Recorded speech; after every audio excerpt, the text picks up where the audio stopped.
Chapter 6. Exploration of Middle Island of New Zealand.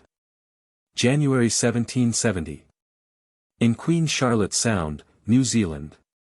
Tuesday, 16th, variable light airs and clear settled weather. At 1 p.m.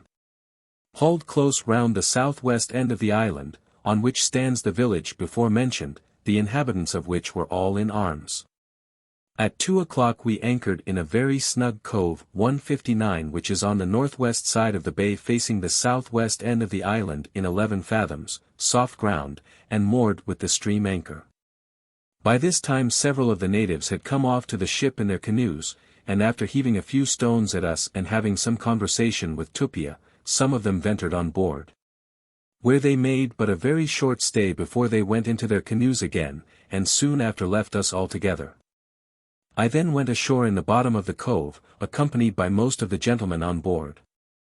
We found a fine stream of excellent water, and as to wood the land is here one entire forest. Having the Sean with us we made a few hauls and caught 300 pounds weight of different sorts of fish, which were equally distributed to the ship's company. A.M. careened the ship, scrubbed and paid the larboard side. Several of the natives visited us this morning, and brought with them some stinking fish, which, however, I ordered to be bought up to encourage them in this kind of traffic, but trade at this time seemed not to be their object. But were more inclinable to quarrel, and as the ship was upon the careen I thought they might give us some trouble, and perhaps hurt some of our people that were in the boats alongside. For this reason I fired some small shot at one of the first offenders. This made them keep at a proper distance while they stayed, which was not long before they all went away. These people declared to us this morning, that they never either saw or heard of a ship like ours being upon this coast before. From this it appears that they have no tradition among them of Tasman being here, for I believe Murderer's Bay, the place where he anchored, not to be far from this place.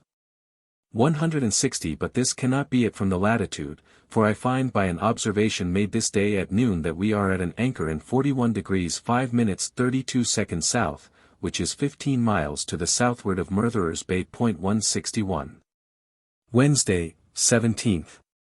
Light airs, calm and pleasant weather. P.M. righted ship and got the other side ready for heeling out, and in the evening hauled the Sean and caught a few fish. While this was doing some of us went in the pinnace into another cove, not far from where the ship lays. In going thither we meet with a woman floating upon the water, who to all appearance had not been dead many days.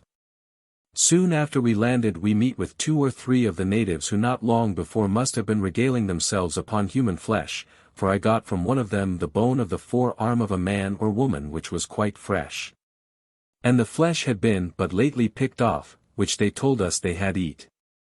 They gave us to understand that but a few days before they had taken, killed, and eat a boat's crew of their enemies or strangers, for I believe they look upon all strangers as enemies. From what we could learn the woman we had seen floating upon the water was in this boat and had been drowned in the fray. There was not one of us that had the least doubt but what these people were cannibals. But the finding this bone with part of the sinews fresh upon it was a stronger proof than any we had yet met with, and, in order to be fully satisfied of the truth of what they had told us, we told one of them that it was not the bone of a man, but that of a dog. But he, with great fervency, took hold of his forearm, and told us again that it was that bone, and to convince us that they had eat the flesh he took hold of the flesh of his own arm with his teeth and made signs of eating. A.M. careened, scrubbed, and paid the starboard side of the ship. While this was doing some of the natives came alongside seemingly only to look at us. There was a woman among them who had her arms, thighs, and legs cut in several places. This was done by way of mourning for her husband who had very lately been killed and eat by some of their enemies as they told us and pointed towards the place where it was done, which lay somewhere to the eastward. Mr. Banks got from one of them a bone of the forearm, much in the same state as the one before mentioned. And to show us that they eat the flesh, they bit and gnawed the bone and drawed it through their mouths, and this in such a manner as plainly shewed that the flesh to them was a dainty bit. Thursday, 18th, winds mostly from the southwest. A gentle breeze and clear settled weather. P.M. righted the ship and sent on shore all or most of our empty casks, and in the morning the coopers went about trimming them, and the carpenters went to work to caulk the sides and to repair other defects in the ship. While the seamen are employed in the hold cutting wood, etc. etc. I made a little excursion in the pinnace in order to take a view of the bay, accompanied by Mr. Banks and Dr. Solander. We met with nothing remarkable, and as we were on the west side of the bay where the land is so closely covered with wood that we could not penetrate into the country. Friday, 19th. Winds and weather as yesterday, and the employment of the people the same. In the PM some of our people found in the skirts of the wood 3 hip bones of men. They lay near to a hole or oven, that is a place where the natives dress their victuals. This circumstance, trifling as it is still a further proof that these people eat human flesh. In the AM set up the forge to repair the braces of the tiller and such other iron work as was wanting. The natives came alongside and sold us a quantity of large mackerel for nails, pieces of cloth and paper, and in this traffic they never once attempted to defraud us of any one thing but dealt as fair as people could do. Saturday, 20th. Wind southerly and fair, pleasant weather. Employed wooding, watering, etc., and in the AM sent part of the powder ashore to be aired. Some of the natives brought alongside in one of their canoes 4 of the heads of the men they had lately killed. Both the hairy scalps and skin of the faces were on. Mr. Banks bought one of the 4, but they would not part with any of the other on any account whatever. The one Mr. Banks got had received a blow on the temple that had broke the skull. This morning I set out in the pinnace accompanied by Mr. Banks and Dr. Solander, in order to survey the west coast of the bay.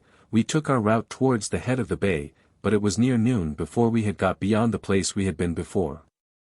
Sunday, 21st, p.m., a gentle breeze of wind southerly, the remainder light airs and calm with clear, settled weather. p.m. The people employed as usual, and at 8 o'clock we returned on board the pinnace from surveying the bay, in the doing of which I met with an excellent harbor, but saw no inhabitants or any cultivated land. In the a.m. After hauling the Sean for fish, I gave everybody leave to go ashore at the watering place to amuse themselves as they thought proper. Monday, 22nd. p.m., and in the night had variable light airs and calms. a.m. Had a fresh breeze southerly and cloudy weather. In the morning the people were set about the necessary business of the ship, and I set out in the pinnace accompanied by Mr. Banks and Dr. Solander, with a view of examining the head of the inlet, but after rowing between 4 and 5 leagues up it, and finding no probability of reaching it, or even seeing the end, 162 the wind being against us and the day already half spent. We landed at noon on the southeast side in order to try to get upon one of the hills, to view the inlet from thence. Tuesday, 23rd, p.m., wind southerly, a fresh breeze.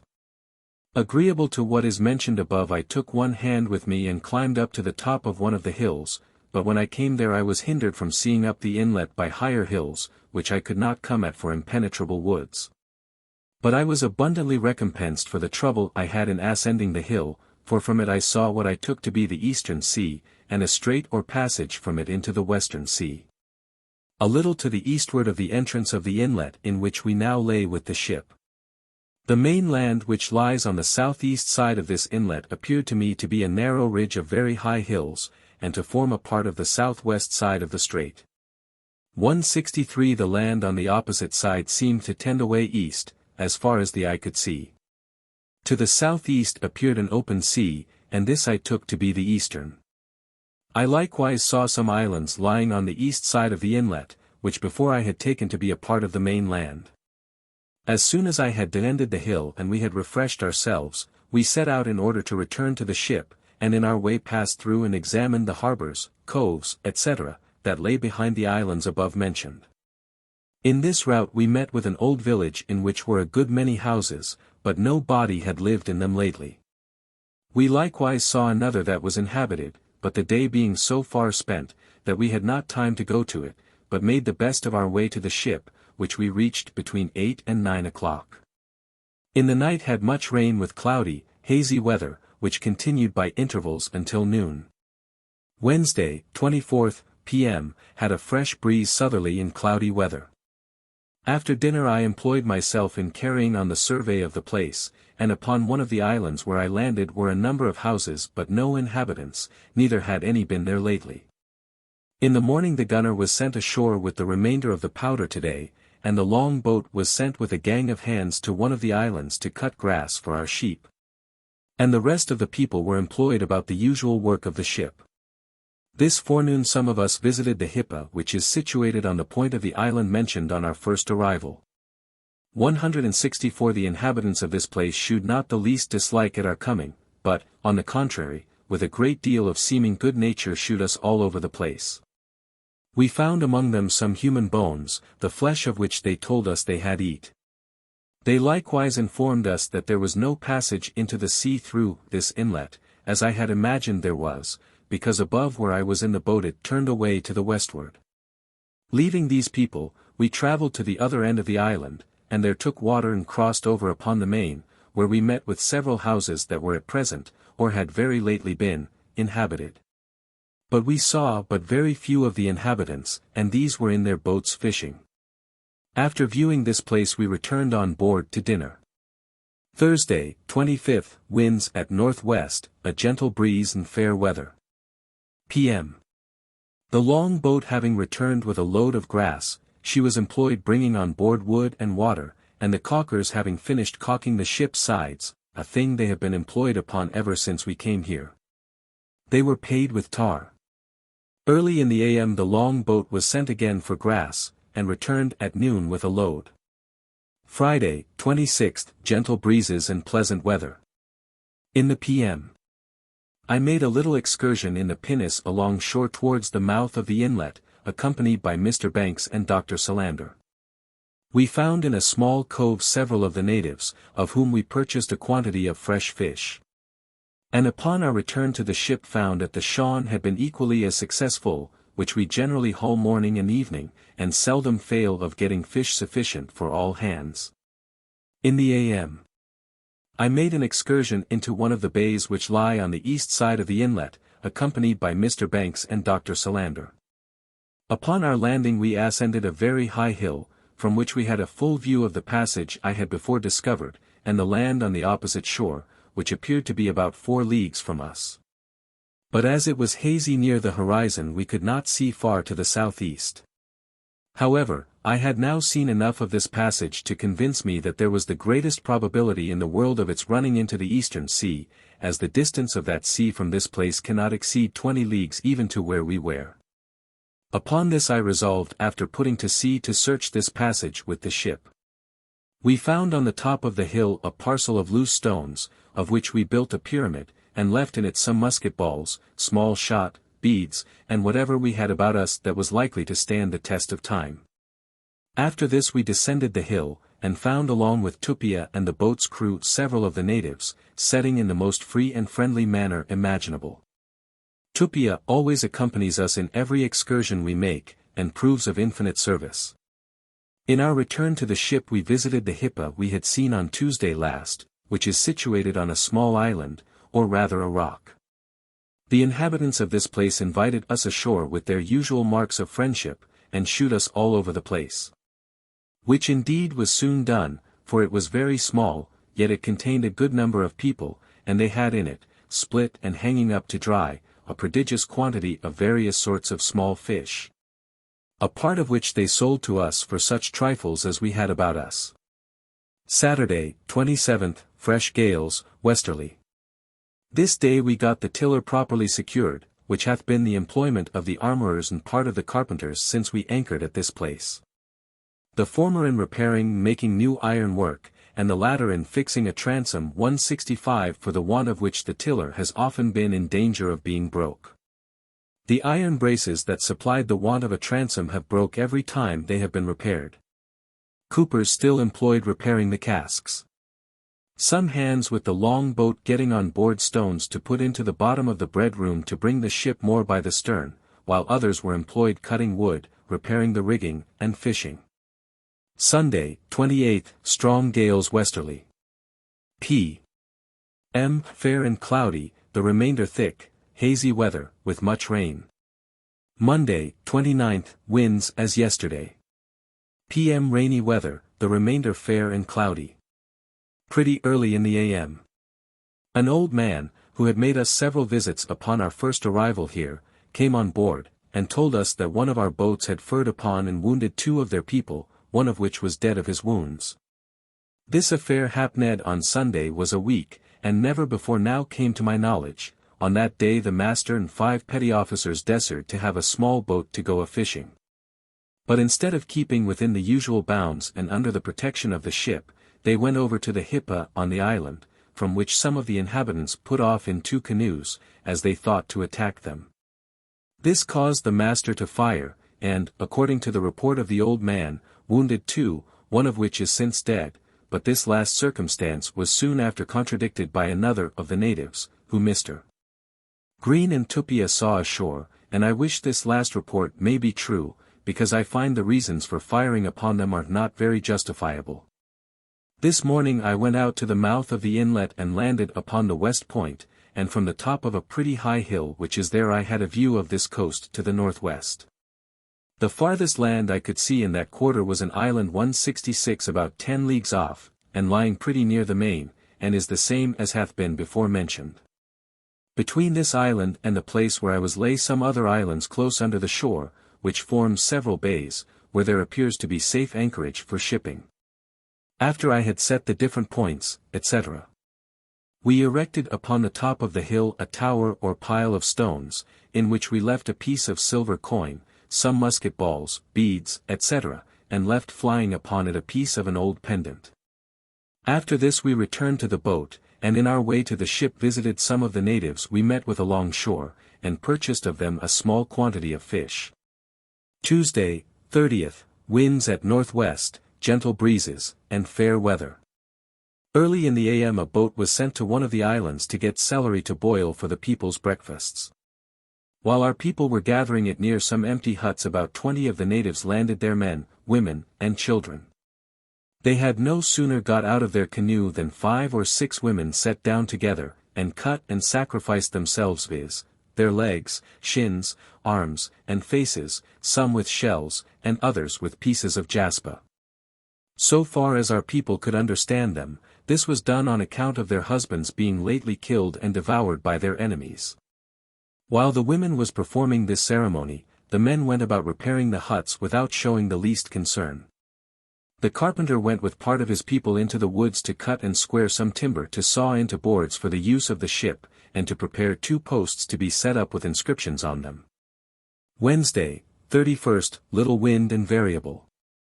In the p.m. the carpenters having prepared the 2 posts with inscriptions upon them, setting forth the ship's name, month, and year, one of them was set up at the watering place, on which was hoisted the Union flag. And in the morning I took the other over to the island which is known by the name of Machuuru, and is the one that lies nearest to the sea, but before I attempted to set up the post I went first to the Hippa, having Dr. Monkhouse and Tupia along with me. We here met with the old man I have before spoke of. The first thing I did was to inquire after the man said to be killed by our people, and the one that was wounded at the same time, when it did not appear to me that any such accidents had happened.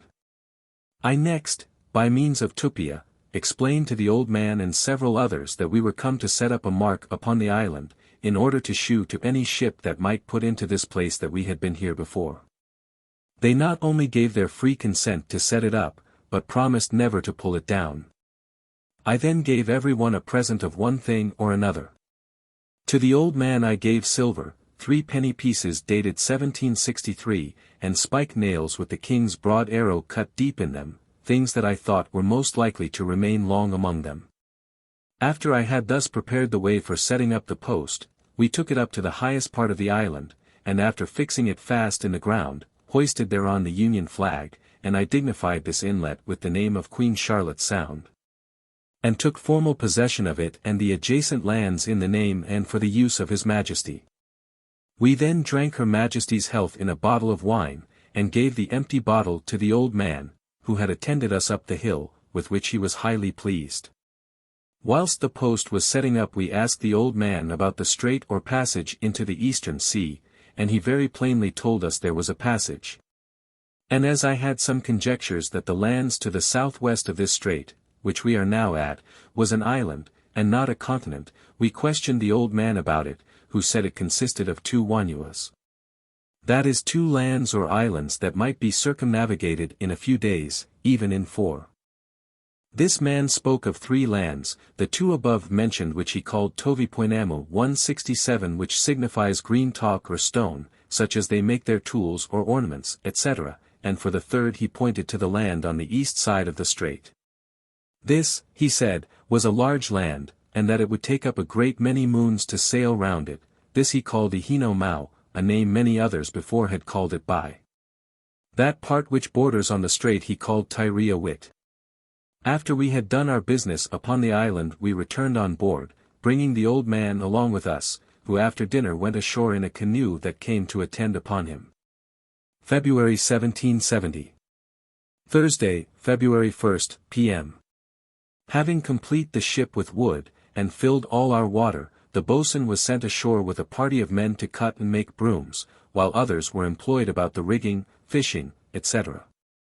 In the night and the remainder of the day had a strong gale from the northwest, attended with very much rain. Friday, 2nd. In the p.m. the gale increased to a storm, attended with rain and squalls, which came down in excessive heavy gusts from off the high land, in one of which the hawser we had fast to the shore broke. This obliged us to let go another anchor. Towards midnight the gale moderated, and in the morning it fell calm, and we took up the sheet anchor, looked at the best bower, and moored the ship again to the shore. The heavy rain, which both fell and continues to fall, hath caused the brook we watered at to overflow its banks, and carry away 10 small casks we had standing there full of water, and notwithstanding we searched the whole cove, we could not find one of them. Saturday, 3rd, winds northerly, mostly fair weather. Very early in the a.m. sent the long boat for celery to boil for the ship's company's breakfast, and as I intended sailing the first opportunity, I went over to the Hippa, which is on the east side of the sound, and purchased of the inhabitants a quantity of split and half-dried fish, and such as I could get. While we were at this Hippa, Tupia made farther inquiry about the lands and strait, and these people confirmed everything the old man had before told us. About noon we took our leave of them, which some seemed not sorry for. Notwithstanding they sold us their fish very freely, there were some few among them who shewed evident signs of disapprobation. Sunday, 4th, winds northerly, a fresh breeze and fair weather. In the p.m. after returning from the Hippa, some of us made an excursion along shore to the northward, in order to traffic with the natives for fish, in which we had no great success.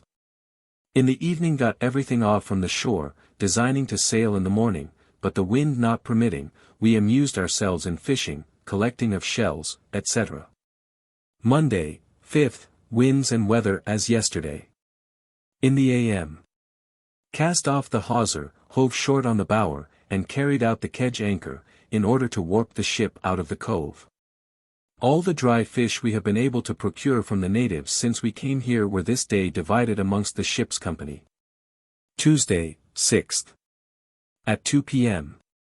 hove up the anchor, warped the ship out of the cove, and got under sail, but it soon after falling little wind, and that very variable, we anchored again a little above Motuoru. The old man, seeing us under sail, came on board to take his leave of us. Amongst other conversation that passed between him and Tupia, he was asked if either he or any of his ancestors had ever seen or heard of any ship like this being in these parts. To which question he answered in the negative, but said that his ancestors had told him that there came once to this place a small vessel from a distant part, wherein were 4 men that were all killed upon their landing.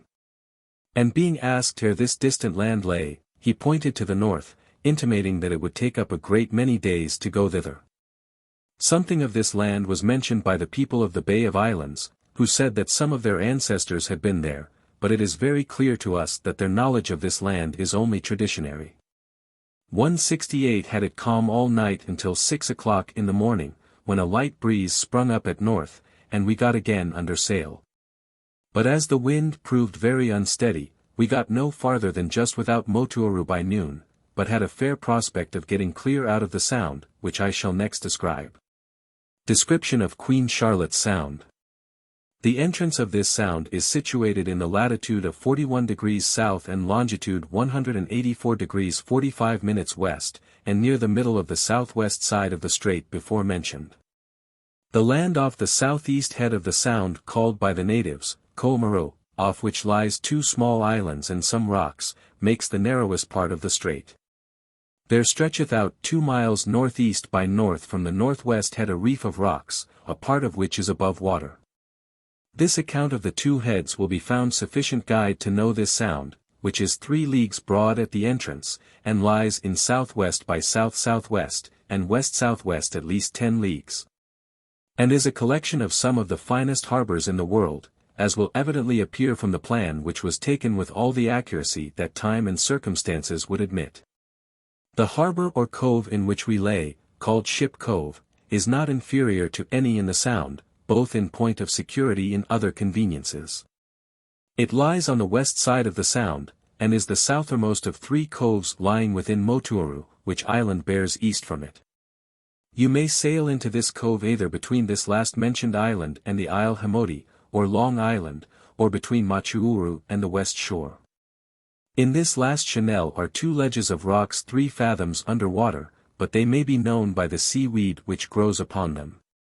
In sailing in or out of this sound with little wind attention must be had to the tides, which flow 9 or 10 o'clock full and change of the moon, and rises and falls upon a perpendicular 7 or 8 feet. The flood comes in through the strait from the southeast, and sets strong over upon the northwest head and the reef laying off it. The ebb sets with great rapidity to the southeast over upon the islands and rocks lying off the southeast head. The variation of the compass from good observations we found to be 13 degrees 5 minutes east. The land about this sound is of such height that we first saw it at the distance of 20 leagues. It consists wholly of high hills and deep valleys, well stored with a variety of excellent timber, fit for all purposes except ships' masts, for which use it is too hard and heavy. The sea abounds with a variety of fish, and in such plenty that, without going out of the cove where we lay, we caught daily, what with the shawn, hook, and lines, quite sufficient for all hands. And upon our first arrival we found plenty of shags and some few other wild fowls, which to people in our situation was fresh food not to be despised. The number of inhabitants hardly exceeds 300 or 400 people. They live dispersed along the shore in search of their daily bread, which is fish and fern roots, for they cultivate no part of the lands. Upon the appearance of danger they retire to their hippas or strongholds, for in this situation we found them, and they remained so for some days after. This people are poor when compared to many we have seen, and their canoes are mean and without ornament. The little traffic we had with them was wholly for fish, for we saw little else they had to dispose of. They had some knowledge of iron, for they very readily took nails in exchange for fish, and sometimes preferred them to anything else, which was more than the people of any other place would do. They were at first fond of paper, but when they found it spoil by being wet they would not take it. Nor did they set much value upon the cloth we got at George's Island, but shewed an extraordinary fondness for English broadcloth and red kersey, which shewed them to be a more sensible people than many of their neighbours. Besides the common dress, many of these people wore on their heads round caps made of birds' feathers, which were far from being unbecoming. 169. In Cook Strait, New Zealand. Wednesday, 7th. In the p.m. Had a light breeze at north by west, with which we got out of the sound and stood over to the eastward, in order to get the strait well open before the tide of ebb made. At 7 the 2 small islands which lies off Cape Ko'omaro, or the southeast head of Queen Charlotte Sound, bore east, distant 4 miles. At this time we had it nearly calm, and the tide of ebb making out, we were carried by the rapidity of the stream in a very short time close upon one of the islands. 170 where we narrowly escaped being dashed against the rocks by bringing the ship to an anchor in 75 fathoms water, with 150 fathoms of cable out. Even this would not have saved us had not the tide, which first set south by east, by meeting with the island changed its direction to southeast, and carried us past the first point. When the ship was brought up she was about 2 cables' lengths of the rocks and in the strength of the stream, which set southeast at least 4 or 5 knots or miles per hour.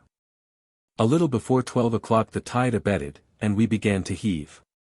By 3 the anchor was at the bows, and having a light breeze at northwest, we made sail over for the eastern shore, but having the tide against us we made but little way.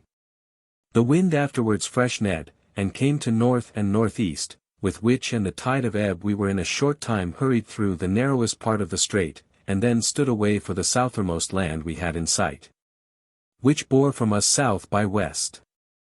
Over this land appeared a prodigious high mountain 171, the summit of which was covered with snow. The narrowest part of the strait we have passed lies between Cape Ko'omaro on Tovipoinamu and Cape Tirawit on Ihinomau. The distance from the one to the other I judge to be between 4 and 5 leagues.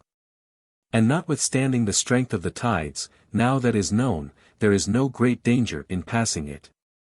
In the doing of which I am of opinion that the northeast shore is the safest to keep upon, for upon that side there appeared no danger, whereas on the other shore there are not only the islands and rocks lying off Cape Ko'omaro. For I discovered from the hill from which I had the second view of the strait, a reef of rocks stretching from these islands 6 or 7 miles to the southward, and lay about 2 or 3 miles off from the shore. I shall not pretend here to assign limits to the length of this strait, a view of the chart will best illustrate that. About north 9 leagues from Cape Tirawit, under the same shore, is a high remarkable island, that may be distinctly seen from Queen Charlotte Sound, from which it lies northeast by east 1/4 east, distant 6 or 7 leagues. I have called it Entry Isle, and was taken notice of when we first passed it on Sunday 14th of last month. On the east side of Cape Tirawit the land trends away southeast by east about 8 leagues, where it ends in a point, and is the southermost land on Ihinomau, which I have named Cape Palliser in honor of my worthy friend Captain Palliser. 172 latitude 41 degrees 34 minutes, longitude 183 degrees 58 minutes, it bore from us this day at noon south 79 degrees east, distant 12 or 13 leagues, being then in the latitude of 41 degrees 27 minutes south. At the same time Cape Ko'omaro bore north 1/2 east, distant 7 or 8 leagues. The southermost point of land in sight bore south 16 degrees west, and the snowy mountain southwest being about 3 leagues from the shore and abreast of a deep bay or inlet called Cloudy Bay, in the bottom of which appeared low land covered with tall trees. Thursday, 8th. In the p.m. had a fresh breeze at north-northeast and cloudy weather. At 3 o'clock was abreast of the southermost point of land set at noon, which I named Cape Campbell, latitude 41 degrees 42 minutes south, longitude 184 degrees 47 minutes west, it lies south by west, distant 12 or 13 leagues from Cape Ko'omaro, and together with Cape Palliser forms the southern entrance of the straits. The distance of the one to the other is 13 or 14 leagues west by south and east by north. From this cape we steered along shore southwest by south until 8 o'clock, when the wind died away. But an hour after a fresh breeze sprung up at southwest, and we put the ship right before it. The reason of my doing this was owing to a notion, which some of the officers had just started, that Ihinomau was not an island. Founding their opinion on a supposition that the land might extend away to the southeast from between Cape Tinigan and Cape Palliser, there being a space of about 12 or 13 leagues which we had not seen. For my own part, I had seen so far into this sea the first time I discovered the strait, together with many other concurrent testimonies of its being an island, that no such supposition ever entered my thoughts. But being resolved to clear up every doubt that might arise on so important an object, I took the opportunity of the shifting of the wind to stand to the eastward, and accordingly steered northeast by east all night. At 9 o'clock a.m. we were abreast of Cape Palliser, where we found the land trend away northeast towards Cape Tinigan, which I reckoned to be distant from us about 26 leagues, but as the weather was hazy so that we could not see above 4 or 5 leagues ahead, we still kept standing to the northeast, with a light breeze at south. At noon Cape Palliser bore north 72 degrees west, distant 3 leagues, our latitude by account is 41 degrees 30 minutes south. Complete the circuit of North Island, New Zealand. Friday, 9th. Gentle breezes at south and south-southeast, hazy cloudy weather. In the PM 3 canoes came off to the ship, wherein were between 30 and 40 of the natives, who had been pulling after us some time. It appeared from the behavior of these people that they had heard of our being upon the coast, for they came alongside, and some of them on board the ship, without shewing the least signs of fear. They were no sooner on board than they asked for nails, but when nails was given them they asked Tupia what they were, which was plain that they had never seen any before.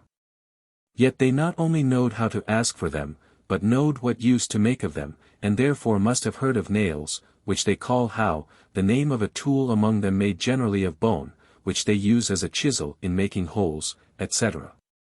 These people asking so readily for nails proves that their connections must extend as far north as Cape Kidnapper, which is 45 leagues, for that was the southermost place on this side the coast we had any traffic with the natives. And it is most probable that the inhabitants of Queen Charlotte's Sound got the little knowledge they seem to have of iron by the connections they may have with the Tirrawidians bordering upon them. For we have no reason to think that the inhabitants of any part of this land had the least knowledge of iron before we came amongst them.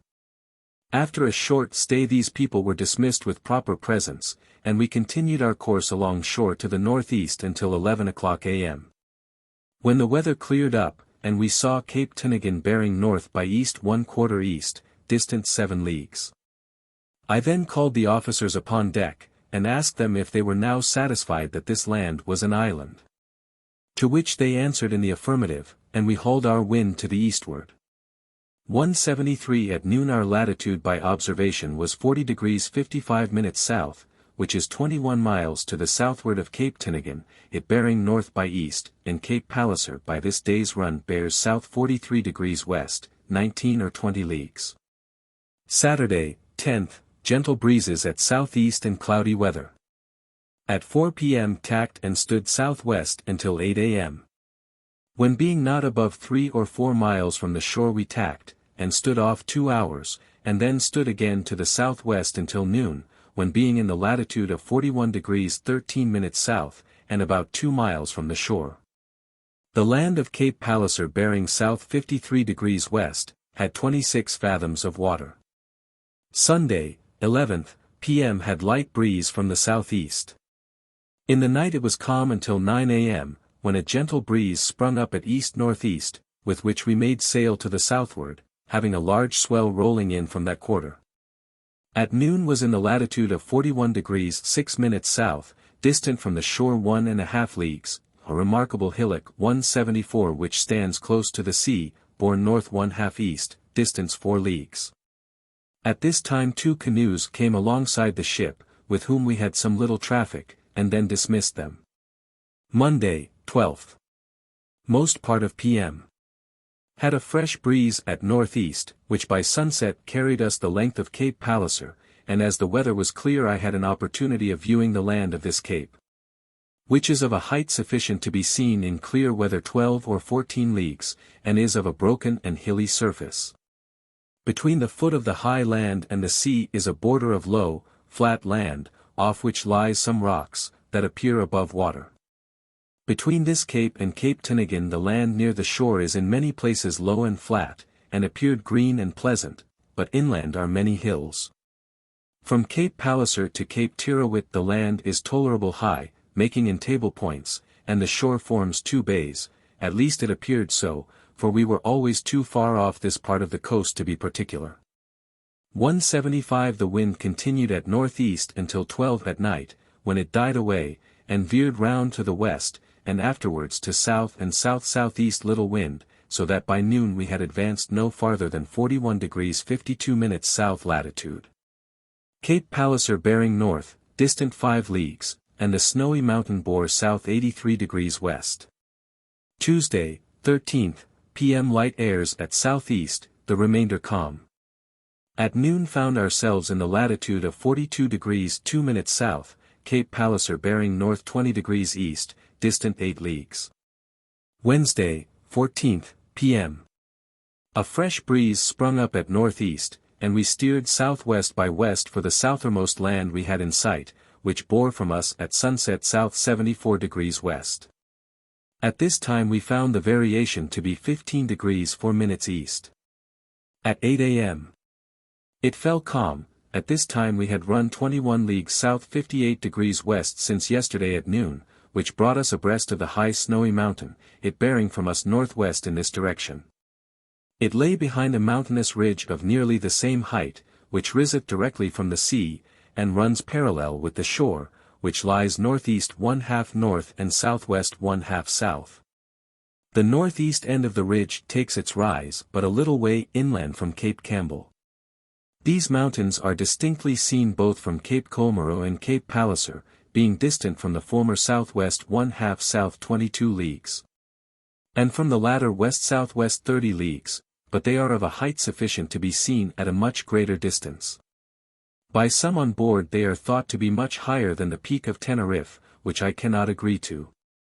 Neither do I think them so high as Mount Egmont, on the southwest coast of Ehinamau, founding my opinion on the summit of the latter being almost wholly covered with snow, whereas it only lies upon these in patches. 176 at noon was in the latitude of 42 degrees 34 minutes south. The southermost land we had in sight bore southwest 1/2 west, and some low land that made like an island lying close under the foot of the ridge northwest by north, distant about 5 or 6 leagues. Thursday, 15th. In the p.m. 4 double canoes, in which were 57 men, came off to the ship. They kept at the distance of about a stone's throw from us, and would not be prevailed upon to put alongside by all that Tupia could say to them. From this we concluded that they never had heard of our being upon the coast.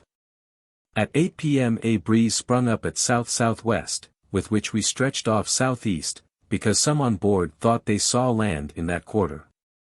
We continued on this course until 6 a.m., at which time we had run 11 leagues, but saw no land but that which we had left. Soon after this it fell calm, and continued so for an hour. Then a light breeze sprung up at west, which afterwards veered to the north, and we stood to the westward. At noon our latitude by observation was 42 degrees 56 minutes south, and the high land we were abreast of yesterday at noon, north-northwest 1/2 west. Friday, 16th. In the p.m.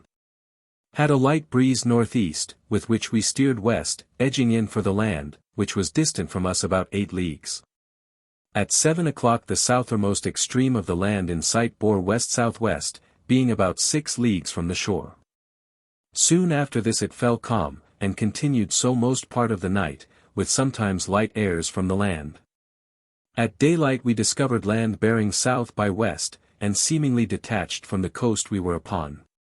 At 8 o'clock a breeze sprung up at north by east, and we steered directly for it. At noon was in the latitude of 43 degrees 19 minutes south, the peak on the snowy mountains bore north 20 degrees east, distant 27 leagues. The southern extremity we could see of that land bore west, and the land discovered in the morning, making like an island, extending from south-southwest to southwest by west 1/2 west, distant about 8 leagues. Our course and distance sailed since yesterday at noon southwest by west, 43 miles, variation by this morning's amplitude 14 degrees 39 minutes east. Off Banks Peninsula, New Zealand. Saturday, 17th, p.m. Stood to the southward for the land above mentioned, with the wind at north, a fresh breeze and clear weather. At 8 o'clock we had run 11 leagues since noon, when the land extended from southwest by west to north by west, being distant from the nearest shore about 3 or 4 leagues, in this situation had 50 fathoms, a fine sandy bottom. Soon after this it fell calm, and continued so until 6 a.m., when a light breeze sprung up at northwest, which afterwards veered to northeast. At sunrise, being very clear, we plainly discovered that the last mentioned land was an island by seeing part of the land of Tovipoenamel open to the westward of it, extending as far as west by south. At 8 o'clock the extremes of the island bore north 76 degrees west and north-northeast 1/2 east, and an opening that had the appearance of a bay or harbor, lying near the south point north 20 degrees west, distant 3 or 4 leagues. Being in 38 fathoms, a brown sandy bottom. This island 177 which I have named after Mr. Banks, lies about 5 leagues from the coast of Tovipoenamel. The south point bears south 21 degrees west from the higher peak on the snowy mountain so often mentioned, and lies in the latitude of 43 degrees 52 minutes south and in the longitude of 186 degrees 30 minutes west. By observations made of the sun and moon this morning. It is of a circular figure, and may be about 24 leagues in compass. The land is of a height sufficient to be seen 12 or 15 leagues, and of a very broken, uneven surface, and hath more the appearance of barrenness than fertility. Last night we saw smoke up it, and this morning some people, and therefore must be inhabited. Yesterday Lieutenant Gore, having the morning watch at the time we first saw this island, thought he saw land bearing south-southeast and southeast by east. But I, who was upon deck at the same time, was very certain that it was only clouds, which dissipated as the sun rose. But neither this, nor the running 14 leagues to the south, nor the seeing no land to the eastward of us in the evening, could satisfy Mr. Gore, but what he saw in the morning was, or might be, land. Although, there was hardly a possibility of its being so, because we must have been more than doubled the distance from it at that time to what we were either last night or this morning, at both of which times the weather was exceeding clear. And yet we could see no land either to the eastward or southward of us. Notwithstanding all this, Mr. Gore was of the same opinion this morning. Upon this I ordered the ship to be wore, and to be steered east-southeast by compass on the other tack, the point on which he said the land bore at this time from us. 178 at noon we were in the latitude of 44 degrees 7 minutes south, the south point of Banks Island bore north, distant 5 leagues. Sunday, 18th, gentle breezes at north and fair weather. P.M. stood east-southeast in search of Mr. Gore's imaginary land until 7 o'clock, at which time we had run 28 miles since noon.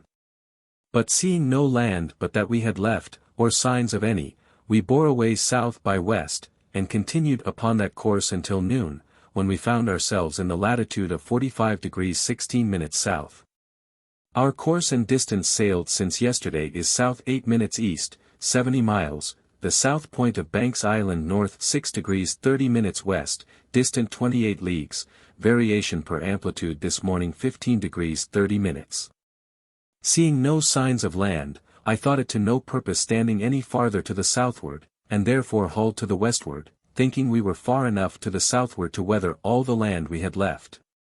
But this opinion was only founded on the information we had had from the natives of Queen Charlotte's Sound. 179. Monday, 19th, p.m. Had a moderate breeze at north-northwest and north until 8 o'clock, when it fell little wind, and was very unsettled until 10, at which time it fixed at south. And freshened in such a manner that before the morning it brought us under our close reefed topsails. At 8 a.m. having run 28 leagues upon a west by north 1/2 north course, and now judging ourselves to be to the westward of the land of Tovi Poenamo, we bore away northwest with a fresh gale at south. At 10 o'clock, having run 11 miles upon this course, we saw land extending from the southwest to the northwest at the distance of about 10 leagues from us, which we hauled up for. At noon our latitude per observation was 44 degrees 38 minutes south, the southeast point of Banks Island bore north 59 degrees 30 minutes east, distant 30 leagues, and the main body of the land in sight west by north. Course and distance sailed since yesterday at noon is north 66 degrees 45 minutes west, 96 miles. Off Timaru, Middle Island, New Zealand. Tuesday, 20th. All p.m. had little wind, which veered round from south by east to north-northeast. Steered south-southwest, but got very little to the southward on account of a head sea. At 2 o'clock sounded in 35 fathoms, fine sandy bottom, being about 6 leagues from the land. At 7 o'clock the extremes of the land extending from southwest by south to north by west, distant from the nearest shore 6 leagues, depth of water 32 fathoms. At 12 o'clock it fell calm, and continued so until 4 a.m. When a fresh breeze sprung up at south by west, with which we stood in shore west by south, for leagues, our depth of water from 32 to 13 fathoms.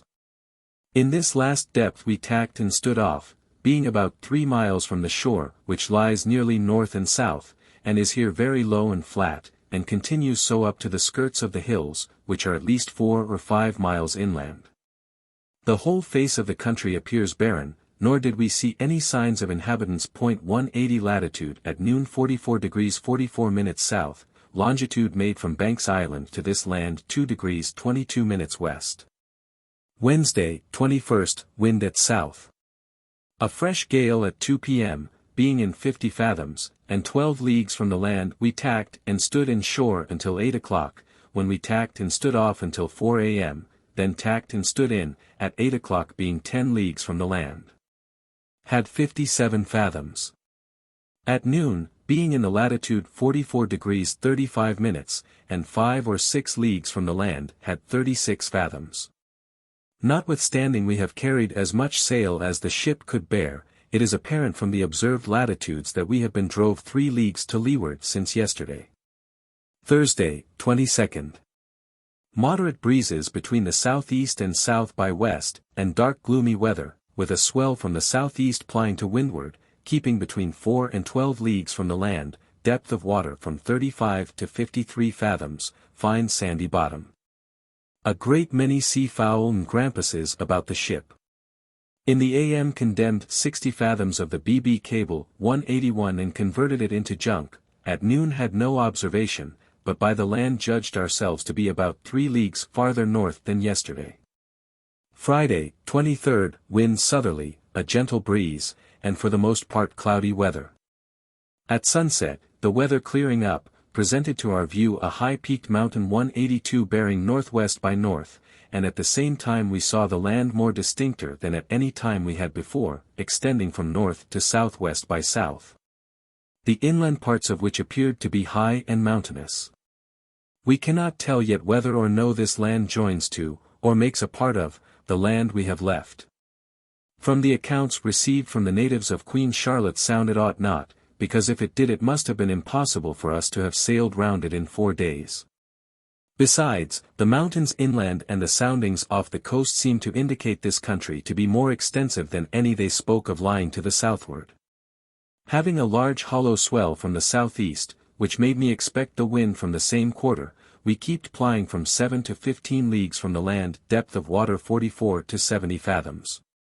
At noon our latitude, by observation, was 44 degrees 40 minutes south, longitude made from Banks's Island 1 degree 31 minutes west. Saturday, 24th, calm until 6 p.m. At which time a light breeze sprung up at east-northeast, with which we steered south-southeast all night, edging off from the land because of a hollow swell which we had from the southeast, depth of water from 60 to 75 fathoms.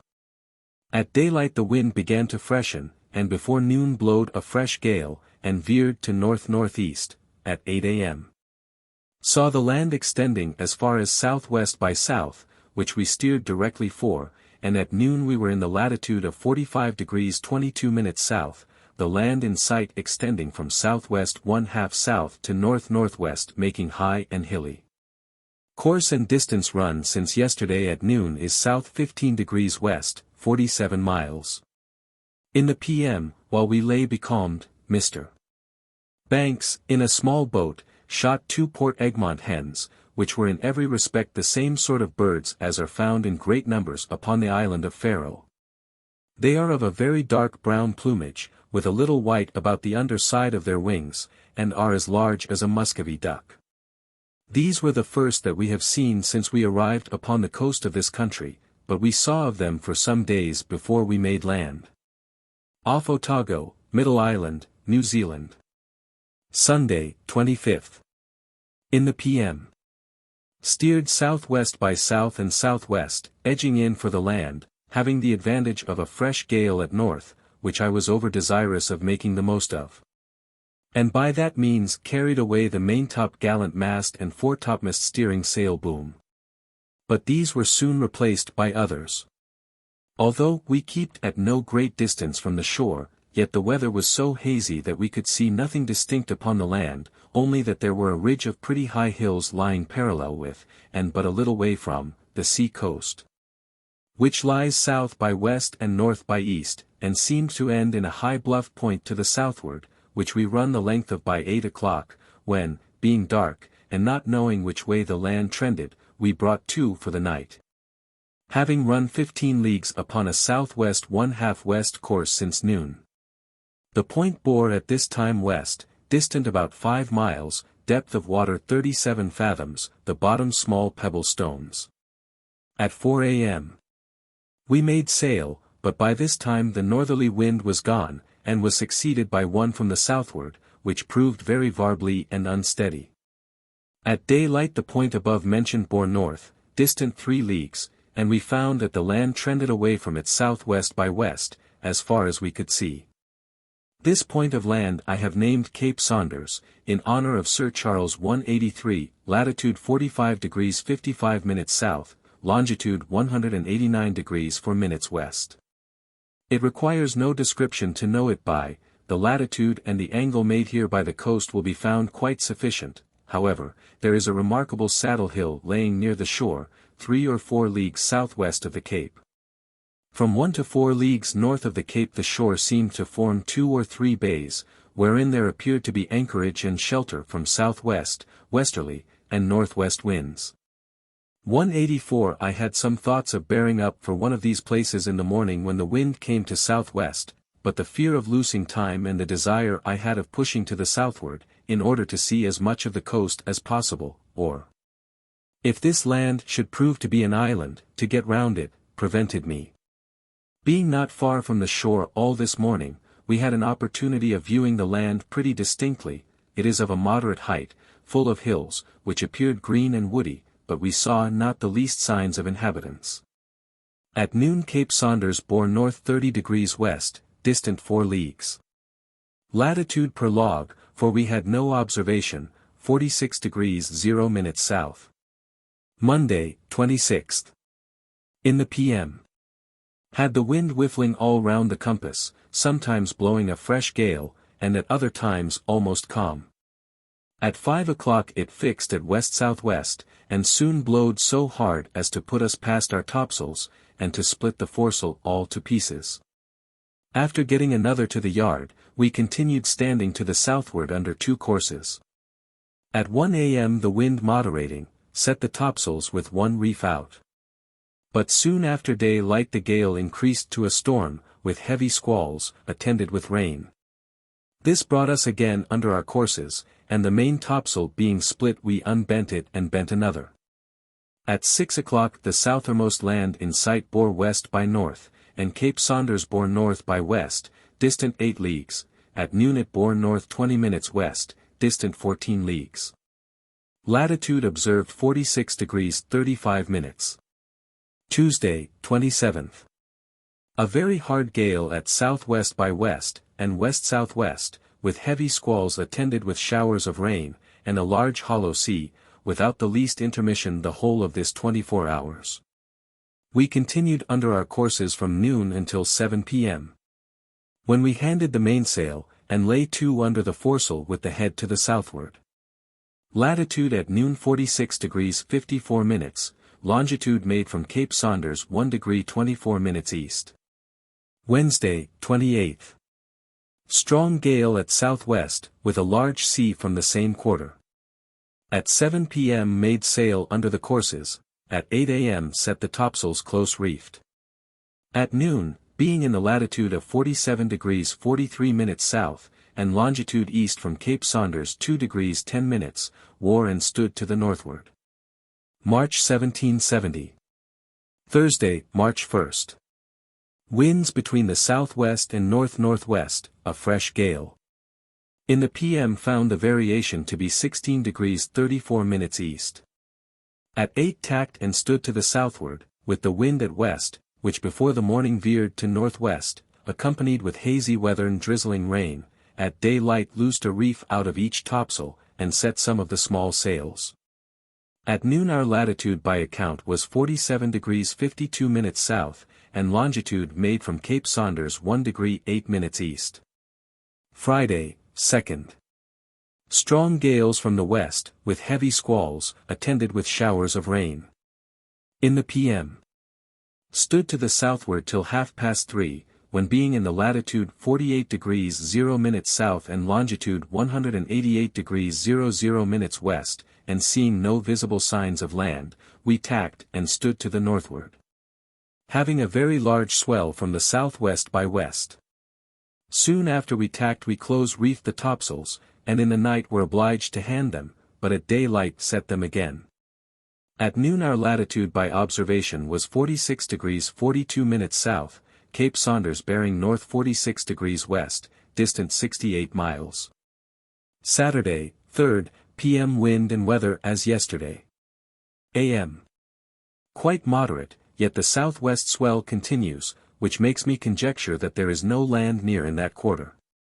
At noon our latitude was 46 degrees 42 minutes south, being east of Cape Saunders 1 degree 30 minutes.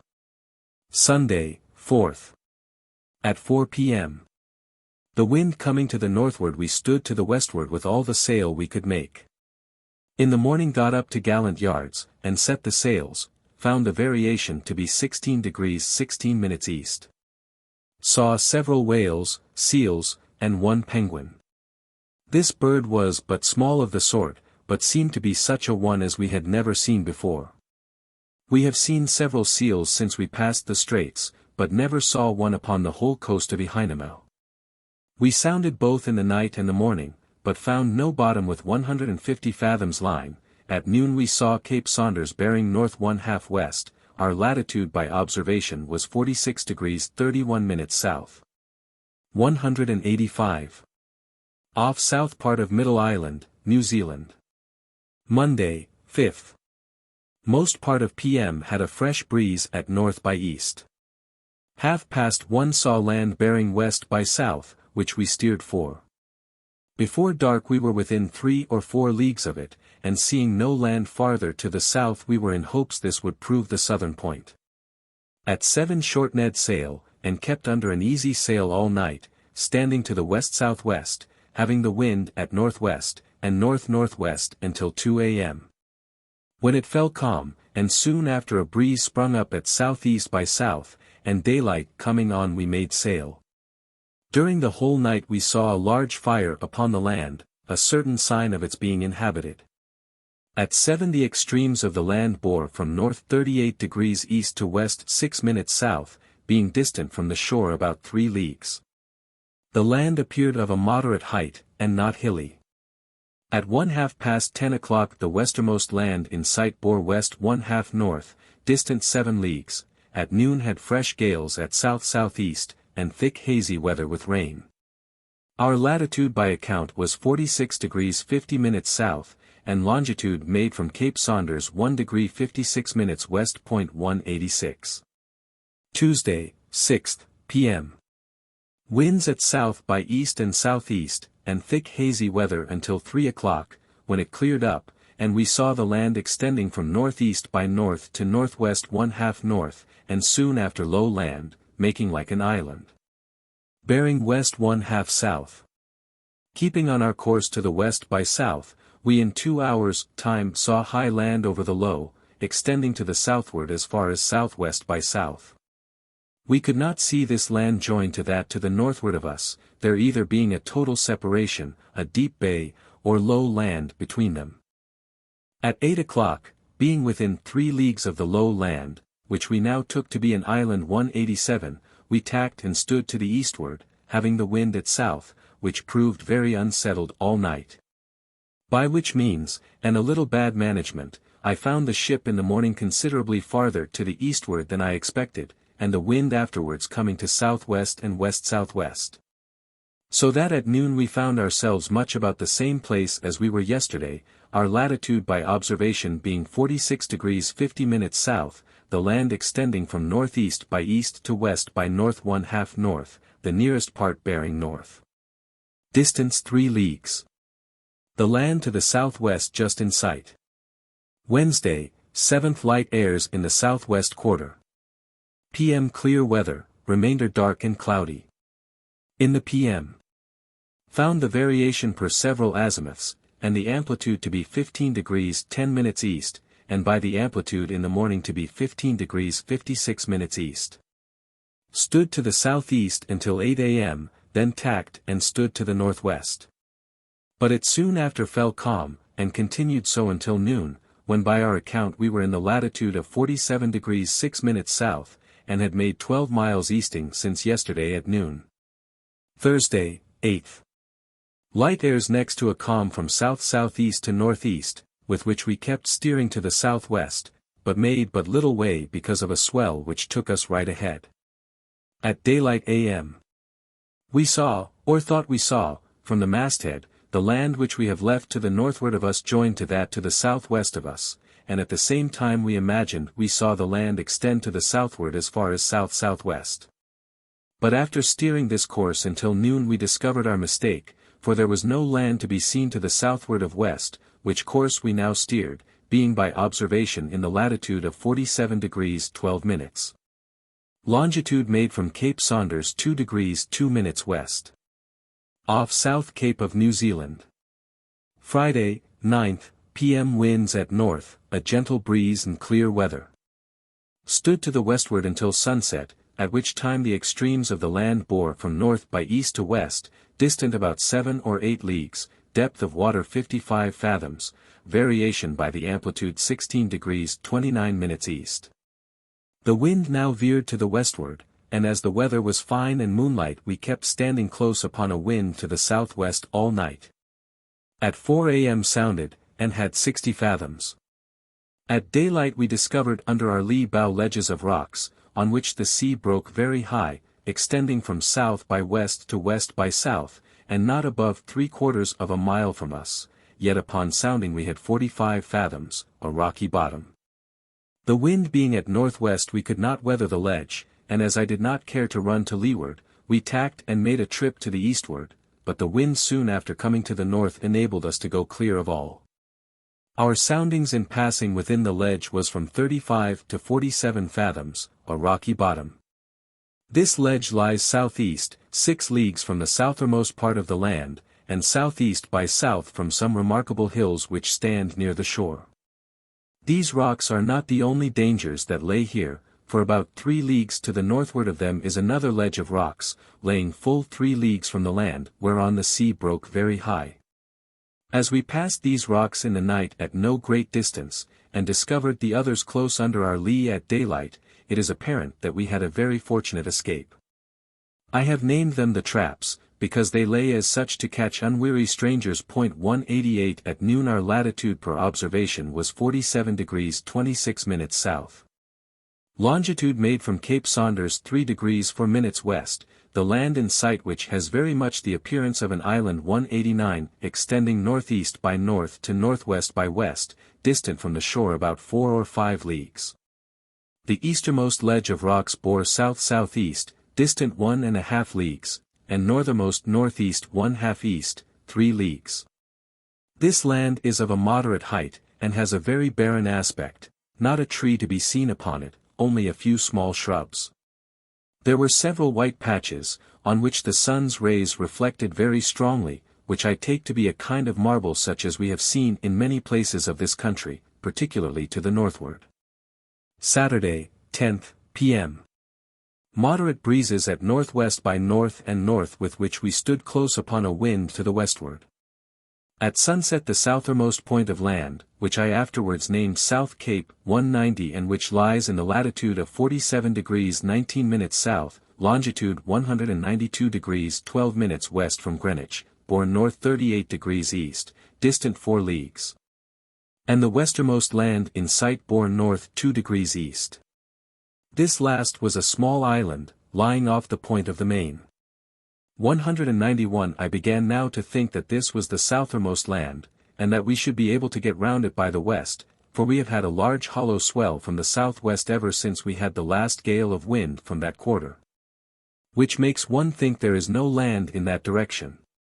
In the night it began to blow, so that at or before daylight we were brought under our 2 courses, but at 8 a.m. it fell moderate, and we set the topsails close reefed, and the mizzen and mizzen staysail being split, we unbent them and bent others. At noon, the wind coming at west, we tacked and stood to the northward, having no land in sight. Our latitude by observation was 47 degrees 33 minutes south, longitude west from the South Cape 0 degrees 59 minutes. Sunday, 11th. Winds between the west and northwest, a fresh gale, and clear weather. Stood away north-northeast close upon a wind without seeing any land until 2 a.m., when we discovered an island bearing northwest by north, distant 4 or 5 leagues. 2 hours after this we saw the land ahead, upon which we tacked and stood off until 6 o'clock, then stood in order to take a nearer view of it. At 11, being about 3 leagues from the land, and the wind seemed to incline on shore, we tacked and stood off to the southward. And now we thought that the land to the southward, or that we have been sailing round these 2 days past, was an island. Because there appeared an open channel between the north part of that land and the south part of the other, in which we thought we saw the small island we were in with the 6th instant. But when I came to lay this land down upon paper from the several bearings I had taken, it appeared that there was but little reason to suppose it an island. On the contrary, I hardly have a doubt but what it joins to, and makes a part of, the mainland 192, the western extremity of which bore at noon north 59 degrees west, and the island seen in the morning 193 south 59 degrees west, distant 5 leagues. Latitude observed 46 degrees 24 minutes south, longitude 192 degrees 49 minutes west. It is nothing but a barren rock of about a mile in circuit, remarkably high, and lies full 5 leagues from the main. The shore of the main lies nearest east by south and west by north, and forms a large open bay, in which there is no appearance of a harbor or other place of safety for shipping against southwest and southerly winds. The face of the country bears a very rugged aspect, being full of high craggy hills, on the summits of which were several patches of snow. However, the land is not wholly barren. We could see wood, not only in the valleys, but on several of the hills, but we saw no signs of inhabitants. Monday, 12th, fresh gales between the west and northwest, latter part squally, with rain. Stood to the southwest by south until 11 a.m. At which time the wind shifted to the southwest by west. We wore, and stood to the north-northwest, being then in the latitude of 47 degrees 40 minutes south, and longitude 193 degrees 50 minutes west, having a hollow sea from the southwest. Tuesday, 13th, strong gale between the southwest by west and south-southwest, with a large hollow sea from the same quarter. In the PM had frequent squalls, with showers of rain. In the night had several very heavy squalls, attended with showers of hail, which obliged us to take in our topsails. During the night steered north-northwest until 6 a.m. When, seeing no land, we steered north by east, and set the main topsail, single reefed. At 8 set the foretopsail, single reefed, and loosed all the reefs out of the main topsail, and steered northeast by east 1/2 east in order to make the land. At 10 saw it bearing east-northeast, and appeared to be very high, but, being hazy over it, we could see nothing distinct neither now nor at noon, when, by observation, we were in the latitude of 46 degrees 0 minutes south. Course and distance sailed since yesterday north 5 degrees west, 96 miles. Longitude made from the South Cape 1 degree 40 minutes west. Off the New Zealand Sounds. Wednesday, 14th. In the PM. Had a fresh gale from the southward, attended with squalls. At 2 it cleared up over the land, which appeared high and mountainous. At 3:30 double reefed the topsails, and hauled in for a bay, wherein there appeared to be good anchorage, and into which I had thought of going with the ship. But after standing in an hour, we found the distance too great to run before dark, and it blowed too hard to attempt it in the night, or even to keep to windward. For these reasons we gave it up, and bore away along shore. This bay I have named Dusky Bay. It lies in the latitude of 45 degrees 47 minutes south, it is about 3 or 4 miles broad at the entrance, and seems to be full as deep. In it are several islands, behind which there must be shelter from all winds, provided there is a sufficient depth of water. 194 The north point of this bay, when it bears southeast by south, is very remarkable, there being off it 5 high-peaked rocks, standing up like the 4 fingers and thumb of a man's hand, on which account I have named it Point 5 Fingers. The land of this point is farther remarkable by being the only level land near it, and extends near 2 leagues to the northward. It is pretty high, wholly covered with wood, and hath very much the appearance of an island, by its aspect being so very different from the land behind it, which is nothing but barren rocky mountains. At sunset the southermost land in sight bore due south, distant 5 or 6 leagues, and as this is the westernmost point of land upon the whole coast I have called it West Cape. It lies about 3 leagues to the southward of the bay above mentioned, in the latitude of 45 degrees 54 minutes south, and longitude 193 degrees 17 minutes west. The land of this cape seems to be of a moderate height next the sea, and hath nothing remarkable about it that we could see, except a very white cliff 2 or 3 leagues to the southward of it. The land to the southward of Cape West trends away towards the southeast, to the northward of it trends north-northeast and northeast. At 7 o'clock brought the ship to under the foresail, with her head off-shore, having a fresh gale at south by east. At midnight it moderated, and we wore and lay her head in shore until 4 a.m. Then made sail, and steered along shore northeast 1/2 north, having a moderate breeze at south-southeast. At noon we were by observation in the latitude 45 degrees 13 minutes south.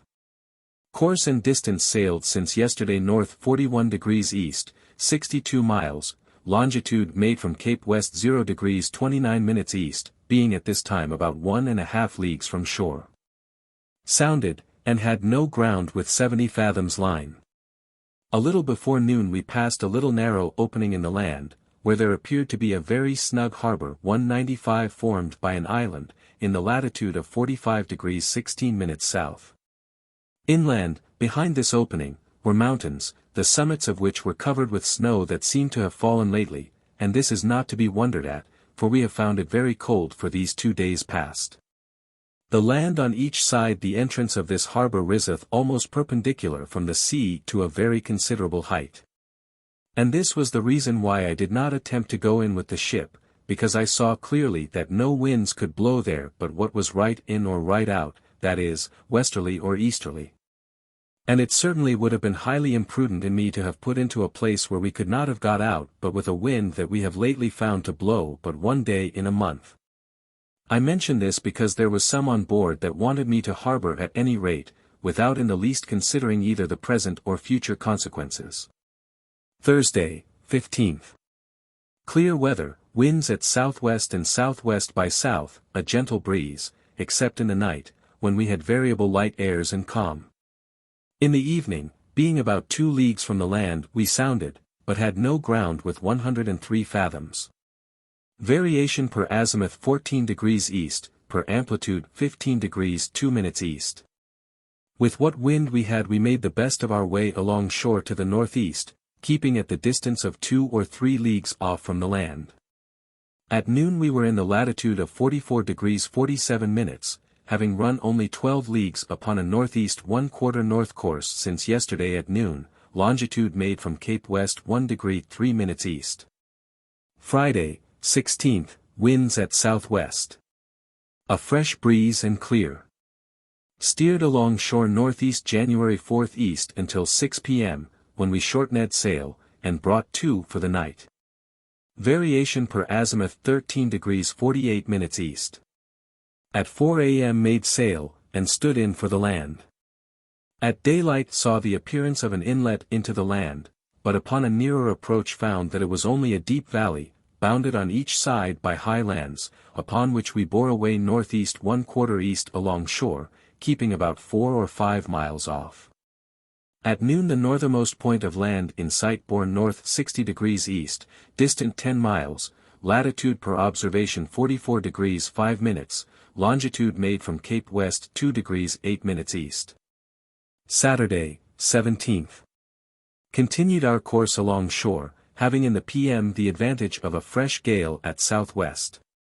At 2, passed by the point aforementioned, which is of a moderate height, with deep red cliffs, down which falls 4 small streams of water, on which account it is named Cascades Point. Latitude 44 degrees 0 minutes south. Longitude 2 degrees 20 minutes east from Cape West. From this point the land at first trends north 76 degrees east, but afterwards more to the northward east-northeast, 8 leagues. From this point and near the shore lies a small low island, which bore from us south by east, distant 1½ leagues.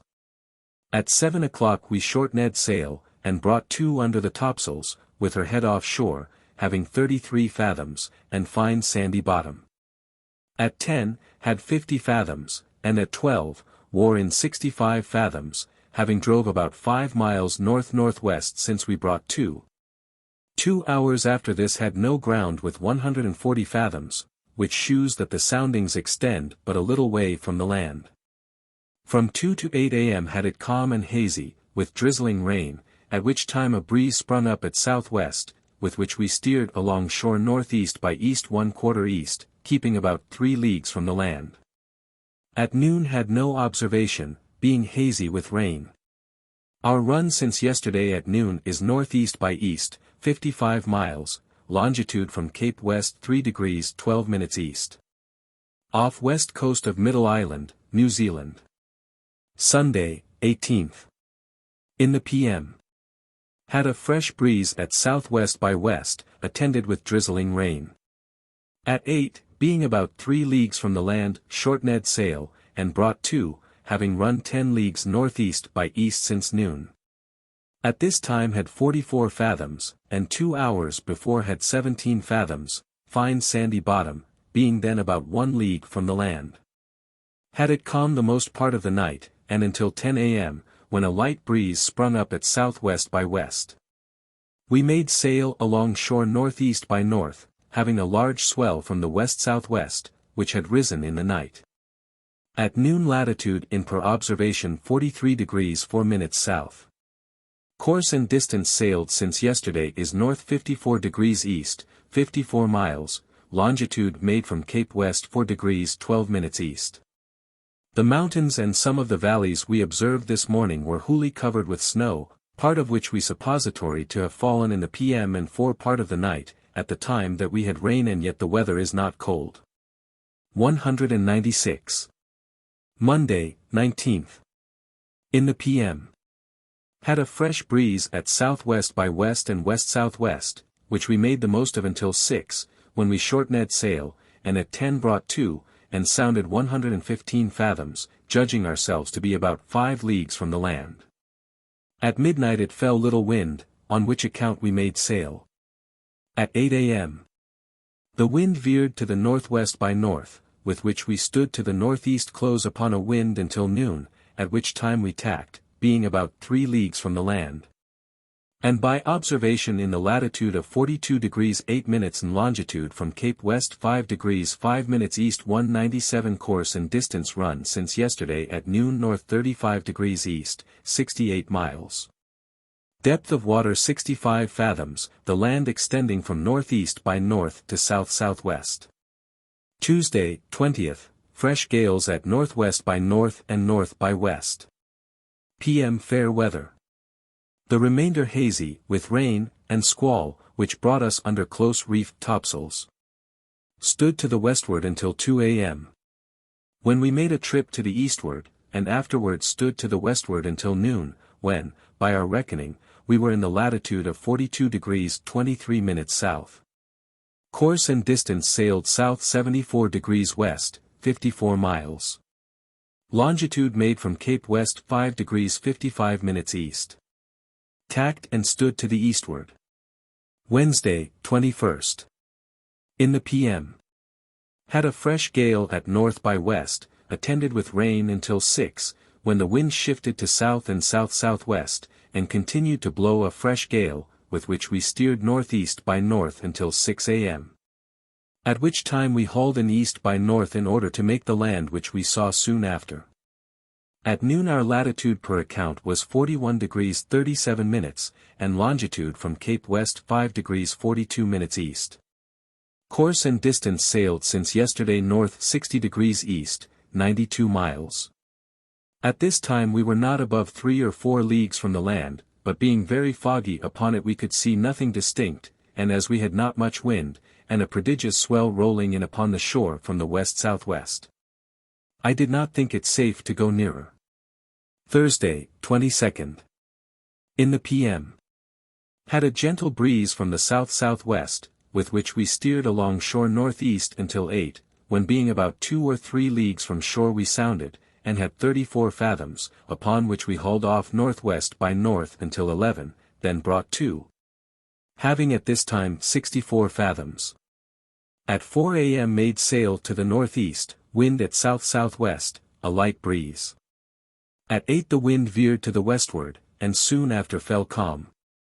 At this time we were about 3 or 4 miles from the shore and in 54 fathoms, having a large swell from the west-southwest rolling obliquely upon the shore, which put me under a good deal of apprehension that we should be obliged to anchor. But by the help of a light air now and then from the southwest quarter we were enabled to keep the ship from driving much nearer the shore. At noon the northernmost land in sight bore northeast by east 1/4 east, distant 8 or 10 leagues. Our latitude by account was 40 degrees 55 minutes south, longitude from Cape West 6 degrees 35 minutes east, course and distance sailed since yesterday at noon north 36 degrees east, 42 miles. Very foggy over the land. Off Cape Farewell, Middle Island, New Zealand. Friday, 23rd light airs from the southward, at intervals calm, the forepart hazy, the remainder clear, pleasant weather. At noon our latitude, by observation, 40 degrees 36 minutes 30 seconds south, longitude from Cape West 6 degrees 52 minutes east. The easternmost point of land in sight 198 bore east 10 degrees north, distant 7 leagues, and a bluff head or point we were abreast of yesterday at noon, off which lay some rocks above water, bore south 18 degrees west, distant 6 leagues. This point I have named Rocks Point, latitude 40 degrees 55 minutes south. Having now nearly run down the whole of this northwest coast of Tovi Poenamo, it is time I should describe the face of the country as it hath at different times appeared to us. I have mentioned on the 11th instant, at which time we were off the southern part of the island, that the land seen then was rugged and mountainous. And there is great reason to believe that the same ridge of mountains extends nearly the whole length of the island from between the westernmost land seen that day and the easternmost seen on the 13th. There is a space of about 6 or 8 leagues of the sea coast unexplored, but the mountains inland were visible enough. The land near the shore about Cape West is rather low, and riseth with a gradual ascent up to the foot of the mountains, and appeared to be mostly covered with wood. From 0.5 fingers down to the latitude of 44 degrees 20 minutes there is a narrow ridge of hills rising directly from the sea, which are clothed with wood. Close behind these hills lies the ridge of mountains, which are of a prodigious height, and appear to consist of nothing but barren rocks, covered in many places with large patches of snow, which perhaps have lain there since the creation. No country upon earth can appear with a more rugged and barren aspect than this doth. From the sea for as far inland as the eye can reach nothing is to be seen but the summits of these rocky mountains, which seem to lay so near one another as not to admit any valleys between them. From the latitude of 44 degrees 20 minutes to the latitude 42 degrees 8 minutes these mountains lay farther inland. The country between them and the sea consists of woody hills and valleys of various extent, both for height and depth, and hath much the appearance of fertility. Many of the valleys are large, low, and flat, and appear to be wholly covered with wood, but it is very probable that great part of the land is taken up in lakes, ponds, etc., as is very common in such like places. From the last mentioned latitude to Cape Farewell, afterwards so called, the land is not distinguished by anything remarkable, it rises into hills directly from the sea, and is covered with wood. While we were upon this part of the coast the weather was foggy, in so much that we could see but a very little way inland. However, we sometimes saw the summits of the mountains above the fog and clouds, which plainly shewed that the inland parts were high and mountainous. And gave me great reason to think that there is a continued chain of mountains from the one end of the island to the other. 199. Saturday, 24th. In the p.m. Had a gentle breeze at southwest, which by dark run us the length of the eastern point set at noon, and not knowing what course the land took on the other side, we brought to in 34 fathoms about 1 league from the land. At 8, it falling little wind, we filled and stood on until 12, at which time we brought to until 4 a.m., then made sail. At daylight we saw low land extending from the above point to the east-southeast as far as the eye could reach, the eastern extremity of which appeared in round hillocks. By this time the wind had veered to the eastward, which obliged us to ply to windward. At noon the point above mentioned bore southwest by south, distant 16 miles, latitude observed 40 degrees 19 minutes south. This point I afterwards named Cape Farewell, for reasons which will be given in their proper place. Sunday, 25th, winds easterly, towards noon had little winds and hazy, with rain.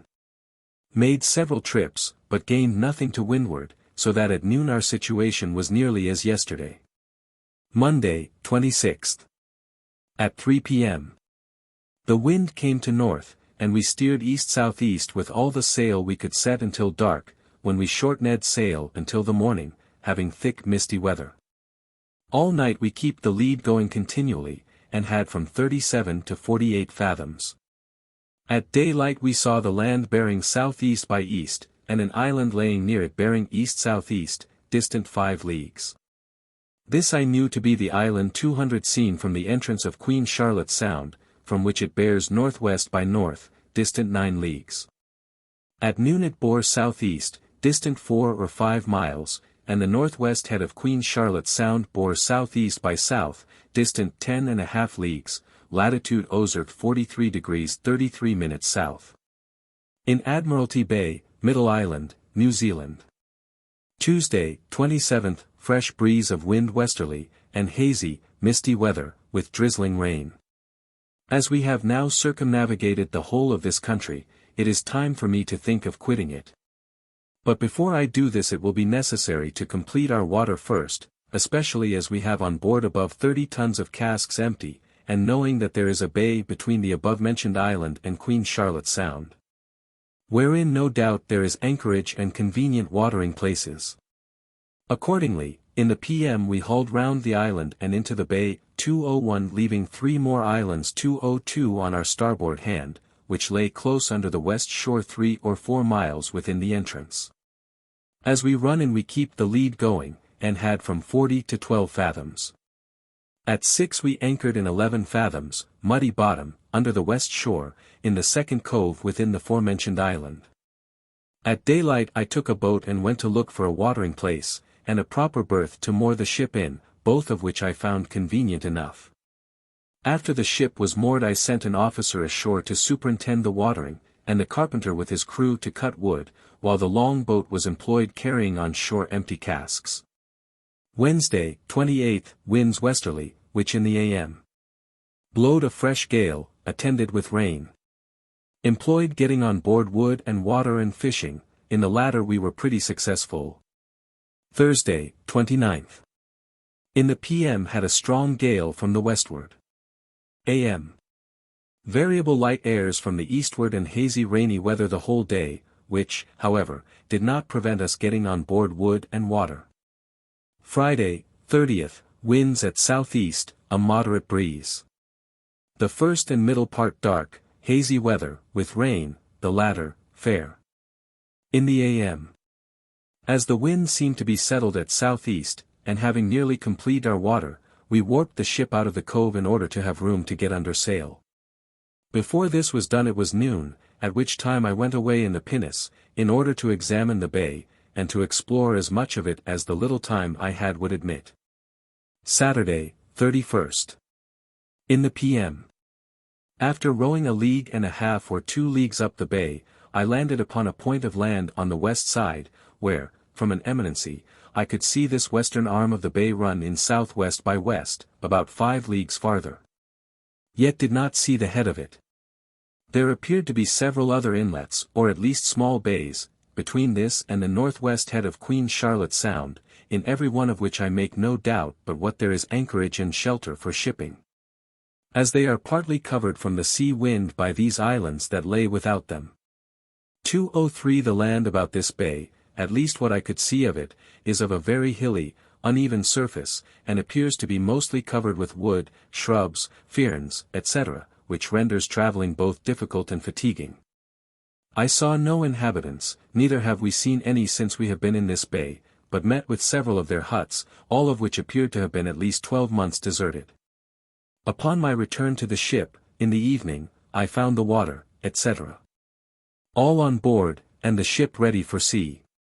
And being now resolved to quit this country altogether, and to bend my thought towards returning home by such a route as might conduce most to the advantage of the service I am upon, I consulted with the officers upon the most eligible way of putting this in execution. To return by the way of Cape Horn was what I most wished, because by this route we should have been able to prove the existence or non-existence of a southern continent, which yet remains doubtful. But in order to ascertain this we must have kept in a higher latitude in the very depth of winter, but the condition of the ship, in every respect, was not thought sufficient for such an undertaking. For the same reason the thoughts of proceeding directly to the Cape of Good Hope was laid aside, especially as no discovery of any moment could be hoped for in that route. It was therefore resolved to return by way of the East Indies by the following route, upon leaving this coast to steer to the westward until we fall in with the east coast of New Holland. And then to follow the direction of that coast to the northward, or what other direction it might take us, until we arrive at its northern extremity. And if this should be found impracticable, then to endeavor to fall in with the land or islands discovered by Quiros. 204.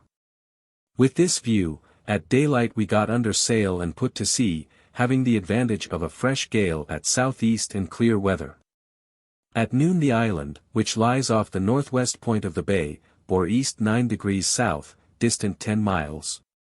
Our latitude, by observation, was 40 degrees 35 minutes south. This bay I have named Admiralty Bay, the northwest point Cape Stevens, and the east point Jackson, after the two secretaries. 205 It may always be known by the island above mentioned, which is pretty high, and lies northeast, 2 miles from Cape Stevens, latitude 40 degrees 37 minutes south, longitude 185 degrees 6 minutes west. Between this island and Cape Farewell, which is west by north and east by south, distant 14 or 15 leagues from each other, the shore forms a large deep bay, the bottom of which we could hardly see in sailing in a straight line from the one cape to the other. But it is not at all improbable but what it is all lowland next the sea, as we have met with less water here than on any other part of the coast at the same distance from land. However, a bay there is, and is known on the chart by the name of Blind Bay, but I have reason to believe it to be Tasman's Murderer's Bay. 206. Before I quit this land altogether I shall give a short general description of the country, its inhabitants, their manners, customs, etc. In which it is necessary to observe that many things are founded only on conjecture, for we were too short a time in any one place to learn much of their interior policy, and therefore could only draw conclusions from what we saw at different times. Description of New Zealand. Some account of New Zealand. Part of the East 207 coast of this country was first discovered by Abel Tasman in 1642, and by him called New Zealand. He, however, never landed upon it. Probably he was discouraged from it by the natives killing 3 or 4 of his people at the first and only place he anchored at. This country, which before now was thought to be a part of the imaginary southern continent, consists of 2 large islands, divided from each other by a strait or passage of 4 or 5 leagues broad. They are situated between the latitude of 34 and 48 degrees south, and between the longitude of 181 and 194 degrees west from the meridian of Greenwich. The situation of few parts of the world are better determined than these islands are, being settled by some hundreds of observations of the sun and moon, and one of the transit of Mercury made by Mr. Green, who was sent out by the Royal Society to observe the transit of Venus. The northernmost of these islands, as I have before observed, is called by the natives Ihainamau and the southermost Tovi Poenamu.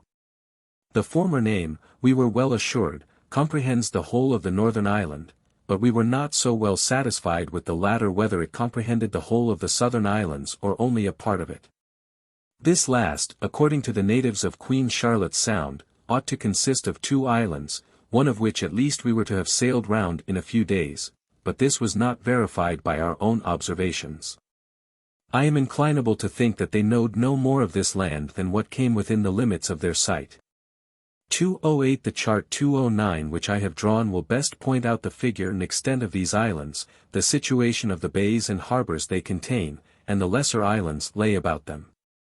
And now I have mentioned the chart, I shall point out such places as are drawn with sufficient accuracy to be depended upon and such as are not, beginning at Cape Palliser and proceed round Hypothetical by the East Cape, etc. The coast between these two capes I believe to be laid down pretty accurate, both in its figure and the course and distance from point to point.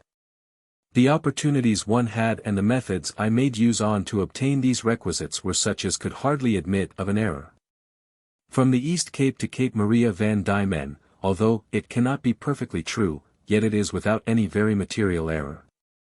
Some few places, however, must be accepted, and these are very doubtful, and are not only here, but in every other part of the chart pointed out by a pricked or broken line. From Cape Maria van Diemen up as high as the latitude of 36 degrees 15 minutes we seldom were nearer the shore than from 5 to 8 leagues, and therefore the line of the sea coast may in some places be erroneous. From the above latitude to nearly the length of Entry Island we run along and near the shore all the way, and no circumstance occurred that made me liable to commit any material error. Excepting Cape Tyrrwhit, we never came near the shore between Entry Island and Cape Palliser, and therefore this part of the coast may be found to differ something from the truth. In short, I believe that this island will never be found to differ materially from the figure I have given it, and that the coast affords few or no harbors but what are either taken notice of in this journal, or in some measure pointed out in the chart. But I cannot say so much for Tovi Poenamu. The season of the year and circumstance of the voyage would not permit me to spend so much time about this island as I had done at the other, and the blowing weather we frequently met with made it both dangerous and difficult to keep upon the coast. However, I shall point out the places that may be erroneous in this as I have done in the other. From Queen Charlotte's Sound to Cape Campbell, and as far to the southwest as the latitude 43 degrees, will be found to be pretty accurate. Between this latitude and the latitude 44 degrees 20 minutes the coast is very doubtfully laid down, a part of which we hardly, if at all, saw. From this last mentioned latitude to Cape Saunders we were generally at too great a distance to be particular, and the weather at the same time was unfavourable. The coast, as it is laid down from Cape Saunders to Cape South, and even to Cape West, is no doubt in many places very erroneous, as we hardly were ever able to keep near the shore, and were sometimes blown off altogether. From the West Cape down to Cape Farewell, and even to Queen Charlotte's Sound, will in most places be found to differ not much from the truth. 210. Animals, timber, etc., New Zealand. Mention is likewise made in the chart of the appearance or aspect of the face of the country. With respect to Tovi Poenamu, it is for the most part very mountainous, and to all appearance a barren country. The people in Queen Charlotte's Sound, those that came off to us from under the snowy mountain, and the 5 we saw to the southwest of Cape Saunders were all the inhabitants, or signs of inhabitants, we saw upon the whole island. But most part of the sea coast of Hypothetical, except the southwest side, is well inhabited. And although it is a hilly, mountainous country, yet the very hills and mountains are many of them covered with wood, and the soil of the plains and valleys appeared to be very rich and fertile. And such as we had an opportunity to examine we found to be so, and not very much encumbered with woods. It was the opinion of every body on board that all sorts of European grain, fruit, plants, etc., would thrive here. In short, was this country settled by an industrious people they would very soon be supplied not only with the necessaries, but many of the luxuries, of life. The sea, bays, and rivers abound with a great variety of excellent fish, the most of them unknown in England, besides lobsters, which were allowed by every one to be the best they ever had eat. Oysters and many other sorts of shell fish all excellent in their kind. Sea and water fowls of all sorts are, however, in no great plenty. Those known in Europe are ducks, shags, gannets, and gulls, all of which were eat by us, and found exceeding good. Indeed, hardly anything came amiss to us that could be eat by man. Land fowl are likewise in no great plenty, and all of them, except quails, are, I believe, unknown in Europe. These are exactly like those we have in England. The country is certainly destitute of all sorts of beasts, either wild or tame, except dogs and rats. The former are tame, and lived with the people, who breed and bring them up for no other purpose than to eat, and rats are so scarce that not only I, but many others in the ship, never see one. Although we have seen some few seals, and once a sea lion upon this coast, yet I believe they are not only very scarce to 11 but seldom or ever come ashore.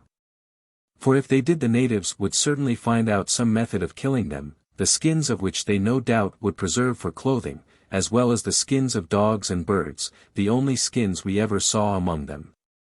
But they must sometimes get whales, because many of the pata-patos are made of the bones of some such fish, and an ornament they wear at their breast, on which they set great value, which are supposed to be made of the tooth of a whale.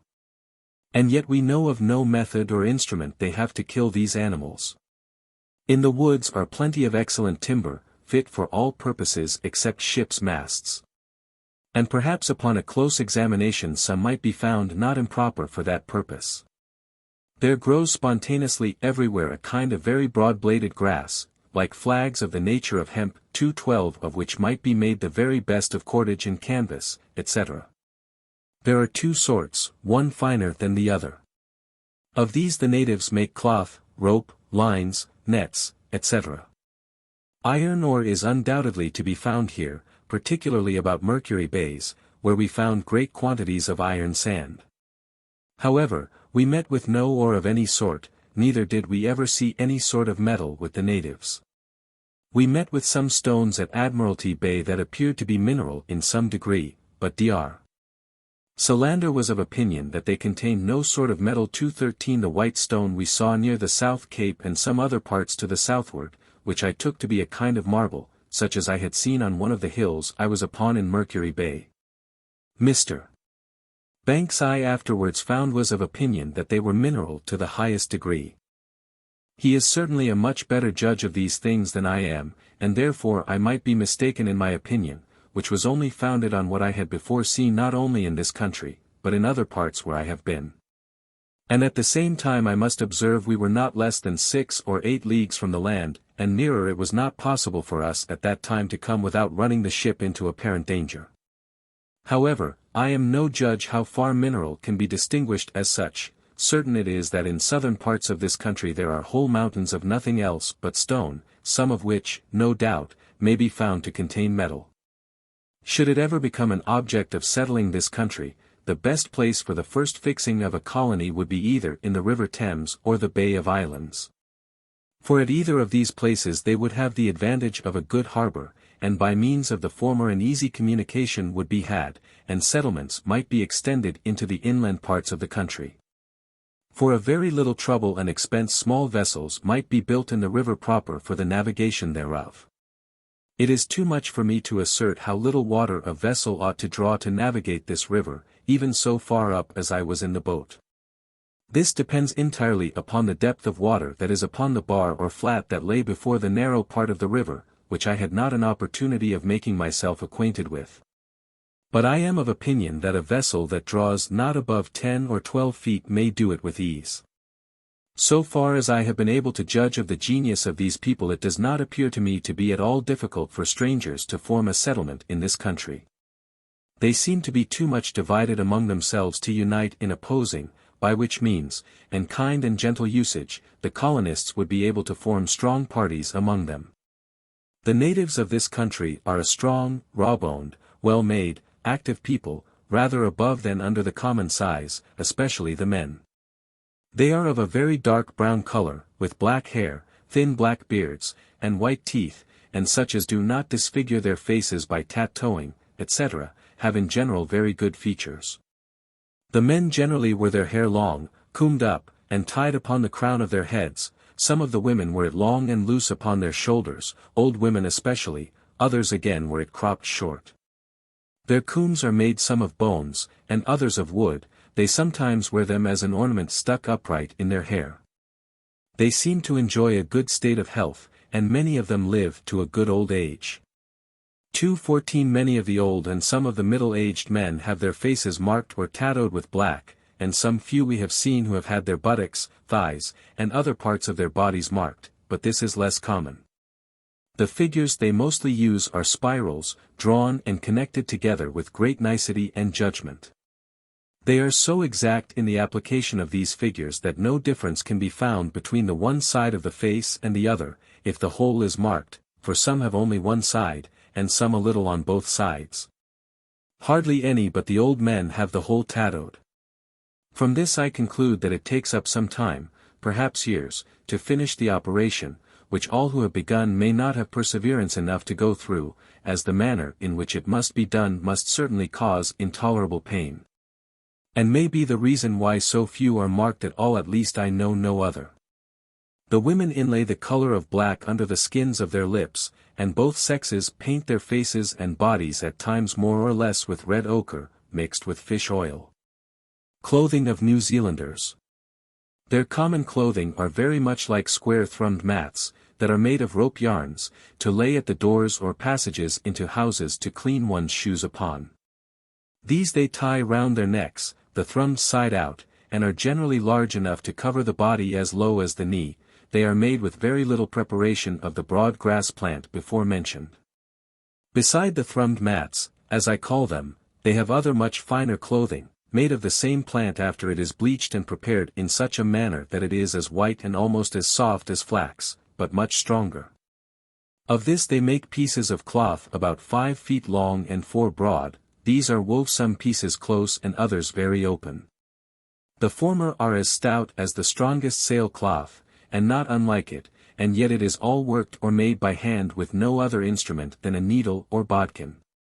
To one end of every piece is generally worked a very neat border of different colors of 4 or 6 inches broad, and they very often trim them with pieces of dog skin or bird's feathers.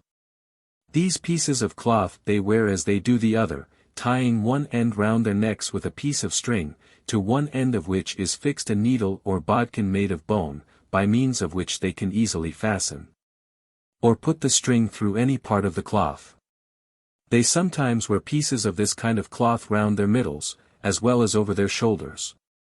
But this is not common, especially with the men, who hardly ever wear anything round their middles, observing no sort of decency in that respect. Neither is it at all uncommon for them to go quite naked without any one thing about them besides a belt round their waists, to which is generally fastened a small string, which they tie round the prepuce. In this manner I have seen hundreds of them come off to and on board the ship, but they generally had their proper clothing in the boat along with them to put on if it rained, etc. The women, on the other hand, always wear something round their middle, generally a short, thrummed mat, which reaches as low as their knees. Sometimes, indeed, I have seen them with only a bunch of grass or plants before, tied on with a piece of fine plaiting made of sweet-scented grass. They likewise wear a piece of cloth over their shoulders as the men do. This is generally of the thrum kind. I hardly ever saw a woman wear a piece of fine cloth. One day at Talago I saw a strong proof that the women never appear naked, at least before strangers. Some of us happened to land upon a small island where several of them were naked in the water, gathering of lobsters and shell fish. As soon as they saw us, some of them hid themselves among the rocks, and the rest remained in the sea until they had made themselves aprons of the seaweed. And even then, when they came out to us, they shewed manifest signs of shame, and those who had no method of hiding their nakedness would by no means appear before us. The women have all very soft voices, and may by that alone be known from the men.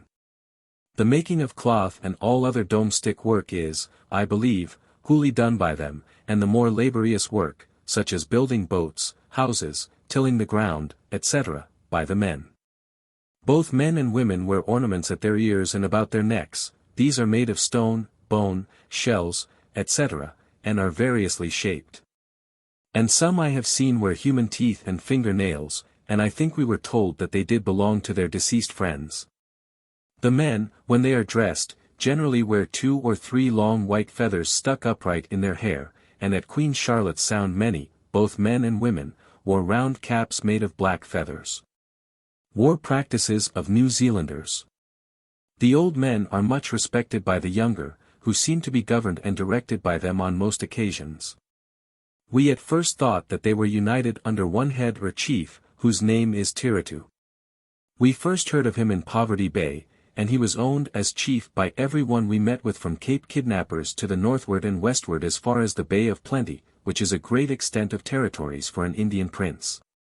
When we were upon the east coast they always pointed inland to the westward for the place of his residence, which I believe to be in the Bay of Plenty, and that those hippas or fortified towns are barrier towns either for or against him.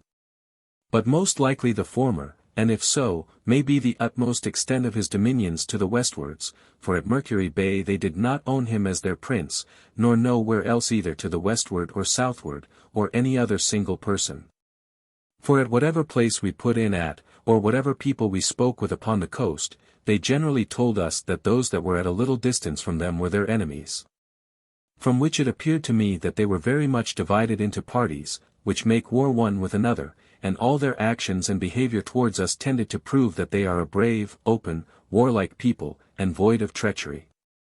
Whenever we were visited by any number of them that had never heard or seen anything of us before, they generally came off in the largest canoe they had, some of which will carry 60, 80, or 100 people. They always brought their best clothes along with them, which they put on as soon as they came near the ship.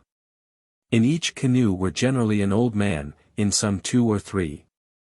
These used always to direct the others, were better clothed, and generally carried a halberd or battle axe in their hands, or some such like thing that distinguished them from the others. As soon as they came within about a stone's throw of the ship they would there lay, and call out, Haramoy Harenta a Patua go, that is, come here, come ashore with us, and we will kill you with our patu-patus. And at the same time would shake them at us. At times they would dance the war dance, and other times they would trade with and talk to us, and answer such questions as were put to them with all the calmness imaginable, and then again begin the war dance, shaking their paddles, patu-patus, etc. And make strange contortions at the same time. As soon as they had worked themselves up to a proper pitch they would begin to attack us with stones and darts, and oblige us, whether we would or no, to fire upon them. Musketry they never regarded unless they felt the effect, but great guns they did, because they threw stones farther than they could comprehend. After they found that our arms were so much superior to theirs, and that we took no advantage of that superiority, and a little time given them to reflect upon it, they ever after were our very good friends. And we never had an instance of their attempting to surprise or cut off any of our people when they were ashore. Opportunity for so doing they must have had at one time or another. It is hard to account for what we have everywhere been told, of their eating their enemies killed in battle, which they most certainly do. Circumstances enough we have seen to convince us of the truth of this. Tupia, who holds this custom in great aversion, hath very often argued with them against it, but they have always as strenuously supported it, and never would own that it was wrong. It is reasonable to suppose that men with whom this custom is found, seldom, if ever, give quarter to those they overcome in battle, and if so, they must fight desperately to the very last. A strong proof of this supposition we had from the people of Queen Charlotte's Sound, who told us, but a few days before we arrived, that they had killed and eat a whole boat's crew. Surely a single boat's crew, or at least a part of them, when they found themselves beset and overpowered by numbers would have surrendered themselves prisoners, was such a thing practiced among them. The heads of these unfortunate people they preserved as trophies, 4 or 5 of them they brought off to shew to us, one of which Mr. Banks bought, or rather forced them to sell, for they parted with it with the utmost reluctancy, and afterwards would not so much as let us see one more for anything we could offer them. In the article of food these people have no great variety. Fern roots, dogs, fish, and wild fowl is their chief diet, for cocoas, yams, and sweet potatoes is not cultivated everywhere. They dress their victuals in the same manner as the people in the South Sea Islands. That is, dogs and large fish they bake in a hole in the ground, and small fish, birds, and shell fish, etc., they broil on the fire. Fern roots they likewise heat over the fire, then beat them out flat upon a stone with a wooden mallet. After this they are fit for eating, in the doing of which they suck out the moist and glutinous part, and spit out the fibrous parts. These ferns are much like, if not the same as, the mountain ferns in England. They catch fish with shawns, hooks and line, but more commonly with hooked nets very ingeniously made. In the middle of these they tie the bait, such as sea ears, fish guts, etc., then sink the net to the bottom with a stone. After it lays there a little time they haul it gently up, and hardly ever without fish, and very often a large quantity. All their nets are made of the broad grass plant before mentioned. Generally with no other preparation than by splitting the blade of the plant into threads. Their fish hooks are made of crooked pieces of wood, bones, and shells. War canoe of New Zealand. New Zealand canoes, houses, etc. The people shew great ingenuity and good workmanship in the building and framing their boats or canoes. They are long and narrow, and shaped very much like a New England whaleboat. Their large canoes are, I believe, built wholly for war, and will carry from 40 to 80 or 100 men with their arms, etc. I shall give the dimensions of one which I measured that lay ashore at Talago. Length 68.5 feet, breadth 5 feet, and depths 3.5, the bottom sharp, inclining to a wedge, and was made of 3 pieces hollowed out to about 2 inches or 1.5 inches thick, and well fastened together with strong plaiting. Each side consisted of one plank only, which was 63 feet long and 10 or 12 inches broad, and about 1¼ inch thick, and these were well fitted and lashed to the bottom part. There were a number of thwarts laid across and lashed to each gunwale as a strengthening to the boat. The head ornament projected 5 or 6 feet without the body of the boat, and was 4 feet high. The stern ornament was 14 feet high, about 2 feet broad, and about 1½ inch thick. It was fixed upon the stern of the canoe like the stern post of a ship upon her keel. The ornaments of both head and stern and the 2 side boards were of carved work, and, in my opinion, neither ill-designed nor executed. All their canoes are built after this plan, and few are less than 20 feet long. Some of the small ones we have seen with outriggers, but this is not common. In their war canoes they generally have a quantity of birds' feathers hung in strings, and tied about the head and stern as additional ornament. They are as various in the heads of their canoes as we are in those of our shipping. But what is most common is an odd designed figure of a man, with as ugly a face as can be conceived, a very large tongue sticking out of his mouth, and large white eyes made of the shells of sea ears. Their paddles are small, light, and neatly made. They hardly ever make use of sails, at least that we saw, and those they have are but ill-contrived, being generally a piece of netting spread between 2 poles, which serve for both masts and yards. The houses of these people are better calculated for a cold than a hot climate. They are built low, and in the form of an oblong square. The framing is of wood or small sticks, and the sides and covering of thatch made of long grass. The door is generally at one end, and no bigger than to admit of a man to creep in and out. Just within the door is the fireplace, and over the door, or on one side, is a small hole to let out the smoke. These houses are 20 or 30 feet long, others not above half as long. This depends upon the largeness of the family they are to contain, for I believe few families are without such a house as these, although they do not always live in them, especially in the summer season. When many of them live dispersed up and down in little temporary huts, that are not sufficient to shelter them from the weather. The tools which they work with in building their canoes, houses, etc., are adzes or axes, some made of a hard black stone, and others of green talc. They have chisels made of the same, but these are more commonly made of human bones. In working small work and carving I believe they use mostly pieces of jasper, breaking small pieces from a large lump they have for that purpose. As soon as the small piece is blunted they throw it away and take another. To till or turn up the ground they have wooden spades, if I may so call them, made like stout pickets, with a piece of wood tied across near the lower end, to put the foot upon to force them into the ground. These green talc axes that are whole and good they set much value upon, and never would part with them for anything we could offer. 2.15 I offered one day for one of the best axes I had in the ship, besides a number of other things, but nothing would induce the owner to part with it. From this I inferred that good ones were scarce among them. Diversions and musical instruments they have but few, the latter consists of 2 or 3 sorts of trumpets and a small pipe or whistle, and the former in singing and dancing. Their songs are harmonious enough, but very doleful to a European ear. In most of their dances they appear like mad men, jumping and stamping with their feet, making strange contortions with every part of the body, and a hideous noise at the same time. And if they happen to be in their canoes they flourish with great agility their paddles, patus, various ways, in the doing of which, if there are ever so many boats and people, they all keep time and motion together to a surprising degree.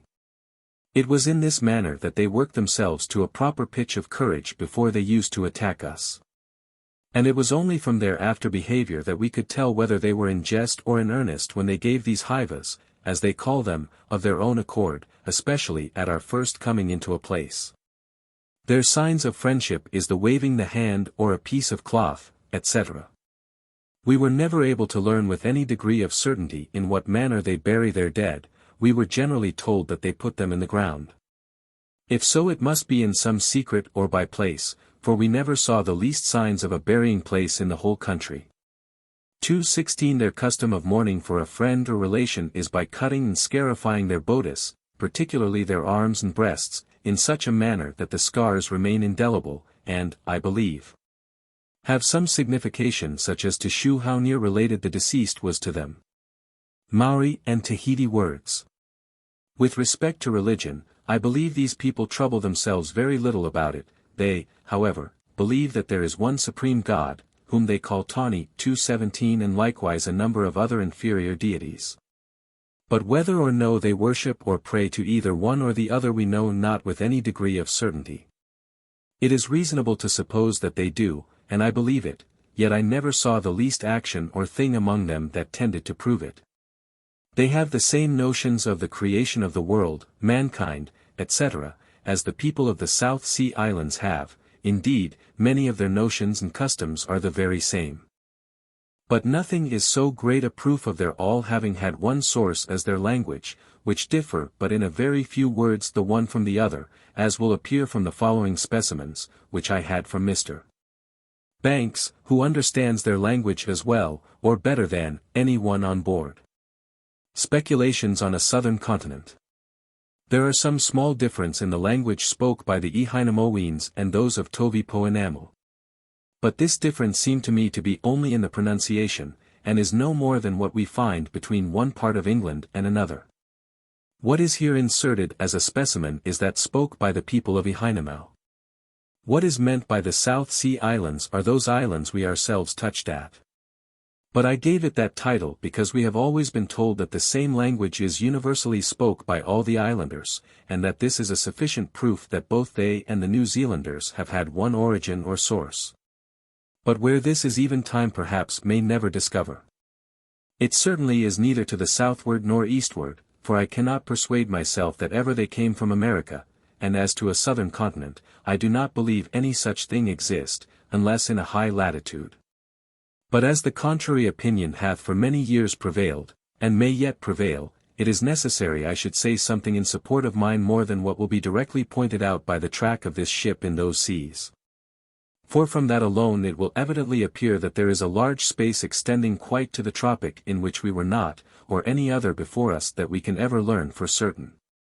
In our route to the northward, after doubling Cape Horn, when in the latitude of 40 degrees, we were in the longitude of 110 degrees. And in our return to the southward, after leaving Ulidia, when in the same latitude, we were in the longitude of 145 degrees, the difference in this latitude is 35 degrees of longitude. In the latitude of 30 degrees the difference of the two tracks is 21 degrees, and that difference continues as low as 20 degrees, but a view of the chart will best illustrate this. Here is now room enough for the North Cape of the southern continent to extend to the northward, even to a pretty low latitude. But what foundation have we for such a supposition? None, that I know of, but this, that it must either be here or nowhere. Geographers have indeed laid down part of Quiros' discoveries in this longitude, and have told us that he had these signs of a continent, a part of which they have actually laid down in the maps, but by what authority I know not. Quiros, in the latitude of 25 or 26 degrees south, discovered 2 islands, which, I suppose, may lay between the longitude of 130 and 140 degrees west. Dalrymple lays them down in 146 degrees west, and says that Quiros saw to the southward very large hanging clouds and a very thick horizon, with other known signs of a continent. Other accounts of their voyage says not a word about this. But supposing this to be true, hanging clouds and a thick horizon are certainly no signs of a continent. I have had many proofs to the contrary in the course of this voyage. Neither do I believe that Quiros looked upon such things as known signs of land, for if he had he certainly would have stood to the southward, in order to have satisfied himself before he had gone to the northward. For no man seems to have had discoveries more at heart than he had. Besides this was the ultimate object of his voyage. 218 If Quiros was in the latitude of 26 degrees and longitude 146 degrees west, then I am certain that no part of the southern continent can nowhere extend so far to the northward as the above-mentioned latitude. But the voyage which seems to thrust it farthest back in the longitude I am speaking of, viz. between 130 and 150 degrees west, is that of Admiral Roggewijn, a Dutchman, made in 1722, who, after leaving Juan Fernandez, went in search of Davis's Island. But not finding it, he ran 12 degrees more to the west, and in the latitude of 28½ degrees discovered Easter Island. Dalrymple and some others have laid it down in 27 degrees south and 106 degrees 30 minutes west, and supposes it to be the same as Davis's Isle, which I think cannot be from the circumstance of the voyage. On the other hand, Mr. Pinger, in his treatise concerning the transit of Venus, gives an extract of Roggewijn's voyage and a map of the South Seas, wherein he places Easter Island in the latitude of 28½ degrees south. And in the longitude of 123 degrees west. 219 His reason for so doing may be seen at large in the said treatise. He likewise lays down Roggewijn's route through those South Seas very different from any other author I have seen, for after leaving Easter Island he makes him to steer southwest to the height of 34 degrees south, and afterwards west-northwest. If Roggewijn really took this route, then it is not probable that there is any main land to the northward of 35 degrees south. However, Mr. Dalrymple and some geographers have laid down Roggewijn's track very different from Mr. Pinger. From Easter Isle they have laid down his track to the northwest, and afterwards very little different from that of La Mer. And this I think is not probable, that a man who, at his own request, was sent to discover the southern continent should take the same route through these seas as others had done before who had the same thing in view. By so doing he must be morally certain of not finding what he was in search of, and of course must fail as they had done. Be this as it may, it is a point that cannot be cleared up from the published accounts of the voyage, which, so far from taking proper notice of their longitude, have not even mentioned the latitude of several of the islands they discovered. So that I find it impossible to lay down Roggewijn's route with the least degree of accuracy. 220. But to return to our own voyage, which must be allowed to have set aside the most, if not all, the arguments and proofs that have been advanced by different authors to prove that there must be a southern continent. I mean to the northward of 40 degrees south, for what may lie to the southward of that latitude I know not. Certain it is that we saw no visible signs of land, according to my opinion, neither in our route to the northward, southward, or westward, until a few days before we made the coast of New Zealand. It is true we have often seen large flocks of birds, but they were generally such as are always seen at a very great distance from land. We likewise saw frequently paces of sea or rock weed, but how is one to know how far this may drive to sea? I am told, and that from undoubted authority, that there is yearly thrown up upon the coast of Ireland and Scotland a sort of beans called ox-eyes, which are known to grow nowhere but in the West Indies. And yet these two places are not less than 1,200 leagues asunder. Was such things found floating upon the water in the South Seas, one would hardly be persuaded that one was even out of sight of land, so apt are we to catch at everything that may at least point out to us the favourite object we are in pursuit of. And yet experience shews that we may be as far from it as ever. Thus I have given my opinion freely and without prejudice, not with any view to discourage any future attempts being made towards discovering the southern continent. On the contrary, as I think this voyage will evidently make it appear that there is left but a small space to the northward of 40 degrees where the grand object can lay. I think it would be a great pity that this thing, which at times has been the object of many ages and nations, should not now be wholly be cleared up. Which might very easily be done in one voyage without either much trouble or danger or fear of miscarrying, as the navigator would know where to go to look for it. But if, after all, no continent was to be found, then he might turn his thoughts towards the discovery of those multitude of islands which, we are told, lay within the tropical regions to the south of the line. And this we have from very good authority, as I have before hinted. This he will always have in his power. For, unless he be directed to search for the southern lands in a high latitude, he will not, as we were, be obliged to go farther to the westward in the latitude of 40 degrees than 140 or 145 degrees west. And therefore will always have it in his power to go to George's Island, where he will be sure of meeting with refreshments to recruit his people before he sets out upon the discovery of the islands. 221 But should it be thought proper to send a ship out upon this service while Tupia lives, and he to come out in her, in that case she would have a prodigious advantage over every ship that hath been upon discoveries in those seas before.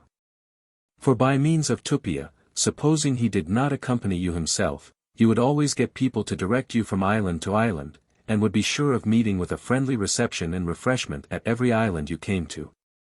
This would enable the navigator to make his discoveries the more perfect and complete, at least it would give him time so to do, for he would not be obliged to hurry through those seas through any apprehensions of wanting provisions. Tupia's list of islands. I shall now add a list of those islands which Tupia and several others have given us an account of, and endeavor to point out the respective situations from Otaheite, or George's Island. But this, with respect to many of them, cannot be depended upon. Those marked thus, Tupia himself has been at, and we have no reason to doubt his veracity in this, by which it will appear that his geographical knowledge of those seas is pretty extensive. And yet I must observe that before he came with us he hardly had an idea of any land being larger than Otaheite. The above list was taken from a chart of the islands drawn by Tupia's own hands.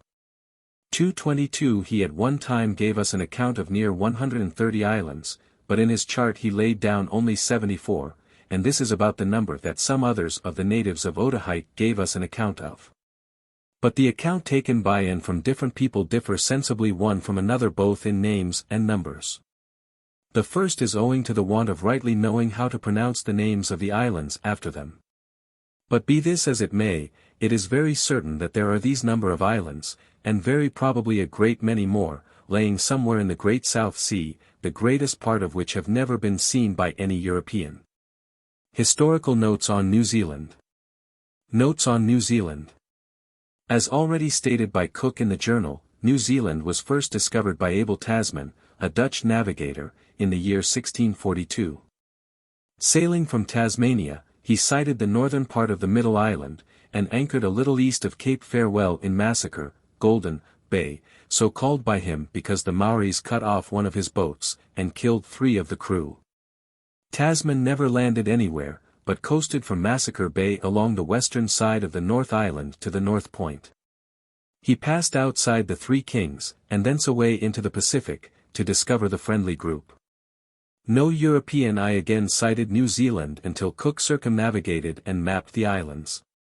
The warlike character of the natives is well shown in this journal. On nearly every occasion they either made, or attempted to make, an attack, even on the ships, and in self-defense firearms had constantly to be used. Nevertheless, Cook's judgment enabled him to inaugurate friendly relations in most places where he stopped long enough to enable the natives to become acquainted with the strangers. It was not so with other voyagers.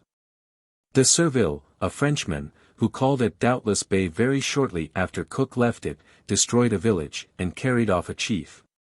Marion de Fresne was, in 1772, in the Bay of Islands, killed by the natives, with 16 of his people, and eaten, for violation of some of their customs, and ill treatment of some individuals. Other outrages followed, committed on both sides, and it is no wonder that, though Cook represented the advantages of the island for colonization, it was not considered a desirable place in which to settle. The cannibalism of the Maoris especially made people shy of the country. Intermittent communication took place between New Zealand and the new colony of New South Wales, and at last, in 1814, Samuel Marsden, a clergyman of the Church of England, who had seen Maoris in New South Wales, landed in the Bay of Islands with other missionaries. This fearless and noble-minded man obtained the confidence of the Maoris, and a commencement of colonization was made. It was not, however, until 1840 that the New Zealand Company was formed to definitely colonize. They made their station at Wellington. In the same year Captain Hobson, R.N., was sent as lieutenant governor. Landing first at the Bay of Islands, he transferred his headquarters to the Hauraki Gulf in September 1840, where he founded Auckland, which remained the capital until 1876, when the seat of government was transferred to Wellington. The North Island, in which all these occurrences took place, contained by far the greater number of the natives, and it seems strange now that the first efforts to settle were not made in the Middle Island, which has proved equally suitable for Europeans, and where the difficulties of settlement, from the existence of a less numerous native population, were not so great. It is not necessary here to follow the complicated history of New Zealand in later years, which unfortunately comprises several bloody wars with the Maoris. The present prosperous condition of this great colony is well known, but it has not been effected without the rapid diminution of the natives, who have met with the fate of most aborigines in contact with Europeans, especially when the former were naturally bold and warlike. The Maoris have retained the tradition of the original arrival of their race in a fleet of canoes from a country called Hawaii, which is by some supposed to be Hawaii in the Sandwich Group. As we have seen, the language was practically the same as that of Tahiti, and there is no doubt that they came from some of the Polynesian islands. The date of the immigration is supposed to be the 15th century. Each canoe's crew settled in different parts of the North Island, and were the founders of the different great tribes into which the New Zealanders were divided. The more celebrated canoes were the Arawa, Tainui, Aotea, Kurahapo, Takatumu, and others. The Arawa claimed the first landing, and the principal idols came in her. One of these is now in the possession of Sir George Grey. A large tribe on the east coast still bears the name of Arawa, and her name, that of the Tainui, and other of the canoes, are now borne by some of the great steamships that run to New Zealand.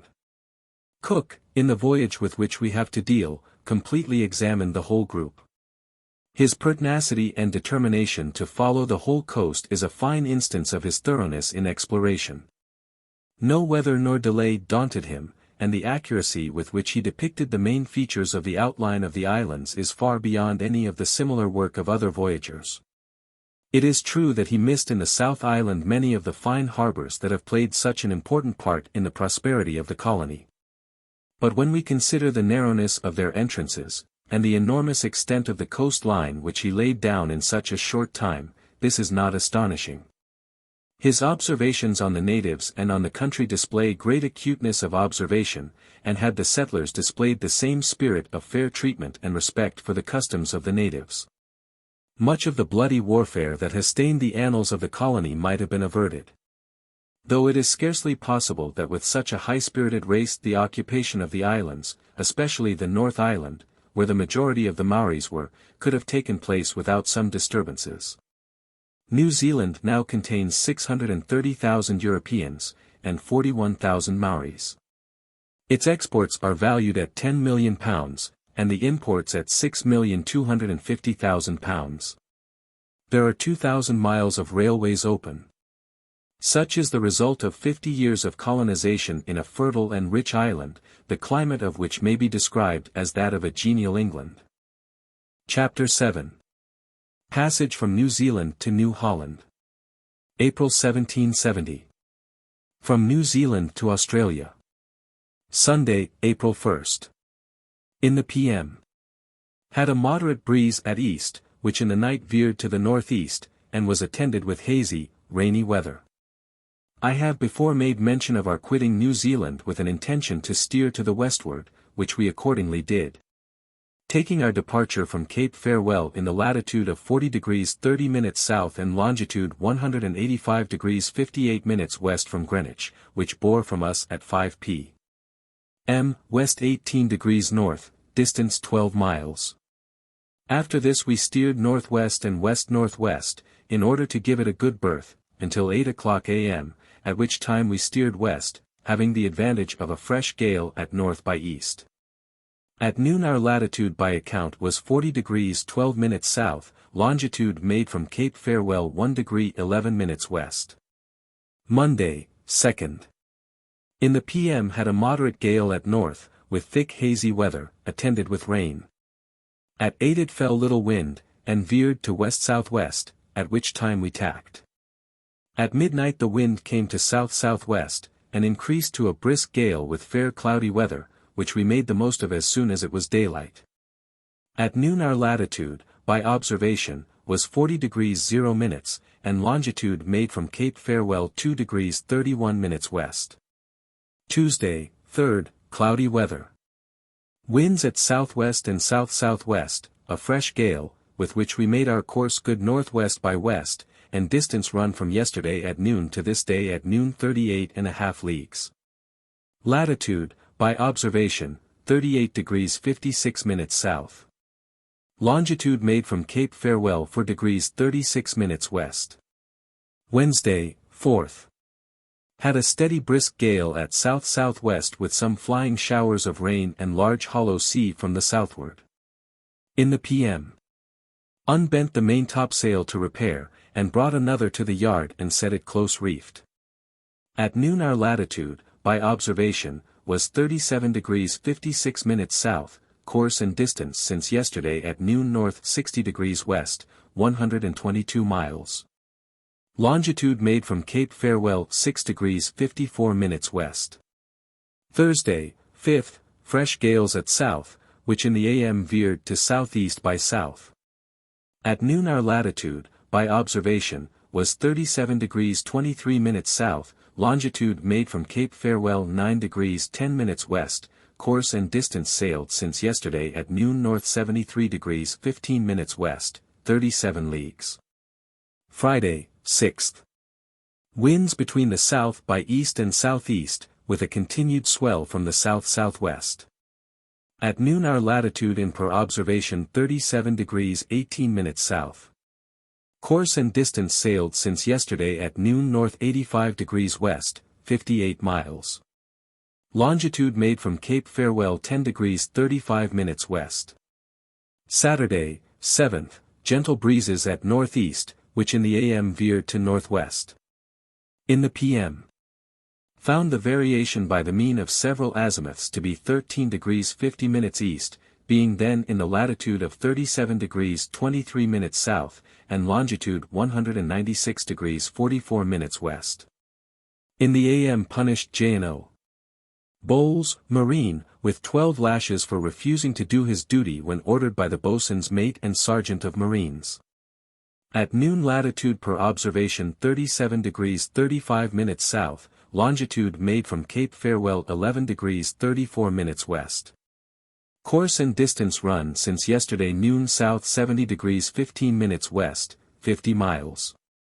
Sunday, 8th, gentle breezes from the northwest and north. In the p.m. found the variation to be 13 degrees 56 minutes east.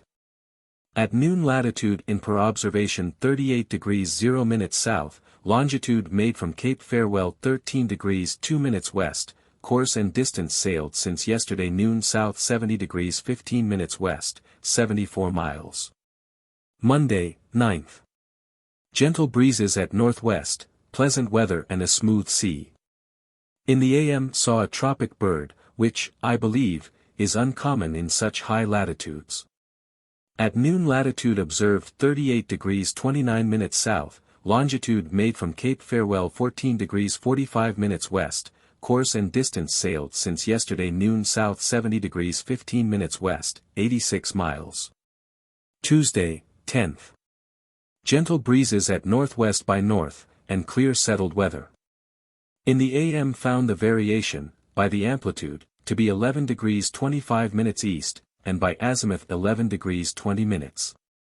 At noon the observed latitude was 38 degrees 51 minutes south, and longitude made from Cape Farewell 16 degrees 45 minutes, longitude in 202 degrees 43 minutes west. Course and distance sailed since yesterday noon south 76 degrees 45 minutes west, 96 miles. Wednesday, 11th, gentle breezes from the northwest, and pleasant weather, with some few showers of rain. In the AM. Found the variation to be 13 degrees 48 minutes east, which is 2.5 degrees more than it was yesterday, although I should have expected to have found it less, for the observations were equally good. At noon latitude in 39 degrees 7 minutes south, longitude made from Cape Farewell 17 degrees 23 minutes, and course and distance sailed since yesterday noon south 62 degrees west, 34 miles. Thursday, 12th. Calm, with now and then light airs from the northeast and northwest, cloudy weather, but remarkably warm, and so it hath been for some days past. At noon we were in the latitude of 39 degrees 11 minutes, and longitude from Cape Farewell 17 degrees 35 minutes west, course and distance sailed since yesterday noon south 66 degrees west, 10 miles. Friday, 13th. Light airs next to a calm, with clear pleasant weather, what little wind we had was from the northwest quarter. In the course of this day found the variation to be 12 degrees 27 minutes east, being at noon, by observation, in the latitude of 39 degrees 23 minutes south, and longitude 204 degrees 2 minutes west.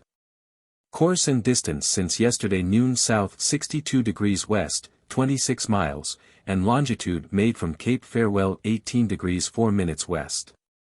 Saturday, 14th, calm serene weather, with sometimes light airs from the northward. At sunset found the variation to be 11 degrees 28 minutes east, and in the morning to be 11 degrees 30 minutes east. The spritsail topsail being wore to rags, it was condemned as not fit for its proper use, and converted to repair the two top-gallant sails, they being of themselves so bad as not to be worth the expense of new canvas. But with the help of this sail may be made to last some time longer. At noon latitude in 39 degrees 25 minutes south, longitude made from Cape Farewell 18 degrees 21 minutes west, course and distance since yesterday noon south 18 degrees west, 13 miles. Sunday, 15th. In the PM. Had light airs at north, which in the AM increased to a fresh gale, with which we made the best of our way to the westward, and by noon had run since yesterday upon a south 86 degrees 15 minutes west course 79 miles. Latitude in, by observation, 39 degrees 30 minutes south, and longitude made from Cape Farewell 20 degrees 2 minutes west. Some flying fish seen this day. Monday, 16th, fresh gales at north-northwest, with cloudy, hazy weather. In the PM. Saw an egg bird, and yesterday a gannet was seen. These are birds that we reckon never to go far from land. We kept the lead going all night, but found no soundings with 100 and 130 fathoms line. At noon we were in the latitude of 39 degrees 40 minutes south, and had made 22 degrees 2 minutes of longitude from Cape Farewell, course and distance sailed since yesterday at noon south 82 degrees west, 108 miles. Tuesday, 17th. At 2 p.m. The wind came to west-southwest, at which time we tacked and stood to the northwest. Before 5 o'clock we were obliged to close reef our topsails, having a strong gale, with very heavy squalls. About this time a small land bird was seen to pitch upon the rigging. We sounded, but had no ground with 120 fathoms of line. At 8 o'clock we wore and stood to the southward until 12 at night, then wore and stood to the northwest until 4 a.m. When we again stood to the southward, having a fresh gale at west-southwest, attended with squalls and dark hazy unsettled weather until 9. At which time it fell little wind, and the weather soon after cleared up, which, a little after 11, gave us an opportunity of taking several observations of the sun and moon. The mean result of which gave 207 degrees 56 minutes west longitude from the meridian of Greenwich. From these observations the longitude of the ship at noon was 207 degrees 58 minutes, and by the log 208 degrees 20 minutes, the difference being only 22 minutes, and this error may as well be in the one as the other. Our latitude at noon was 39 degrees 36 minutes south, the longitude made from Cape Farewell 22 degrees 22 minutes west. Wednesday, 18th. Wind southerly, a hard gale, with heavy squalls, attended with showers of rain and a great sea from the same quarter. At 3 p.m. close reefed the topsails, handed the main and mizzen topsail, and got down top-gallant yards. At 6 the gale increased to such a height as to oblige us to take in the foretopsail and mainsail, and to run under the foresail and mizzen all night, sounding every 2 hours, but found no ground with 120 fathoms. At 6 a.m. set the mainsail, and soon after the foretopsail, and before noon the main topsail, both close reefed. At noon our latitude by observation was 38 degrees 45 minutes south, longitude from Cape Farewell 23 degrees 43 minutes west. And course and distance run since yesterday noon north 51 degrees west, 82 miles. Last night we saw a Port Egmont hen, and this morning 2 more, a pintado bird, several albatrosses, and black sheer waters. The first of these birds are certain signs of the nearness of land, indeed we cannot be far from it. By our longitude we are a degree to the westward of the east side of Van Diemen's Land, according to Tasman, the first discoverers, longitude of it, who could not err much in so short a run as from this land to New Zealand. And by our latitude we could not be above 50 or 55 leagues to the northward of the place where he took his departure from. Chapter 8. Exploration of East Coast of Australia. April 1770. Thursday, 19th. In the PM had fresh gales at south-southwest and cloudy squally weather, with a large southerly sea, at 6 took in the topsails, and at 1 a.m. brought to and sounded, but had no ground with 130 fathoms of line. At 5, set the topsails close reefed, and 6, saw land 223 extending from northeast to west, distance 5 or 6 leagues, having 80 fathoms, fine sandy bottom. We continued standing to the westward with the wind at south-southwest until 8, at which time we got to gallant yards across, made all sail, and bore away along shore northeast for the eastermost land we had in sight. Being at this time in the latitude of 37 degrees 58 minutes south, and longitude of 210 degrees 39 minutes west.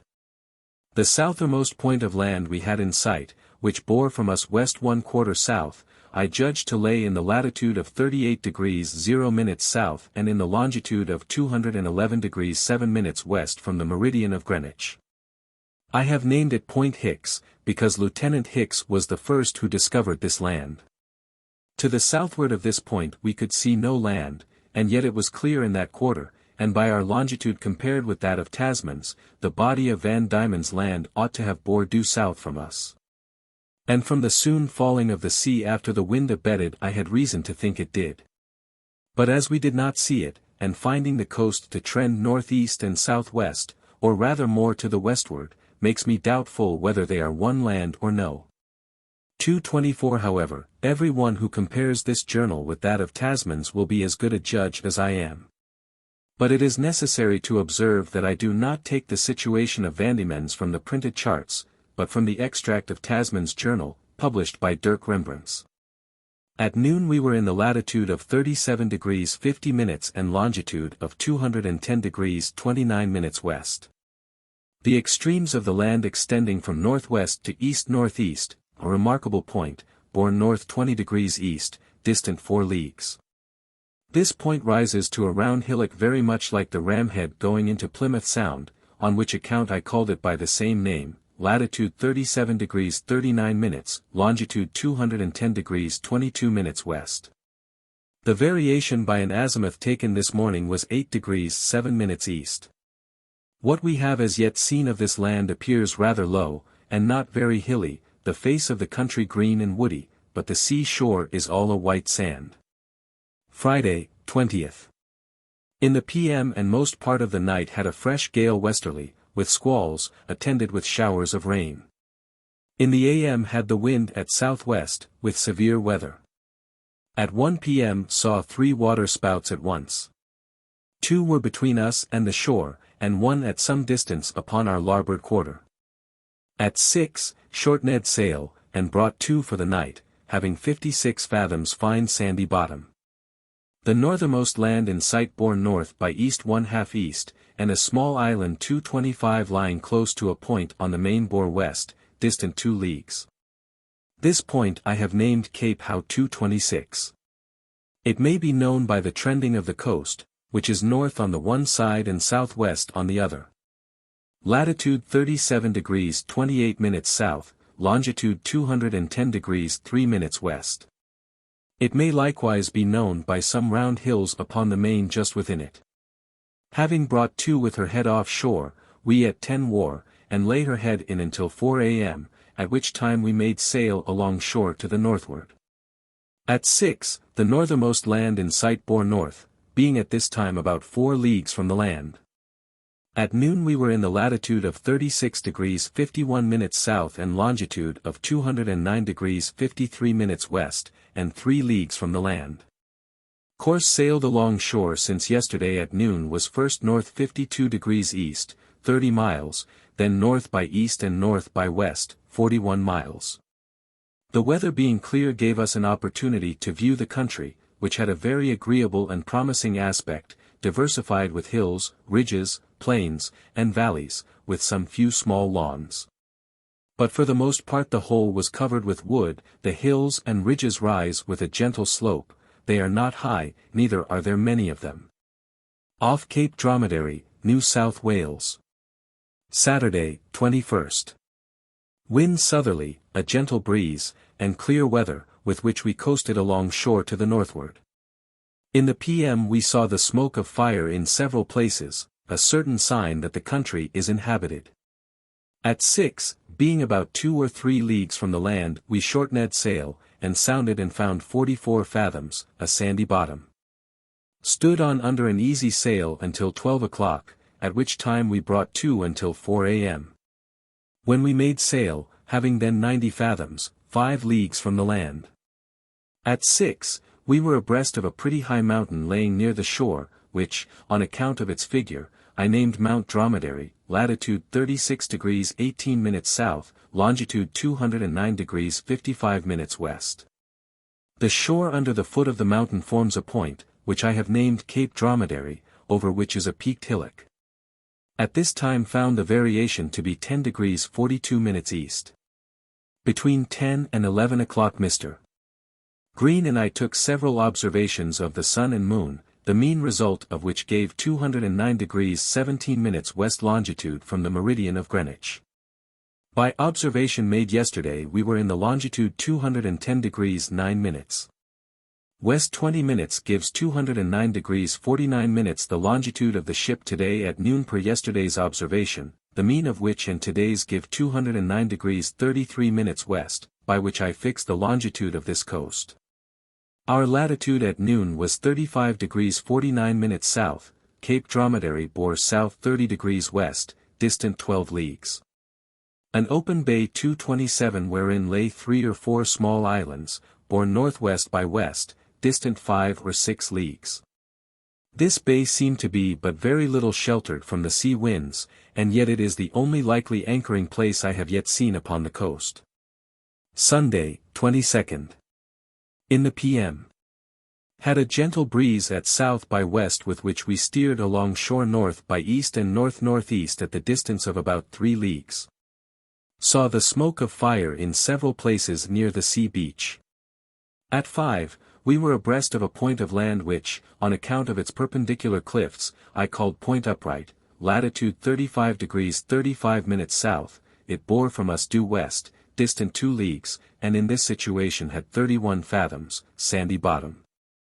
At 6, falling little wind, we hauled off east-northeast, at this time the northernmost land in sight bore north by east 1/2 east, and at midnight, being in 70 fathoms, we brought 2 until 4 a.m. At which time we made sail in for the land, and at daylight found ourselves nearly in the same place we were at 5 o'clock in the evening. by which it was apparent that we had been drove about 3 leagues to the southward by a tide or current in the night. After this we steered along shore north-northeast, having a gentle breeze at southwest, and were so near the shore as to distinguish several people upon the sea beach. They appeared to be of a very dark or black color. But whether this was the real color of their skins or the clothes they might have on I know not. At noon we were by observation in the latitude of 35 degrees 27 minutes and longitude 209 degrees 23 minutes. Cape Dromedary bore south 28 degrees west, distance 15 leagues. A remarkable peaked hill laying inland, the top of which looked like a pigeon house, and occasioned my giving it that name, bore north 32 degrees 33 minutes west, and a small low island, laying close under the shore, bore northwest. Distance 2 or 3 leagues. Variation of the compass 9 degrees 50 minutes east. When we first discovered this island in the morning I was in hopes, from its appearance, that we should have found shelter for the ship behind it. But when we came to approach it near I did not think that there was even security for a boat to land.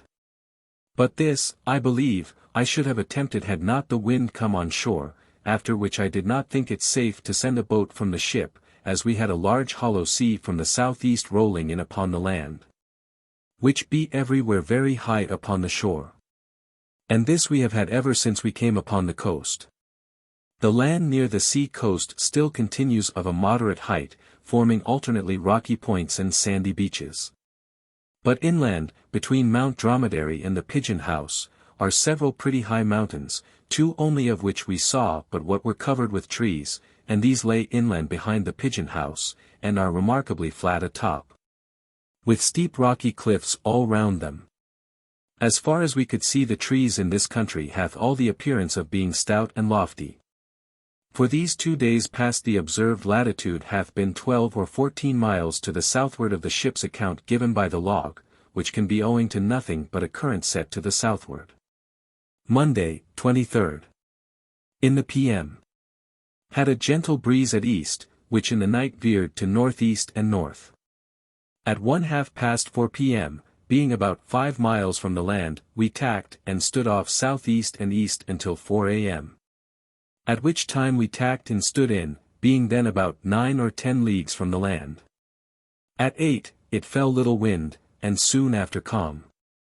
At noon we were by observation in the latitude of 35 degrees 38 minutes and about 6 leagues from the land Mount Dromedary bearing south 37 degrees west, distant 17 leagues, and the Pigeon House north 40 degrees west. In this situation had 74 fathoms. Tuesday, 24th. In the p.m. had variable light airs and calms until 6 o'clock, at which time a breeze sprung up at north by west.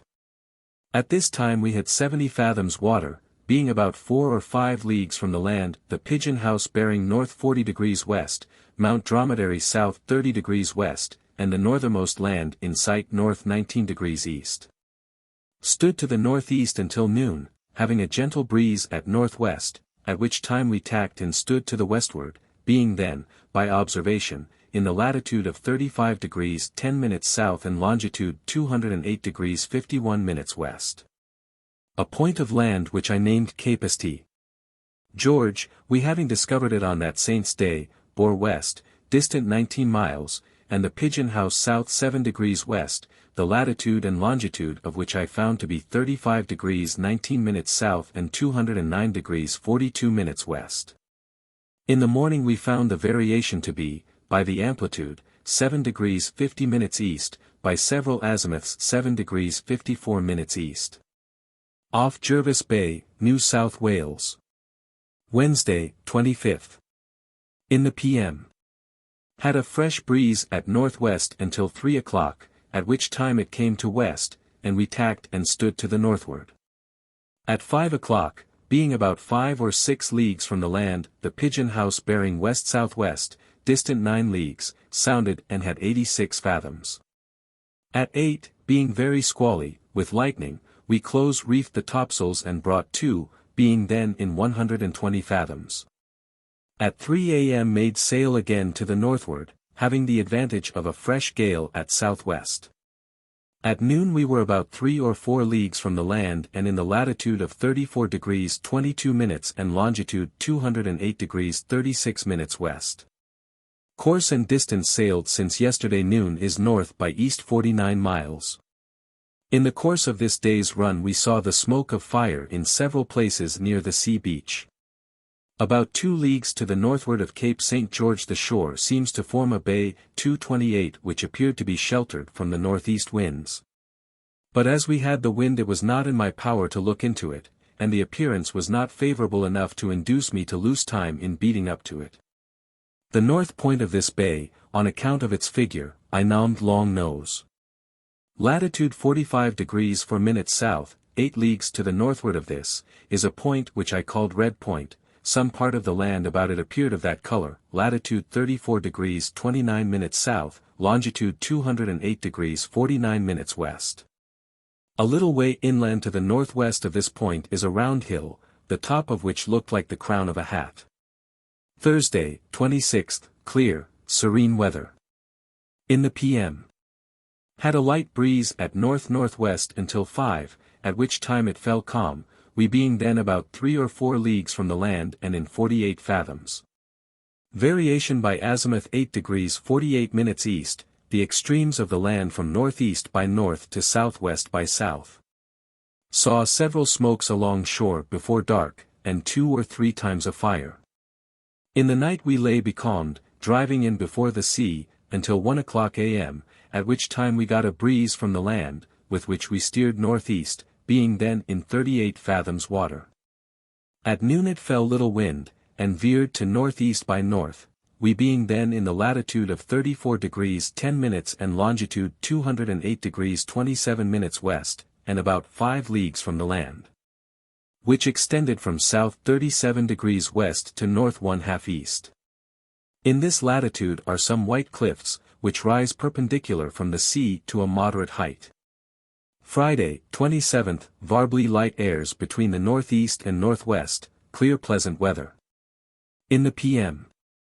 Stood off shore until 2, then tacked and stood until 6, at which time we tacked and stood off, being then in 54 fathoms and about 4 or 5 miles from the land, the extremes of which bore from south 28 degrees west to north 25 degrees 30 minutes east. At 12 we tacked and stood in until 4 a.m., then made a trip off until daylight, after which we stood in for the land. In all this time we lost ground, owing a good deal to the variableness of the winds, for at noon we were by observation in the latitude of 34 degrees 21 minutes south, Red Point bearing south 27 degrees west, distant 3 leagues. In this situation we were about 4 or 5 miles from the land, which extended from south 19 degrees 30 minutes west to north 29 degrees east. Saturday, 28th. In the p.m. Hoisted out the pinnace and yawl in order to attempt a landing, but the pinnace took in the water so fast that she was obliged to be hoisted in again to stop her leaks. At this time we saw several people ashore, 4 of whom were carrying a small boat or canoe, which we imagined they were going to put into the water in order to come off to us, but in this we were mistaken. Being now not above 2 miles from the shore, Mr. Banks, Dr. Solander, Tupia, and myself put off in the yawl, and pulled in for the land to a place where we saw 4 or 5 of the natives, who took to the woods as we approached the shore, which disappointed us in the expectation we had of getting a near view of them, if not to speak to them. But our disappointment was heightened when we found that we nowhere could effect a landing by reason of the great surf which beat everywhere upon the shore.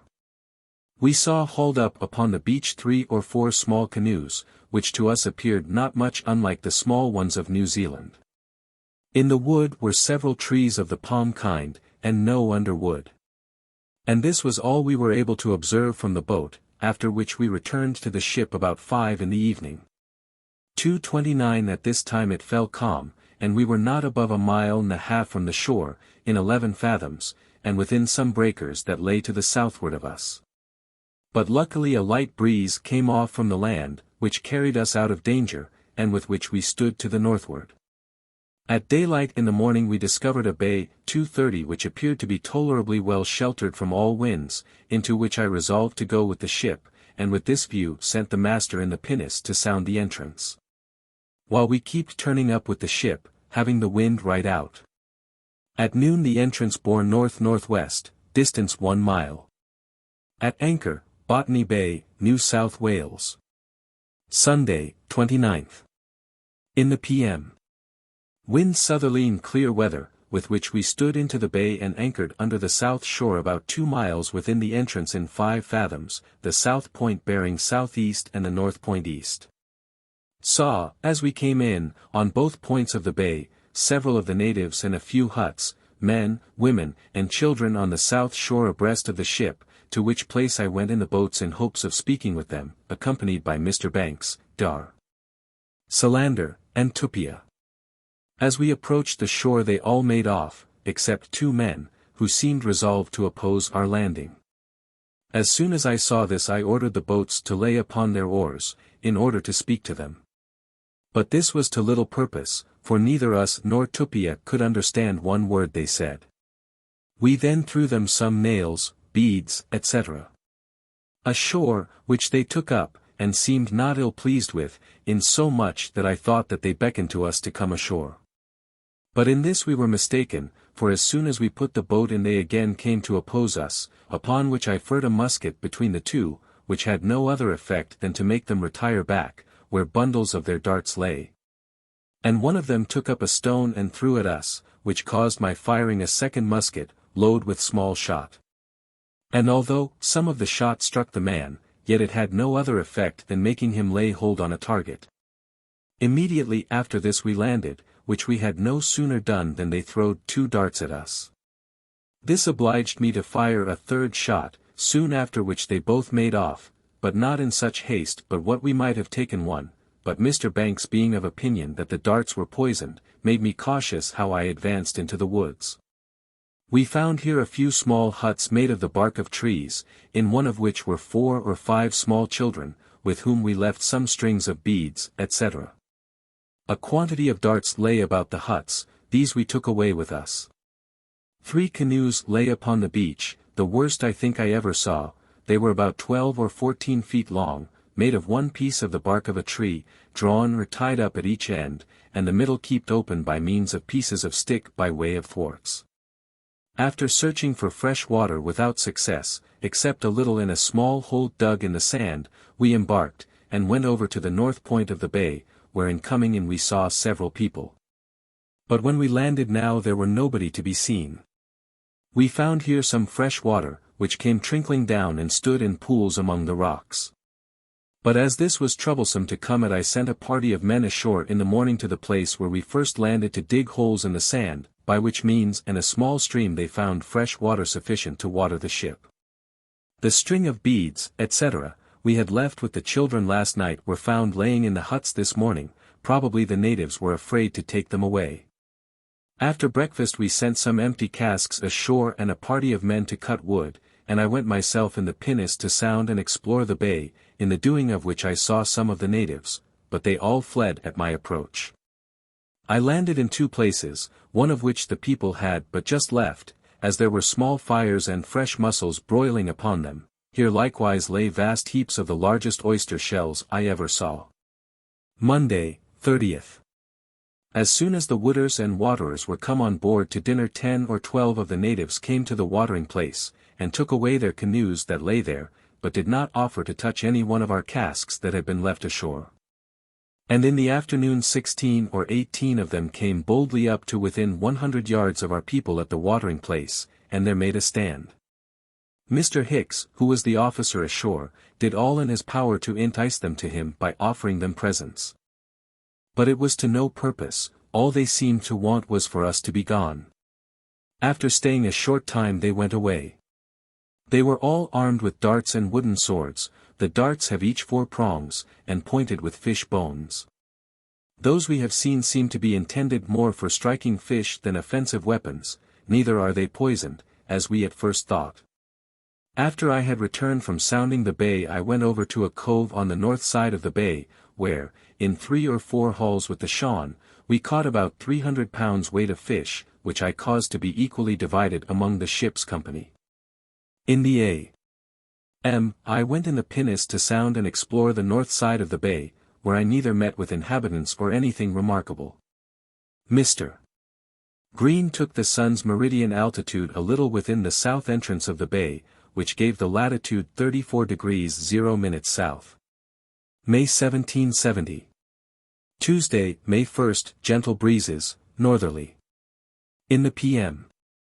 10 of the natives again visited the watering place. I, being on board at this time, went immediately ashore, but before I got there they were going away.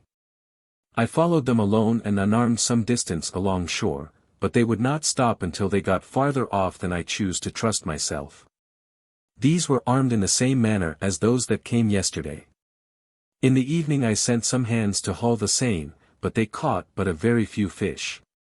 A little after sunrise I found the variation to be 11 degrees 3 minutes east. Last night Forby Sutherland, seaman, departed this life, and in the a.m. his body was buried ashore at the watering place, which occasioned my calling the south point of this bay after his name. This morning a party of us went ashore to some huts, not far from the watering place, where some of the natives are daily seen. Here we left several articles, such as cloth, looking-glasses, combs, beads, nails, etc. After this we made an excursion into the country, which we found diversified with woods, lawns, and marshes. The woods are free from underwood of every kind, and the trees are at such a distance from one another that the whole country, or at least great part of it, might be cultivated without being obliged to cut down a single tree. We found the soil everywhere, except in the marshes, to be a light white sand, and produceth a quantity of good grass, which grows in little tufts about as big as one can hold in one's hand, and pretty close to one another. In this manner the surface of the ground is coated. In the woods between the trees Dr. Solander had a bare sight of a small animal something like a rabbit, and we found the dung of an animal 231 which must feed upon grass, and which, we judge, could not be less than a deer. We also saw the track of a dog, or some such like animal. We met with some huts and places where the natives had been, and at our first setting out one of them was seen. The others, I suppose, had fled upon our approach. I saw some trees that had been cut down by the natives with some sort of a blunt instrument, and several trees that were barked, the bark of which had been cut by the same instrument. In many of the trees, especially the palms, were cut steps of about 3 or 4 feet asunder for the conveniency of climbing them. We found 2 sorts of gum, one sort of which is like gum dragon, and is the same, I suppose, Tasman took for gum lac. It is extracted from the largest tree in the woods. Wednesday, 2nd. Between 3 and 4 in the p.m. we returned out of the country, and after dinner went ashore to the watering place, where we had not been long before 17 or 18 of the natives appeared in sight. In the morning I had sent Mr.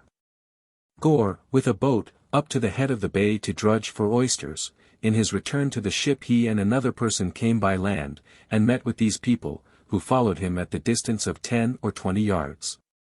Whenever Mr. Gore made a stand and faced them they stood also, and notwithstanding they were all armed, they never offered to attack him, but after he had parted from them, and they were met by Dr. Monkhouse and 1 or 2 more, who, upon making a sham retreat, they throwed 3 darts after them, after which they began to retire. Dr. Solander, I, and Tupia made all the haste we could after them, but could not, either by words or actions, prevail upon them to come near us. Mr. Gore saw some up the bay, who by signs invited him ashore, which he prudently declined. In the a.m. had the wind in the southeast with rain, which prevented me from making an excursion up the head of the bay as I intended. Thursday, 3rd, winds at southeast, a gentle breeze and fair weather. In the p.m. I made a little excursion along the sea coast to the southward, accompanied by Mr. Banks and Dr. Solander. At our first entering the woods we saw 3 of the natives, who made off as soon as they saw us. More of them were seen by others of our people, who likewise made off as soon as they found they were discovered. In the a.m. I went in the pinnace to the head of the bay, accompanied by Drs. Solander and Monkhouse, in order to examine the country, and to try to form some connections with the natives. In our way thither we met with 10 or 12 of them fishing, each in a small canoe, who returned into shoaled water upon our approach. Others again we saw at the first place we landed at, who took to their canoes, and fled before we came near them. After this we took water, and went almost to the head of the inlet, where we landed and travelled some distance inland. We found the face of the country much the same as I have before described, but the land much richer, for instead of sand I found in many places a deep black soil, which we thought was capable of producing any kind of grain. At present it produceth, besides timber, as fine meadow as ever was seen. However, we found it not all like this. Some few places were very rocky, but this, I believe, to be uncommon. The stone is sandy, and very proper for building, etc. After we had sufficiently examined this part we returned to the boat, and seeing some smoke and canoes at another part we went thither, in hopes of meeting with the people, but they made off as we approached.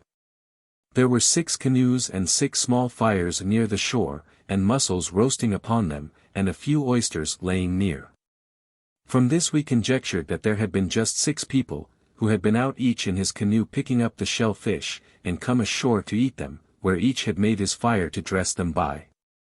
We tasted of their cheer, and left them in return strings of beads, etc. The day being now far spent, we set out on our return to the ship. Friday, 4th, winds northerly, serene weather.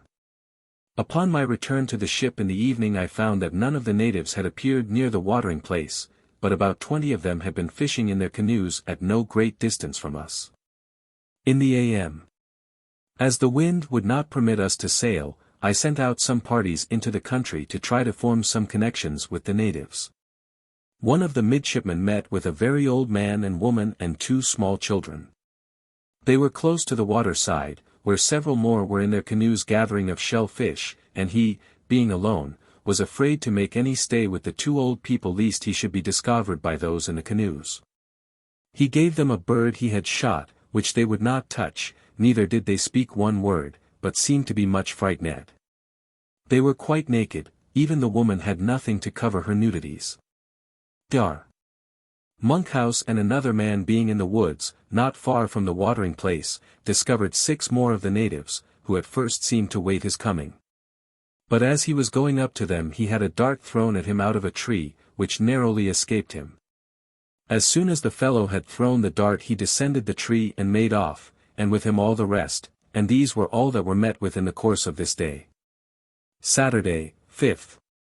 In the p.m. I went with a party of men over to the north shore, and while some hands were hauling the shawn, a party of us made an excursion of 3 or 4 miles into the country, or rather along the sea coast. We met with nothing remarkable. Great part of the country for some distance inland from the sea coast is mostly a barren heath, diversified with marshes and morasses. Upon our return to the boat we found they had caught a great number of small fish, which the sailors call leather jackets on account of their having a very thick skin. They are known in the West Indies. I had sent the yawl in the morning to fish for sting rays, who returned in the evening with upwards of 400 weight, one single one weighed 240 pounds exclusive of the entrails. In the a.m. As the wind continued northerly, I sent the yawl again a-fishing, and I went with a party of men into the country, but met with nothing extraordinary. Description of Botany Bay, New South Wales. Sunday, 6th. In the evening the yawl returned from fishing, having caught 2 sting rays weighing near 600 pounds. The great quantity of plants Mr. Banks and Dr. Solander found in this place occasioned my giving it the name of Botany Bay. 232 It is situated in the latitude of 34 degrees 0 minutes south, longitude 208 degrees 37 minutes west. It is capacious, safe, and commodious. It may be known by the land on the sea coast, which is of a pretty even and moderate height, rather higher than it is inland, with steep rocky cliffs next the sea, and looks like a long island lying close under the shore. The entrance of the bay lies about the middle of this land. In coming from the southward it is discovered before you are abreast of it, which you cannot do in coming from the northward. The entrance is little more than 1/4 of a mile broad, and lies in west-northwest. To sail into it keep the south shore on board until within a small bare island, which lies close under the north shore. Being within that island, the deepest of water is on that side, 7, 6 and 5 fathoms a good way up. There is shoaled water a good way off from the south shore, from the inner south point quite to the head of the harbour. But over towards the north and northwest shore is a channel of 12 or 14 feet at low water, 3 or 4 leagues up, to a place where there is 3 or 4 fathoms, but there I found very little fresh water. We anchored near the south shore about a mile within the entrance for the conveniency of sailing with a southerly wind and the getting of fresh water. But I afterwards found a very fine stream of fresh water on the north shore in the first sandy cove within the island, before which the ship might lay almost landlocked, and wood for fuel may be got everywhere. Although wood is here in great plenty, yet there is very little variety. The byjas trees are as large or larger than our oaks in England, and grows a good deal like them, and yields a reddish gum. The wood itself is heavy, hard, and black like lignum vitae. Another sort that grows tall and straight, something like pines. The wood of this is hard and ponderous, and something of the nature of America live oak.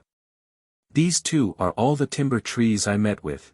There are a few sorts of shrubs and several palm trees and mangroves about the head of the harbour. The country is woody, low, and flat as far in as we could see, and I believe that the soil is in general sandy. In the wood are a variety of very beautiful birds, such as cockatoos, lorikeets, parrots, etc. And crows exactly like those we have in England. Waterfowl is no less plenty about the head of the harbour, where there is large flats of sand and mud, on which they seek their food.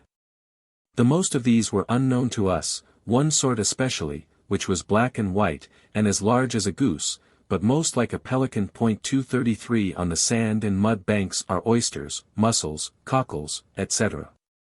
Which I believe are the chief support of the inhabitants, who go into shoaled water with their little canoes and peck them out of the sand and mud with their hands, and sometimes roast and eat them in the canoe, having often a fire for that purpose. As I suppose, for I know no other it can be for. The natives do not appear to be numerous, neither do they seem to live in large bodies, but dispersed in small parties along by the water side. Those I saw were about as tall as Europeans, of a very dark brown color, but not black, nor had they woolly, frizzled hair, but black and lank like ours. No sort of clothing or ornaments were ever seen by any of us upon any one of them, or in or about any of their huts, from which I conclude that they never wear any. Some that we saw had their faces and bodies painted with a sort of white paint or pigment. Although I have said that shell fish is their chief support, yet they catch other sorts of fish, some of which we found roasting on the fire the first time we landed. Some of these they strike with gigs, 234, and others they catch with hook and line. We have seen them strike fish with gigs, and hooks and lines are found in their huts. Sting-rays, I believe, they do not eat, because I never saw the least remains of one near any of their huts or fireplaces. However, we could know but very little of their customs, as we never were able to form any connections with them. They had not so much as touched the things we had left in their huts on purpose for them to take away. During our stay in this harbour I caused the English colours to be displayed ashore every day, and an inscription to be cut out upon one of the trees near the watering place, setting forth the ship's name, date, etc. Off Port Jackson, New South Wales. Having seen everything this place afforded, we, at daylight in the morning, wait with a light breeze at northwest, and put to sea, and the wind soon after coming to the southward we steered along shore north-northeast. And at noon we were by observation in the latitude of 33 degrees 50 minutes south, about 2 or 3 miles from the land and abreast of a bay, wherein there appeared to be safe anchorage, which I called Port Jackson. 235 It lies 3 leagues to the northward of Botany Bay. I had almost forgot to mention that it is high water in this bay at the full and change of the moon about 8 o'clock, and rises and falls upon a perpendicular about 4 or 5 feet. Monday, 7th. Little wind, southerly, and serene pleasant weather. In the PM found the variation by several azimuths to be 8 degrees east, at sunset the northernmost land in sight bore north 26 degrees east. And some broken land that appeared to form a bay bore north 40 degrees west, distant 4 leagues. This bay I named Broken Bay 236 latitude 33 degrees 36 minutes south. We steered along shore north-northeast all night at the distance of about 3 leagues from the land, having from 32 to 36 fathoms, hard sandy bottom. A little after sunrise I took several azimuths with 4 needles belonging to the azimuth compass, the mean result of which gave the variation of 7 degrees 56 minutes east. At noon we were by observation in the latitude of 33 degrees 22 minutes south, and about 3 leagues from the land, the northernmost part of which in sight bore north 19 degrees east. Some pretty high land which projected out in 3 bluff points, and occasioned my calling it Cape 3 Points, latitude 33 degrees 33 minutes south, bore southwest, distant 5 leagues, longitude made from Botany Bay 0 degrees 19 minutes east. Tuesday, 8th, variable light airs and clear weather. In the PM saw some smooks upon the shore, and in the evening found the variation to be 8 degrees 25 minutes east. At this time we were about 2 or 3 miles from the land, and had 28 fathoms water. Our situation at noon was nearly the same as yesterday, having advanced not 1 step to the northward. Wednesday, 9th, winds northerly. Most part a fresh breeze, with which we stood off shore until 12 at night. At the distance of 5 leagues from the land had 70 fathoms, at the distance of 6 leagues 80 fathoms, which is the extent of the soundings, for at the distance of 10 leagues off we had no ground with 150 fathoms. Stood in shore until 8 o'clock a.m. and hardly fetched Cape 3 Points. Having a little wind at northwest by north, we tacked, and stood off until noon, at which time we tacked with the wind at north-northeast, being then in the latitude of 33 degrees 37 minutes south, Cape 3 Points bearing northwest by west. Distance 4 leagues. Thursday, 10th. In the PM, had the wind at northeast by north, with which we stood in shore until near 4 o'clock, when we tacked in 23 fathoms water, being about a mile from the land, and as much to the southward of Cape 3 Points. In the night the wind veered to northwest and west, and in the morning to southwest. Having the advantage of a light moon, we made the best of our way along shore to the northward. At noon we were by observation in the latitude of 32 degrees 53 minutes south, and longitude 208 degrees 0 minutes west, and about 2 leagues from the land, which extended from north 41 degrees east to south 41 degrees west. A small round rock or island 237 laying close under the land, bore south 82 degrees west, distance 3 or 4 leagues. At sunrise in the morning found the variation to be 8 degrees east. In the latitude of 33 degrees 2 minutes south, a little way inland, is a remarkable hill, that is shaped like the crown of a hat, which we passed about 9 o'clock in the forenoon. Off Cape Hawke, New South Wales. Friday, 11th. Wind southerly in the day, and in the night westerly, a gentle breeze and clear weather. At 4 p.m. passed, at the distance of 1 mile, a low rocky point which I named Point Stevens, latitude 32 degrees 45 minutes. On the north side of this point is an inlet which I called Port Stevens 238, latitude 32 degrees 40 minutes, longitude 207 degrees 51 minutes, that appeared to me from the masthead to be sheltered from all winds. At the entrance lay 3 small islands, 2 of which are of a tolerable height, and on the main, near the shore, are some high round hills that make at a distance like islands.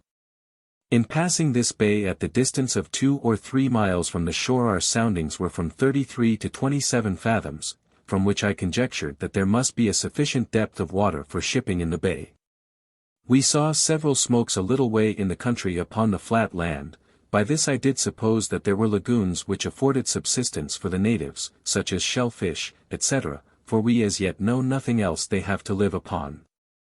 At 5:30, the northernmost land in sight bore north 36 degrees east, and Point Stevens southwest, distant 4 leagues, at which time we took in our steerings 239 and run under an easy sail all night until 4 a.m., when we made all sail. Our soundings in the night were from 48 to 62 fathoms, at the distance of between 3 and 4 leagues from the land. At 8 we were abreast of a high point of land, which made in 2 hillocks. This point I called Cape Hawke 240, latitude 32 degrees 14 minutes south, longitude 207 degrees 30 minutes west. It bore from us at this time west distant 8 miles, and the same time the northernmost land in sight bore north 6 degrees east, and appeared high and like an island. At noon this land bore north 8 degrees east, the northernmost land in sight north 13 degrees east, and Cape Hawke south 37 degrees west. Latitude and per observation 32 degrees 2 minutes south, which was 12 miles to the southward of that given by the log, which I do suppose to be owing to a current setting that way. Course and distance sailed since yesterday at noon was first northeast by east, 27 miles, then north 10 degrees east, 37 miles, longitude in 207 degrees 20 minutes west. Variation per morning amplitude and azimuth 9 degrees 10 minutes east. Saturday, 12th, wind southerly, a gentle breeze in the p.m. As we run along shore we saw several smokes a little way inland from the sea, and one upon the top of a hill, which was the first we have seen upon elevated ground since we have been upon the coast. At sunset we were in 23 fathoms, and about a league and a half from the land, the northernmost part of which we had in sight bore north 13 degrees east. And 3 remarkable large high hills lying contiguous to each other, and not far from the shore, bore north-northwest. As these hills bore some resemblance to each other we called them the Three Brothers. We steered northeast by north all night, having from 27 to 67 fathoms, from 2 to 5 and 6 leagues from the land, and at daylight we steered north for the northernmost land we had in sight. At noon we were 4 leagues from the land, and by observation in the latitude of 31 degrees 18 minutes south, which was 15 miles to the southward of that given by the log. Our course and distance made good since yesterday noon was north 24 degrees east, 48 miles. Longitude 206 degrees 58 minutes west, several smokes seen a little way inland. Sunday, 13th. In the p.m. Stood in shore with the wind at northeast until 6, at which time we tacked, being about 3 or 4 miles from the land and in 24 fathoms. Stood off-shore with a fresh breeze at north and north-northwest until midnight, then tacked, being in 118 fathoms and 8 leagues from the land. At 3 a.m. the wind veered to the westward, and we tacked and stood to the northward. At noon we were by observation in the latitude of 30 degrees 43 minutes south, and longitude 206 degrees 45 minutes west, and about 3 or 4 leagues from the land, the northernmost part of which bore from us north 13 degrees west. And a point or headland, on which were fires that caused a great quantity of smoke, which occasioned my giving it the name of Smoky Cape, bore southwest, distant 4 leagues, it is moderately high land. Over the pitch of the point is a round hillock, within it 2 others, much higher and larger, and within them very low land, latitude 30 degrees 51 minutes, longitude 206 degrees 5 minutes west. Besides the smoke seen upon this cape we saw more in several places along the coast. The observed latitude was only 5 miles to the southward of the log. Monday, 14th. At the p.m.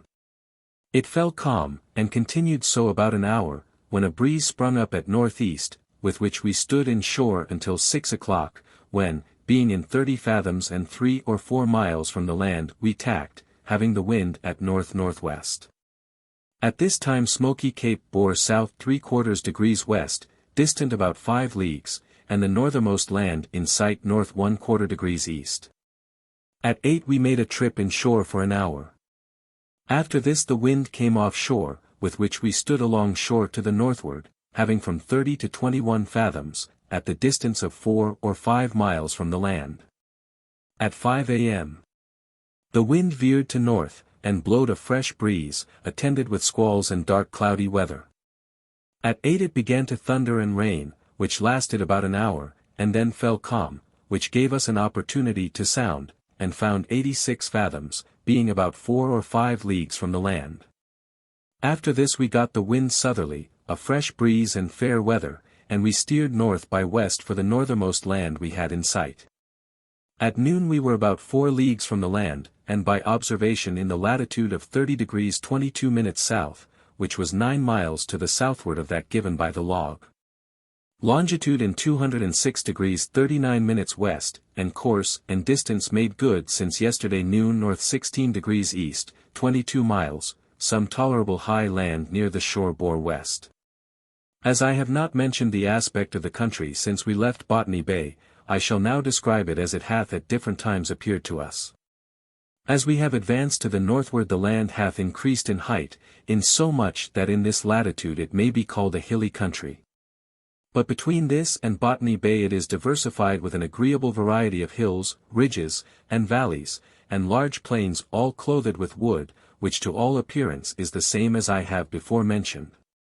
As we could discover no visible alteration in the soil. Near the shore the land is in general low and sandy, except the points which are rocky, and over many of them are pretty high hills, which at first rising out of the water appear like an island. Tuesday, 15th. Fresh gales at southwest, west-southwest, and south-southwest. In the PM had some heavy squalls, attended with rain and hail, which obliged us to close reef our topsails. Between 2 and 4 we had some small rocky islands 241 between us and the land, the southermost lies in the latitude of 30 degrees 10 minutes, the northernmost in 29 degrees 58 minutes, and about 2 leagues or more from the land. We sounded, and had 33 fathoms about 12 miles without this last island. At 8 we brought to until 10, at which time we made sail under our topsails. Having the advantage of the moon we steered along shore north and north by east, keeping at the distance of about 3 leagues from the land having from 30 to 25 fathoms. As soon as it was daylight we made all the sail we could, having the advantage of a fresh gale and fair weather. 242 at 9, being about a league from the land, we saw upon it people and smoke in several places. At noon we were by observation in the latitude of 28 degrees 39 minutes south, and longitude 206 degrees 27 minutes west, course and distance sailed since yesterday at noon north 6 degrees 45 minutes east, 104 miles. A tolerable high point of land bore northwest by west, distant 3 miles, this point I named Cape Byron 243, latitude 28 degrees 37 minutes 30 seconds south, longitude 206 degrees 30 minutes west. It may be known by a remarkable sharp-peaked mountain lying in land northwest by west from it. From this point the land trends north 13 degrees west. Inland it is pretty high and hilly, but near the shore it is low. To the southward of the point the land is low, and tolerable level. Off Point Danger, New South Wales. Wednesday, 16th. Wind southerly, a fresh gale, with which we steered north along shore until sunset, at which time we discovered breakers ahead, and on our larboard bow, being at this time in 20 fathoms, and about 5 miles from the land. Hauled off east until 8, at which time we had run 8 miles, and had increased our depth of water to 44 fathoms. We then brought to with her head to the eastward, and lay on this tack until 10 o'clock, when, having increased our soundings to 78 fathoms, we wore and lay with her head in shore until 5 o'clock a.m., when we made sail. At daylight we were surprised by finding ourselves farther to the southward than we were in the evening, and yet it had blown strong all night southerly.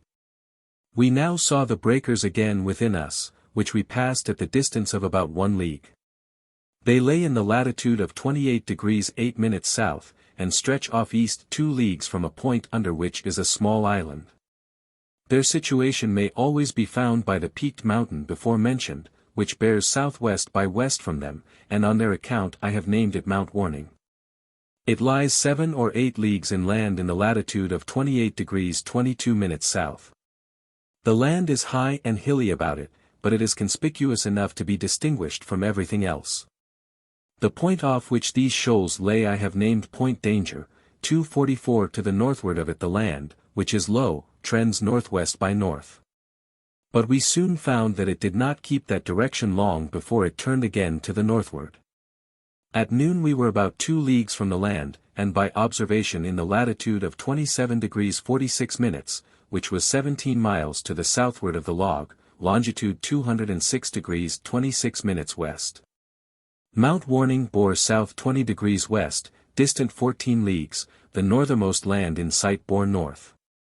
Our course and distance made good since yesterday north 1 degree 45 minutes west, 53 miles. Off Moreton Bay, Queensland. Thursday, 17th. Wind southerly, mostly a fresh breeze, with which in the PM we steered along shore north 3/4 east, at the distance of about 2 leagues off. Between 4 and 5 we discovered breakers on our larboard bow. Our depth of water at this time was 37 fathoms. At sunset the northernmost land in sight bore north by west, the breakers northwest by west, distant 4 miles, and the northernmost land set at noon, which formed a point, I named Point Lookout, bore west. Distant 5 or 6 miles, latitude 27 degrees 6 minutes. 2:45 on the north side of this point the shore forms a wide open bay, which I have named Morton's Bay 246 in the bottom of which the land is so low that I could but just see it from the topmast head. The breakers I have just mentioned lies about 3 or 4 miles from Point Lookout. At this time we had a great sea from the southward, which broke prodigious height upon them. Stood on north-northeast until 8, when, being past the breakers, and having deep net our water to 52 fathoms, we brought to until 12 o'clock, then made sail to the north-northeast. At 4 a.m. we sounded, and had 135 fathoms. At daylight I found that we had in the night got much farther to the northward and from the shore than I expected from the course we steered, for we were at least 6 or 7 leagues off, and therefore hauled in northwest by west. Having the advantage of a fresh gale at south-southwest.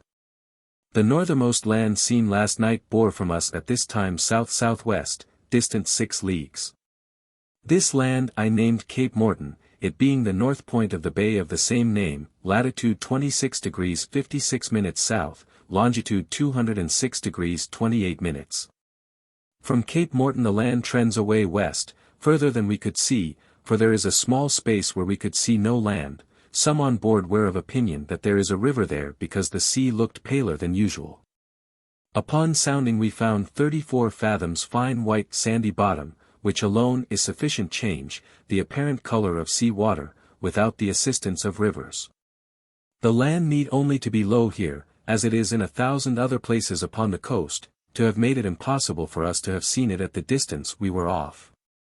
Be this as it may, it was a point that could not be cleared up as we had the wind.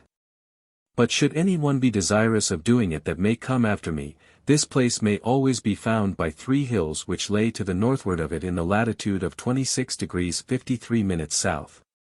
These hills lay but a little way inland, and not far from each other. They are very remarkable on account of their singular form of elevation, which very much resembles glass houses, 247 which occasioned my giving them that name.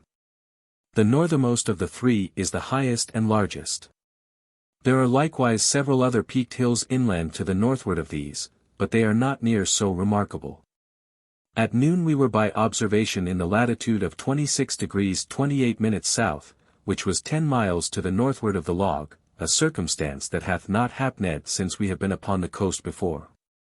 Our course and distance run since yesterday noon was north by west 80 miles, which brought us into the longitude of 206 degrees 46 minutes. At this time we were about 2 or 3 leagues from the land, and in 24 fathoms water. A low bluff point, which was the southern point of an open sandy bay, 248 bore north 52 degrees west, distant 3 leagues, and the northernmost point of land in sight bore north 1/4 east.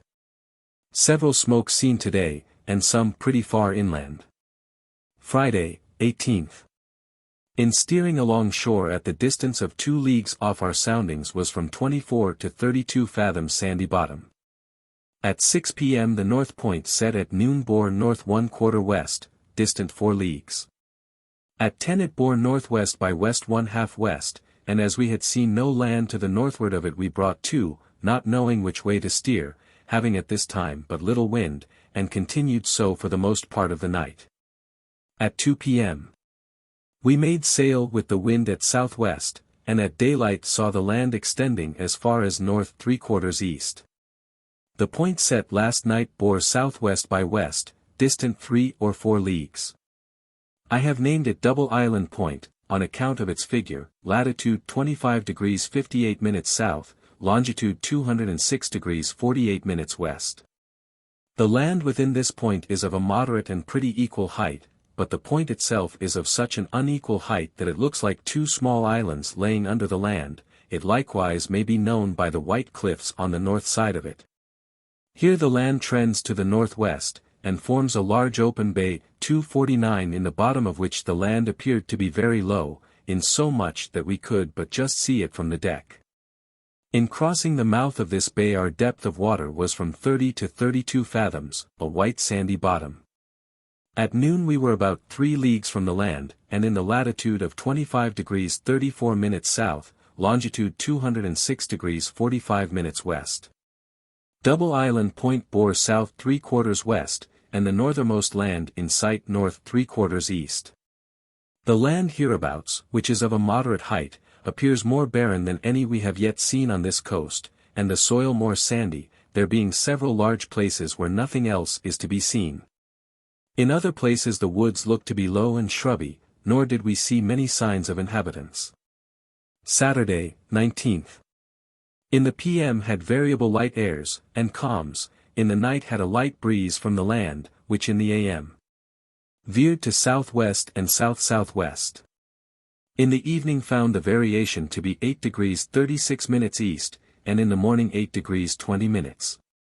As we had but little wind we kept to the northward all night, having from 23 to 27 fathoms fine sandy bottom at the distance of 2 or 3 leagues from the land.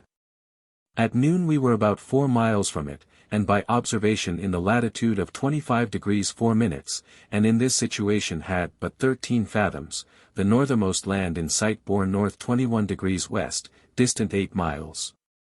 Our course and distance sailed since yesterday at noon was north 13 degrees 15 minutes east, 31 miles.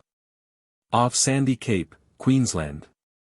Sunday, 20th, wind southerly, gentle breezes. At 10 p.m. we passed, at the distance of 4 miles, having 17 fathoms, a black bluff head or point of land, on which a number of the natives were assembled, which occasioned my naming it Indian Head. Latitude 25 degrees 0 minutes north by west, 4 miles from this head, is another much like it. From this last the land trends a little more to the westward, and is low and sandy next the sea, for what may be behind it I know not. If land, it must be all low, for we could see no part of it from the masthead. We saw people in other places besides the one I have mentioned, some smokes in the day and fires in the night. Having but little wind all night, we kept on to the northward, having from 17 to 34 fathoms, from 4 miles to 4 leagues from the land, the northernmost part of which bore from us at daylight west-southwest, and seemed to end in a point, from which we discovered a reef stretching out to the northward as far as we could see, being, at this time, in 18 fathoms. For we had, before it was light, hauled our wind to the westward, and this course we continued until we had plainly discovered breakers a long way upon our lee bow, which seemed to stretch quite home to the land. We then edged away northwest and north-northwest, along the east side of the shoal, from 2 to 1 miles off, having regular, even soundings, from 13 to 7 fathoms, fine sandy bottom. At noon we were, by observation, in the latitude of 24 degrees 26 minutes south, which was 13 miles to the northward of that given by the log. The extreme point of the shoal we judged to bear about northwest of us. And the point of land above mentioned bore south 3/4 west, distant 20 miles. This point I have named Sandy Cape 250 on account of 2 very large white patches of sand upon it. It is of a height sufficient to be seen 12 leagues in clear weather, latitude 24 degrees 46 minutes, longitude 206 degrees 51 minutes west, from it the land trends away west-southwest and southwest as far as we could see. Monday, 21st. In the p.m. we kept along the east side of the shoal until 2, when, judging there was water for us over, I sent a boat ahead to sound, and upon her making the signal for more than 5 fathoms we hauled our wind and stood over the tail of it in 6 fathoms. At this time we were in the latitude of 24 degrees 22 minutes south, and Sandy Cape bore south 1/2 east, distant 8 leagues, but the direction of the shoal is nearest north-northwest and south-southeast. At this time we had 6 fathoms. The boat which was not above 1/4 of a mile to the southward of us had little more than 5 fathoms. From 6 fathoms we had the next cast, 13, and then 20 immediately, as fast as the man could heave the lead. From this I did suppose that the west side of the shoal is pretty steep too, whereas on the other side we had gradual soundings from 13 to 7 fathoms. This shoal I called Break Sea Spit, because now we had smooth water, whereas upon the whole coast to the southward of it we had always a high sea or swell from the southeast. At 6, the land of Sandy Cape extending from south 17 degrees east to south 27 degrees east, distance 8 leagues, depth of water, 23 fathoms, which depth we kept all night, as we stood to the westward with light airs from the southward. But between 12 and 4 a.m. we had it calm, after which a gentle breeze sprung up at south, with which we still kept on upon a wind to the westward. At 7 we saw from the masthead the land of Sandy Cape bearing southeast 1/2 east, distance 12 or 13 leagues. At 9, we discovered from the masthead land to the westward, and soon after saw smoke upon it. Our depth of water was now decreased to 17 fathoms, and by noon to 13, at which time we were by observation in the latitude of 24 degrees 28 minutes south, and about 7 leagues from the land, which extended from south by west to west-northwest. Longitude made from Sandy Cape 0 degrees 45 minutes west. For these few days past we have seen at times a sort of sea fowl we have nowhere seen before that I remember. They are of the sort called boobies. Before this day we seldom saw more than 2 or 3 at a time, and only when we were near the land. Last night a small flock of these birds passed the ship and went away to the northwest, and this morning from 1/2 an hour before sunrise to 1/2 an hour after, flights of them were continually coming from the north-northwest. And flying to the south-southeast, and not one was seen to fly in any other direction. From this we did suppose that there was a lagoon, river, or inlet of shallow water to the southward of us, where these birds resorted to in the day to feed, and that not very far to the northward lay some island, where they returned to in the night. Tuesday, 22nd. In the p.m. Had a gentle breeze at southeast, with which we stood in for the land southwest until 4, when, being in the latitude of 24 degrees 36 minutes south, and about 2 leagues from land, in 9 fathoms, we bore away along shore northwest by west. At the same time we could see the land extending to the south-southeast about 8 leagues. Near the sea the land is very low, but inland are some moderately high hills, and the whole appeared to be thickly clothed with wood. In running along shore we shouldered our water from 9 to 7 fathoms, and at one time had but 6 fathoms, which determined me to anchor for the night, and accordingly at 8 o'clock we came to in 8 fathoms, fine gravelly bottom. About 5 miles from the land. This evening we saw a water snake, and 2 or 3 evenings ago one lay under the ship's stern some time. This was about 1½ yards in length, and was the first we had seen. At 6 a.m. Weighed with a gentle breeze southerly, and steered northwest 1/4 west, edging in for the land until we got within 2 miles of it, having from 7 to 11 fathoms, we then steered north-northwest as the land laid. At noon we were by observation in the latitude of 24 degrees 19 minutes south, longitude made from Sandy Cape 1 degree 14 minutes west. At anchor. Bustard Bay, Queensland. Wednesday, 23rd. Continued our course alongshore at the distance of about 2 miles off, having from 12 to 9, 8 and 7 fathoms, until 5 o'clock, at which time we were abreast of the south point of a large open bay, 251 wherein I intended to anchor. Accordingly we hauled in close upon a wind, and sent a boat ahead to sound. After making some trips we anchored at 8 o'clock in 5 fathoms, a sandy bottom. The south point of the bay bore east 3/4 south, distant 2 miles. The north point northwest 1/4 north, about 2 miles from the shore, in the bottom of the bay. Last night, sometime in the middle watch, a very extraordinary affair happened to Mr. Orton, my clerk. He having been drinking in the evening, some malicious person or persons in the ship took advantage of his being drunk, and cut off all the clothes from off his back. Not being satisfied with this, they some time after went into his cabin and cut off a part of both his ears as he lay asleep in his bed. The person whom he suspected to have done this was Mr. Magra, one of the midshipmen. But this did not appear to me. Upon inquiry, however, as I had been told that Magra had once or twice before this in their drunken frolics cut off his clothes, and had been heard to say, as I was told, that if it was not for the law he would murder him, these things considered induced me to think that Magra was not altogether innocent. I therefore for the present dismissed him the quarter-deck, and suspended him from doing any duty in the ship, he being one of those gentlemen frequently found on board king's ships that can very well be spared. Besides, it was necessary in me to show my immediate resentment against the person on whom the suspicion fell, lest they should not have stopped here. With respect to Mr. Orton, he is a man not without faults. Yet from all the inquiry I could make, it evidently appeared to me that so far from deserving such treatment, he had not designed injuring any person in the ship, so that I do and shall always look upon him as an injured man. Some reasons, however, might be given why this misfortune came upon him, in which he himself was in some measure to blame. But as this is only conjecture, and would tend to fix it upon some people in the ship, whom I would fain believe would hardly be guilty of such an action, I shall say nothing about it, unless I shall hereafter discover the offenders.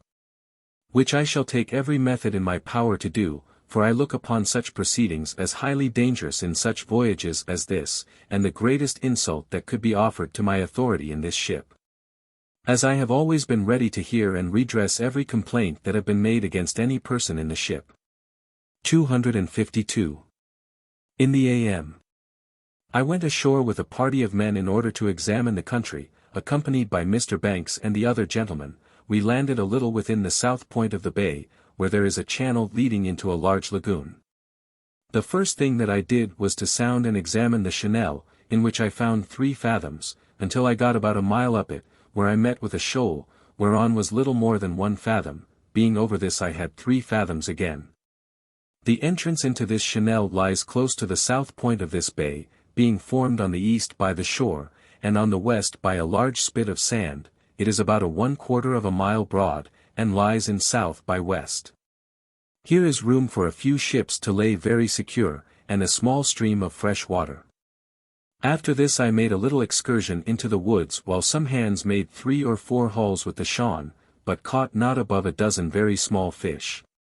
By this time the flood was made, and I embarked in the boats in order to row up the lagoon, but in this I was hindread by meeting everywhere with shoal water. As yet we had seen no people, but saw a great deal of smoke up and on the west side of the lagoon, which was all too far off for us to go by land, excepting one.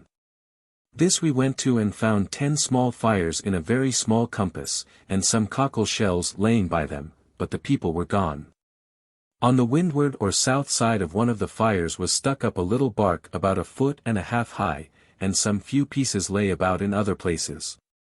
These we concluded were all the covering they had in the night, and many of them, I firmly believe, have not this, but, naked as they are, sleep in the open air. Tupia, who was with us, observed that they were Tahitianos. That is, bad or poor people. The country is visibly worse than at the last place we were at, the soil is dry and sandy, and the woods are free from underwoods of every kind. Here are of the same sort of trees as we found in Botany Harbour, with a few other sorts. One sort, which is by far the most numerous sort of any in the woods, grows something like birch. The bark at first sight looks like birch bark, but upon examination I found it to be very different, and so I believe is the wood, but this I could not examine, as having no axe or anything with me to cut down a tree. About the skirts of the lagoon grows the true mangrove, such as are found in the West Indies, and which we have not seen during the voyage before. Here is likewise a sort of a palm tree, which grows on low, barren, sandy places in the South Sea Islands. All, or most of the same sort, of land and water fowl as we saw at Botany Harbour we saw here. Besides these we saw some bustards, such as we have in England, one of which we killed that weighed 17.5 pounds, which occasioned my giving this place the name of Bustard Bay, latitude 24 degrees 4 minutes, longitude 208 degrees 22 minutes west. We likewise saw some black and white ducks. Here are plenty of small oysters sticking to the rocks, stones, and mangrove trees, and some few other shell fish, such as large mussels, pearl oysters, cockles, etc. I measured the perpendicular height of the last tide, and found it to be 8 foot above low water mark, and from the time of low water today I found that it must be high water at the full and change of the moon at 8 o'clock. Thursday, 24th. In the p.m.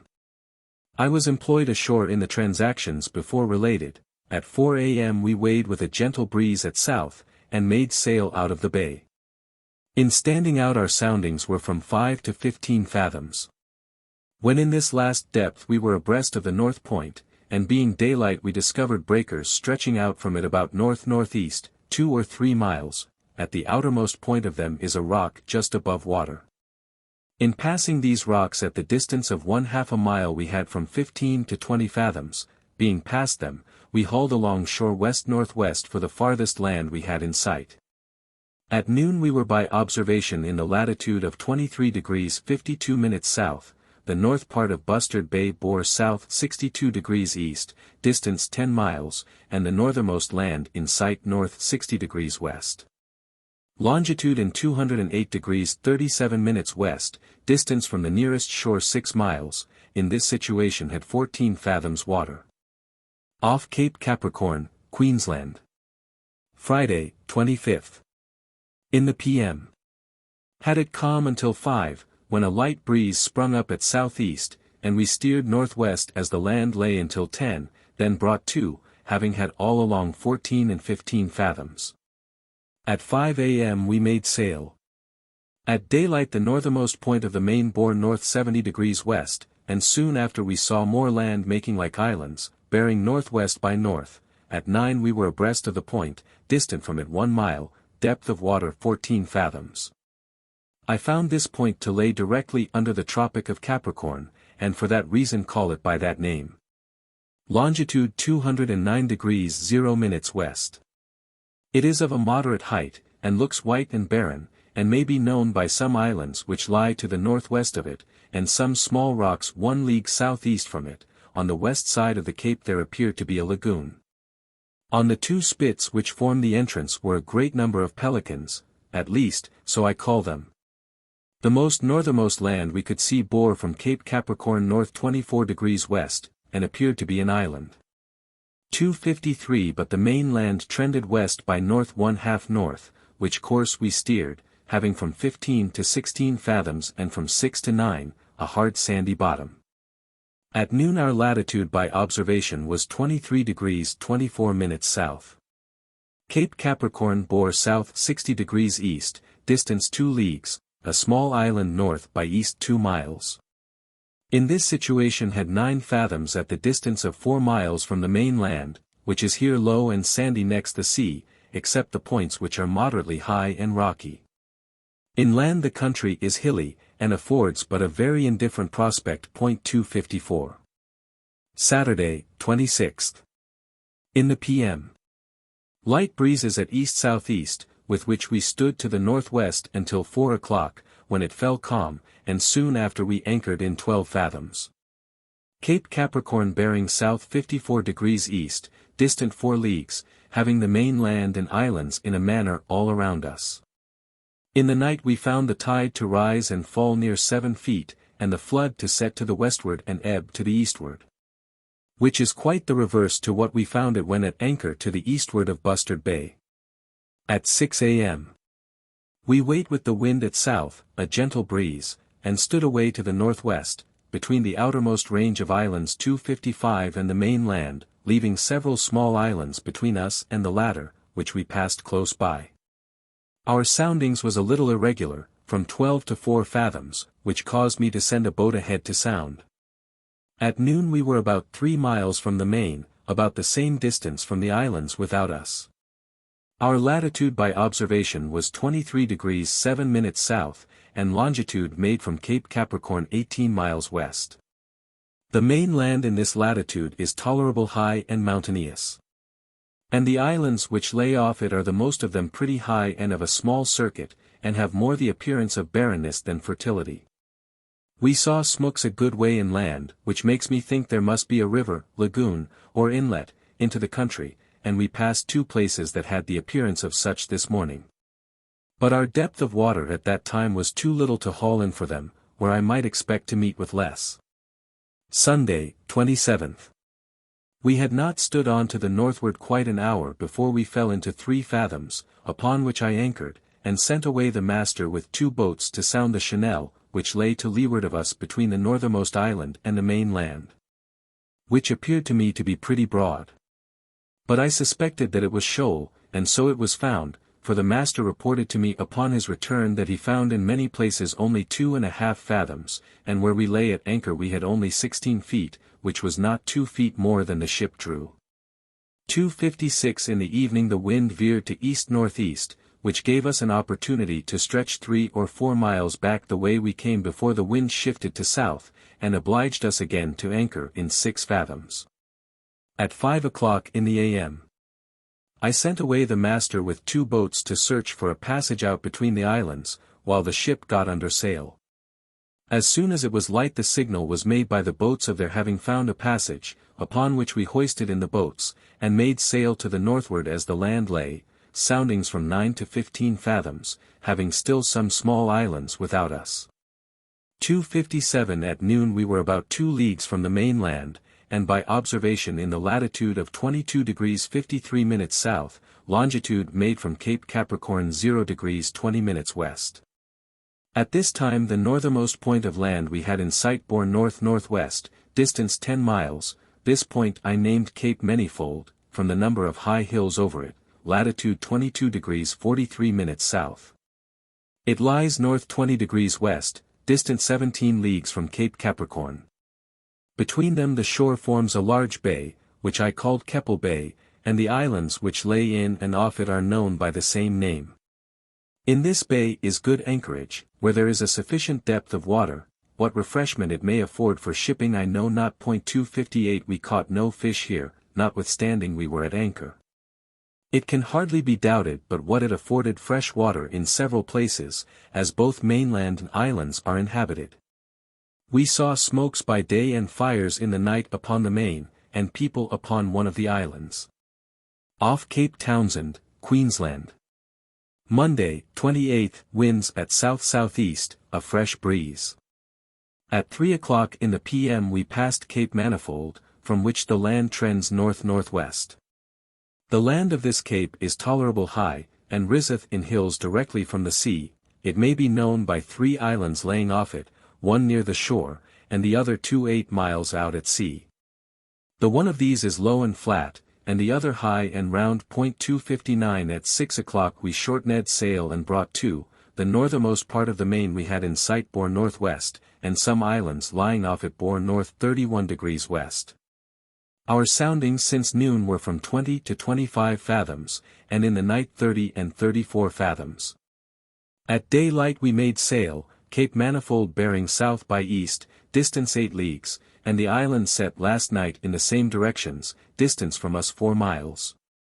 The farthest point of the main bore north 67 degrees west, distant 22 miles. But we could see several islands to the northward of this direction. 2:60 At 9 o'clock we were abreast of the above point, which I named Cape Townsend 261, latitude 22 degrees 13 minutes, longitude 209 degrees 48 minutes west. The land of this cape is of a moderate and pretty even height, and is more barren than woody. Several islands lay to the northward of it, 4 or 5 leagues out at sea. 3 or 4 leagues to the southeast the shore forms a bay, 262 in the bottom of which there appeared to be an inlet or harbor to the westward of the coast, and trends southwest 1/2 south. And these form a very large bay, which turns away to the eastward, and probably communicates with the inlet above mentioned, and by that means makes the land of the cape an island. As soon as we got round the cape we hauled our wind to the westward in order to get within the islands which lay scattered up and down in this bay in great number, and extend out to sea as far as we could see from the masthead. How much farther will hardly be in my power to determine. They are as various in their height and circuit as they are numerous. 263 We had not stood long upon a wind before we meet with shoal water, and was obliged to tack about to avoid it. After which I sent a boat ahead, and we bore away west by north, leaving many small islands, rocks, and shoals between us and the main, and a number of large islands without us, soundings from 14 to 17 fathoms, sandy bottom. A little before noon the boat made the signal for meeting with shoal water, upon which we hauled close upon a wind to the eastward, but suddenly fell into 3¼ fathoms water, upon which we immediately let go an anchor. And brought the ship up with all sails standing, and had then 4 fathoms course sandy bottom. We found here a strong tide setting to the northwest by west 1/2 west, at the rate of between 2 and 3 miles an hour, which was what carried us so quickly upon the shoal. Our latitude by observation was 22 degrees 8 minutes south. Cape Townsend bore east 16 degrees south, distant 13 miles, and the westernmost part of the main land in sight west 3/4 north, having a number of islands in sight all round us. 264. Tuesday, 29th. Fresh gales between the south-southeast and east-southeast, hazy weather, with some showers of rain. In the p.m. Having sounded about the ship, and found that there was sufficient water for her over the shoal, we at 3 o'clock weighed and made sail, and stood to the westward as the land lay, having first sent a boat ahead to sound. At 6 we anchored in 10 fathoms, sandy bottom, about 2 miles from the main land, the westermost part of which bore west-northwest, having still a number of islands in sight a long way without us. At 5 a.m. I sent away the master with 2 boats to sound the entrance of an inlet, which bore from us west, distance about 1 league, into which I intended to go with the ship to wait a few days, until the moon increased. And in the meantime to examine the country. By such time as we had got the ship under sail the boats made the signal for anchorage, upon which we stood in with the ship, and anchored in 5 fathoms, about a league within the entrance of the inlet, which we judged to be a river running a good way inland, as I observed the tides to flow and ebb something considerable. 265 I had some thoughts of laying the ship ashore to clean her bottom. With this view both the master and I went to look for a convenient place for that purpose, and at the same time to look for fresh water, not one drop of which we could find, but met with several places where a ship might be laid ashore with safety. At anchor, Thirsty Sound. Wednesday, 30th. In the p.m. I went again in search of fresh water, but had no better success than before. Wherefore I gave over all thoughts of laying the ship ashore, being resolved to spend as little time as possible in a place that was likely to afford us no sort of refreshment. But as I had observed from the hills the inlet to run a good way in, I thought this a good time to penetrate into the country to see a little of the inland parts. Accordingly I prepared for making that excursion in the morning, but the first thing I did was to get upon a pretty high hill, which is at the northwest entrance of the inlet, before sunrise, in order to take a view of the sea coast and islands, etc. that lay off it, and to take their bearings, having the azimuth compass with me for that purpose, the needle of which differed from its true position something very considerable, even above 30 degrees, in some places more, and in other less. For I tried it in several places. I found it differ in itself above 2 points in the space of about 14 feet. The loose stones which lay upon the ground had no effect upon the needle. I therefore concluded that it must be owing to iron or upon the hill, visible signs of which appeared not only here, but in several other places. As soon as I had done here I proceeded up the inlet. I set out with the first of the flood, and long before high water got about 8 leagues up it. Its breadth thus far was from 2 to 4 or 5 miles upon a southwest by south direction. But here it spread every way, and formed a large lake, which communicated with the sea to the northwest. I not only saw the sea in this direction, but found the tide of flood coming strong in from the northwest. I likewise observed an arm of this lake extending to the eastward, and it is not at all improbable but what it communicates with the sea in the bottom of the bay, which lies to the westward of Cape Townsend. 266 On the south side of the lake is a ridge of pretty high hills, which I was desirous of going upon. But as the day was far spent in high water, I was afraid of being bewildered among the shoals in the night, which promised to be none of the best, being already rainy, dirty weather, and therefore I made the best of my way to the ship. In this little excursion I saw only 2 people, and those at a distance, and are all that we have seen in this place, but we have met with several fireplaces, and seen smokes at a distance. This inlet, which I have named Thirsty Sound, by reason we could find no fresh water, lies in the latitude of 22 degrees 05 minutes south, and longitude 210 degrees 24 west. It may be known by a group of small islands laying under the shore from 2 to 5 leagues northwest from it. 267 There is likewise another group of islands laying right before it between 3 and 4 leagues out at sea. 268 Over each of the points that form the entrance is a pretty high, round hill, that on the northwest is a peninsula, surrounded by the sea at high water. The distance from the one to the other is about 2 miles bowled to both shores. Here is good anchoring in 7, 6, 5, and 4 fathoms water, and very convenient places for laying a ship ashore, where at spring tides the tides doth not rise less than 16 or 18 feet, and flows at full and change of the moon about 11 o'clock. We met with no fresh water, or any other kind of refreshments whatever. We saw 2 turtle, but caught none, nor no sort of fish or wild fowl, except a few small land birds. Here are the same sort of waterfowl as we saw in Botany Bay, and like them, so shy that it is hardly possible to get within shot of them. No signs of fertility is to be seen upon the land. The soil of the uplands is mostly a hard, reddish clay, and produceth several sorts of trees, such as we have seen before, and some others, and clear of all underwoods. All the low lands are mostly overrun with mangroves, and at spring tides overflowed by the sea. And I believe in the rainy seasons here are large land floods, as we saw in many places gullies, which seem to have been made by torrents of water coming from the adjacent hills. Besides other visible signs of the water having been a considerable height above the common spring tides. Dr. Solander and I was upon a rising ground up the inlet, which we thought had at one time or another been overflowed by the sea, and if so great part of the country must at that time been laid under water. Up in the lakes, or lagoons, I suppose, are shell fish, on which the few natives subsist.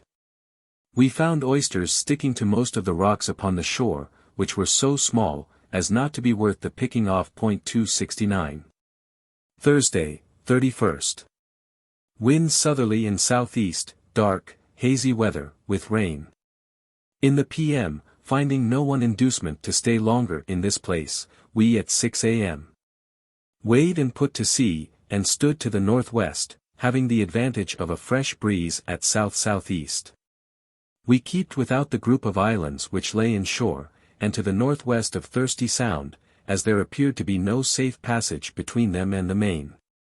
At the same time we had a number of islands without us extending out to sea as far as we could see. As we run in this direction our depth of water was 10, 8 and 9 fathoms. 270 At noon the northwest point of Thirsty Sound, which I have named Pier Head, bore south 36 degrees east, distant 5 leagues.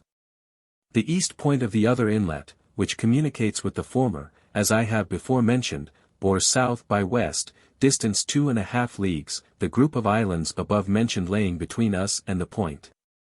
The farthest part of the main in sight, on the other side of the inlet, bore northwest. Our latitude by observation was 21 degrees 53 minutes south. June 1770. Friday, June 1st. At 1/2 an hour after noon, upon the boat we had a head sounding making the signal for shoal water. We hauled our wind to the northeast, having at that time 7 fathoms. The next cast 5, and then 3, upon which we let go an anchor, and brought the ship up. The northwest point of Thirsty Sound, or Pier Head, bore southeast, distant 6 leagues, being midway between the islands which lies off the east point of the western inlet and 3 small islands directly without them. 271 It being now the first of the flood which we found to set northwest by west 1/2 west. After having sounded about the shoal, on which we found not quite 3 fathoms, but without it deep water, we got under sail, and hauled round the 3 islands just mentioned, and came to an anchor under the lee of them in 15 fathoms. Having at this time dark, hazy, rainy weather, which continued until 7 o'clock a.m., at which time we got again under sail, and stood to the northwest with a fresh breeze at south-southeast and fair weather, having the mainland in sight and a number of islands all round us, some of which lay out at sea as far as we could see. The western inlet before mentioned, known in the chart by the name of Broad Sound, we had now all open. It is at least 9 or 10 leagues wide at the entrance, with several islands laying in and before, and I believe shoals also, for we had very irregular soundings, from 10 to 5 and 4 fathoms. At noon we were by observation in the latitude of 21 degrees 29 minutes south, and longitude made from Cape Townsend 59 degrees west. A point of land, which forms the northwest entrance into Broad Sound, bore from us at this time west, distance 3 leagues, this cape I have named Cape Palmerston 272, latitude 21 degrees 27 minutes south, longitude 210 degrees 57 minutes west. Between this cape and Cape Townsend lies the Bay of Inlets, so named from the number of inlets, creeks, etc., in it. 273. Off Cape Hillsborough, Queensland. Saturday, 2nd. Winds at south-southeast and southeast, a gentle breeze, with which we stood to the northwest and northwest by north, as the land lay, under an easy sail. Having a boat ahead, found our soundings at first were very irregular, from 9 to 4 fathoms, but afterwards regular, from 9 to 11 fathoms. At 8, being about 2 leagues from the mainland, we anchored in 11 fathoms, sandy bottom. Soon after this we found a slow motion of a tide setting to the eastward, and rode so until 6, at which time the tide had risen 11 feet, we now got under sail, and stood away north-northwest as the land lay.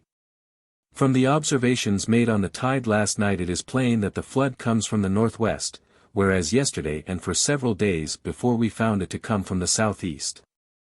This is neither the first nor second time that we have observed the same thing, and in my opinion easy accounted for, but this I shall do in another place. At sunrise we found the variation to be 6 degrees 45 minutes east. In steering along shore between the island and the main, at the distance of 2 leagues from the latter, and 3 or 4 from the former, our soundings were regular, from 12 to 9 fathoms. But about 11 o'clock we were again embarrassed with shoal water, 274, but got clear without letting go an anchor, we had at one time not quite 3 fathoms.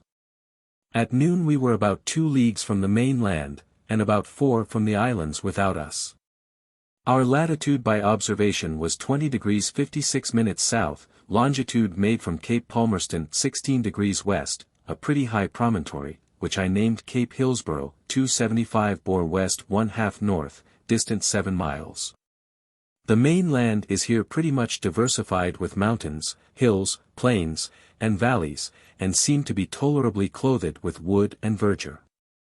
These islands, which lay parallel with the coast, and from 5 to 8 or 9 leagues off, are of various extent, both for height and circuit, hardly any exceeds 5 leagues in circuit, and many again are very small.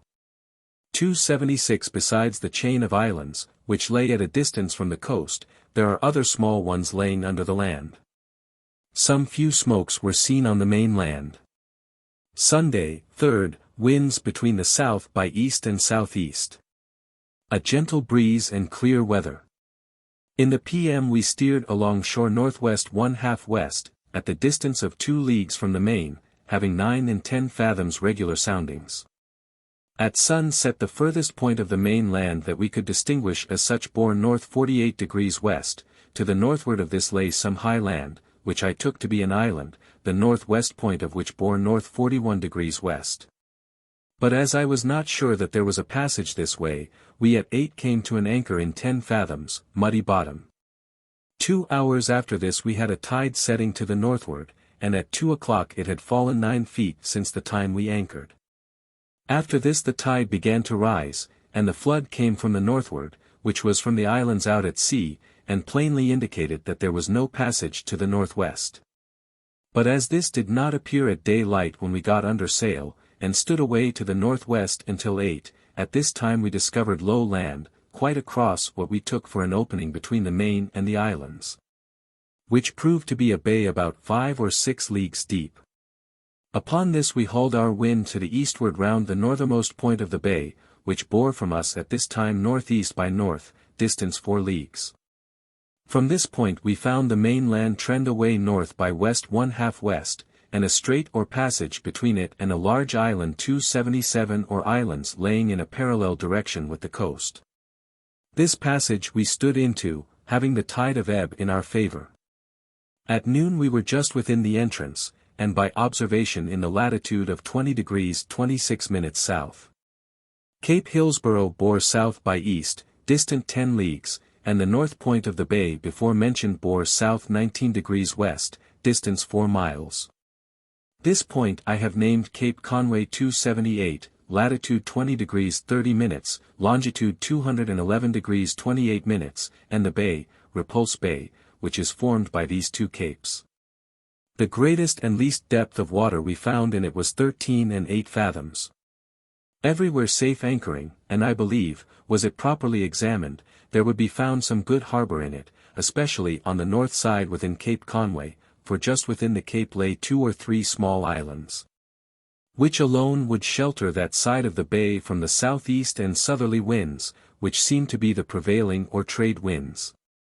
Among the many islands that lay upon this coast there is one more remarkable than the rest, 279 being of a small circuit, very high and peaked, and lies east by south, 10 miles from Cape Conway at the south end of the passage above mentioned. In Whitsunday Passage, Queensland. Monday, 4th, winds at south-southeast and southeast, a gentle breeze and clear weather. In the p.m. steered through the passage 280 which we found from 3 to 6 or 7 miles broad, and 8 or 9 leagues in length, north by west 1/2 west and south by east 1/2 east. It is formed by the main on the west, and by islands on the east, one of which is at least 5 leagues in length. Our depth of water in running through was between 25 and 20 fathoms, everywhere good anchorage. Indeed the whole passage is one continued safe harbour, besides a number of small bays and coves on each side, where ships might lay as it were in a basin. At least so it appeared to me, for I did not wait to examine it, as having been in port so lately, and being unwilling to lose the benefit of a light moon. The land, both on the main and islands, especially on the former, is tolerably high, and distinguished by hills and valleys, which are diversified with woods and lawns that looked green and pleasant. On a sandy beach upon one of the islands we saw 2 people and a canoe, with an outrigger, which appeared to be both larger and differently built to any we have seen upon the coast. At 6 we were nearly the length of the north end of the passage. The northwesternmost point of the main in sight bore north 54 degrees west, and the north end of the island north-northeast, having an open sea between these 2 points. This passage I have named Whitsunday's Passage, as it was discovered on the day the church commemorates that festival, and the isles which form it Cumberland Isles, in honour of His Royal Highness the Duke of Cumberland. 281, we kept under an easy sail and the lead going all night, having 21, 22, and 23 fathoms, at the distance of 3 leagues from the land. At daylight a.m. we were abreast of the point above mentioned, which is a lofty promontory.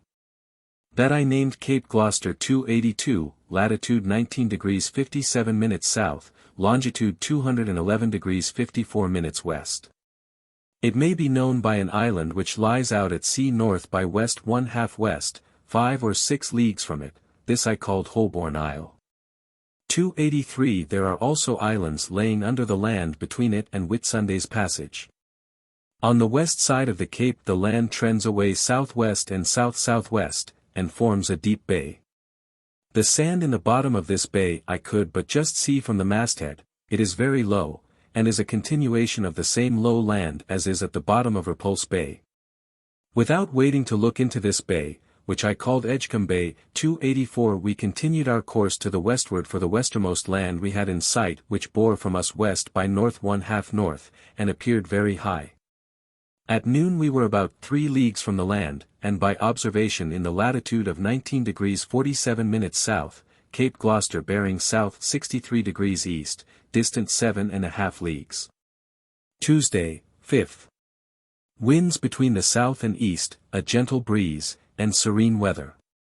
At 6 a.m. we were abreast of the western point of land above mentioned, distant from it 3 miles, which I have named Cape Upstart. Because being surrounded with low land it starts or rises up singly at the first making of it, latitude 19 degrees 39 minutes south, longitude 212 degrees 32 minutes west.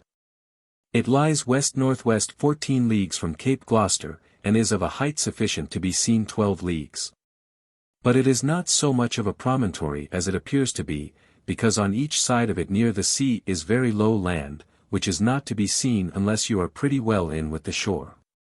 Inland are some tolerable high hills or mountains, which, like the Cape, affords but a very barren prospect.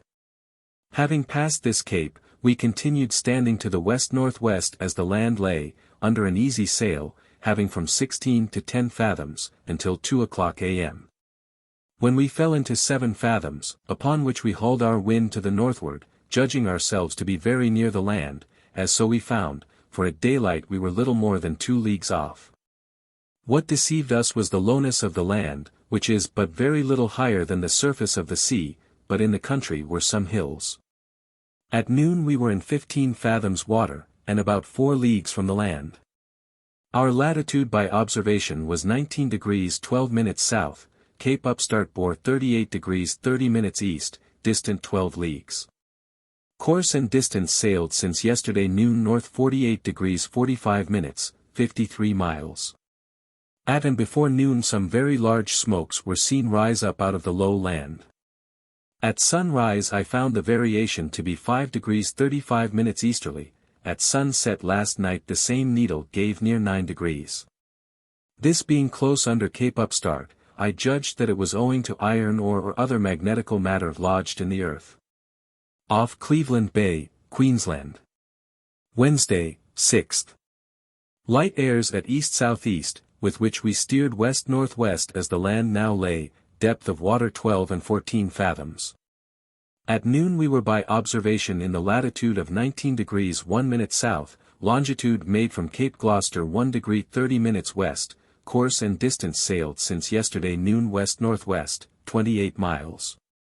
In this situation we had the mouth of a bay all open extending from south 1/2 east to southwest 1/2 south, distance 2 leagues. This bay, which I named Cleveland Bay 285, appeared to be about 5 or 6 miles in extent every way. The east point I named Cape Cleveland, and the west, Magnetical Head or Island, as it had much the appearance of an island, and the compass did not traverse well when near it.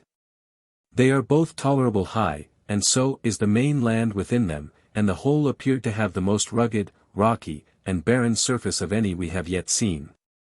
However, it is not without inhabitants, as we saw smoke in several places in the bottom of the bay.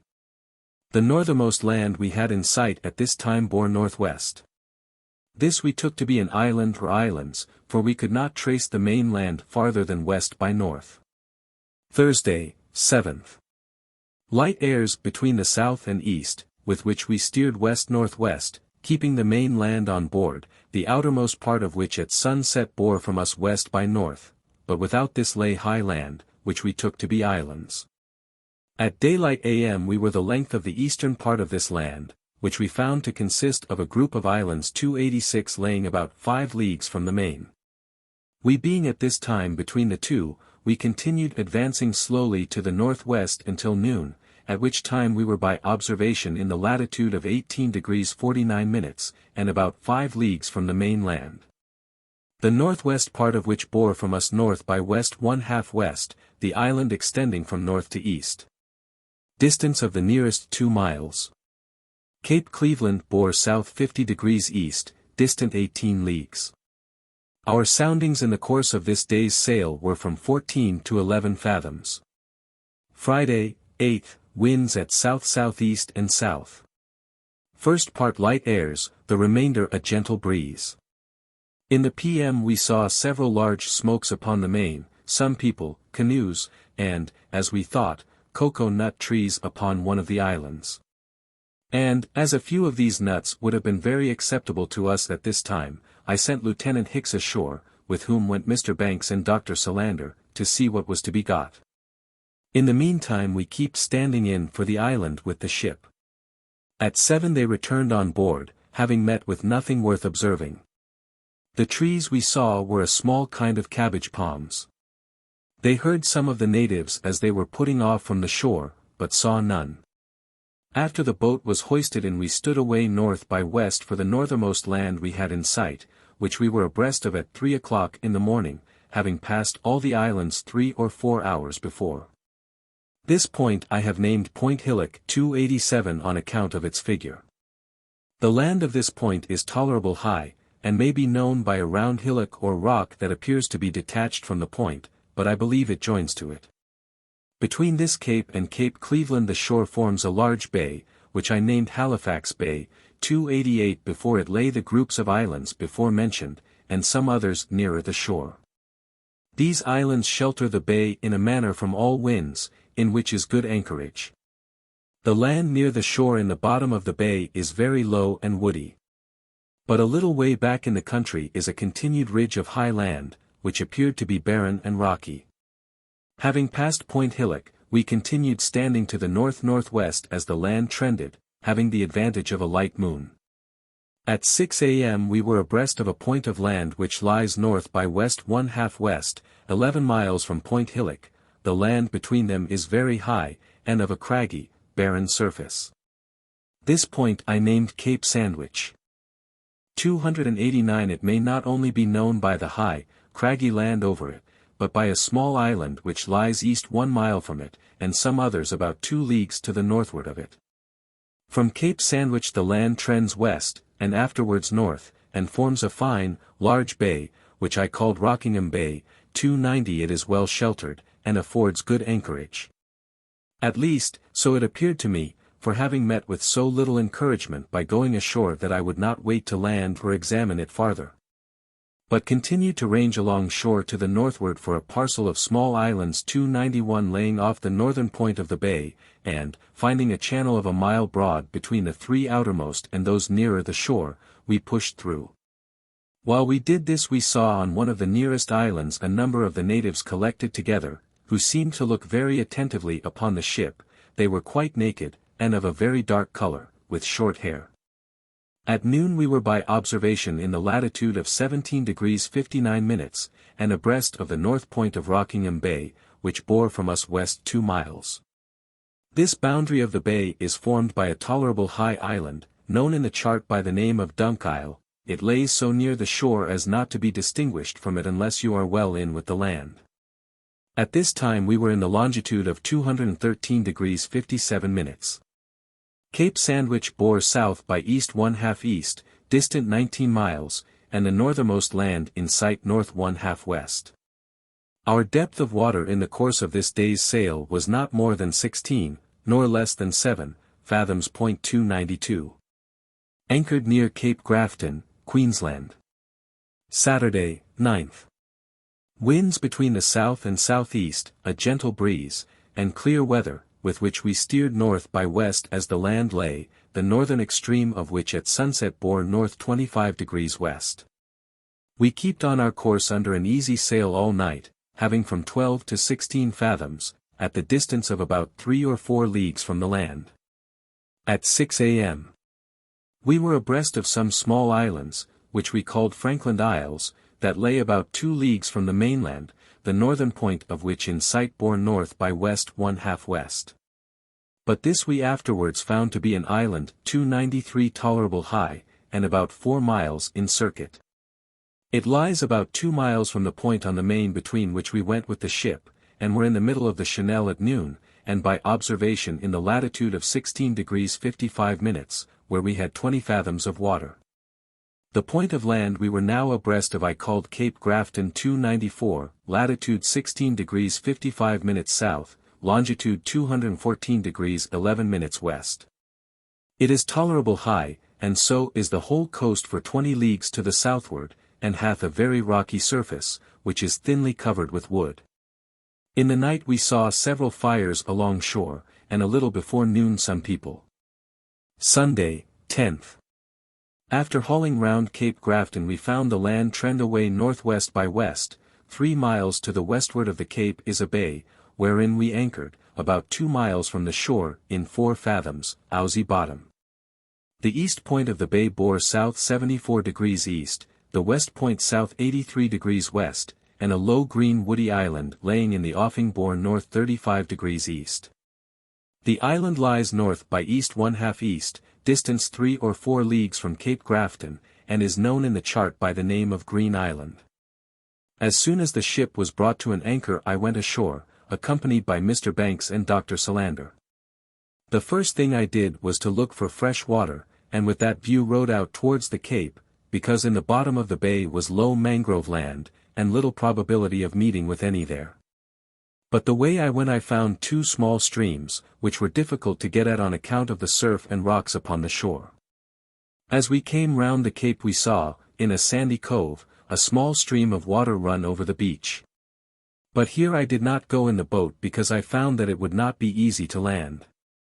We hardly advanced anything into the country, it being here hilly, which were steep and rocky, and we had not time to visit the low lands, and therefore met with nothing remarkable. My intention was to have stayed here at least 1 day, to have looked into the country had we met with fresh water convenient, or any other refreshment.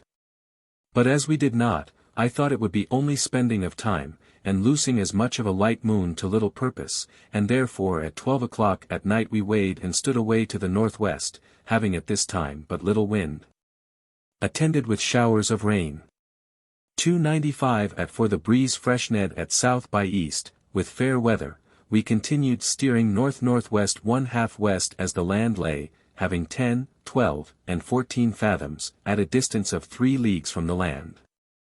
At 11 we hauled off north, in order to get without a small low island 296 which lay about 2 leagues from the main, it being about high water. About the time we passed it, great part of it lay under water.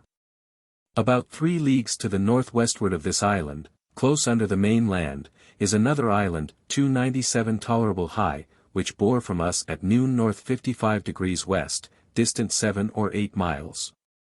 We being at this time in the latitude of 16 degrees 20 minutes south, Cape Grafton bore south 29 degrees east, distant 40 miles, and the northernmost point of land in sight north 20 degrees west, and in this situation had 15 fathoms water.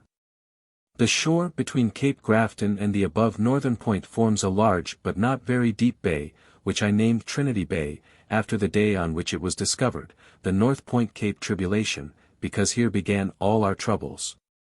Latitude 16 degrees 6 minutes south, longitude 214 degrees 39 minutes west. The ship aground on Endeavour Reef. Monday, 11th. Wind at east-southeast, with which we steered along shore north by west at the distance of 3 or 4 leagues off, having from 14 to 10 and 12 fathoms water. Saw 2 small islands in the offing, which lay in the latitude of 16 degrees 0 minutes south, and about 6 or 7 leagues from the main. At 6 the northernmost land in sight bore north by west 1/2 west, and 2 low, woody islands, 298 which some took to be rocks above water, bore north 1/2 west. At this time we shortened sail, and hauled off shore east-northeast and northeast by east, close upon a wind. My intention was to stretch off all night as well to avoid the danger we saw ahead as to see if any islands lay in the offing, especially as we now begun to draw near the latitude of those discovered by Quiros, which some geographers, for what reason I know not, have thought proper to tack to this land. Having the advantage of a fine breeze of wind, and a clear moonlight night in standing off from 6 until near 9 o'clock, we deep-ned our water from 14 to 21 fathoms, when all at once we fell into 12, 10 and 8 fathoms. At this time I had everybody at their stations to put about and come to an anchor, but in this I was not so fortunate, for meeting again with deep water, I thought there could be no danger in standing on. 299 before 10 o'clock we had 20 and 21 fathoms, and continued in that depth until a few minutes before 11, when we had 17, and before the man at the lead could heave another cast, the ship struck and stuck fast. Immediately upon this we took in all our sails, hoisted out the boats and sounded round the ship, and found that we had got upon the southeast edge of a reef of coral rocks, having in some places round the ship 3 and 4 fathoms water. And in other places not quite as many feet, and about a ship's length from us on the starboard side, the ship laying with her head to the northeast, were 8, 10, and 12 fathoms. As soon as the long boat was out we struck yards and topmast, and carried out the stream anchor on our starboard bow, got the coasting anchor and cable into the boat, and were going to carry it out in the same way. But upon my sounding the second time round the ship I found the most water astern, and therefore had this anchor carried out upon the starboard quarter, and hove upon it a very great strain. Which was to no purpose, the ship being quite fast, upon which we went to work to lighten her as fast as possible, which seemed to be the only means we had left to get her off. As we went ashore about the top of high water we not only started water, but threw overboard our guns, iron and stone ballast, casks, hoop staves, oil jars, decayed stores, etc. Many of these last articles lay in the way at coming at heavier. All this time the ship made little or no water. At 11 a.m., being high water as we thought, we tried to heave her off without success, she not being afloat by a foot or more, notwithstanding by this time we had thrown overboard 40 or 50 tons weight. As this was not found sufficient we continued to lighten her by every method we could think of. As the tide fell the ship began to make water as much as 2 pumps could free. At noon she lay with 3 or 4 streaks heel to starboard. Latitude observed 15 degrees 45 minutes south.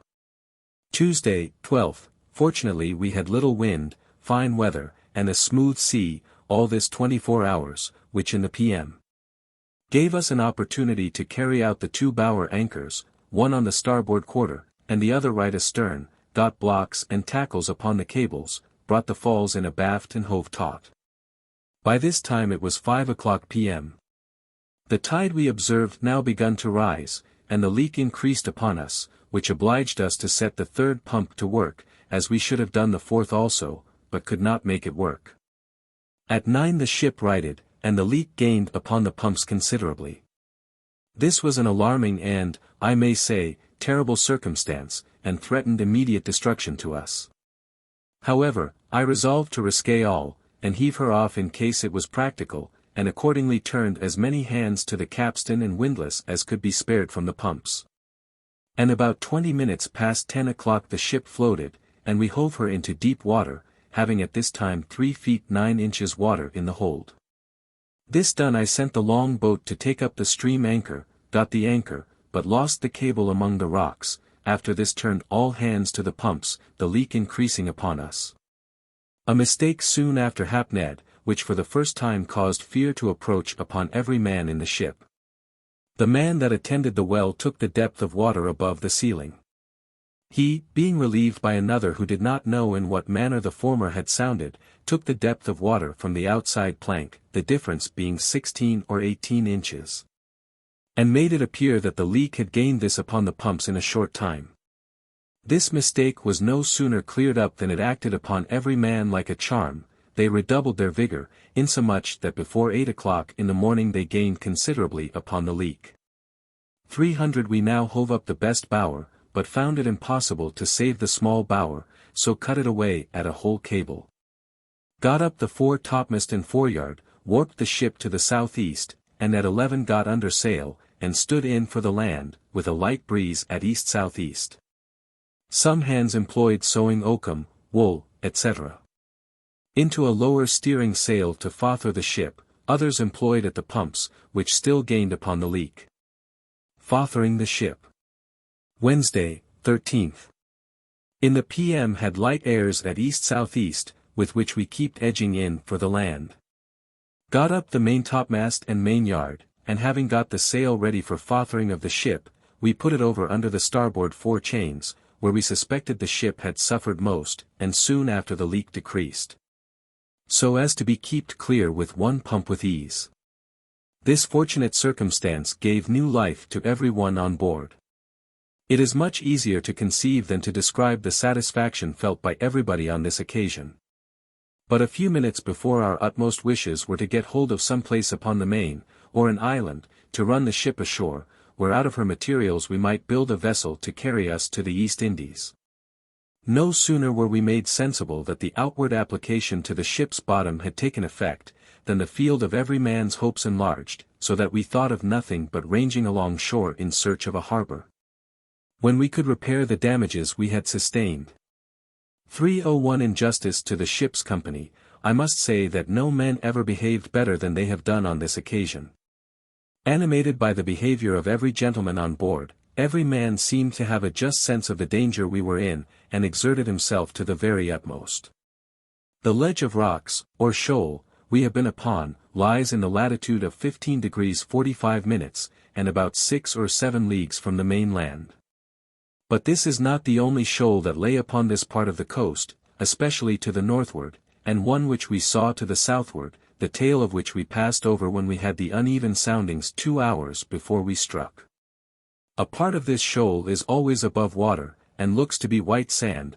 Part of the one we were upon was dry at low water, and in that place consists of sand and stones, but everywhere else coral rocks. At 6 we anchored in 17 fathoms, about 5 or 6 leagues from the land, and 1 from the shoal. At this time the ship made about 15 inches water per hour. At 6 a.m. weighed and stood to the northwest, edging in for the land, having a gentle breeze at south-southeast. At 9 we passed close without 2 small low islands, laying in the latitude of 15 degrees 41 minutes, and about 4 leagues from the main. I have named them Hope Islands, because we were always in hopes of being able to reach these islands. At noon we were about 3 leagues from the land, and in the latitude of 15 degrees 37 minutes south. The northernmost part of the main in sight bore north 30 degrees west, and the above islands extending from south 30 degrees east to south 40 degrees east.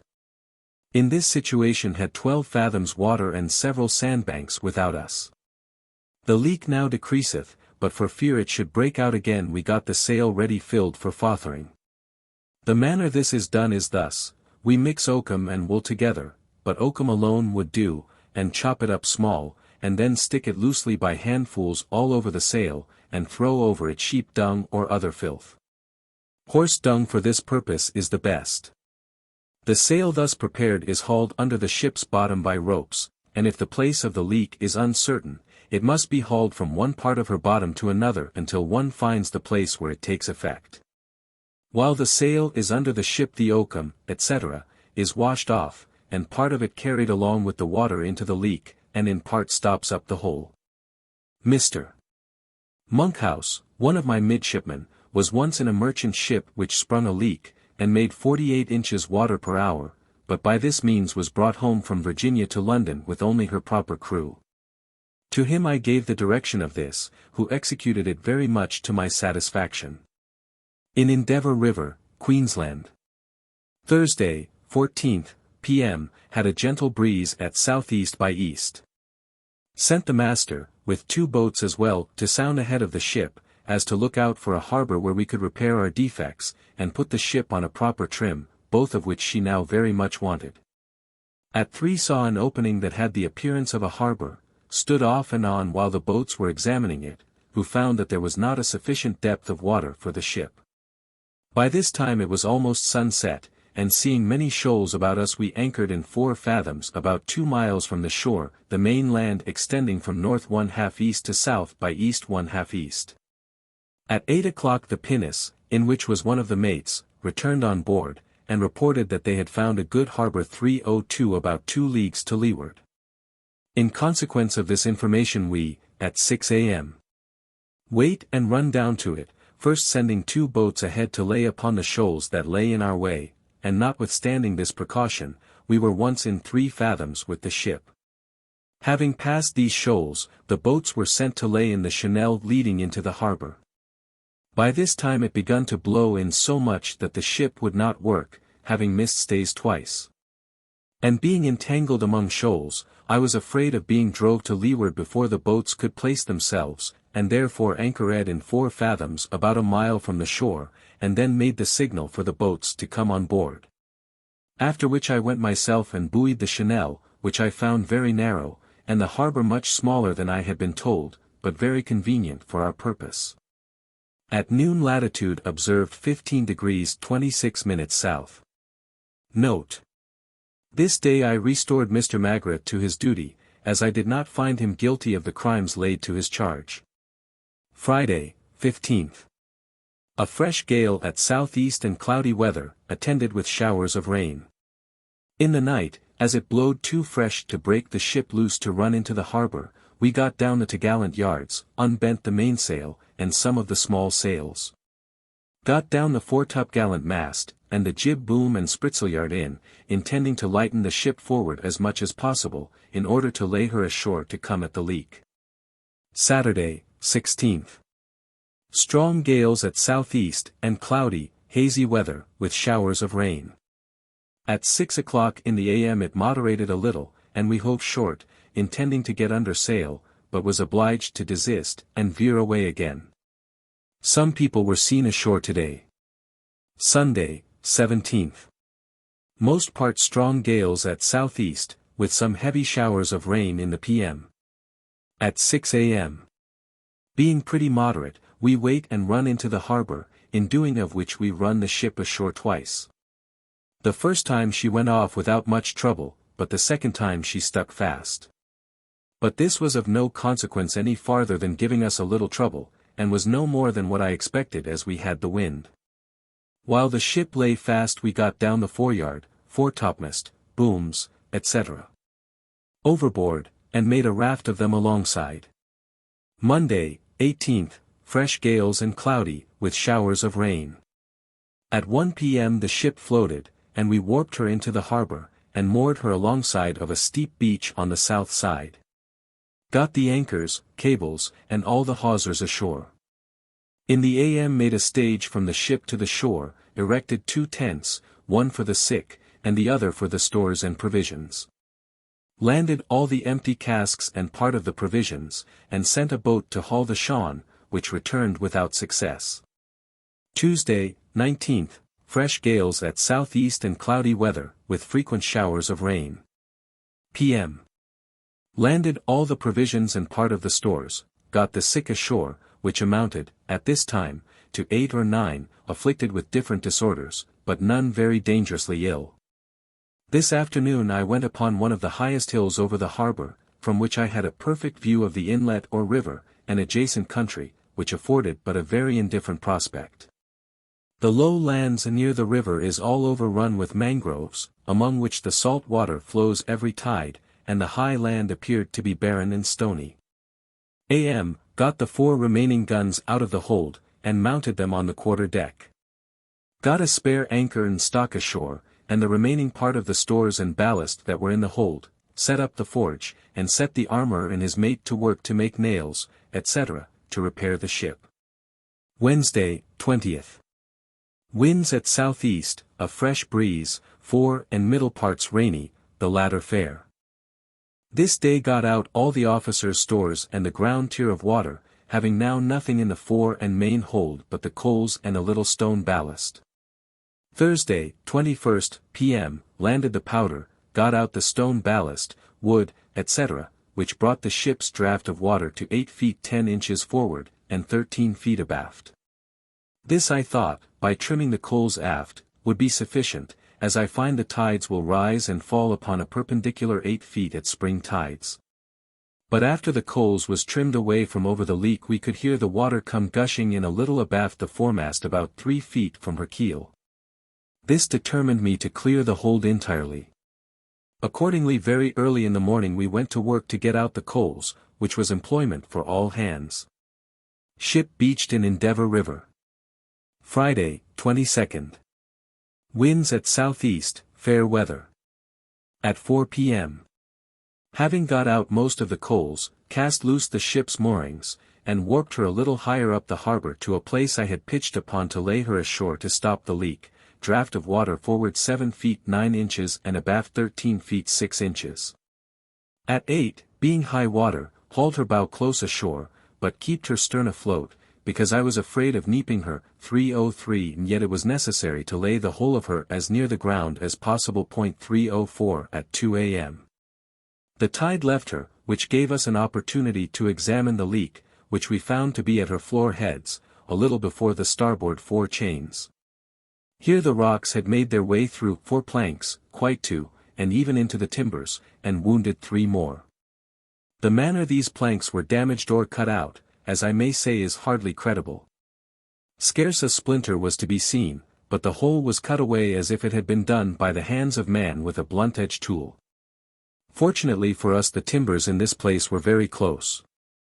Otherwise it would have been impossible to have saved the ship, and even as it was it appeared very extraordinary that she made no more water than what she did. A large pace of coral rock was sticking in one hole, and several paces of the fothering, small stones, etc., had made its way in, and lodged between the timbers, which had stopped the water from forcing its way in great quantities.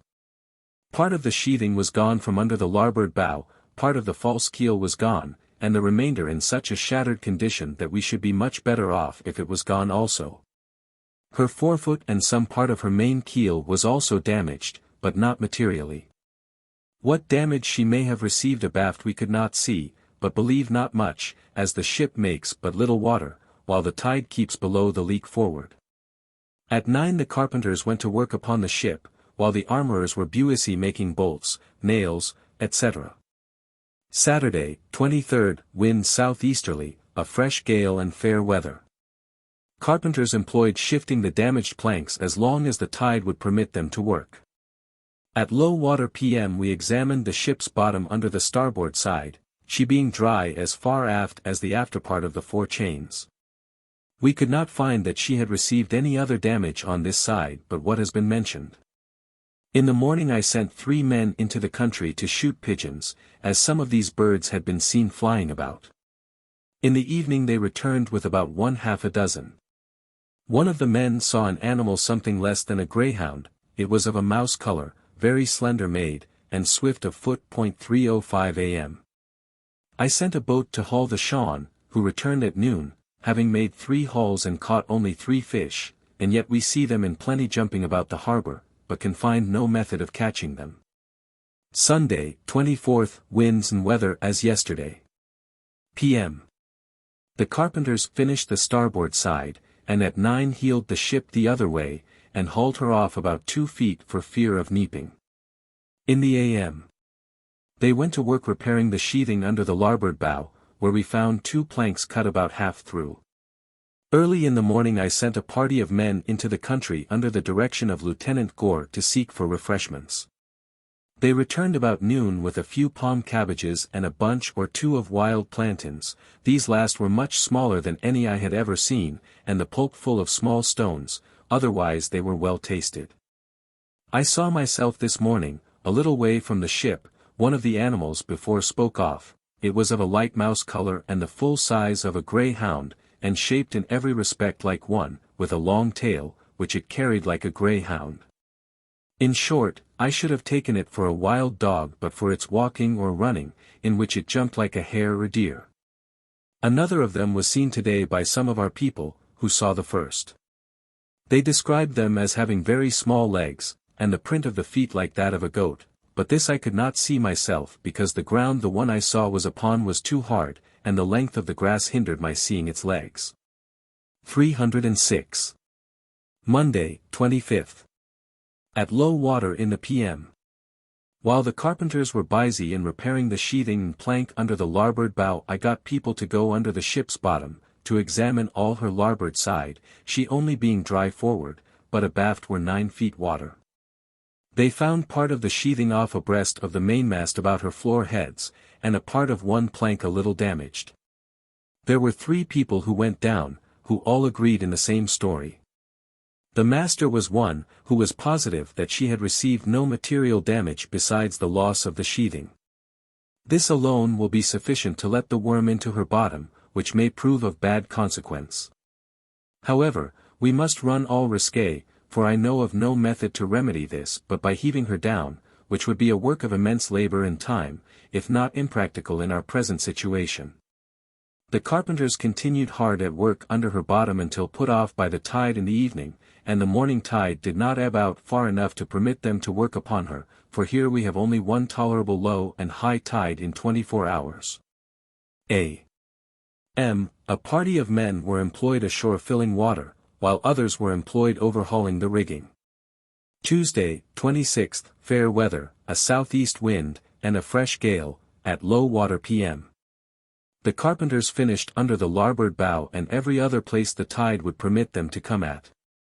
Lashed some casks under the ship's bows in order to help to float her, and at high water in the night attempted to heave her off, but could not, she not being afloat partly owing to some of the casks not holding that were lashed under her.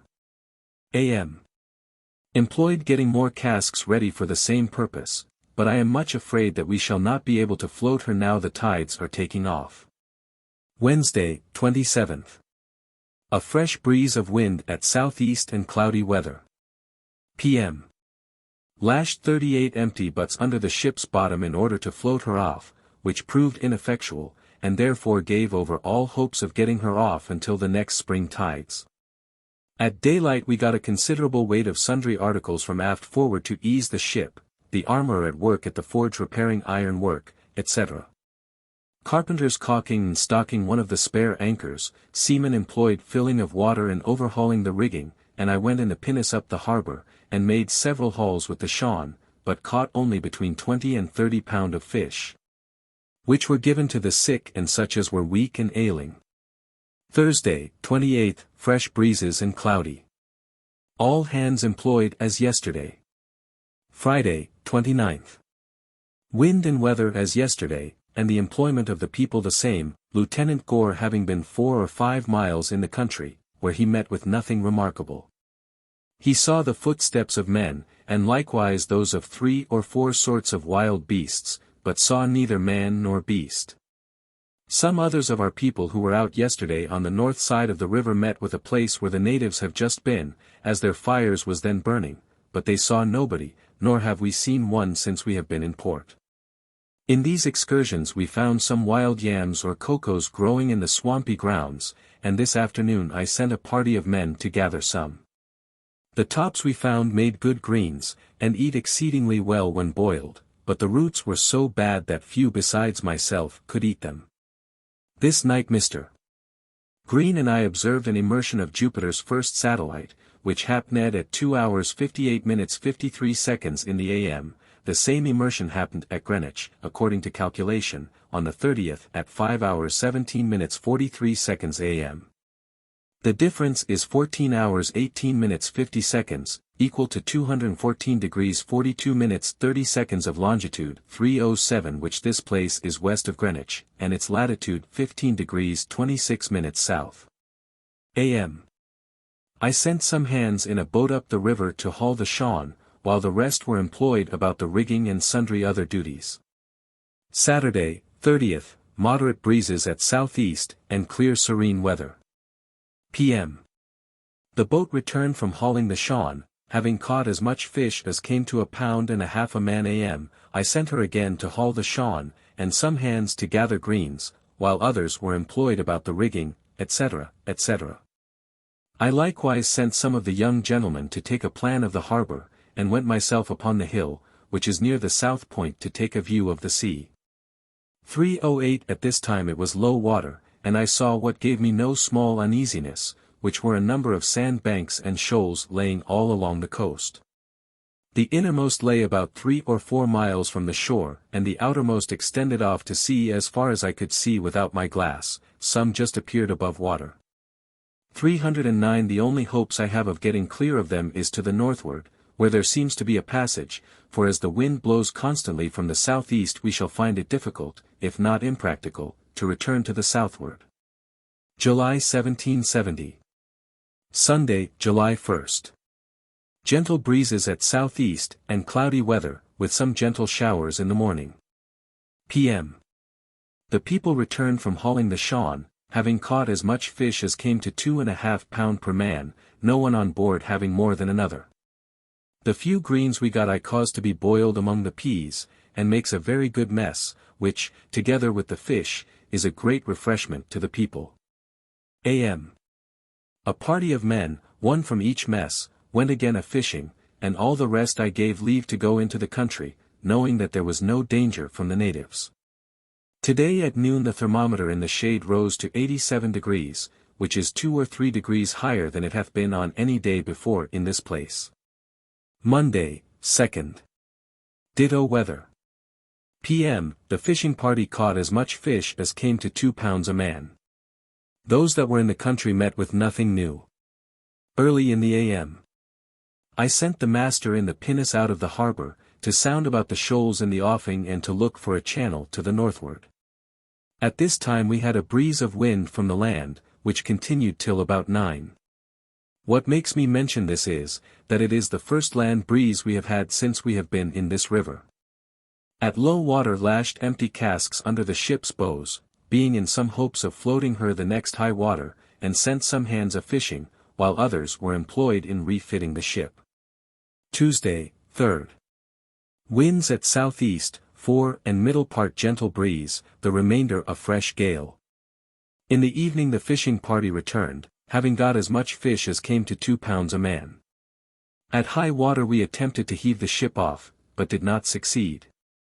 At noon the master returned, and reported he had found a passage out to sea between the shoals, which passage lies out east-northeast or east by north from the river mouth. He found these shoals to consist of coral rocks.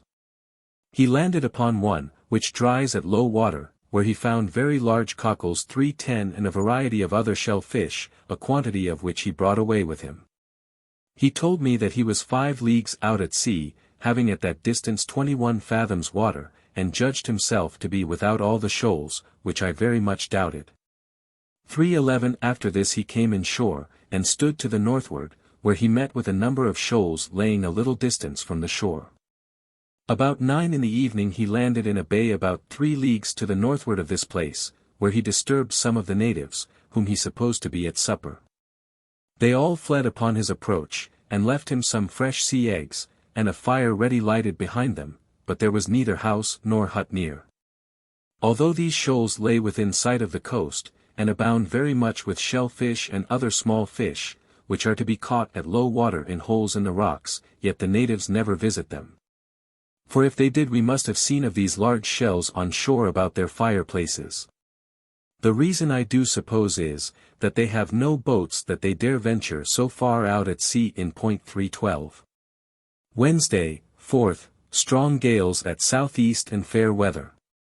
P.M., the fishing party returned with the usual success. At high water hove the ship afloat. A.M., employed trimming her upon an even keel, intending to lay her ashore once more, to come at her bottom under the larboard main chains. Thursday, 5th, strong breezes at southeast and fair weather. P.M. Warped the ship over, and at high water laid her ashore on the sandbank on the south side of the river, for I was afraid to lay her broadside to the shore where she lay before, because the ground lies upon too great a descent. And she hath already received some damage by laying there these last neap tides, at least she still makes water. Chapter 9. From Torres Strait to Batavia. August 1770. Friday, 24th. In the p.m. Had light airs from the south-southwest, with which, after leaving Booby Island, as before mentioned, we steered west-northwest until 5 o'clock, when it fell calm, and the tide of ebb which sets to the northeast soon after making. We anchored in 8 fathoms soft sandy bottom, Booby Island bearing south 50 degrees east, distant 5 miles. Prince of Wales Isles extending from northeast by north to south 55 degrees east. There appeared to be an open clear passage between these islands extending from north 64 degrees east to east by north. At 5:30 in the morning in purchasing 385 the anchor, the cable parted about 8 or 10 fathoms from the anchor. I immediately ordered another anchor to be let go, which brought the ship up before she had drove a cable's length from the buoy. After this we carried out a kedge, and warped the ship nearer to it, and then endeavored to sweep the anchor with a hawser, but missed it, and broke away the buoy rope. 386 We made several attempts afterwards, but did not succeed. While the boats were thus employed we hove up the kedge anchor, it being of no more use. At noon latitude observed 10 degrees 30 minutes south. Winds at northeast, a fresh breeze, the flood tide here comes from the same quarter. Saturday, 25th. Winds at northeast and east-northeast, a gentle breeze. Being resolved not to leave the anchor behind while there remained the least probability of getting of it, after dinner I sent the boats again to sweep for it first with a small line, which succeeded. And now we knowed where it lay, we found it no very hard matter to sweep it with a hawser. This done, we hove the ship up to it by the same hawser, but just as it was almost up and down the hawser slipped, and left us all to do over again.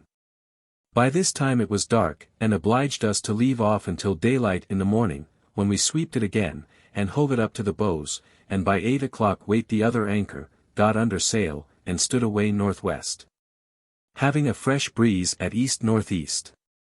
At noon we were by observation in the latitude of 10 degrees 18 minutes south, longitude 219 degrees 39 minutes west, having no land in sight, but about 2 miles to the southward of us lay a shoal, 387, on which the sea broke, and I believe a part of it dry.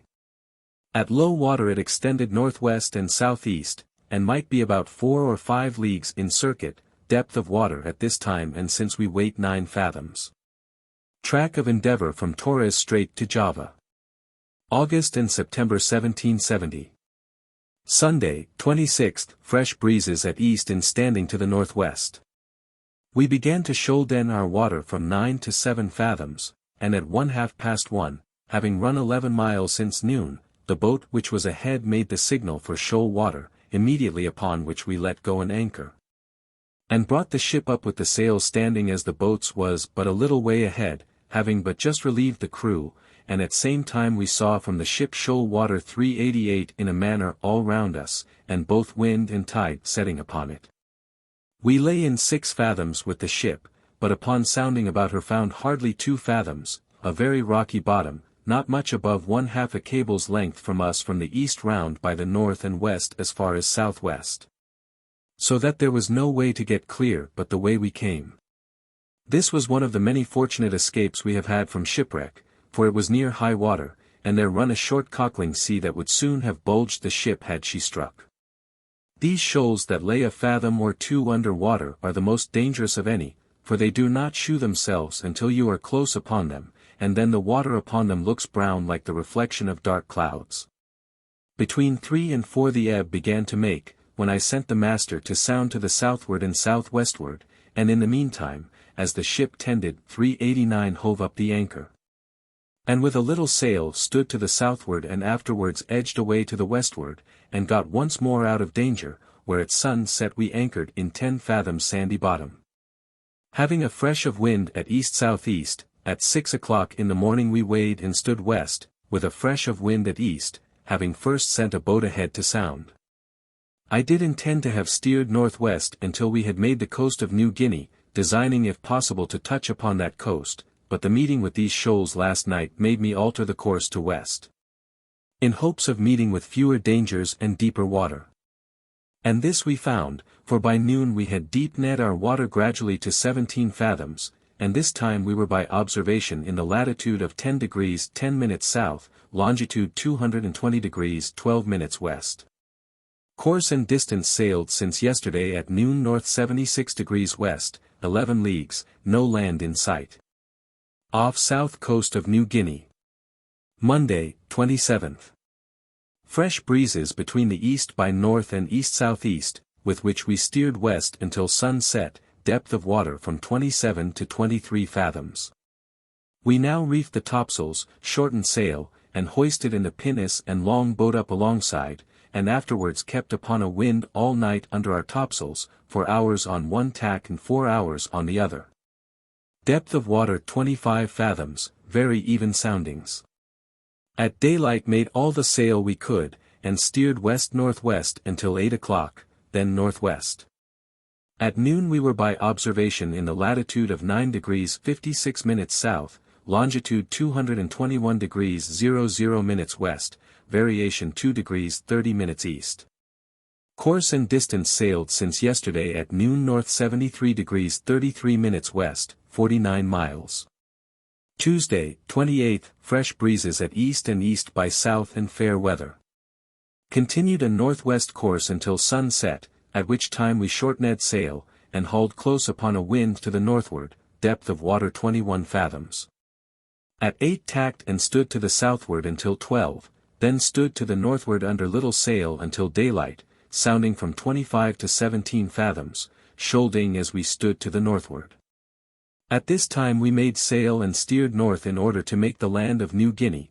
From the time of our making sail until noon the depth of water gradually decreased from 17 to 12 fathoms, a stony and shelly bottom. We were now by observation in the latitude of 8 degrees 52 minutes south, which is in the same parallel as the southern parts of New Guinea as it is laid down in the charts.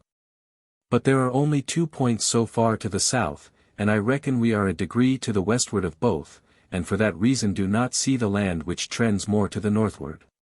Our course and distance sailed since yesterday is north-northwest, 69 miles, longitude in 221 degrees 27 minutes west. The sea in many places is here covered with a kind of a brown scum, such as sailors generally call spawn.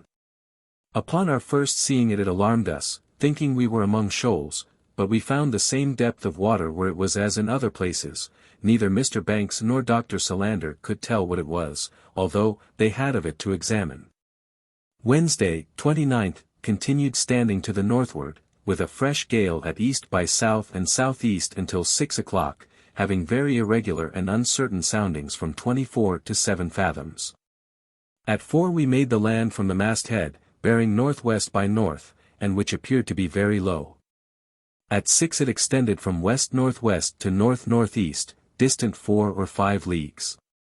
At this time hauled close upon a wind to the eastward until 7 o'clock, then tacked and stood to the southward until 12, at which time we wore and stood to the northward until 4, then lay her head off until daylight, when we again saw the land. And stood north-northwest directly for it, having a fresh gale at east by south. Our soundings in the night were from 17 to 5 fathoms, very irregular, without any sort of rule with respect to our distance from the land. At 6:30 a small low island, laying about a league from the main, borne north by west, distant 5 miles. This island lays in the latitude of 8 degrees 13 minutes south, longitude 221 degrees 25 minutes west. I find it laid down in the charts by the name of St. Bartholomew or Wermoisen. We now steered northwest by west, west-northwest, west by north, west by south, and southwest by west, as we found the land to lay, having a boat ahead of the ship sounding, depth of water from 5 to 9 fathoms. When in 7, 8 or 9 fathoms we could but just see the land from the deck, but I did not think we were at above 4 leagues off, because the land is exceeding low and level, and appeared to be well covered with wood. One sort appeared to us to be cocoa nut trees. By the smokes we saw in different parts as we run along shore we were assured that the country is inhabited.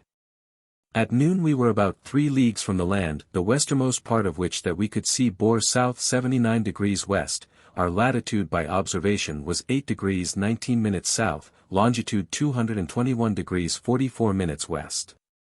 The island, St. Bartholomew, bore north 74 degrees east, distant 20.390. Thursday, 30th, fresh breezes at southeast, east-southeast, and east by south.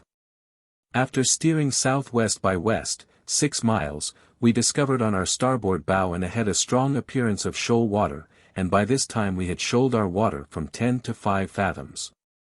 Upon which I made the pinnace signal to edge down to it, but she not going far enough, we sent the yawl to sound in it, and at the same time hauled off close upon a wind, with the ship until 4, at which time we had run 6 miles. But did not depend our water anything. We then edged away southwest, for miles more, but finding still shoal water we brought to, and called the boats on board by signal, hoisted them in, and then hauled off close upon a wind, being at this time about 3 or 4 miles from the land. The yawl found only 3 fathoms water in the place where I sent her to sound, which place I weathered about 1/2 a mile. Between 1 and 2 we passed a bay or inlet, before which lies a small island that seems to shelter it from the southerly winds. But I very much doubt there being water behind it for shipping. I could not attempt it because the southeast trade wind blows right in, and we have not as yet had any land breezes. We stretched off to sea until 12 o'clock, at which time we were 10 and 11 leagues from the land, and had depend our water to 29 fathoms. We now tacked and stood in until 4 o'clock, when, being in 6 1/2 fathoms, we tacked and lay her head off until daylight, at which time we saw the land bearing northwest by west, distant about 4 leagues. We now made sail and steered west-southwest, and then west by south, but coming into 54 fathoms we hauled off southwest until we depened our water to 8 fathoms. We then kept away west by south and west, having 9 fathoms, and the land just in sight from the deck, which we judged not above 3 or 4 leagues off, as it is everywhere exceeding low. At noon we were by observation in the latitude of 8 degrees 38 minutes south, longitude 222 degrees 34 minutes west. St. Bartholomew Isle bore north 69 degrees east, distant 74 miles. Off Cape Walsh, New Guinea. Friday, 31st. Between 12 and 1 in the p.m. Steered north-northwest, in which time we shoaled our water from 8 to 5.5, which I thought was little enough, and therefore kept away again west, and soon depended to 7 fathoms, which depth we kept until 6. Having the land just in sight from the deck. At this time the western extreme bore north, distant about 4 leagues, and seemed to end in a point and turn away to the northward. We took it to be Point St. Augustine or Walsh Cape, latitude 8 degrees 24 minutes south, longitude 222 degrees 55 minutes west. Point 391. We now shortened sail and hauled off south-southwest and south by west, having the wind at southeast and southeast by east, a gentle breeze. We stood off 16 miles, having from 7 to 27 fathoms, deepening gradually as we run off. At midnight we tacked and stood in until daylight, at which time we could see no land, and yet we had only 5.5 fathoms. We now steered northwest, having the same depth of water until near 9 o'clock, when we began to depend our water to 6.5 and 7 fathoms. By this I thought that we were far enough to the westward of the Cape, and might haul to the northward with safety, which we now did, having the wind at northeast by east, a light breeze. By noon we had increased our water to 9 fathoms, and were by observation in the latitude of 8 degrees 10 minutes south, which was 10 miles to the northward of that given by the log. By which I conjectured that we had met with a strong current setting round the Cape, not only to the northward, but to the westward also, otherwise we ought to have seen the land, which we did not. September 1770. Saturday, September 1st. In the p.m. and most part of the night had a fresh breeze from the southeast with which we kept standing in for the land northeast and east-northeast, close upon a wind, until 6:30, when we anchored in 4.5 fathoms, soft muddy bottom. As we have everywhere found upon the coast. About an hour before we anchored we saw the land from the masthead extending from the east by north to south-southeast, all very low. At the time we anchored we found a small dream 392 of a tide setting away to the northwest, which continued until 2 in the morning, when the water had fell 9 feet or better. This tide of ebb was then succeeded by the flood, which came from the southwest. Yet we did not find the water to rise much upon a perpendicular, or else the greatest fall of the tide had not been well attended to in the night, for at 6, when we got under sail, we had no more than 3 fathoms under the ship. And yet we could not see the land from the deck. After getting under sail we stood to the northward with a light breeze at east, and deep-ned our water by noon to 10 fathoms, having the land just in sight from the masthead to the southeast. At this time we were in the latitude of 7 degrees 39 minutes south, longitude 222 degrees 42 minutes west, Port St. Augustine bore south 10 degrees west, distant 15 leagues. Sunday, 2nd. In the p.m. Had calm until 2, when a light breeze sprung up at north by east, and we stood in for the land east by north until 5, at which time we got the wind from the southwest, a light breeze, with which we steered northeast, edging in for the land. Having it in sight from the deck, and which I judged to be about 3 or 4 leagues off, being very low land. Found the variation to be 2 degrees 34 minutes east, and a little before 8 o'clock, having but little wind, we anchored in 7 fathoms, soft muddy bottom. In the afternoon and evening we saw several sea snakes, some of which the people in the boat alongside took up by hand. At daylight in the morning we got under sail, and stood away to the north-northeast, having a fresh gale at east, which by noon brought us into the latitude of 7 degrees 14 minutes south, longitude 222 degrees 30 minutes west. Depth of water 13 fathoms. Course and distance sailed since yesterday noon is north 24 degrees east, 27 miles, having at this time no land in sight, for the land, according to the charts, trends more easterly than the wind would permit us to sail. Monday, 3rd. Steered north by east, with a fresh breeze at east by north until 7 in the evening, when the wind came to southeast by south, with which we keep standing to the eastward close upon a wind all night. Having from 17 to 10 fathoms pretty even soundings. At daylight we saw the land extending from north by east to southeast, distant about 4 leagues. We still keep standing in for it, having the advantage of a fresh gale at east-southeast and east by south, until near 9, when, being about 3 or 4 miles off, and in 3 fathoms, we brought to and I went ashore in the pinnace, accompanied by Mr.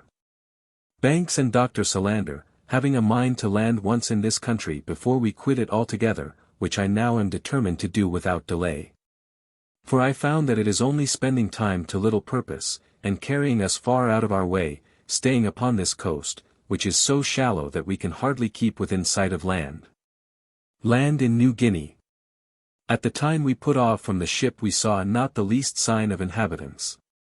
But we had no sooner landed than we saw the print of men's feet fresh upon the sand, and a little way farther we found a small shed or hut, about which lay green shells of cocoa nuts. By this we were well assured that the inhabitants were not far off. Nay, we thought we heard their voices in the woods, which were so close and thick that we did not think it safe to venture in, for fear of an ambuscade, as we had only a boat's crew with us, a part of which were left to look after the boat, which lay about a 1/4 of a mile from the shore. We therefore took a walk upon the sea beach, but had not gone above 200 yards before we were attacked by 3 or 4 men, who came out of the woods a little before us, but upon our firing upon them they returned. Finding that we could not search the country with any degree of safety, we returned to the boat, and was followed by 60, or, as some thought, about 100, of the natives, who had advanced in small parties out of the woods.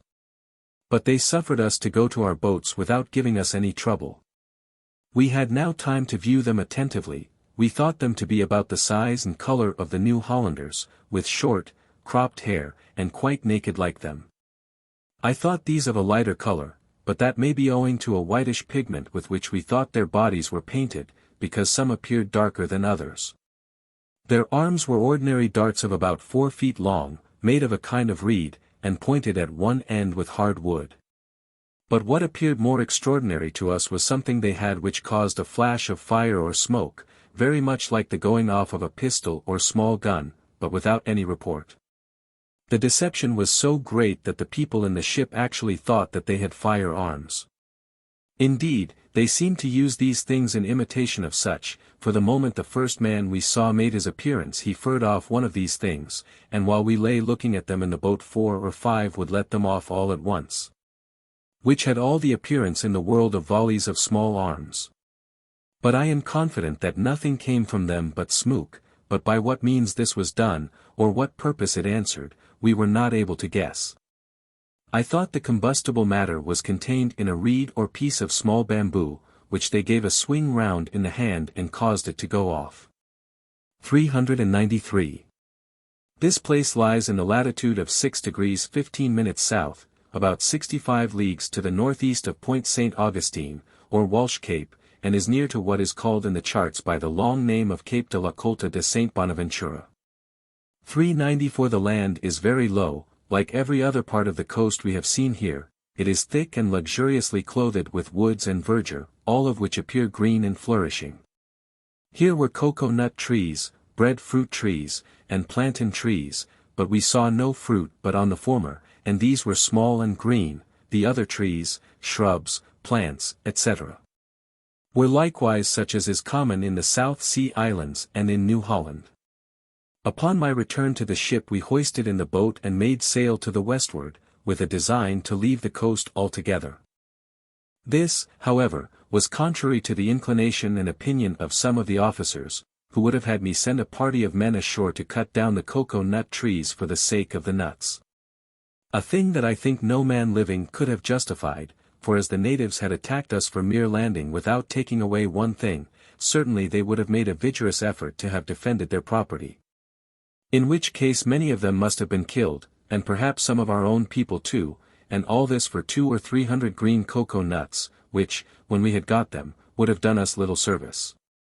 Besides, nothing but the utmost necessity would have obliged me to have taken this method to come at refreshments.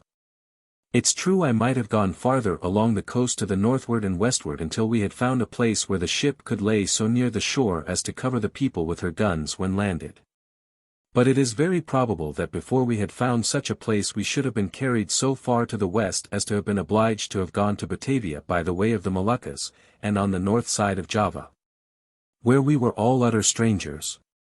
This I did not think was so safe a passage as to go to the south of Java and through the Straits of Sunda, the way I proposed to myself to go. Besides, as the ship is leaky, we are not yet sure whether or no we shall not be obliged to heave her down at Batavia. In this case it becomes the more necessary that we should make the best of our way to that place, especially as no new discovery can be expected to be made in these seas, which the Dutch have, I believe, long ago narrowly examined. As appears from 3 maps bound up with the French history of voyages to the Terra Australis, published in 1756, 395, which maps, I do suppose, by some means have been got from the Dutch, as we found the names of many of the places are in that language. It should likewise seem from the same maps that the Spaniards and Dutch have at one time or another circumnavigated the whole of the island of New Guinea, as the most of the names are in these 2 languages. And such part of the coast as we were upon I found the chart tolerable good, which obliges me to give some credit to all the rest, notwithstanding we neither know by whom or when they were taken, and I always understood, before I had a sight of these maps, that it was unknown whether or no New Holland and New Guinea was not one continued land, and so it is said in the very history of voyages these maps are bound up in. However, we have now put this wholly out of dispute, but, as I believe, it was known before, though not publicly, I claim no other merit than the clearing up of a doubtful point. Another doubtful point I should have liked to have cleared up, although it is of very little, if of any consequence, which is, whether the natives of New Holland and those of New Guinea are, or were, original, one people. Which one might well suppose, as these 2 countries lay so near to each other, and the intermediate space filled up with islands.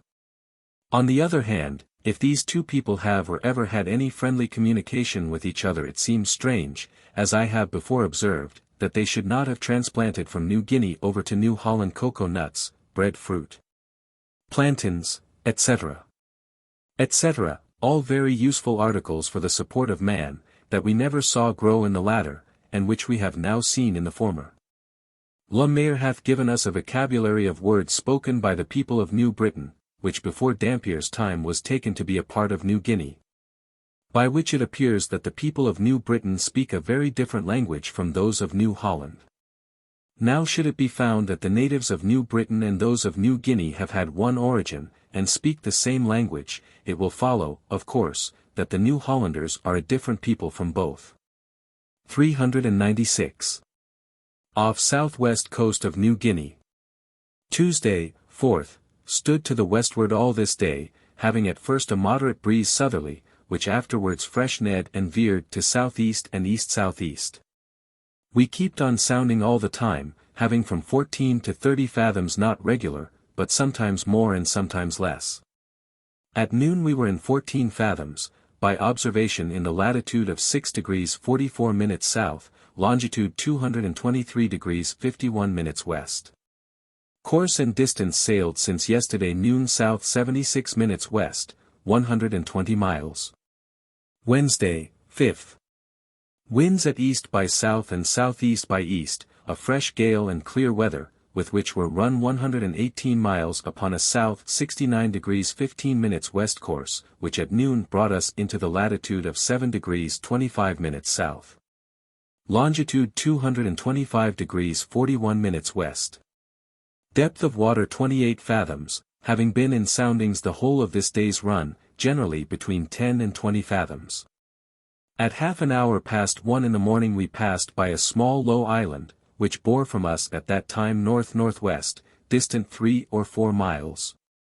Depth of water 14 fathoms, and at daylight we discovered another low island extending from north-northwest and north-northeast, distant 2 or 3 leagues. I believe I should have landed upon this island to have known its produce, as it did not appear to be very small, had not the wind blown too fresh for such an undertaking, and at the time we passed the island we had only 10 fathoms water. A rocky bottom. I was therefore afraid of running down to leeward for fear of meeting with shoal water and foul ground. These islands have no place on the charts, unless they are the Aero Isles, which, if they are laid down much too far from New Guinea. I found the south part of these to lay in the latitude 7 degrees 6 minutes south, longitude 225 degrees 0 minutes west. 397. Thursday, 6th. A steady fresh gale at east by south and clear weather, with which we steered west-southwest. At 7 in the evening we took in the small sails, reefed the topsails, and sounded, having 50 fathoms, we still kept west-southwest all night, going at the rate of 4.5 miles an hour. At 10 had 42 fathoms, at 11, 37, and at 12 o'clock 45. 1 o'clock 49, and at 3, 120, after which we could get no ground. In the evening we caught 2 boobies, which settled upon the rigging, and these were the first of the kind we have caught in this manner the voyage, although I have heard of them being caught this way in great numbers. At daylight, in the morning, we made all the sail we could, and at 10 o'clock saw land extending from north-northwest to west by north, distant 5 or 6 league. At noon it bore from north to west about the same distance. Our latitude by observation was 8 degrees 15 minutes south, longitude 227 degrees 47 minutes west. This land is of an even and moderate height, and by our run from New Guinea ought to be a part of the Aero Isles. 398 but it lays a degree farther to the south than any of these islands are laid down in the charts. We sounded, but had no ground, with 50 fathoms of line. Remarks on charts. Friday, 7th. As I was not able to satisfy myself from any chart what land it was we saw to leeward of us, and fearing it might trend away more southerly, and the weather being hazy so that we could not see far, we steered southwest. Which course by 4 o'clock run us out of sight of the land. By this I was assured that no part of it lay to the southward of 8 degrees 15 minutes south. We continued standing to the southwest all night under an easy sail, having the advantage of a fresh gale at southeast by east and east-southeast, and clear moonlight. We sounded every hour, but had no bottom with 100 and 120 fathoms of line. At daylight in the morning we steered west-southwest, and afterwards west by south, which by noon brought us into the latitude of 9 degrees 30 minutes south, and longitude 229 degrees 34 minutes west. And by our run from New Guinea ought to be in sight of Wessel's Isle, which, according to the chart is laid down about 20 or 25 leagues from the coast of New Holland. But we saw nothing, by which I conclude that it is wrong laid down. And this is not to be wondered at when we consider that not only these islands, but the lands which bound this sea have been discovered and explored by different people and at different times, and compiled and put together by others. Perhaps some ages after the first discoveries were made. Navigation formerly wanted many of these helps towards keeping an accurate journal which the present age is possessed of. It is not they that are wholly to blame for the faultiness of the charts, but the compilers and publishers, who publish to the world the rude sketches of the navigator as accurate surveys, without telling what authority they have for so doing. For were they to do this we should then be as good or better judged than they, and know where to depend upon the charts, and where not. Neither can I clear seamen of this fault. Among the few I have known who are capable of drawing a chart or sketch of a sea coast I have generally, nay, almost always, observed them run into this error. I have known them lay down the line of a coast they have never seen, and put down soundings where they never have sounded, and, after all, are so fond of their performances as to pass the whole off as sterling under the title of a survey plan, etc. These things must in time be attended with bad consequences, and cannot fail of bringing the whole of their works in disrepute. 399 If he is so modest as to say, such and such parts, or the whole of his plan is defective, the publishers or vendors will have it left out, because they say it hurts the sale of the work. So that between the one and the other we can hardly tell when we are possessed of a good sea chart until we ourselves have proved it. Saturday, 8th, winds easterly, with a high sea from the same quarter. Our course and distance sailed this 24 hours is south 86 degrees 30 minutes west, 102 miles, latitude in 9 degrees 36 minutes south, longitude 231 degrees 17 minutes west. Sunday, 9th light airs and clear weather the most part of this 24 hours. In the evening found the variation by several azimuths to be 0 degrees 12 minutes west, and by the amplitude 0 degrees 5 minutes west. At noon we were by observation in the latitude of 9 degrees 46 minutes south, longitude 232 degrees 7 minutes west. Course and distance sailed since yesterday at noon south 78 degrees 45 minutes west, 52 miles. For these 2 days past we have steered due west, and yet we have by observation made 16 miles southing, 6 miles yesterday and 10 today. From which it should seem that there is a current setting to the southward and westward withal, as I should suppose. Monday, 10th light airs easterly, except in the morning, when we had it at north. At sunset found the variation to be 0 degrees 2 minutes west, at the same time saw, or thought we saw, very high land bearing northwest, and in the morning saw the same appearances of land in the same quarter. Which left us no room to doubt but what it was land, and must be either the island of Timor land or Timor, but which of the two I cannot as yet determine. 400 At noon we were by observation in the latitude of 10 degrees 1 minute south, which was 15 miles to the southward of that given by the log. Longitude and per observation 233 degrees 27 minutes west. Tuesday, 11th. Variable light airs and clear weather. Steered northwest, in order to discover the land plainer until 4 in the morning, at which time the wind came to northwest and west, with which we stood to the southward until 9 o'clock, when we tacked and stood northwest. Having the wind at west-southwest. At sunrise in the morning we could see the land extend from west-northwest to northeast, at noon we could see it extend to the westward as far as west by south 1/2 south, but no farther to the eastward than north by east. We were now well assured that this was part of the island of Timor, in consequence of which the last island we saw must have been Timor land, the south part of which lies in the latitude of 8 degrees 15 minutes south. Longitude 228 degrees 10 minutes, whereas in the charts the south point is laid down in latitude 9 degrees 30 minutes. It is possible that the land we saw might be some other island, but then I cannot see how we could have missed seeing Timor land, supposing it to be right laid down in latitude, as we were never to the southward of 9 degrees 30 minutes. For my design was to have made that island, and to have landed upon it to have seen what it produced, as it is, according to the charts, a large island, and not settled by the Dutch that I ever heard of. We were now in the latitude of 9 degrees 37 minutes, longitude 233 degrees 54 minutes west by observation of the sun and moon, and yesterday we were by observation in 233 degrees 27 minutes west. The difference is 27 minutes, which is exactly the same as what the log gave. This, however, is a degree of accuracy in observation that is seldom to be expected. Off south coast of Timor. Wednesday, 12th. Winds between the south and west, a light breeze and clear weather in the p.m., stood in shore until 8 o'clock, then tacked and stood off, being about 6 leagues from the land, which at dark extend from southwest 1/2 west to northeast. At this time we sounded and had no ground with 140 fathoms of line, being not above 4 leagues from the land. At 12 o'clock we tacked and stood in, having but little wind, and continued so until noon, at which time we were by observation in latitude 9 degrees 36 minutes south. The log this 24 hours gave 18 miles westing, but it did not appear by the land that we had made so much. We saw several smokes upon the land by day, and fires in the night. Thursday, 13th.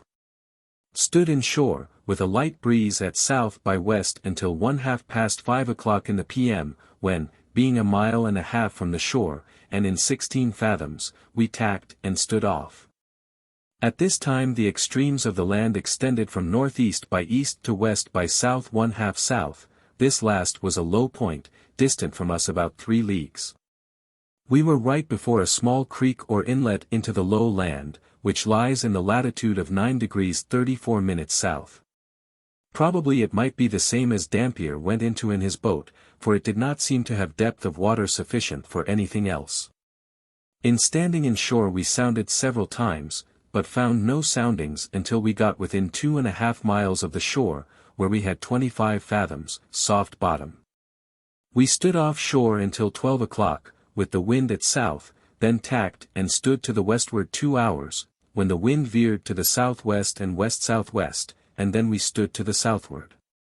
In the morning found the variation to be 1 degree 10 minutes west by the amplitude, and by the azimuth 1 degree 27 minutes west. At noon we were by observation in the latitude of 9 degrees 45 minutes south, longitude 234 degrees 12 minutes west, and about 6 or 7 leagues from the land, which extended from north 31 degrees east to west-southwest 1/2 west. Winds at south-southwest, a gentle breeze. Friday, 14th light land and sea breezes, the former we had from west by north, and only a few hours in the morning, the latter we had from the south-southwest and south. With these winds we advanced but slowly to the westward. At noon we were about 6 or 7 leagues from the land, which extended from north by east to south 78 degrees west, our latitude by observation was 9 degrees 54 minutes south. Course and distance sailed since yesterday noon south 68 degrees west, 24 miles. We saw several smokes ashore in the p.m., and fires in the night, both upon the low land and up in the mountains. Saturday, 15th. In the p.m. had the sea breezes at south-southwest and south, with which we stood to the westward until 8 o'clock, when being about 3 leagues from the land, and having very little wind, we tacked and lay her head offshore. At 11 o'clock we got the land wind at north by west, with which we steered southwest by west along shore, keeping about 4 or 5 miles from the land, on which in the morning we saw several houses, plantations, etc. At 9 o'clock we got the wind at northeast by east, a light breeze. At noon we were about 2 leagues from the land, which extended as far to the southward as southwest by west, our latitude by observation was 10 degrees 1 minute south. Course and distance sailed since yesterday at noon south 78 degrees 45 minutes west, 36 miles. Sunday, 16th. Light breezes from the northeast by east, with clear weather, except in the morning, when we had it cloudy, with a few small showers of rain. Steered along shore southwest and southwest by west until 6 o'clock in the morning, when we steered west-southwest, and at 9, west, at which time we saw the island rot right ahead. At noon we were in the latitude of 10 degrees 39 minutes, longitude 235 degrees 57 minutes, the south end of Timor bore north-northwest, distant 5 or 6 leagues. The island of Rot extending from south 75 degrees west to north 67 degrees west, and the island of Anaboa as Dampier calls it, or Seaman 401 as it is called in the charts, which lies of the south end of Timor, bore northwest. Course and distance sailed since yesterday noon south 55 degrees 15 minutes west, 67 miles. Dampier, who has given us a large and, so far as I know, an accurate description of the island of Timor, says that it is 70 leagues long and 16 broad, and that it lies northeast and southwest. I found the east side to lie nearest northeast by east and southwest by west, and the south end to lie in the latitude 10 degrees 23 minutes south, longitude 236 degrees 5 minutes west from Greenwich. We run about 45 leagues along the east side, which I observed to be free from danger, and, excepting near the south end, the land which bounds the sea is low for 2, 3, or 4 miles inland, and seemed in many places to be intersected with salt creeks. Behind the low land are mountains, which rise one above another to a considerable height. We continually saw upon it smokes by day and fires by night, and in many places houses and plantations. I was strongly importuned by some of my officers to go to the Dutch settlement at Concordia, on this island, for refreshments. But this I refused to comply with, knowing that the Dutch look upon all Europeans with a jealous eye that come among these islands. And our necessities were not so great as to oblige me to put into a place where I might expect to be but indifferently treated. Anchor at Savu. Monday, 17th, winds easterly, with which we steered west-northwest until 2 o'clock, when being pretty near the north end of Rot, we hauled up north-northwest, in order to go between it and Anaboa. After steering 3 leagues upon this course we edged away northwest by west, and by 6 we were clear of all the islands. At this time the south part of Anaboa, which lies in the latitude of 10 degrees 15 minutes south, bore northeast, distant 4 leagues, and the island of Rot extending as far to the southward as south 36 degrees west. The north end of this island and the south end of Timor lies north 1/2 east and 1/2 west, distant about 3 or 4 leagues from each other. At the west end of the passage between Rot and Anaboa are 2 small islands. The one lays near the Rot shore and the other off the southwest point of Anaboa. There is a good channel between the 2 of 5 or 6 miles broad, which we came through. Being now clear of the islands we steered a west course all night until 6 a.m. When we unexpectedly saw an island 402 bearing west-southwest, for by most of the maps we had on board we were to the southward of all the islands that lay between Timor and Java. At least there were none laid down so near Timor in this latitude by almost 1/2, which made me at first think it a new discovery, but in this I was mistaken.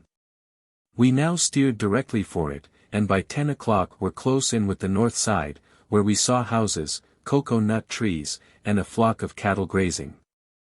These were temptations hardly to be withstood by people in our situation, especially such as were but in a very indifferent state of health, and I may say mine too, for in some this last was worse than the other.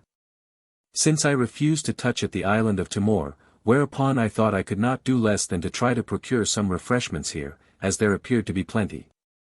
4:03 with this view we hoisted out the pinnace, in which I sent Lieutenant Gore in shore to see if there were any convenient place to land, sending some trifles along with him to give to the natives in case he saw any. Mr. Gore landed in a small sandy cove near to some houses, and was met on the beach by 8 or 10 of the people, who from both their behavior and what they had about them shewed that they had commerce with Europeans. Upon Mr. Gore's returning with this report, and likewise that there was no anchorage for the ship, I sent him away with both money and goods to try to purchase some refreshments, while we keep standing on and off with the ship. At noon we were about a mile from the shore of the island, which extends from southeast to west-northwest, latitude 10 degrees 27 minutes, longitude 237 degrees 31 minutes west. Tuesday, 18th. As soon as Mr. Gore landed he was met on the beach by several people, both horse and foot, who gave him to understand that there was a bay to leeward where we could anchor, and likewise get refreshments. Upon Mr. Gore's return with this intelligence we bore away for the bay, in which we anchored at 7 o'clock in 38 fathoms water, clean sandy bottom. About a mile from shore the north point of the bay bore north 30 degrees east, 2.5 miles, and the south point or west end of the island bore south 63 degrees west. 2 hours before we anchored we saw Dutch colours hoisted in a village which stands about a mile inland, and at daylight in the morning the same colours were hoisted on the beach abreast of the ship. By this I was no longer in doubt but what here was a Dutch settlement, and accordingly sent Lieutenant Gore on shore to wait upon the governor, or chief person residing here, to acquaint him with the reasons that induced us to touch at this island.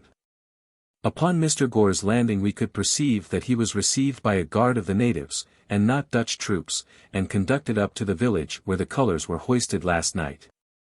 Some time after this I received a message from him, acquainting me that he was there with the king of the island, who had told him that he could not supply him with anything without leave from the Dutch governor, who resided at another part of the island, but that he had sent to acquaint him of our arrival and request.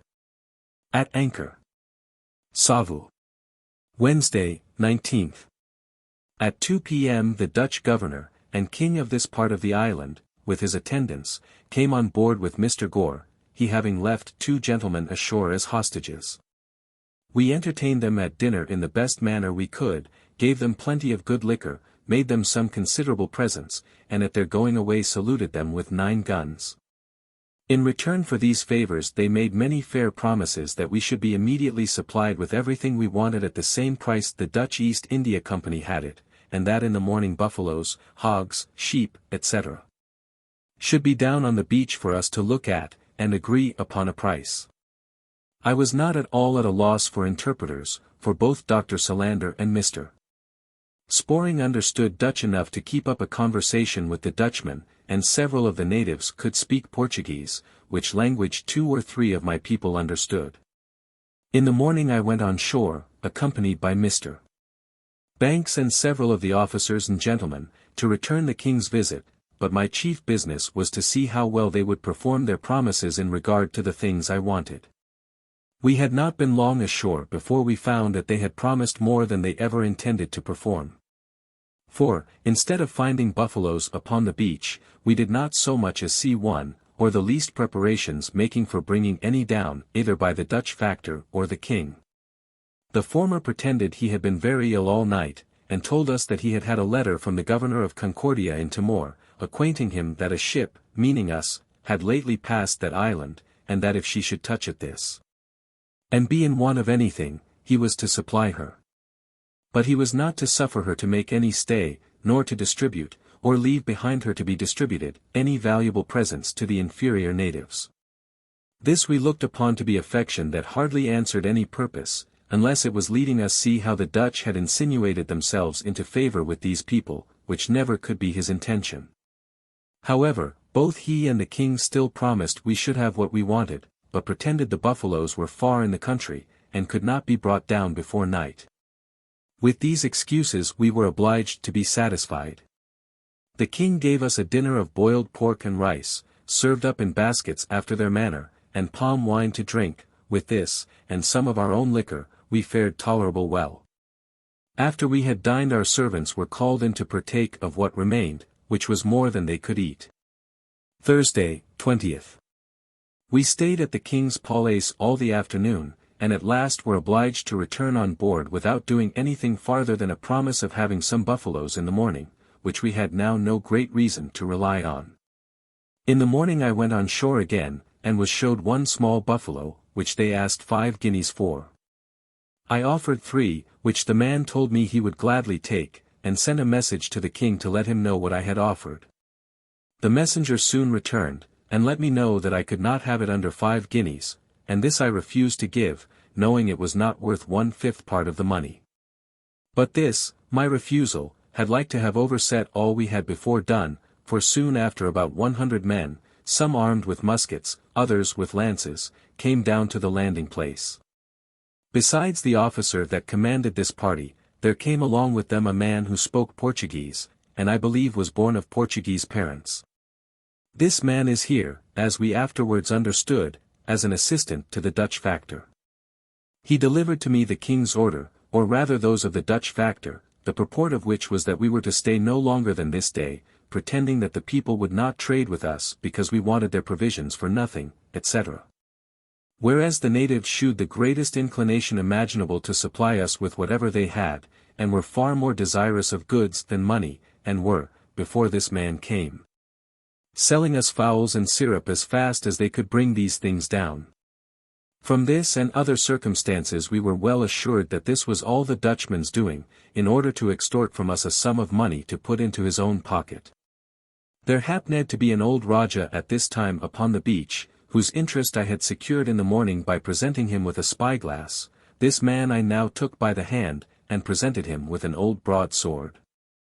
This effectually secured him in our interest, for the moment he got it he began to flourish it over the old Portuguese, and made him and the officer commanded the party to sit down at his backside. Immediately after this trade was restored again for fowls, etc., with more spirit than ever, but before I could begin a trade for buffaloes, which was what we most wanted, I was obliged to give 10 guineas for 2, one of which weighed only 160 pounds. After this I bought 7 more at a more reasonable price, one of which we lost after he was paid for. I might now have purchased as many as I pleased, for they now drove them down to the water side by herds. But having got as many as I well knowed what to do with, and likewise a number of fowls, and a large quantity of syrup, I resolved to make no longer stay. Friday, 21st. We got under sail, and stood away to the westward along the north side of the island, and another smaller island, which lies farther to the westward, which last bore from us at noon south-southeast, distant 2 leagues. Description of Savu. Before we proceed any further, it will be proper in this place to say something of the island we have been last at, which is called by the natives Savu. The middle of it lies in about the latitude of 10 degrees 35 minutes south, longitude 237 degrees 30 minutes west. It may be about 8 leagues in length from east to west, but of what breadth I know not, because I only saw the north side. There are, as I am told, 3 bays where ships can anchor. The best is on the southwest side of the southeast point. The one we lay in, called Saba, lies on the northwest side of the island. This bay is very well sheltered from the southeast trade wind, but lays wholly open to the northwest. The land of this island which bounds the sea is, in general, low, but in the middle of the island are hills of a moderate height, and the whole is agreeably diversified with woods and lawns, which afford a most pleasing prospect from the sea. We were told that the island is but indifferently watered in the dry season, especially towards the latter end of it, at which time there is no running stream upon the whole island, only small springs, which are all at a distance from the sea side. The dry seasons commences in March or April, and ends in November.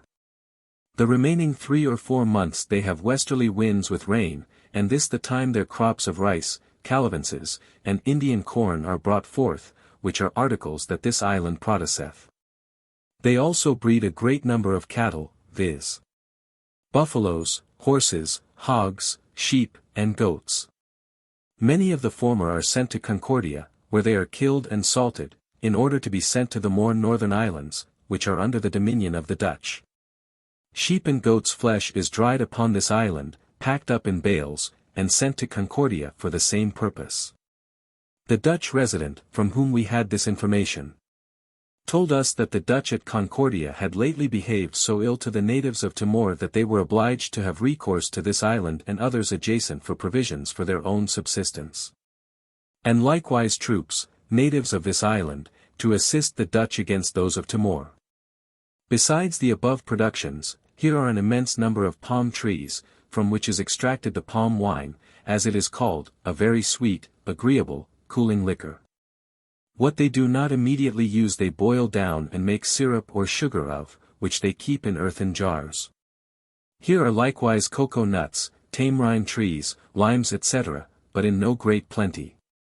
Indigo, cotton, and cinnamon, sufficient to serve the natives. These last articles, we were told, the Dutch discouraged the growth of.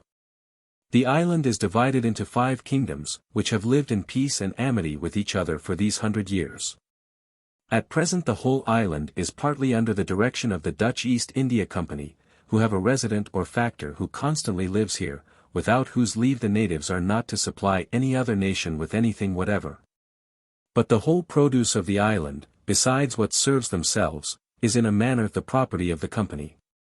The company by way of a tribute obliged them to raise and pay annually a certain quantity of rice, Indian corn, and calavances, for which the company makes each of the kings a yearly present of a cask of arrack, and some other trifles. The livestock, sheep and goats' flesh, etc., they pay for in goods. The small islands which lie about a league to the westward of this pays annually a certain quantity of areca nuts, which is almost the only produce of that island. The island of Rot is upon the same footing as this of Savu. Both these islands, and the 3 solars, belong to the government of Concordia. From what we could learn of the island of Timor, it seems to be much upon the same footing as it was in Dampier's time, which is that the Dutch possess little more of that island than what lies under the command of the Fort Concordia. The rest is in possession either of the native Indians or the Portuguese. We were likewise told that the island of Endi belongs to the Portuguese, that the principal settlement is at Larantuka, where there is a fort and a good harbor. We were told that the Concordia, on the island Timor, is a free port for ships of any nation to touch at, where they would not only be supplied with refreshments, but naval stores also. Trading ships might probably meet with a good reception, but king's ships, I am persuaded, would be looked upon as spies. For my own part, was I only in want of refreshments, and obliged to touch at any of these islands, I should prefer going to a Portuguese settlement before any of the Dutch, and when I was solicited by the officers to call at Timor, I proposed going to one of the Portuguese settlements. But this Mr. Hicks made some objections to, which was sufficient for me to lay it aside, as I had not the least inclination to touch anywhere till we arrived at Batavia, for my falling in with Savu was more chance and not design. But to return to this island, the natives of which are of a dark brown color, with long lank hair, their clothing is a piece of calico or other cotton cloth wrapped about their middle. The better sort have another piece, which they wear over their shoulders, and the most of them wear turbans or handkerchiefs tied round their heads. They eat of all the tame animals they have got, viz. hogs, horses, buffaloes, cocks and hens, dogs, cats, sheep and goats, and are esteemed much in the same order, as I have mentioned, that is, their hog flesh, which is certainly as good as any in the world, they prefer before anything else. Next to hogs, horses, and so on. Fish is not esteemed by them, and is only eat by the common or poor people, who are allowed little else of meat kind. They have a custom among them, that whenever a king dies all the cattle, etc.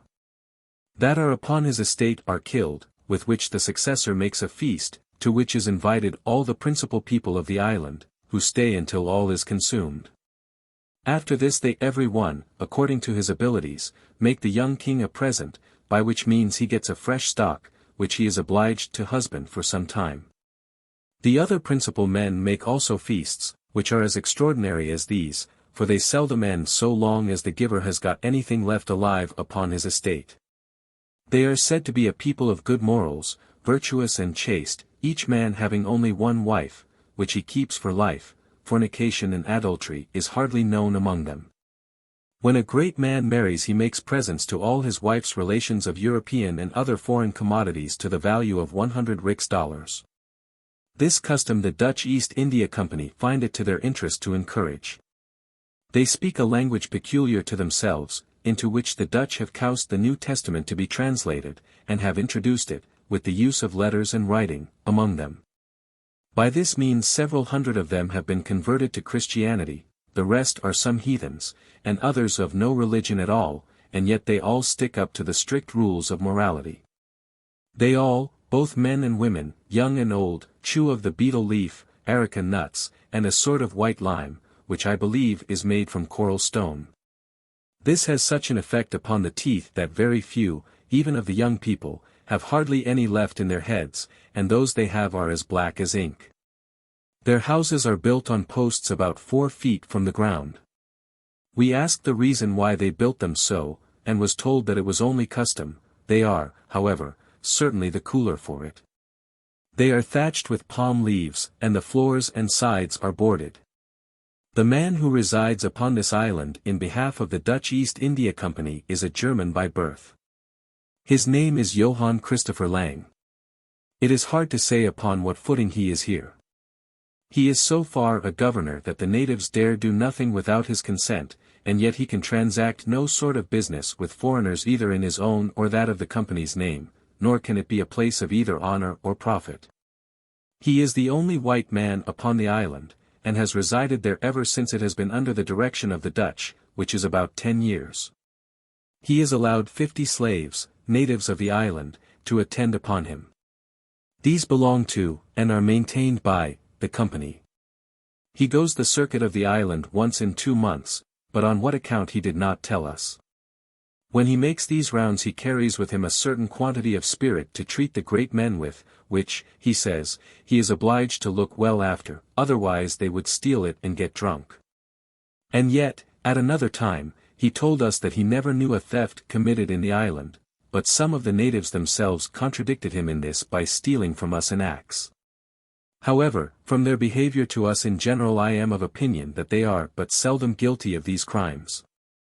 This going round the island once in 2 months is most likely to see that the natives make the necessary preparations for fulfilling their engagements with the Dutch, and to see that the large boats or small vessels are taken proper care of, which the Dutch keep in all the bays of this island in order to collect and carry the grain, etc., to the ship which comes annually here.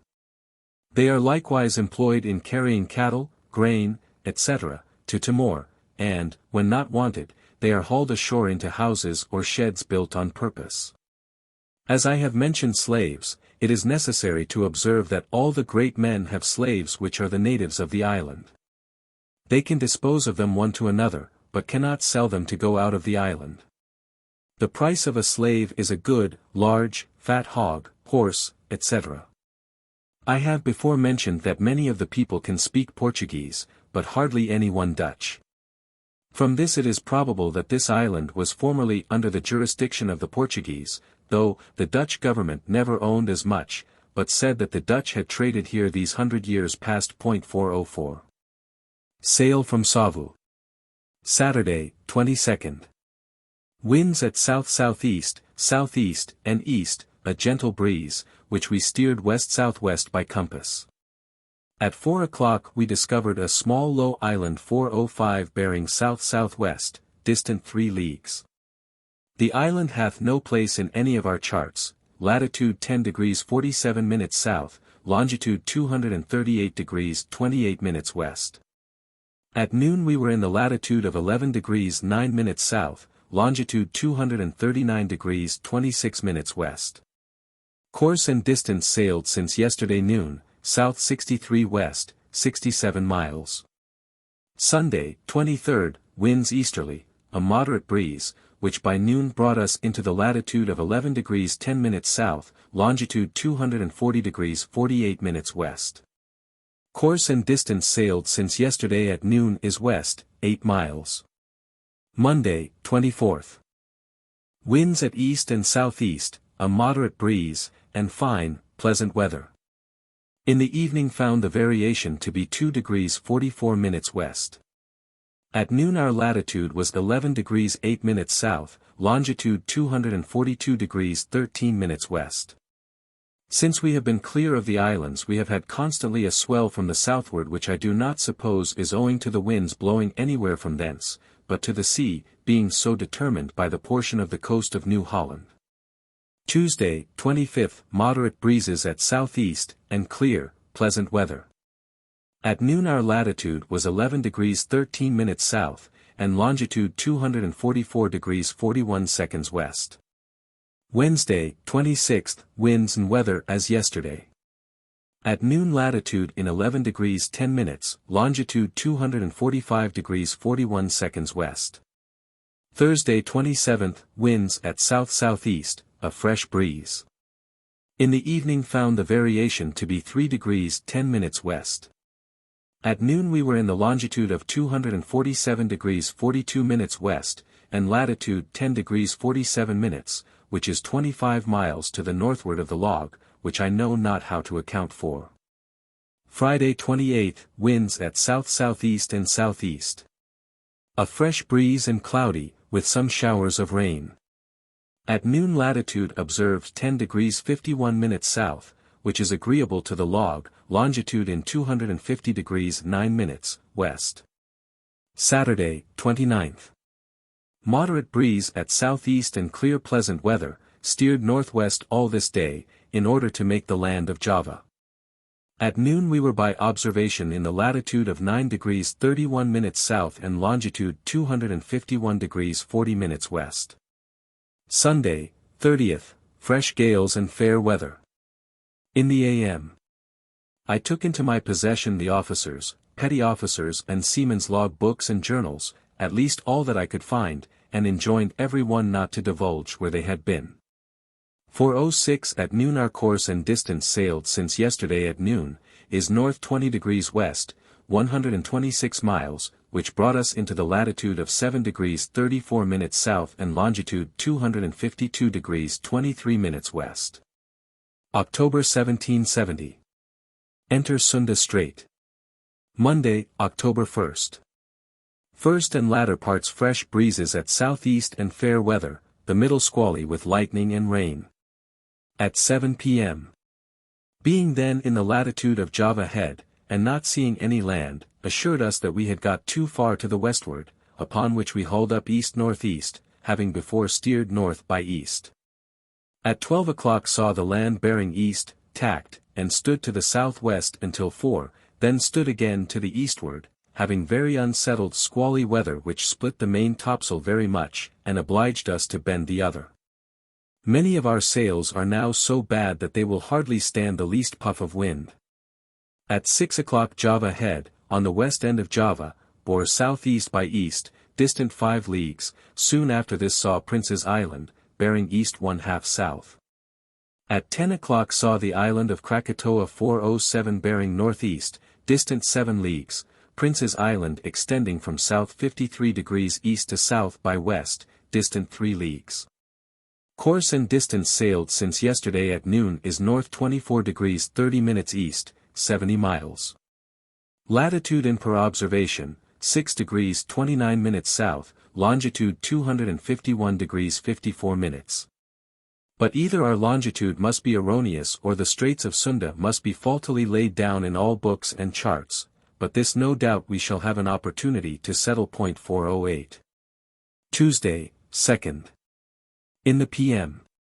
Had the wind at south-southeast, southeast by south and south-southeast, with which we stood to the eastward close upon a wind. At 6 o'clock the hill on Prince's Island bore southwest by south, and Krakatoa Island, north 10 miles. In this situation had 58 fathoms, standing still to the eastward. At 8 o'clock had 52 fathoms, muddy bottom, at 10:23 fathoms. By 4 in the morning we fetched close in with the Java shore in 15 fathoms, then steered along shore. At 5 it fell calm, which continued with some variable light airs until noon, at which time Anger Point bore northeast, distant 1 league, and Thwart the Way Island north. In the morning I sent a boat ashore to try to get some fruits for Tupia, who is very ill, and, likewise, to get some grass, etc., for the buffaloes we have still left. The boats returned with only 4 cocoa nuts, a small bunch of plantains, which they purchased of the natives for a shilling, and a few shrubs for the cattle. Wednesday, 3rd. Soon after 12 o'clock it fell quite calm, which obliged us to anchor in 18 fathoms, muddy bottom, about 2 miles from shore, where we found a strong current setting to the southwest. Not long before we anchored we saw a Dutch ship laying off Anger Point, on board which I sent Mr. Hicks to inquire after news. 4:09 upon his return he informed me that there were 2 Dutch ships from Batavia, one bound for Ceylon, and the other to the coast of Malabar, besides a small fly boat or packet, which is stationed here to carry all packets, letters, etc. From all Dutch ships to Batavia, but it seems more probable that she is stationed here to examine all ships that pass and repass these straits. We now first heard the agreeable news of His Majesty's sloop the Swallow being at Batavia about 2 years ago. 410 at 7 o'clock a breeze sprung up at south-southwest, with which we weighed and stood to the northeast between Thwart the Way Island and the Cap, for 11 soundings from 18 to 26 fathoms. We had but little wind all night, and having a strong current against us, we got no further by 8 o'clock in the morning than under Bantam Point. At this time the wind came to northeast, and obliged us to anchor in 22 fathoms about 2 miles from the shore. The above point bore northeast by east, distant 1 league. Here we found a strong current setting to the northwest. In the morning we saw the Dutch packet standing after us, but after the wind shifted to the northeast she bore away. One of the Dutch captains told Mr. Hicks yesterday that the current sets constantly to the southwestward, and that it would continue to set so for a month or 6 weeks longer. In Sunda Strait. Thursday, 4th. In the p.m. Had the wind at northeast by north, which obliged us to lay fast. About 6 o'clock in the evening one of the country boats came alongside in which was the commander of the packet before mentioned. He seemed to have 2 motives for coming, one to take an account of the ship, and the other to sell us refreshments, for in the boat were turtle, fowls, birds, etc. all of which they held at a pretty high price, and had brought to a bad market, as our Sava stock was not all expended. I gave a Spanish dollar for a small turtle which weighed only 36 pounds. With respect to the ship, he wanted to know her name, the captain's, the place we came last from and were bound, as I would not see him myself. I ordered that no account should be given him from whence we came, but Mr. Hicks, who wrote the ship's name down in his book, put down from Europe. Seeing this he expressed some surprise, and said that we might write down what we pleased, for it was of no other use than for the information of such of our countrymen as might pass these straits. At 7 o'clock a light breeze sprung up at south-southeast, with which we got under sail. At 1 a.m. anchored again, having not wind to stem the current which we found to run 3 knots. At 2 o'clock we weighed again, but, finding that we lost ground, we were obliged to anchor in 18 fathoms, the island Pulo Morik, which lies close under the shore 3 miles to the westward of Bantam Point, bore southeast by south. Distance 1/2 miles. Latitude observed, 5 degrees 55 minutes south. Friday, 5th. At 5 in the p.m. we weighed with a light breeze at southwest by south, which continued not long before it fell calm, and obliged us to anchor again.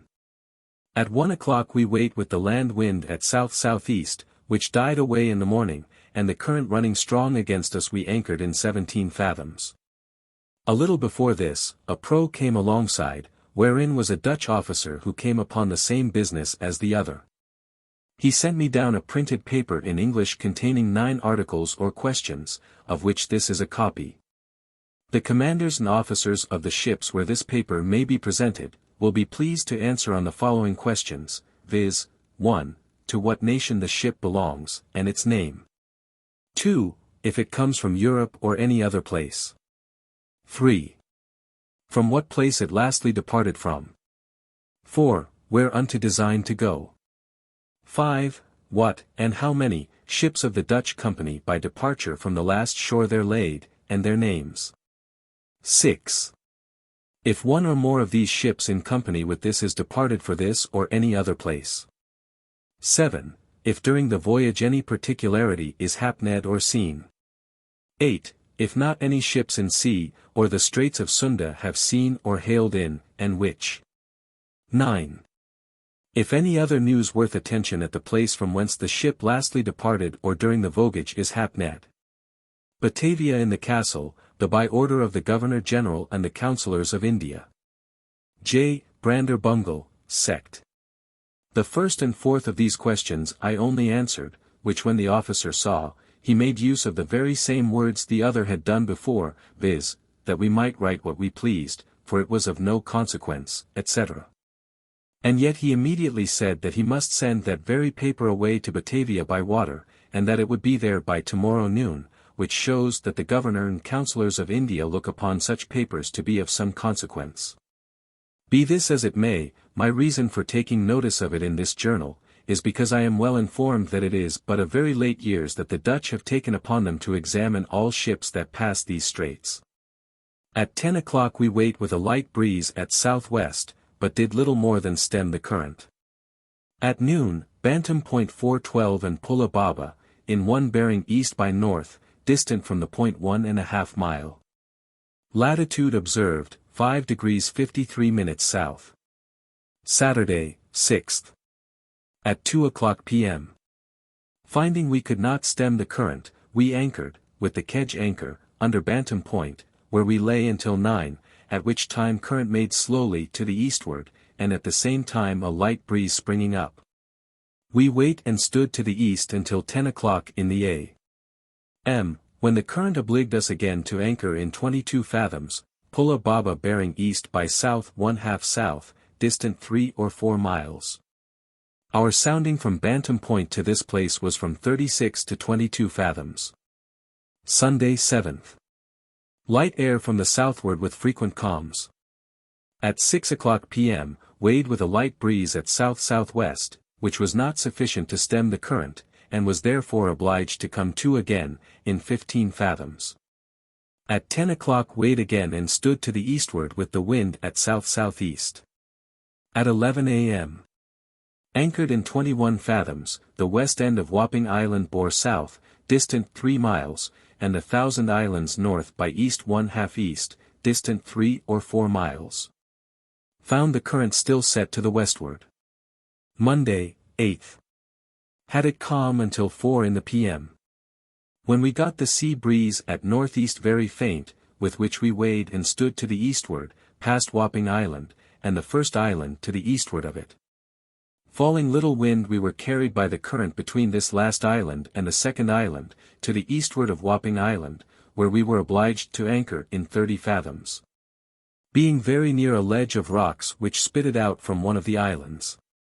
At 2:30 o'clock in the a.m., weighed with the land wind at south and stood out clear of the shoal, where we were again obliged to come to an anchor, having variable light winds attended with thunder and rain.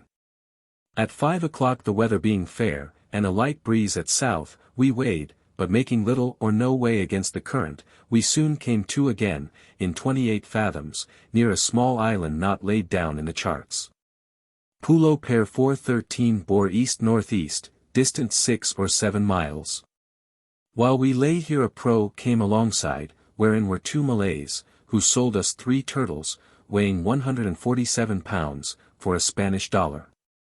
Some on board thought them dear, but I thought they were cheap, founding my judgment on the price the 2 Dutchmen that were on board before set upon those they had, one of which we paid $1 for, that weighed only 36 pounds.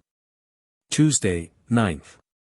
A little past noon weighed with a light breeze at northeast, and stood to the eastward until 5 o'clock, when, not being able to weather Pulo Pair, we anchored in 30 fathoms, the said island extending from southeast to south-southwest. Distant 1 mile. At 10 got the land wind at south, with which we weighed and stood to the east-southeast all night, depth of water, from 30 to 22 fathoms, and from 22 to 16 fathoms. When we anchored at 10 o'clock in the a.m. To wait for the sea breeze, the island of Edom bore southwest by west, distant 6 or 7 miles. At noon we weighed and stood in for Batavia road, having the advantage of the sea breeze at north-northeast. Arrival at Batavia. Wednesday, 10th, according to our reckoning, but by the people here Thursday, 11th. At 4 o'clock in the p.m. Anchored in Batavia road, where we found the Harcourt Indiaman from England, 2 English country ships for 1413 sail of large Dutch ships, and a number of small vessels. As soon as we anchored, D415, I sent Lieutenant Hicks ashore to acquaint the governor of our arrival, and to make an excuse for not saluting, as we could only do it with 3 guns. I thought it was better let alone. At Batavia. The carpenter now delivered me in the defects of the ship, of which the following is a copy. The defects of His Majesty's bark Endeavour, Lieutenant James Cook, Commander. The ship very leaky, as she makes from 12 to 6 inches water per hour, occasioned by her main keel being wounded in many places and the scarf of her stem being very open. The false keel gone beyond the midships, from forward and perhaps further, as I had no opportunity of seeing for the water when hauled ashore for repair. Wounded on her starboard side under the main chains, where I imagine is the greatest leaks, but could not come at it for the water. 1 pump on the starboard side useless, the others decayed within 1½ inch of the bore, otherwise masts, yards, boats, and hull in pretty good condition. Dated in Batavia road. This 10th of October, 1770. J. Satterley. Previous to the above, I had consulted with the carpenter and all the other officers concerning the leak, and they were all unanimously of opinion that it was not safe to proceed to Europe without first seeing her bottom. Accordingly I resolved to apply for leave to heave her down at this place, and, as I understood that this was to be done in writing, I drew up the following request to be presented to the governor, etc., etc. Lieutenant James Cook, Commander of His Britannic Majesty's bark Endeavour, requests of the Right Honourable Petrus Albertus van der Para, Governor-General, etc., etc., etc., the indulgence of the following articles, viz. Firstly, that he may be allowed a proper and convenient place to heave down and repair His Britannic Majesty's ship under his command. Secondly, that he may have leave to purchase such few trifling naval stores as he may be in want of. Thirdly, That he may be permitted daily to purchase such provisions as he may want, also such an additional quantity as may enable him to proceed on his passage home to England. Dated on board His Britannic Majesty's bark Endeavour, in Batavia Road, the October 11th, 1770. James Cook. In the morning I went on shore myself and had the foregoing request translated into Dutch by a Scotch gentleman, a merchant here. Friday, 12th. At 5 p.m. I was introduced to the Governor-General, who received me very politely and told me that I should have everything I wanted, and that in the morning my request should be laid before the council where I was desired to attend.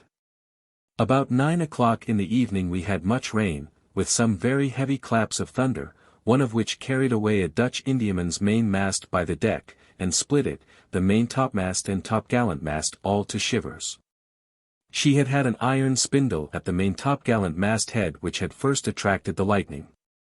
The ship lay about 2 cable lengths from us, and we were struck with the thunder at the same time, and in all probability we should have shared the same fate as the Dutchman, had it not been for the electrical chain which we had but just before got up. This carried the lightning or electrical matter over the side clear of the ship. The shock was so great as to shake the whole ship very sensibly. This instance alone is sufficient to recommend these chains to all ships whatever, and that of the Dutchman ought to caution people from having iron spindles at their mastheads. 416. At Batavia. In the morning I went on shore to the council chamber and laid my request before the Governor and Council, who gave me for answer that I should have everything I wanted. Saturday, 13th. Received on board a cask of arrack and some greens for the ship's company. Sunday, 14th. Early this morning a ship sailed from hence for Holland by which I had just time to write 2 or 3 lines to Mr. Stevens, Secretary of the Admiralty, to acquaint him of our arrival, after which I went on shore and waited upon the Shabander, who has the direction of the town, port, etc.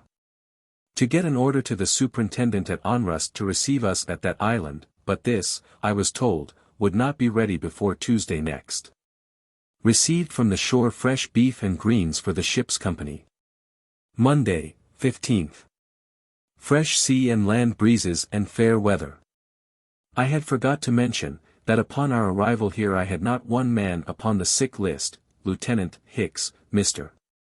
Green, and Tupia were the only people that had any complaints occasioned by a long continuance at sea. 417.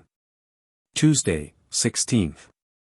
Finding, by a strict inquiry, that there were no private person or persons in the place that could at this time advance me a sufficient sum of money to defray the charge I might be at in repairing and refitting the ship at least, if there were any. They would be afraid to do it without leave from the Governor, wherefore I had nothing left but to apply to the Governor himself, and accordingly drew up the following request, which I laid before the Governor and Council this morning. In consequence of which the Shabander had orders to supply me with what money I wanted out of the company's treasure. Lieutenant James Cook, commander of His Britannic Majesty's bark the Endeavour, begs leave to represent to His Excellency the Right Honourable Petrus Albertus van der Para, Governor-General, etc., etc., that he will be in want of a sum or sums of money in order to defray the charge he will be at in repairing and refitting His Britannic Majesty's ship at this place. Which sum or sums of money he is directed by his instructions, and empowered by his commission, to give bills of exchange on the respective offices which superintend His Britannic Majesty's Navy. The said Lieutenant James Cook requests of His Excellency, that he will be pleased to order him to be supplied with such sum or sums of money, either out of the company's treasure, or permit such private persons to do it as may be willing to advance money for bills of exchange on the honourable and principal officers and commissioners of His Britannic Majesty's Navy, the commissioners for victualling His Majesty's Navy, and the commissioners for taking care of the sick and hurt. Dated on board His Britannic Majesty's bark the Endeavour, in Batavia Road, the 16th of October, 1770. James Cook. Wednesday, 17th. In the p.m. I waited upon the superintendent of Onrust, with an order from the Shabander, to receive us at that island, but this order, the superintendent told me, was not sufficient to empower him to give me the conveniences and assistance I wanted. And when I came to call upon the Shabander, I found this mistake was owing to the word heave down being wrong translated. This circumstance, trifling as it is, will cause a delay of some days, as it cannot be set to rights until next council day, which is not till Friday. Thursday, 18th. In the p.m. Received on board 2 live oxen, 150 gallons of arrack, 3 barrels of tar, and 1 of pitch. At daylight in the a.m. took up our anchor and run down to Onrust. At 9 anchored in 7 fathoms off Cooper's Island, which lies close to Onrust. There are wharfs at both of these islands, and ships land their stores, sometimes on the one and sometimes on the other, but it is only at Onrust where the proper conveniences are for heaving down.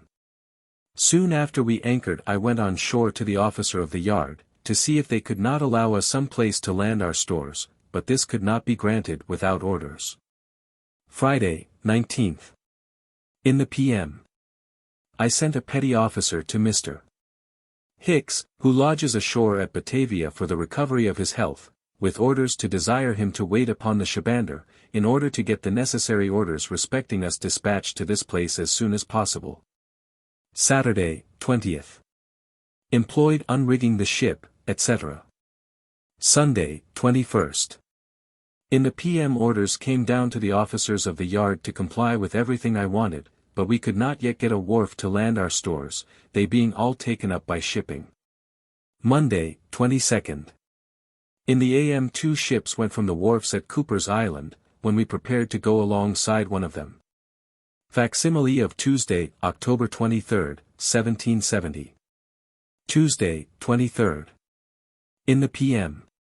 Hauled alongside one of the wharfs, in order to take out our stores, etc.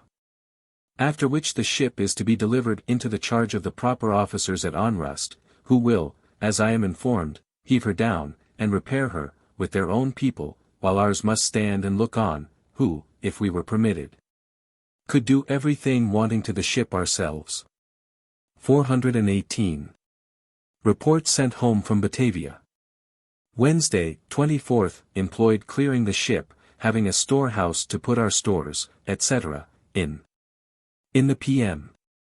I went up to town in order to put on board the first Dutch ship that sails, a paquet for the Admiralty containing a copy of my journal, a chart of the South Sea, another of New Zealand, and one of the east coast of New Holland. In the morning the General, accompanied by the Water Fiscal, some of the Council, and the Commodore, each in their respective boats, went out into the road on board the oldest captain, in order to appoint him Commodore of the fleet, ready to sail for Holland.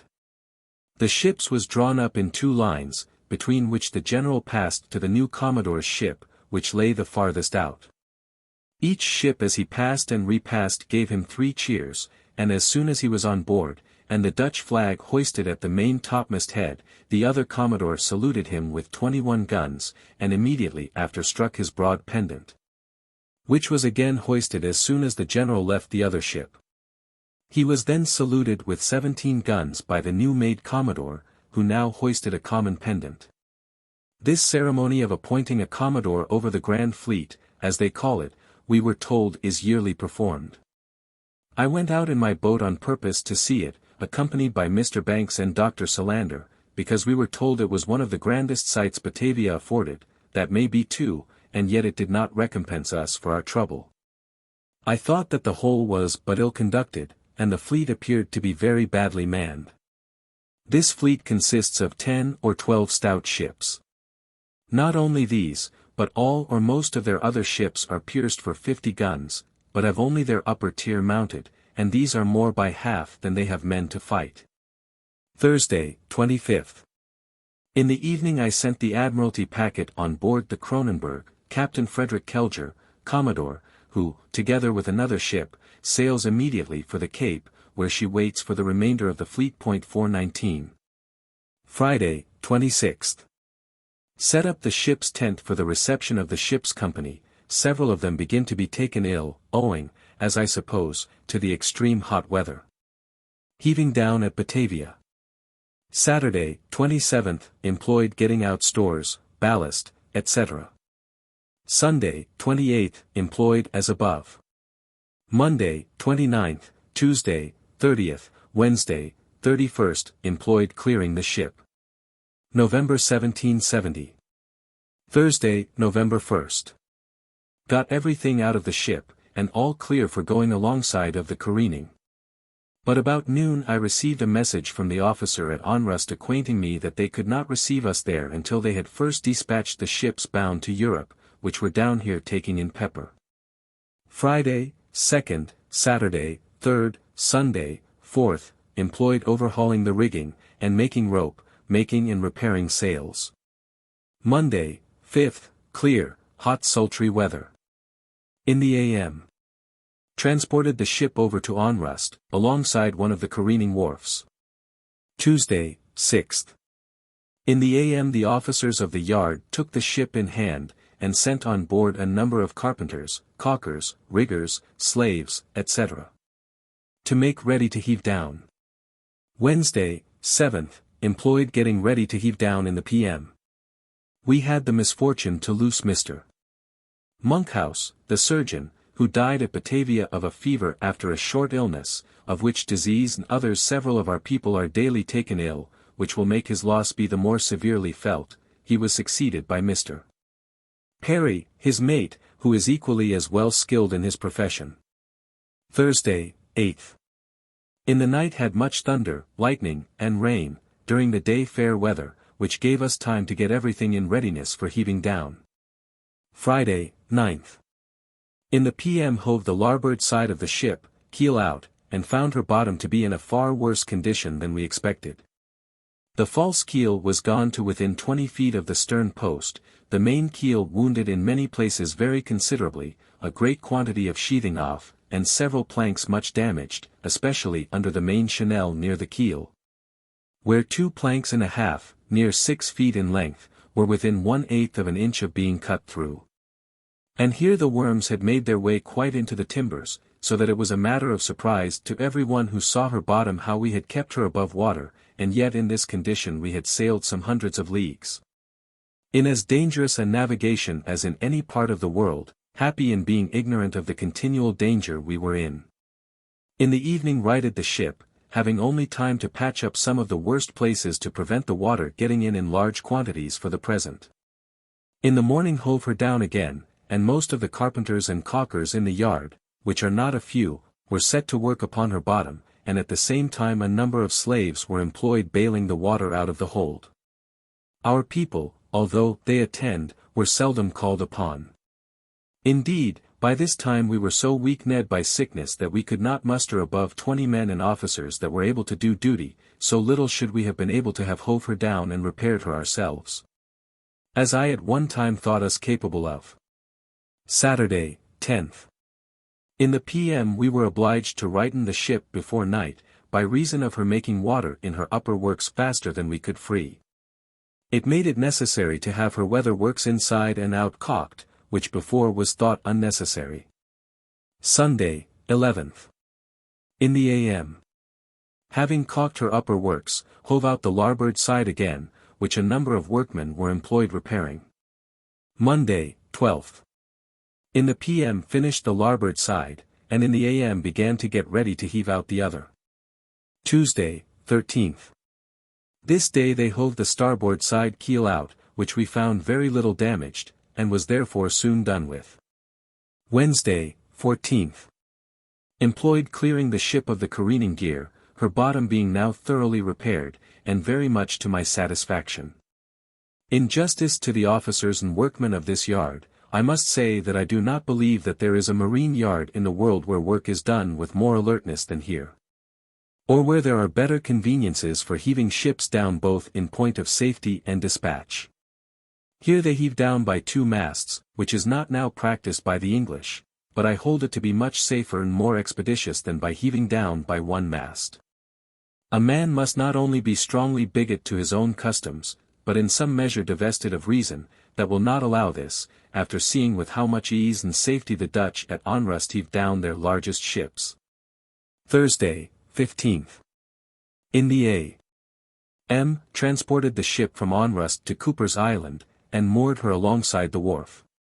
Friday, 16th, employed taking in coals and ballast, sent one of the decayed pumps up to Batavia to have a new one made by it.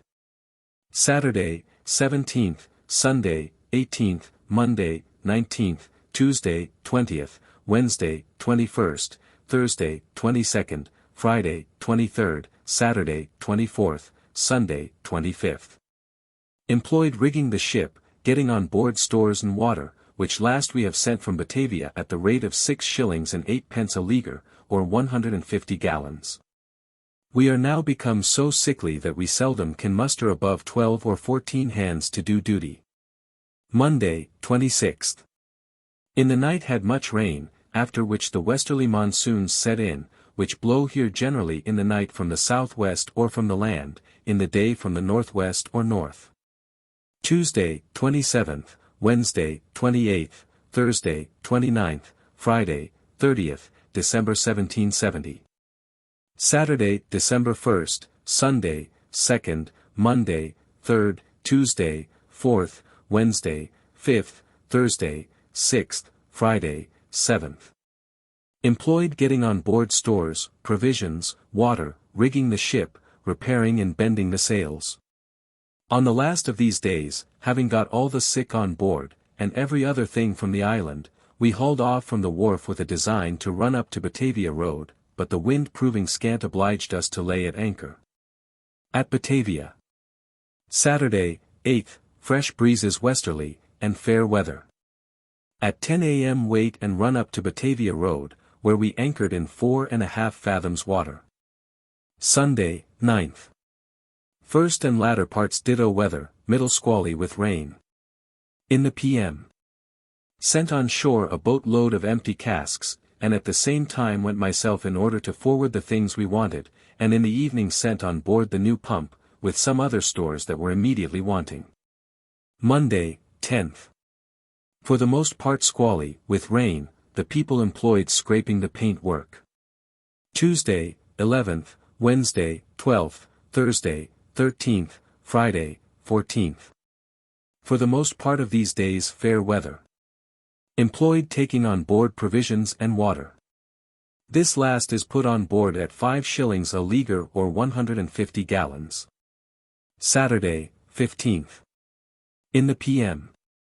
Anchored here the Earl of Elgin, Captain Cook, an English East India Company ship from Madras, bound to China, but having lost her passage, put in here to wait for the next season.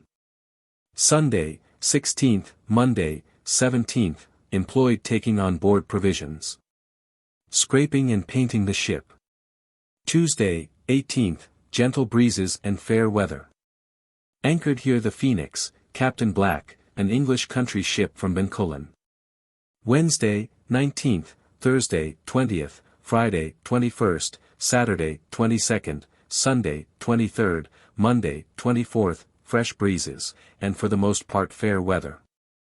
Completed taking on board provisions, water, etc., and getting the ship ready for sea.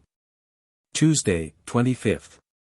Having now completely refitted the ship, and taken in a sufficient quantity of provisions of all kinds, I this afternoon took leave of the General, and such others of the principal gentlemen as I had any connection with. All of whom upon every occasion gave me all the assistance I required. A small dispute, however, now happened between me and some of the Dutch naval officers about a seaman that had run from one of the Dutch ships in the road, and entered on board mine. This man the General demanded as a subject of Holland, and I promised to deliver him up provided he was not an English subject, and sent the necessary orders on board for that purpose. In the morning the Commodore's captain came and told me that he had been on board my ship for the man, but that the officer had refused to give him up, alleging that he was an Englishman, and that he, the captain, was just then come from the General to demand the man of me as a Danish subject, he standing upon their ship's books as born at Elsinore. I told him that I believed there must be some mistake in the General's message, for I apprehended he would not demand a Danish seaman from me who had committed no other crime than preferring the English service before that of the Dutch. But to convince him how unwilling I was to disoblige any one concerned, I had sent orders on board to deliver the man to him in case he was found to be a foreigner. But as that was not done I suspected that the man was a subject of England, and if I found him to be such I was resolved to keep him. Soon after this I received a letter from Mr. Hicks, which I carried to the Shabander, and desired that it might be shown to the General, and at the same time to acquaint him that, after my having such unanswerable proof of the man's being an English subject, as was mentioned in that letter, it was impossible for me to deliver him up. After this I heard no more about it. Wednesday, 26th. In the p.m. myself, Mr. Banks, and all the gentlemen came on board, and at 6 a.m. weighed and came to sail with a light breeze at southwest. The Elgin Indiaman saluted us with 3 cheers and 13 guns, and soon after the garrison with 14, both of which we returned. Soon after this the sea breeze set in at north by west, which obliged us to anchor just without the ships in the road. The number of sick on board at this time amounts to 40 or upwards, and the rest of the ship's company are in a weakly condition, having been every one sick except the sailmaker, an old man about 70 or 80 years of age. And what is still more extraordinary in this man is his being generally more or less drunk every day. But notwithstanding this general sickness, we lost but 7 men in the whole, the surgeon, 3 seamen, Mr. Green's servant, and Tupia and his servant, both of which fell a sacrifice to this unwholesome climate before they had reached the object of their wishes. Tupia's death, indeed, cannot be said to be owing wholly to the unwholesome air of Batavia. The long want of a vegetable diet, which he had all his life before been used to, had brought upon him all the disorders attending a sea life. He was a shrewd, sensible, ingenious man, but proud and obstinate, which often made his situation on board both disagreeable to himself and those about him, and tended much to promote the diseases which put a period to his life. 420. Description of Batavia. Batavia is a place that hath been so often visited by Europeans, and so many accounts of it extant, that any description I could give would seem unnecessary. Besides, I have neither abilities nor materials sufficient for such an undertaking, for whoever gives a faithful account of this place must in many things contradict all the authors I have had an opportunity to consult.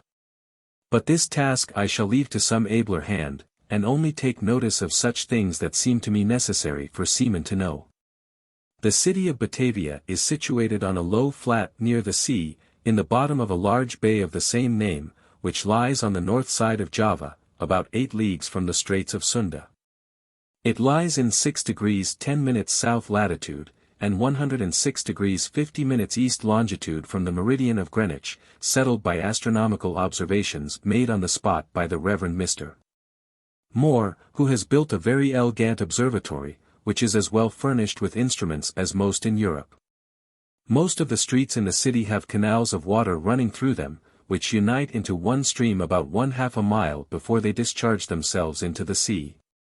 This is about 100 feet broad, and is built far enough out into the sea to have at its entrance a sufficient depth of water to admit small craft, luggage boats, etc.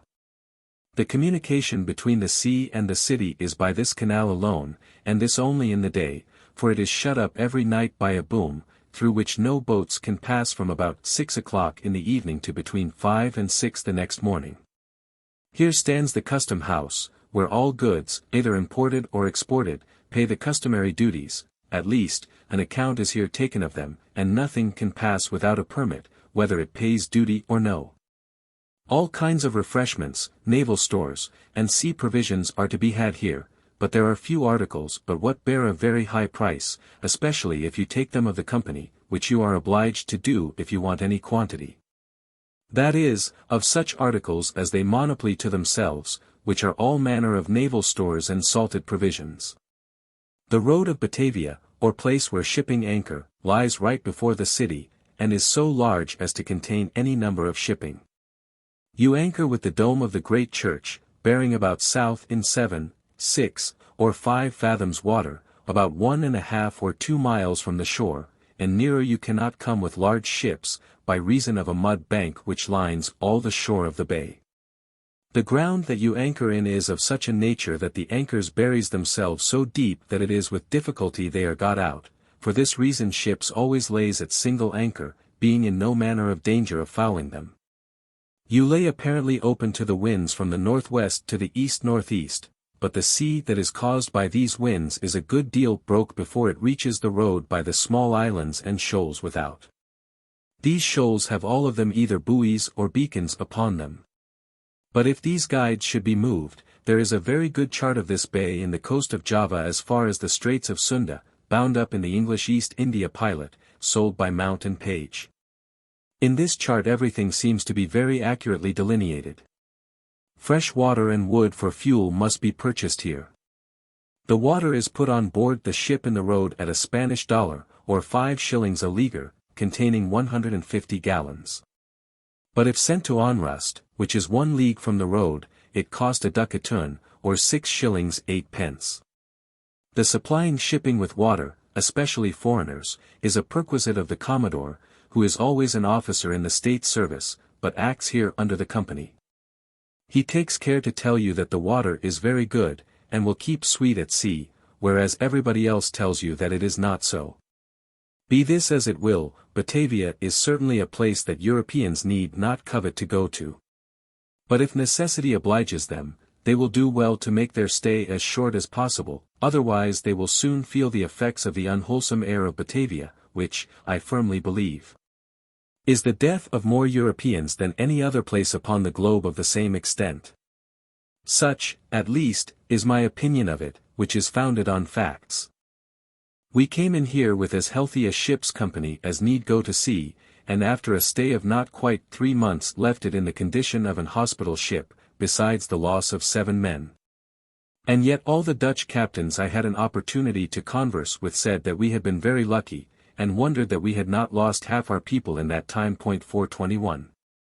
Chapter 10. Batavia to Cape of Good Hope. December 1770. Thursday, 27th, moderate breezes at west and northwest, with fair weather. At 6 a.m. weighed, and stood out to sea. At noon the island of Edam borne north by east, distant 3 miles. Friday, 28th, winds variable between the north and west. At 6 in the evening anchored in 13 fathoms, Edam Island bearing east, distant 1½ miles. At daylight in the morning weighed again, and kept plying to windward between Edam and Duffin's Island, but gained very little owing to the variableness of the winds. Saturday, 29th. In the p.m. anchored in 12 fathoms water in the evening until daylight, when we got again under sail, with the wind at west-southwest, and stood out northwest for the Thousand Islands. Before noon the wind veered to northwest, and we endeavored to turn through between Pulo Pair and Wapping Island. Sunday, 30th. After making a short trip to the northeast, we tacked, and weathered Pulo Pair, and stood in for the main, having the wind at northwest, a fresh breeze. We fetched Man-Eater's Island, a small island laying under the main midway between Batavia and Bantam. After making a trip to the northeast, and finding that we lost ground, we stood in shore again and anchored in 13 fathoms. The above-mentioned island bearing southwest by west, distant 1 mile, and in one with Bantam Hill. At 7 a.m. weighed, with the wind at west-southwest, and stood to the northwest, and weathered Wapping Island, having the current in our favor. Monday, 31st. At 1 p.m. the wind veered to the northward. We tack and stood to the westward, and weathered Pulo Baby. In the evening anchored between this island and Bantam Bay, the island bearing north, distant 2 miles, and Bantam Point west, at 5 a.m. Weighed with the wind at west by south, which afterwards proved variable, at noon Bantam Point southwest 1/2 west, distant 3 leagues. January, 1771. Tuesday, 1st. In the p.m. stood over for the Sumatra shore, having the wind at south-southwest, a fresh breeze, and the current in our favor. But this last shifted and set to the eastward in the evening, and obliged us to anchor in 30 fathoms, under the islands which lay off Verican's Point, which point constitutes the narrowest part of the Straits of Sunda. Here we found the current set to the southwest the most part of the night, at 5 a.m. weighed with the wind at northwest, and stood to the southwest between the island Thwartaway and Sumatra. The wind soon after coming to the westward we stood over for the Java shore. At noon the south point of Peeper Bay bore southwest by south, and anchor point northeast 1/2 east, distant 2 leagues, tacked and stood to the northwest. Wednesday, 2nd. First and middle parts fresh breezes at southwest, and fair the remainder, squally with rain, plying to windward between Krakatoa and the Java shore without gaining anything. Thursday, 3rd. In the p.m. Had it very squally, with heavy showers of rain, at 7:30 anchored in 19 fathoms, Krakatoa Island southwest, distance 3 leagues. In the morning came to sail, having very squally variable weather, at noon Krakatoa west 2 leagues. Friday, 4th. Most part of these 24 hours squally, rainy weather, winds variable between the north-northwest and south-southwest, at 5 p.m. anchored in 28 fathoms water, Krakatoa west, distant 3 miles. Some time after the wind veered to northwest, with which we got under sail, but the wind dying away we advanced but little to the southwest before noon, at which time Prince's Island bore southwest, distance 8 or 9 leagues. Saturday, 5th. Had fresh breezes at southwest, with squally, rainy weather until the evening, when it cleared up, and the wind veered to south and southeast, with which we stood to the southwest all night. In the morning the wind veered to northeast, which was still in our favor. At noon Prince's Island bore west 1/2 south, distant 3 leagues. At anchor. Prince's Island, Sunda Strait. Sunday, 6th. At 3 o'clock in the p.m. Anchored under the southeast side of Prince's Island in 18 fathoms water, in order to recruit our wood and water, and to procure refreshments for the people, which are now in a much worse state of health than when we left Batavia. After coming to an anchor I went on shore to look at the watering place, and to speak with the natives, some of whom were upon the beach. I found the watering place convenient, and the water to all appearance good, provided proper care is taken in the filling of it. The natives seemed inclined to supply us with turtle, fowls, etc. Articles that I intended laying in as great a stock as possible for the benefit of the sick, and to suffer every one to purchase what they pleased for themselves, as I found these people as easy to traffic with as Europeans. In the morning sent the gunner ashore with some hands to fill water, while others were employed putting the whole to rights, sending on shore empty casks, etc. Served turtle to the ship's company. Yesterday was the only salt meat day they have had since our arrival at Java, which is now near 4 months. Monday, 7th. From this day till Monday 14th we were employed wooding and watering, being frequently interrupted by heavy rains. Having now completed both we hoisted in the long boat, and made ready to put to sea, having on board a pretty good stock of refreshments, which we purchased of the natives, such as turtle, fowls, fish, 2 species of deer. One about as big as a small sheep, the other no bigger than a rabbit. Both sorts eat very well, but are only for present use, as they seldom lived above 24 hours in our possession. We likewise got fruit of several sorts, such as cocoa nuts, plantains, limes, etc. The trade on our part was carried on chiefly with money, Spanish dollars, the natives set but little value upon anything else. Such of our people as had not this article traded with old shirts, etc., at a great disadvantage. Batavia to Cape Town. Tuesday, 15th. Had variable light airs of wind, with which we could not get under sail until the morning, when we weighed with a light breeze at northeast, which was soon succeeded by a calm. Wednesday, 16th. Had it calm all p.m., which at 5 o'clock obliged us to anchor under the south point of Prince's Island, the said point bearing southwest by west, distance 2 miles. At 8 o'clock in the a.m. a light breeze sprung up at north, with which we weighed and stood out to sea. At noon Java Head bore southeast by south, distance 2 leagues, and the west point of Prince's Island north-northwest, distance 5 leagues. Latitude observed 6 degrees 45 minutes south. Java Head, from which I take my departure, lies in the latitude of 6 degrees 49 minutes south, and longitude 255 degrees 12 minutes west from the meridian of Greenwich. Deduced from several astronomical observations made at Batavia by the Reverend Mr. Moore. 422. Thursday, 17th, little wind and fair at 6 p.m. Java Head bore east-northeast, distant 4 or 5 leagues, at 6 a.m. it bore north-northeast, 12 leagues. Wind northeast, course south 27 degrees 15 minutes west, distance 48 miles. Latitude 7 degrees 32 minutes south, longitude 255 degrees 35 minutes west. Friday, 18th, light airs and calms, with showers of rain. Wind variable, course southwest 1/2 south, distance 30 miles, latitude 7 degrees 55 minutes south. Longitude 255 degrees 54 minutes west. Saturday, 19th.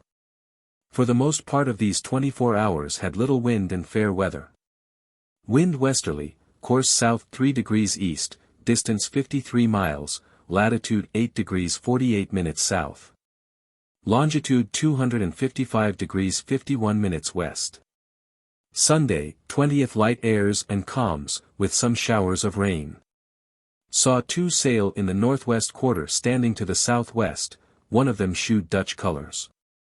Wind northwesterly.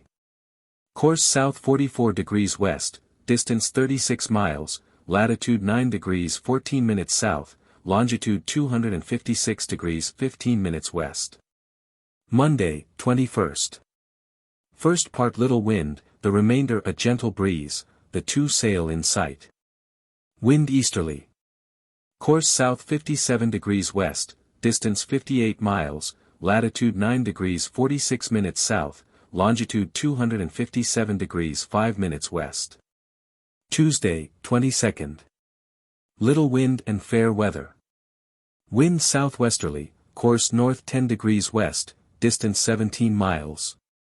Latitude 9 degrees 29 minutes south, longitude 257 degrees 8 minutes west. Wednesday, 23rd, ditto weather, a swell from the southward, and which we have had ever since we left the Straits of Sunda. Wind ditto, course east-southerly. Distance 18 miles, latitude 9 degrees 30 minutes south, longitude 256 degrees 50 minutes west. Thursday, 24th. First part light airs, the remainder calm. In the a.m. died John Truslove, Corporal of Marines, a man much esteemed by everybody on board. Many of our people at this time lay dangerously ill of fevers and fluxes. We are inclinable to attribute this to the water we took in at Prince's Island, and have put lime into the casks in order to purify it. Wind southwest by south to south-southeast, course south, distance 4 miles. Latitude 9 degrees 34 minutes south, longitude 256 degrees 50 minutes west. Friday, 25th, light airs and calms, hot, sultry weather. Departed this life Mr. Sporing, a gentleman belonging to Mr. Banks's retinue. Wind variable and calms.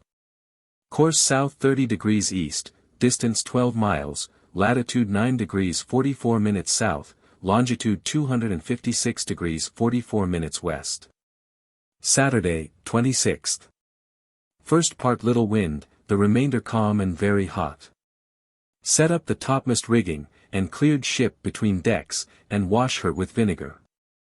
Wind southwesterly, course southeast, distance 17 miles, latitude 9 degrees 56 minutes south, longitude 256 degrees 32 minutes west. Sunday, 27th. Little wind, and sometimes calm. In the evening found the variation to be 2 degrees 51 minutes west. Departed this life Mr. Sidney Parkinson, natural history painter to Mr.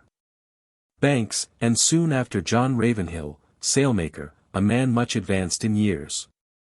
Wind variable, course south 30 degrees west, distance 19 miles, latitude 10 degrees 12 minutes south, longitude 256 degrees 41 minutes west. Monday, 28th. Moderate breezes, with some squalls, attended with showers of rain. Wind west-northwest, northeast, course south 43 degrees west, distance 66 miles, latitude 11 degrees 0 minutes south, longitude 257 degrees 27 west. Tuesday, 29th. Very variable weather, sometimes squally, with rain, other times little wind and calms. In the night died Mr. Charles Green, who was sent out by the Royal Society to observe the transit of Venus. He had long been in a bad state of health, which he took no care to repair, but, on the contrary, lived in such a manner as greatly promoted the disorders he had had long upon him. This brought on the flux, which put a period to his life. Wind northwesterly, course south 40 degrees west, distance 74 miles, latitude 11 degrees 57 minutes south, longitude 258 degrees 15 minutes west. Wednesday, 30th. First and latter parts moderate breezes and cloudy weather. The middle squally, with rain, thunder, and lightning. Died of the flux Samuel Moody and Francis Haight, 2 of the carpenter's crew. Wind easterly, course south 40 degrees west, distance 67 miles, latitude 12 degrees 48 minutes south. Longitude 258 degrees 59 minutes west. Thursday, 31st. First part moderate and fair, the remainder frequent squalls, attended with showers of rain. In the course of this 24 hours we have had 4 men died of the flux, viz., John Thompson, ship's cook.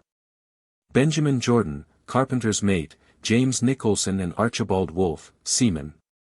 A melancholy proof of the calamitous situation we are at present in, having hardly well men enough to tend the sails and look after the sick, many of whom are so ill that we have not the least hopes of their recovery. Wind east-southeast. Course southwest, distance 80 miles, latitude 13 degrees 42 minutes south, longitude 259 degrees 55 minutes west. February 1771. Friday, February 1st, fresh gales, with flying showers of rain. Cleaned between decks, and washed with vinegar. Wind southeast by south, course south 58.5 degrees west, distance 119 miles, latitude 14 degrees 44 minutes south, longitude 261 degrees 40 minutes west. Saturday, 2nd. A fresh trade, and mostly fair weather. Departed this life Daniel Roberts, gunner's servant, who died of the flux. Since we have had a fresh trade wind this fatal disorder hath seemed to be at a stand. Yet there are several people which are so far gone, and brought so very low by it, that we have not the least hopes of their recovery. Wind east-southeast, course south 61 degrees west, distance 131 miles, latitude 15 degrees 48 minutes south. Longitude 264 degrees 16 minutes west. Sunday, 3rd, ditto weather. In the evening found the variation to be 2 degrees 56 minutes west. Departed this life John Thurman, sailmaker's assistant. Wind ditto, course south 65 degrees west. Distance 128 miles, latitude 16 degrees 40 minutes south, longitude 266 degrees 16 west. Monday, 4th. A fresh trade and hazy weather, with some squalls, attended with small rain, unbent the main topsail to repair, and bent another. In the night died of the flux Mr. John Booty, midshipman, and Mr. John Guthrie, boatswain. Wind southeast, course south 69 degrees west, distance 141 miles, latitude 17 degrees 30 minutes south, longitude 268 degrees 32 minutes west. Tuesday, 5th. A fresh trade wind, and hazy, cloudy weather. Employed repairing sails, appointed Samuel Evans, one of the boatswain's mates, and coxswain of the pinnace, to be boatswain, in the room of Mr. Guthrie, deceased, and ordered a survey to be taken of the stores. Wind east by south, course west 15 degrees south, distance 141 miles, latitude 18 degrees 6 minutes south, longitude 270 degrees 54 minutes west. Wednesday, 6th. A fresh trade wind and fair weather. In the night died Mr. John Monkhouse, midshipman, and brother to the late surgeon. Wind southeast, course west 12 degrees south, distance 126 miles, latitude 18 degrees 30 minutes south. Longitude 272 degrees 28 minutes west. Thursday, 7th, gentle gales, with some showers in the night. In the evening found the variation to be 3 degrees 24 minutes west, and in the morning I took several observations of the sun and moon, the mean result of which, carried on to noon, gave 276 degrees 19 minutes west longitude from Greenwich, which is 2 degrees to the westward of that given by the log. This, I believe, is owing to a following sea, which I have not as yet allowed, for I judge it to be 6 miles a day since we have had the southeast trade wind. Wind southeast, course south 75 degrees 15 minutes west, distance 110 miles. Latitude 18 degrees 58 minutes south, longitude 274 degrees 20 minutes per log, 276 degrees 19 minutes per observation. Friday, 8th, winds as yesterday, clear weather in the day, and shore in the night. In the morning took observations again of the sun and moon, the mean result of which, reduced to noon, gave 278 degrees 50 minutes west, which is 2 degrees 31 minutes west of yesterday's observation, the log gives 2 degrees 20 minutes. Wind southeast, course south 78 degrees west, distance 127 miles, latitude 19 degrees 24 minutes south, longitude 276 degrees 40 minutes per log, 278 degrees 50 minutes per observation. Saturday, 9th, gentle gales and fair weather in the morning.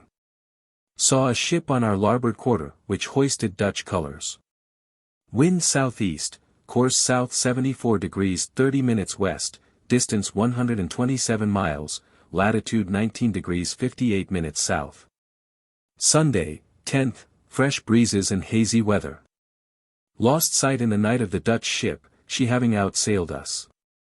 Wind southeast quarter, course south 77 degrees 15 minutes west, distance 136 miles, latitude 20 degrees 28 minutes south, longitude 281 degrees 12 minutes west. Monday, 11th. Winds and weather as yesterday. Some hands constantly employed repairing sails. Wind ditto, course south 75 degrees west, distance 126 miles, latitude 20 degrees 58 minutes south, longitude 283 degrees 22 minutes west. Tuesday, 12th. Gentle breezes and fair weather. At 7 a.m. died of the flux, after a long and painful illness, Mr. John Satterley, carpenter, a man much esteemed by me and every gentleman on board. In his room I appoint George Noel, one of the carpenter's crew, having only him and one more left. Wind south-southeast, course south 71 minutes west, distance 83 miles, latitude 21 degrees 25 minutes south, longitude 284 degrees 46 minutes west. Wednesday, 13th, weather as yesterday. Employed surveying the carpenter's stores and repairing sails. Wind ditto, course south 72 degrees 30 minutes west, distance 87 miles, latitude 21 degrees 51 minutes south. Longitude 286 degrees 15 minutes west. Thursday, 14th, moderate breezes and cloudy, with some showers of rain. Variation per azimuth 4 degrees 10 minutes west.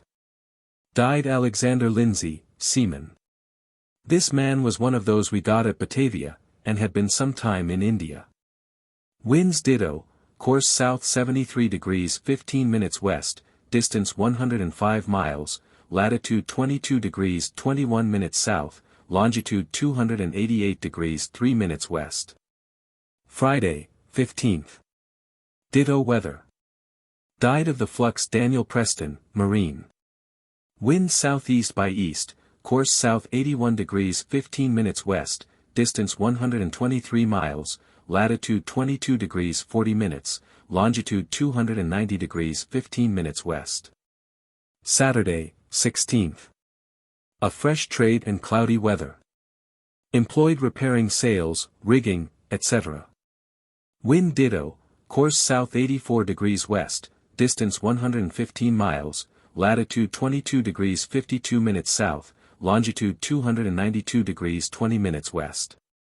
Sunday, 17th. Fresh gales, with some showers of rain. Variation per azimuth 10 degrees 20 minutes westerly.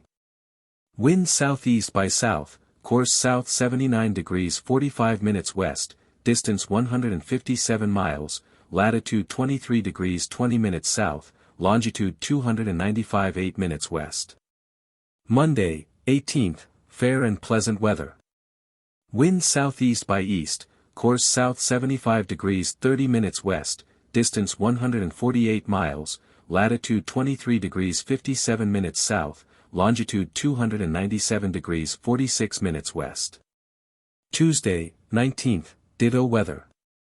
Wind southeast by east and south, course south 77 degrees west, distance 130 miles, latitude 24 degrees 26 minutes south, longitude 300 degrees 5 minutes west. Wednesday, 20th, fresh gales and clear weather. Variation per azimuth 12 degrees 15 minutes west.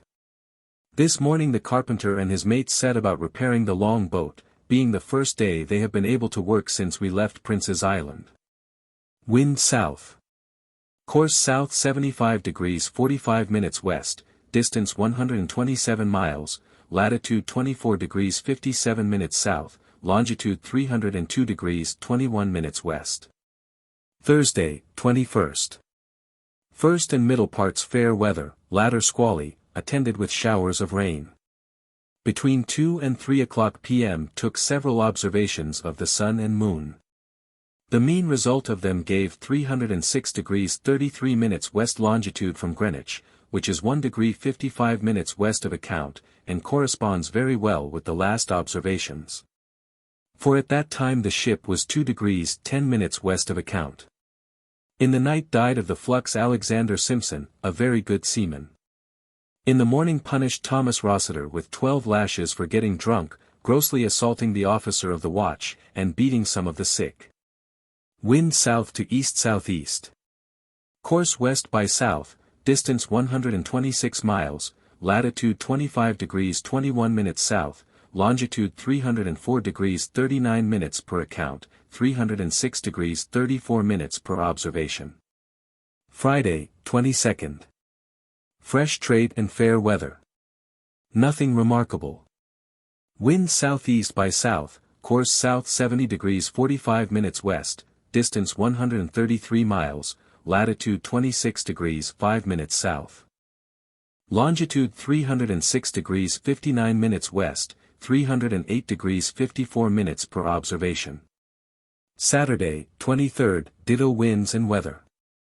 Variation per evening amplitude 17 degrees 30 minutes west. Wind ditto, course south 64 degrees 14 minutes west, distance 124 miles, latitude 26 degrees 59 minutes, longitude 309 degrees 6 minutes west, 311 degrees 28 minutes per observation. Sunday, 24th, gentle breezes and fair weather. In the AM took the opportunity of a fine morning to stay the main mast, and set up the topmast rigging. Saw an albatross. Wind ditto, course south 66 degrees 45 minutes west, distance 117 miles. Latitude 27 degrees 45 minutes south, longitude 311 degrees 7 minutes west, 313 degrees 41 minutes per observation. Monday, 25th, gentle gales, and fair weather. Variation per evening azimuth 24 degrees 20 minutes west, and by the morning amplitude 24 degrees west longitude. By observation of the circle around a dot, sun, and crescent, moon, is 3 degrees to the westward of the log, which shews that the ship has gained upon the log 1 degree 5 minutes in 3 days. In which time we have always found the observed latitude to the southward of that given by the log. These joint observations proves that there must be a current setting between the south and west. Wind east by south, course south 58 degrees 30 minutes west, distance 122 miles, latitude 28 degrees 49 minutes south. Longitude 313 degrees 6 minutes west, 316 degrees 6 minutes per observation. Tuesday, 26th, fresh gales. Variation by azimuth in the evening 26 degrees 10 minutes west. Wind southeast by east, course south 82 degrees west, distance 122 miles. Latitude 29 degrees 6 minutes south, longitude 315 degrees 24 minutes west. Wednesday, 27th, ditto gales and cloudy. In the AM died of the flux Henry Jeffs, Emmanuel Pereira, and Peter Morgan, seamen. The last came sick on board at Batavia, of which he never recovered, and the other two had long been past all hopes of recovery, so that the death of these 3 men in one day did not in the least alarm us. For 23 on the contrary, we are in hopes that they will be the last that will fall a sacrifice to this fatal disorder, for such as are now ill of it are in a fair way of recovering. Wind east by south, east by north-northeast. Course south 77 degrees 15 minutes west, distance 108 miles, latitude 29 degrees 30 minutes south, longitude 317 degrees 25 minutes west. Thursday, 28th, moderate breezes and fair weather until near 5 o'clock in the AM. When a heavy squall from the southwest, attended with rain, took us all aback, and obliged us to put before the wind, the better to take in our sails, but before this could be done the foretopsail was split in several places. By 6 o'clock the topsails and mainsail were handed, and we brought 2 under the foresail and mizzen. At 8 it fell more moderate, and we set the mainsail, and brought another foretopsail to the yard. At noon had strong gales and cloudy weather. Wind northeast by east, north, and southwest, course south 85.5 degrees west, distance 88 miles, latitude 29 degrees 37 minutes south, longitude 319 degrees 5 minutes west. March 1771. Friday, March 1st, fresh gales and cloudy. Found the bitts which secures the foot of the bowsprit, loose. This obliged us to put before the wind until they were secured in the best manner our situation would admit. This done, we hauled our wind again to the westward under the courses and close-reefed topsails. Wind southwest to south by west, course south 86 degrees 45 minutes west, distance 71 miles, latitude 29 degrees 41 minutes south. Longitude 320 degrees 26 minutes west. Saturday, 2nd. First part fresh gales and cloudy, remainder little wind, with some few showers of rain, a sea from the southwest. Wind southerly, course south 60 degrees west, distance 80 miles. Latitude 30 degrees 21 minutes south, longitude 321 degrees 46 minutes west. Sunday, 3rd. First part little wind, remainder gentle gales and clear weather, and the sea pretty smooth. Wind northeast, course south 58 degrees 15 minutes west. Distance 71 miles, latitude 31 degrees 1 minute south, longitude 323 degrees 2 minutes west. Monday, 4th. In the PM had a moderate breeze, which continued until 5 o'clock in the AM. When it fell calm, and soon after a breeze sprung up at southwest. In the evening, and most part of the night, the weather was dark and cloudy, with much lightning to the westward. Variation 25 degrees 35 minutes west. Winds northeast to southwest, course south 67 degrees 45 minutes west, distance 87 miles, latitude 31 degrees 54 minutes south, longitude 324 degrees 36 minutes west. Off coast of Natal. Tuesday, 5th. Fresh gales from the south-southwest, with squally, rainy weather, with which we stood to the westward. In the evening some people thought they saw the appearance of land to the northward. But this appeared so improbable that I, who was not on deck at this time, was not acquainted with it until dark, when I ordered them to sound, but found no ground with 80 fathoms, upon which we concluded that no land was near. But daylight in the morning proved this to be a mistake by shewing us the land at the distance of about 2 leagues off. We had now the wind at southeast, blowing fresh right upon the land. When we made the land we were standing to the westward. But, thinking the other the best tack to get off on, we wore, and hauled off to the eastward, and by noon had got an offing of about 4 leagues, the land at this time extending from northeast by north to west-southwest. This part of the coast of Africa which we fell in with lies in about the latitude of 32 degrees 0 minutes south, and longitude 331 degrees 29 minutes west, and near to what is called in the charts Point Natal. For 24 it was a steep, craggy point, very much broke, and looked as if the high, craggy rocks were islands. To the northeast of this point the land in general appeared to rise, sloping from the sea to a moderate height. The shore, alternately rocks and sands. About 2 leagues to the northeast of the point appeared to be the mouth of a river, which probably may be that of St. John's. At this time the weather was very hazy, so that we had but a very imperfect view of the land, which did not appear to great advantage. Wind south-southwest to southeast, course per log north 31 degrees west, distance 32 miles. Latitude 31 degrees 5 minutes south per observation, 31 degrees 7 minutes per reckoning, longitude 331 degrees 19 minutes per observation, 324 degrees 56 minutes per reckoning. Wednesday, 6th, moderate gales, with hazy, rainy weather. Stood to the eastward all the day, having the land in sight, which at 4 p.m. extended from northeast by north to southwest by west, distant 5 leagues. At 6 in the morning we could only see it at west distant 7 or 8 leagues. At noon found the ship by observation 90 miles to the southward of account. Thus far the current has carried us to the south since the last observation, which was only 2 days ago. But it is plain, from the position of the coast, that we have been carried full as far to the west also, notwithstanding we have been standing all the time to the east, north-east 425 wind southerly, course south 54 degrees east, distance 37 miles. Latitude 32 degrees 4 minutes south, 330 degrees 44 minutes per observation, 323 degrees 36 minutes per reckoning.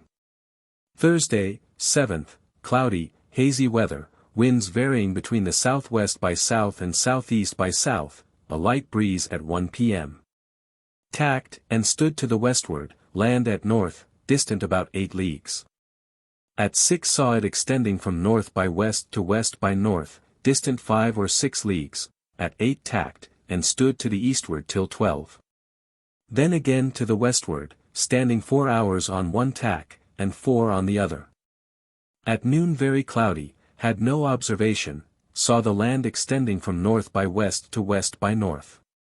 Wind southerly, course south 156 degrees 5 minutes west.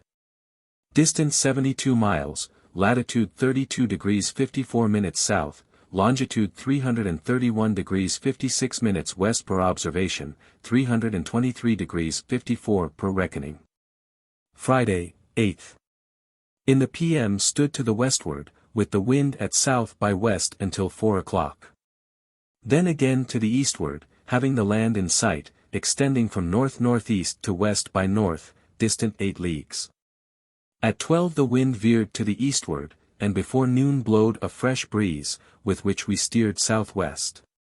At 7, the land extending from north-northwest to east-northeast, distant 10 or 12 leagues, found the variation by the amplitude to be 28 degrees 30 minutes west, and by an azimuth 28 degrees 8 minutes west. At noon latitude observed 34 degrees 18 minutes, which is 93 miles to the southward of that given by the log, or dead reckoning since the last observation. Wind easterly, course south 39.5 degrees west, distance 109 miles. Latitude 34 degrees 18 minutes south, longitude 333 degrees 19 minutes west per observation, 324 degrees 23 minutes per reckoning. Saturday, 9th. A steady, fresh gale, and settled weather. At 4 in the p.m. Had high land in sight, bearing northeast by north.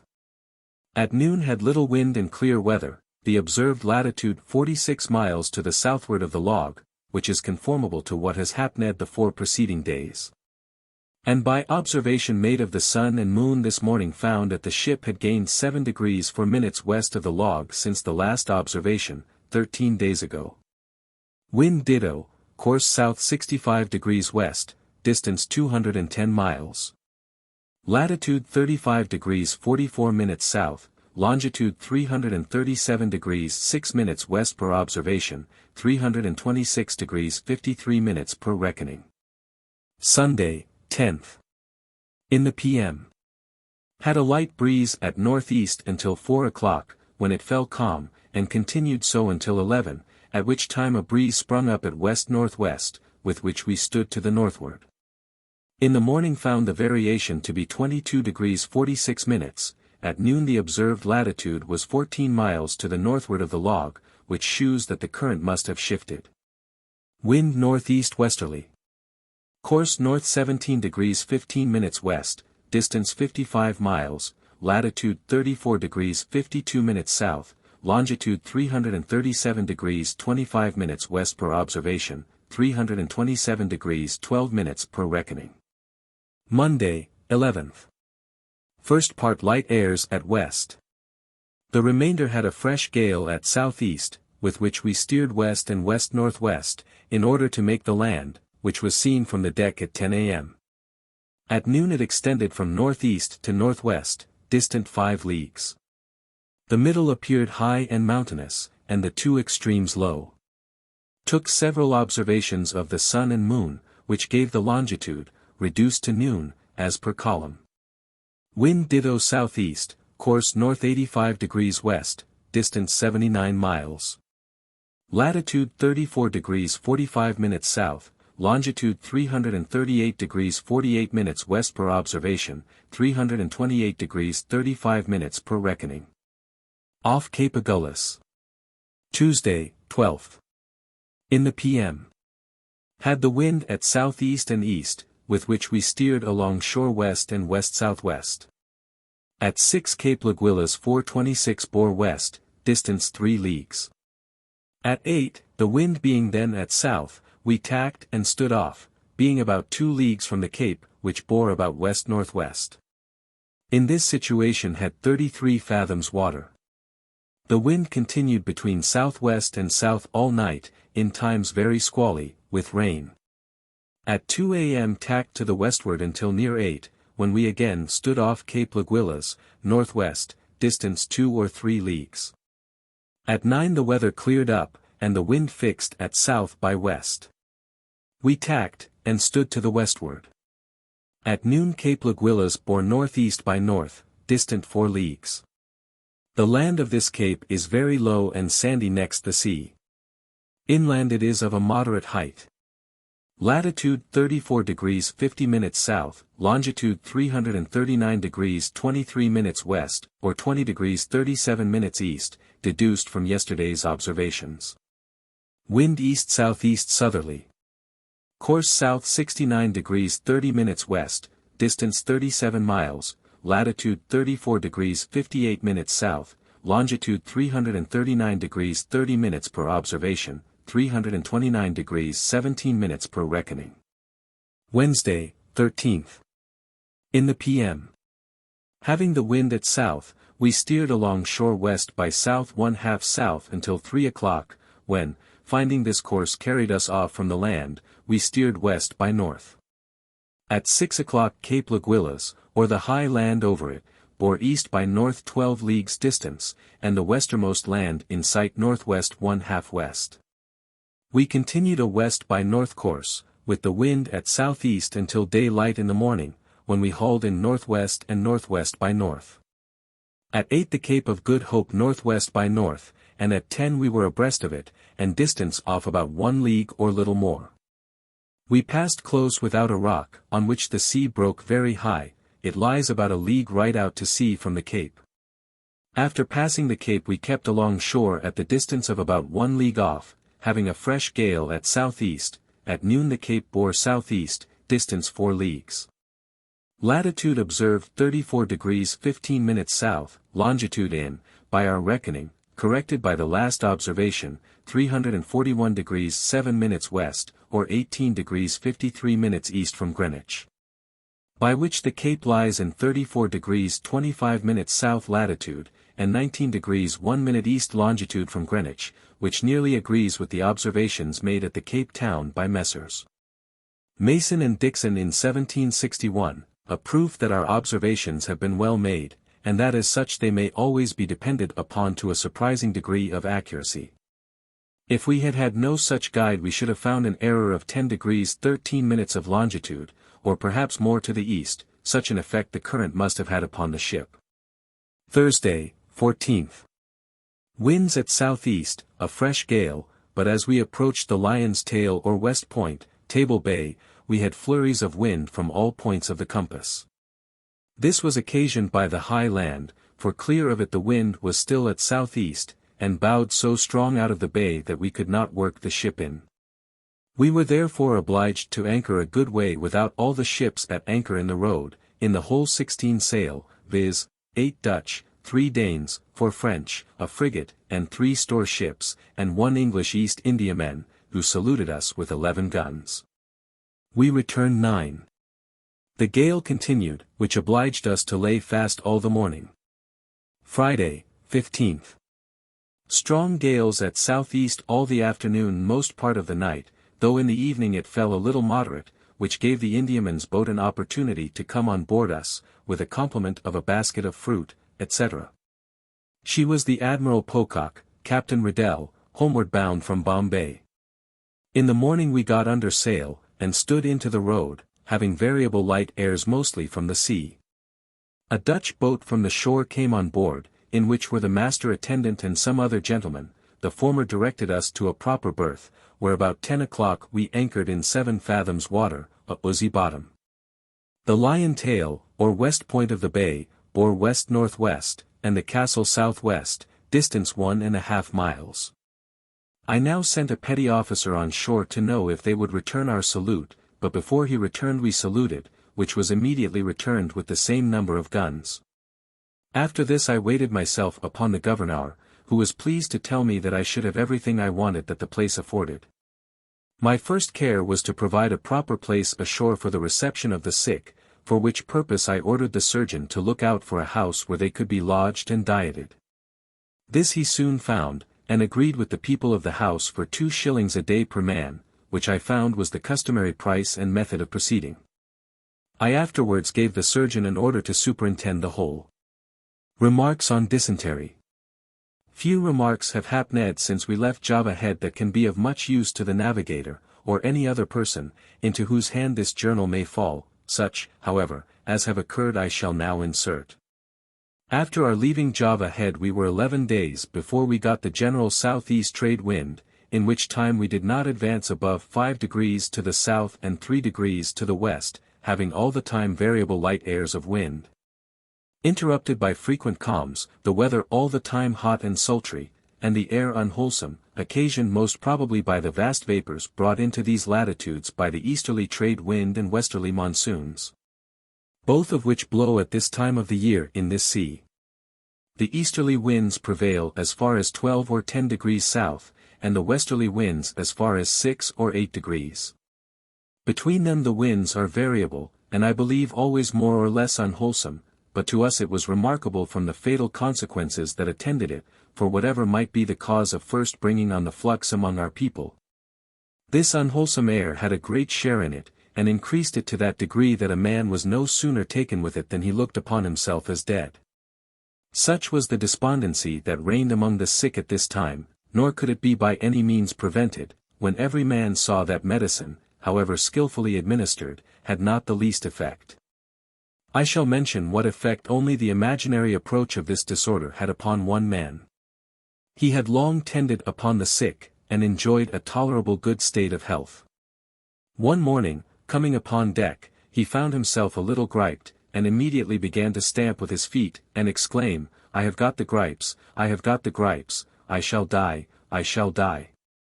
In this manner he continued until he threw himself into a fit, and was carried off the deck, in a manner, dead. However he soon recovered, and did very well.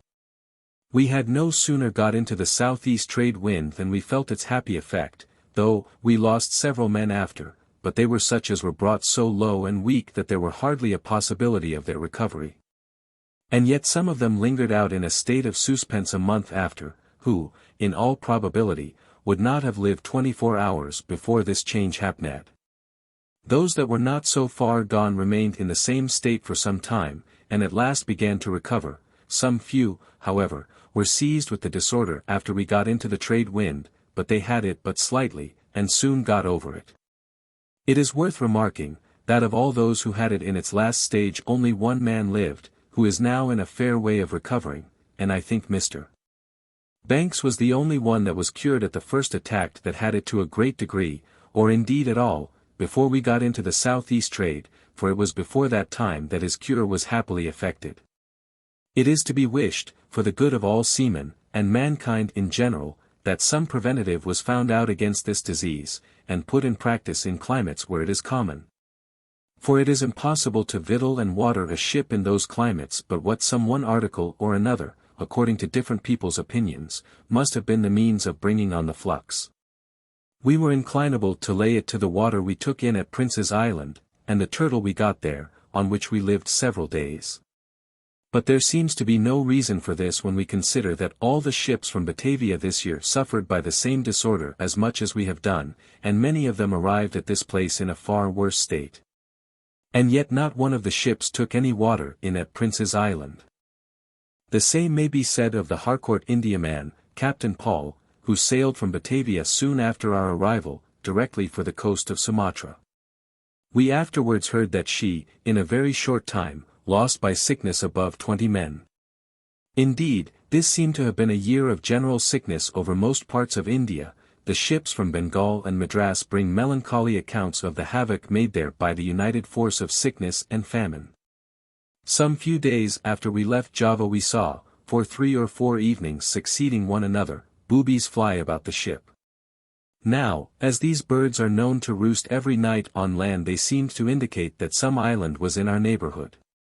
Probably it might be the island Ceylon, which island I find differently laid down in different charts, both in name and situation. The variation of the compass off the west coast of Java is about 3 degrees west, which variation continues, without any sensible difference in the common track of ships, to the longitude of 288 degrees west, latitude 22 degrees 0 minutes south. After this it begins to increase apace, in so much that in the longitude of 295 degrees, latitude 23 degrees, the variation was 10 degrees 20 minutes west, in 7 degrees more of longitude and 1 of latitude it increased 2 degrees. In the same space farther to the west it increased 5 degrees, in the latitude of 28 degrees and longitude 314 degrees it was 24 degrees 20 minutes. In the latitude 29 degrees and longitude 317 degrees it was 26 degrees 10 minutes, and continued to be much the same for the space of 10 degrees farther to the west. But in the latitude of 34 degrees, longitude 333 degrees we observed it twice to be 28¼ degrees west. But this was the greatest variation we observed, for in the latitude of 35½ degrees, longitude 337 degrees, it was 24 degrees, and continued decreasing. So that of Cape Laguilas it was 22 degrees 30 minutes and in Table Bay it was 20 degrees 30 minutes west. From what I have observed of the current it doth not appear that they are at all considerable until you draw near the meridian of Madagascar, for after we had made 52 degrees of longitude from Java Head we found, by observation, our error in longitude was only 2 degrees, and it was the same when we had made only 19 degrees. This error might be owing partly to a current setting to the westward, or, what I thought most likely, that we did not make sufficient allowance for the set of the sea before when we run, and, lastly, the assumed longitude of Java Head might be wrong.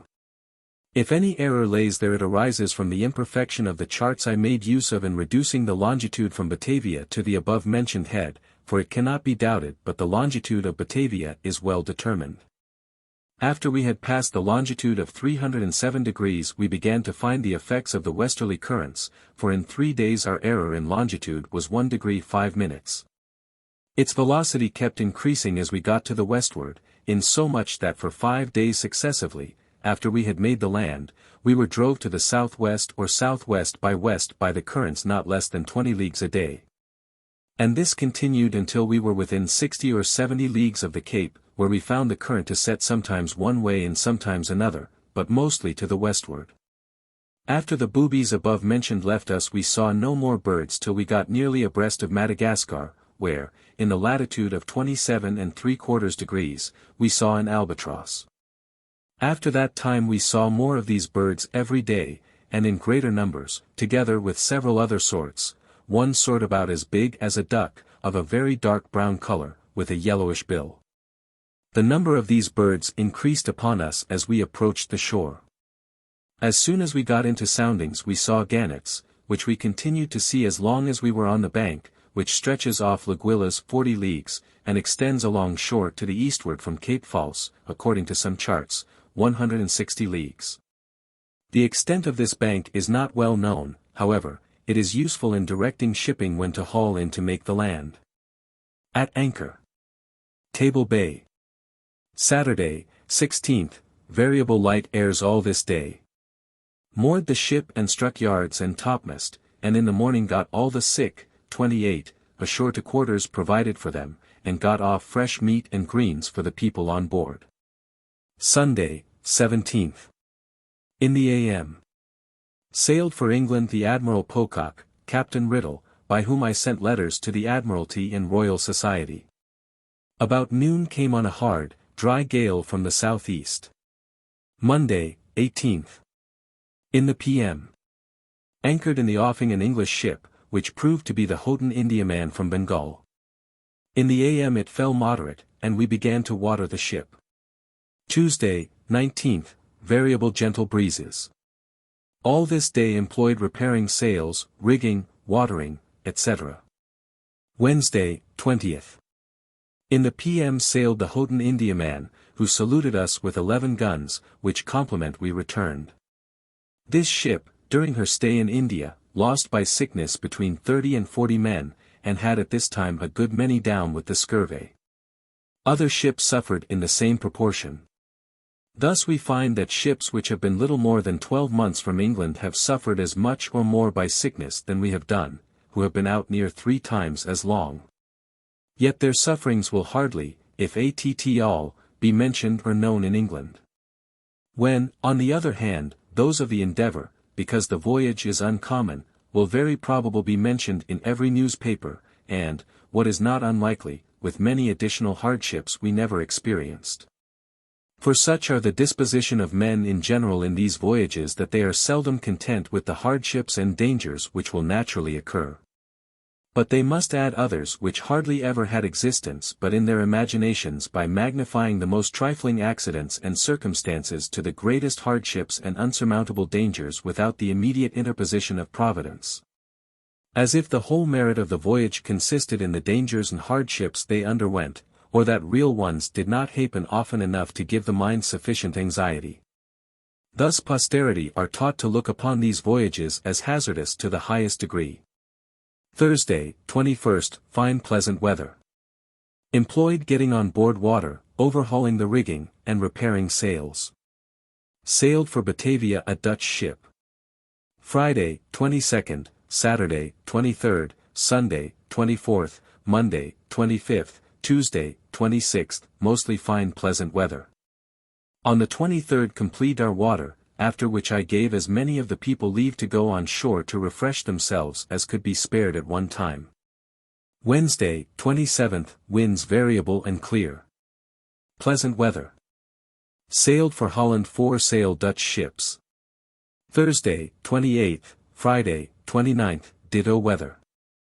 Employed fixing new topmast and backstays, repairing sails, etc.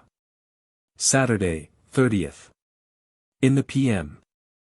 Anchored here the Duke of Gloucester, English East India ship from China. In the evening a prodigious hard gale of wind came on at southeast, which continued till about 3 o'clock in the morning. During the gales the Table Mountains and adjacent hills were capped with extraordinary wild clouds, the remainder of the day light airs and pleasant weather. Sunday, 31st, clear pleasant weather all this day. In the morning we got on board a whole ox, which we cut up and salted. I had eat ashore some of as good and fat beef as ever I eat in my life, and was told that I might have as good to salt, but in this I was very much disappointed. The one I got was thin and lean, yet well tasted, it weighed 408 pounds. April 1771. Monday, April 1st. In the p.m. I observed a dark, dense haze like a fog bank in the southeast horizon, and which clouds began to gather over the Table Mountain. Certain signs of an approaching gale from the same quarter, which about 4 o'clock began to blow with great violence, and continued more or less so the remainder of these 24 hours, the Table Mountain capped with white clouds all the time. The weather dry and clear. Tuesday, 2nd. First part fresh gales at southeast, the remainder little wind and calms. In the PM sailed for England the Duke of Gloucester Indiaman, who saluted us at his departure. In the AM. Anchored here 2 Dutch ships from Batavia, and a third at anchor under Penguin Island in distress. Put on shore some sick people. Wednesday, 3rd, fine, pleasant weather. Some people on shore on liberty to refresh. The rest employed repairing sails and overhauling the rigging. Thursday, 4th, ditto weather. Employed painting the ship and paying her sides. Friday, 5th, variably light winds.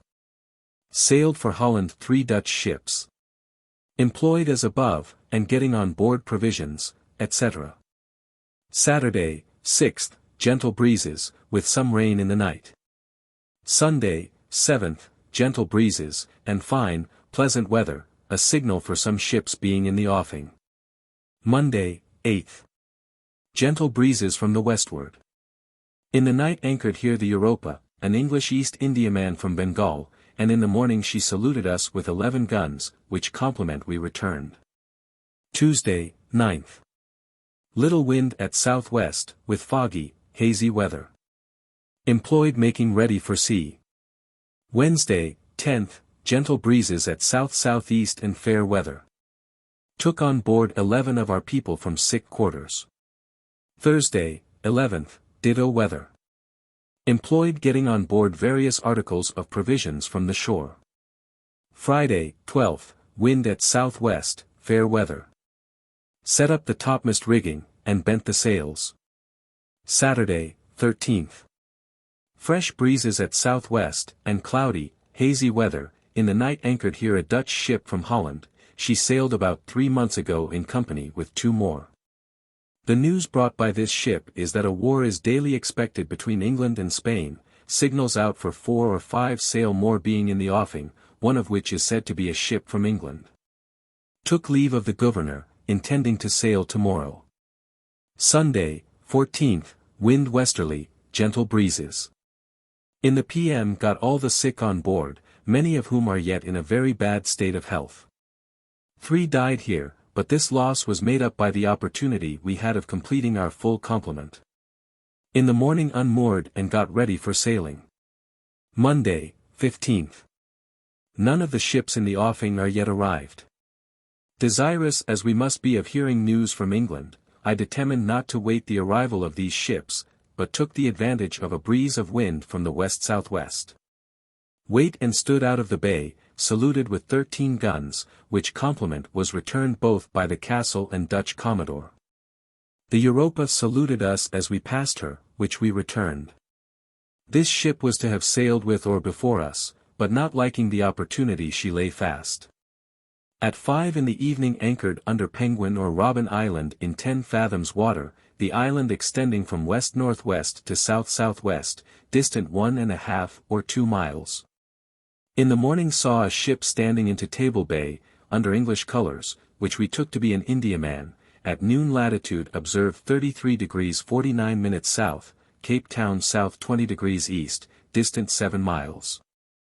As we could not sail in the morning for want of wind, I sent a boat to the island for a few trifling articles we had forgot to take in at the Cape, but the people on shore would not permit her to land, so that she returned as she went. And I gave myself no further trouble at it. Mr. Banks, who was in the boat, was of opinion that it was owing to a mistake made respecting the rank of the officer commanding the boat. Be this as it may, it seems probable that the Dutch do not admit of strangers landing upon this island lest they should carry off some of those people which, for certain crimes, they banish here for life. As we were told was done by a Danish ship a few years ago. But they might have a better reason for refusing our boat to land, for it is not improbable but what there might be some English seamen upon this island whom they had sent from the Cape while we lay there. Well knowing that if they came in my way I should take them on board. And this, I am told, is frequently done when any of His Majesty's ships are in the bay, for it is well known that the Dutch East India ships are mostly manned by foreigners. Remarks on Cape of Good Hope. The Cape of Good Hope hath been so often described by authors, and is so well known to Europeans, that any description I can give of it may appear unnecessary. However, I cannot help observing that most authors, particularly the author of Mr. Byron's Voyage, have heightened the picture to a very great degree above what it will bear. So that a stranger is at once struck with surprise and disappointment, for no country we have seen this voyage affords so barren a prospect as this, and not only so in appearance, but in reality.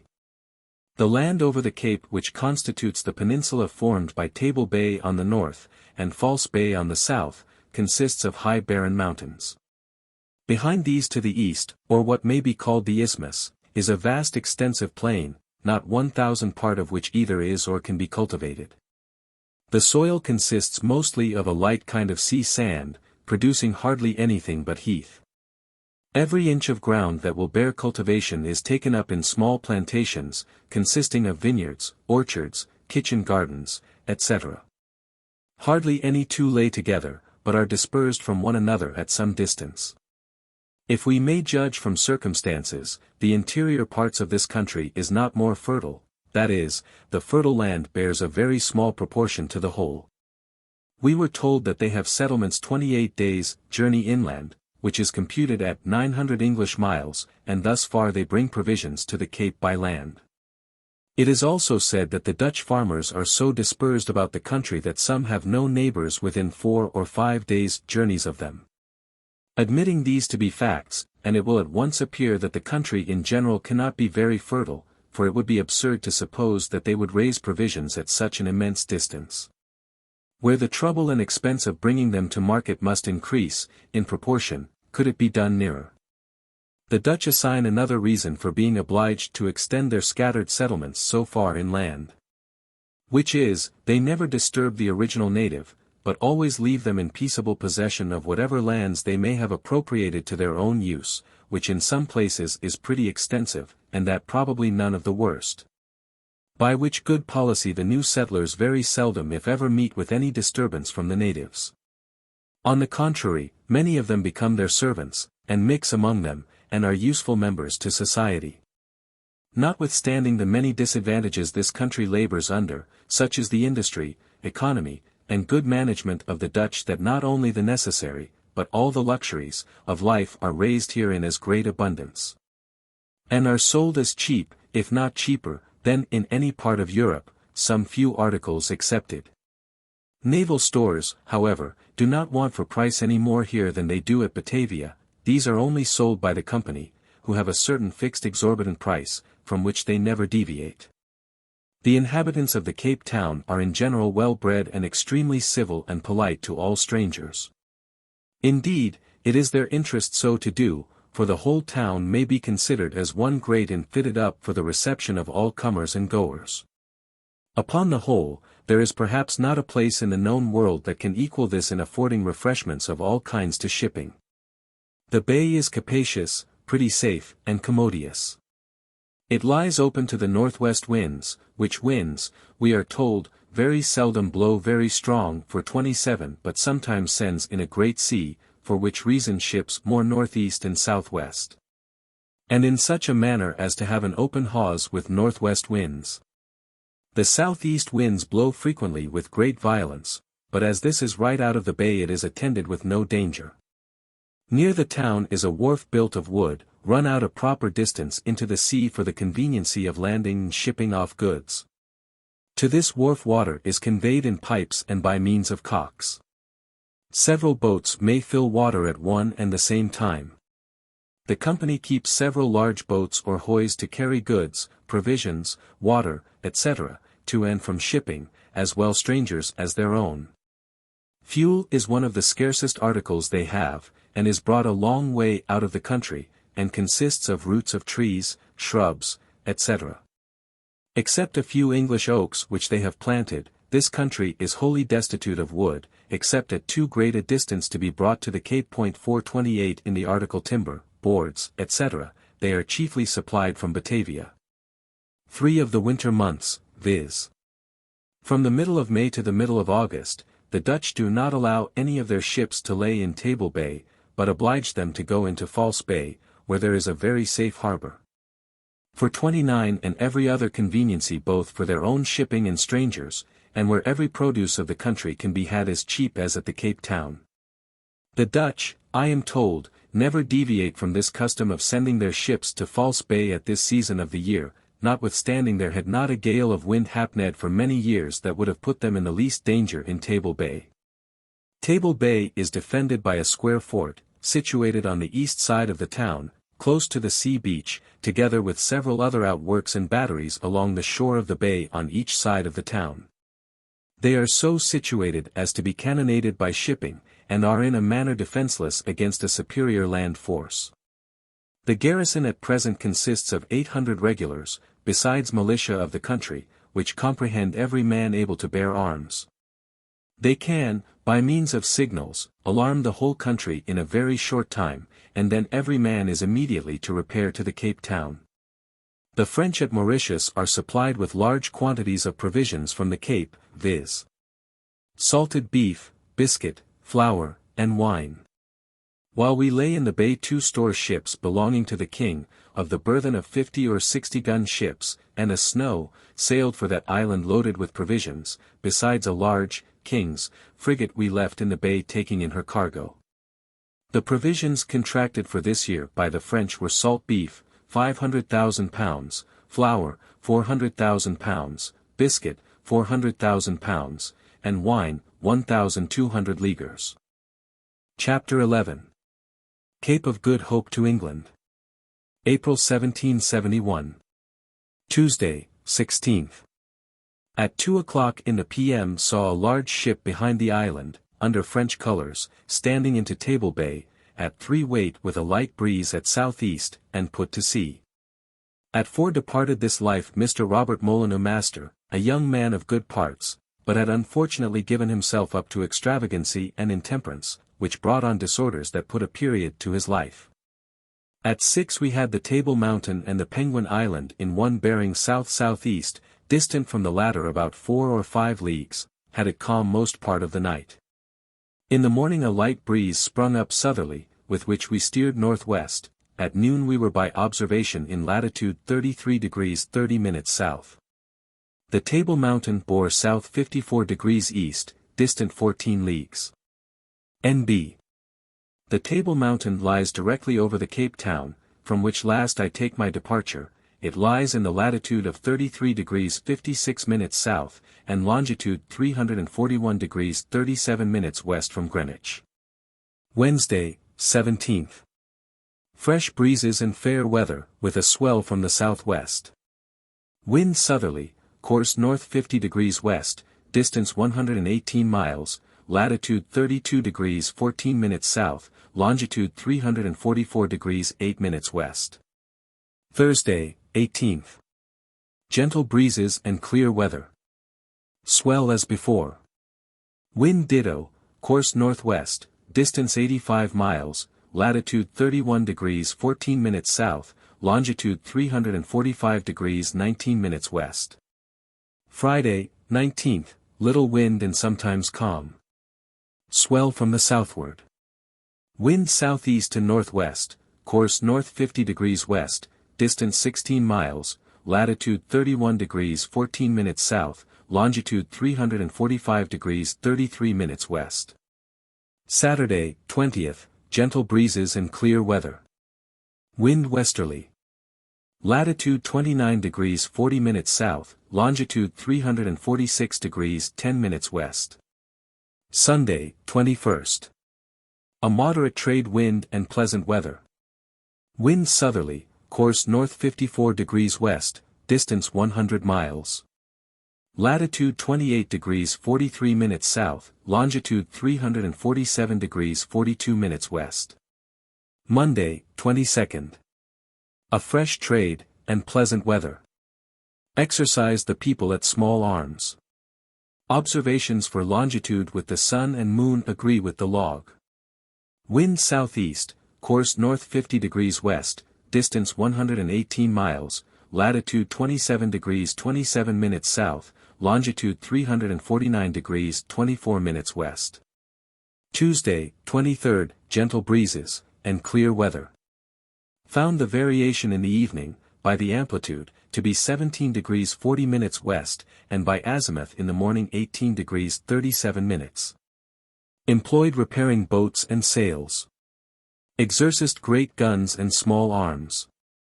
Wind southeast by south to west-southwest, course north 46 degrees west, distance 98 miles, latitude 26 degrees 19 minutes south, longitude 350 degrees 42 minutes west.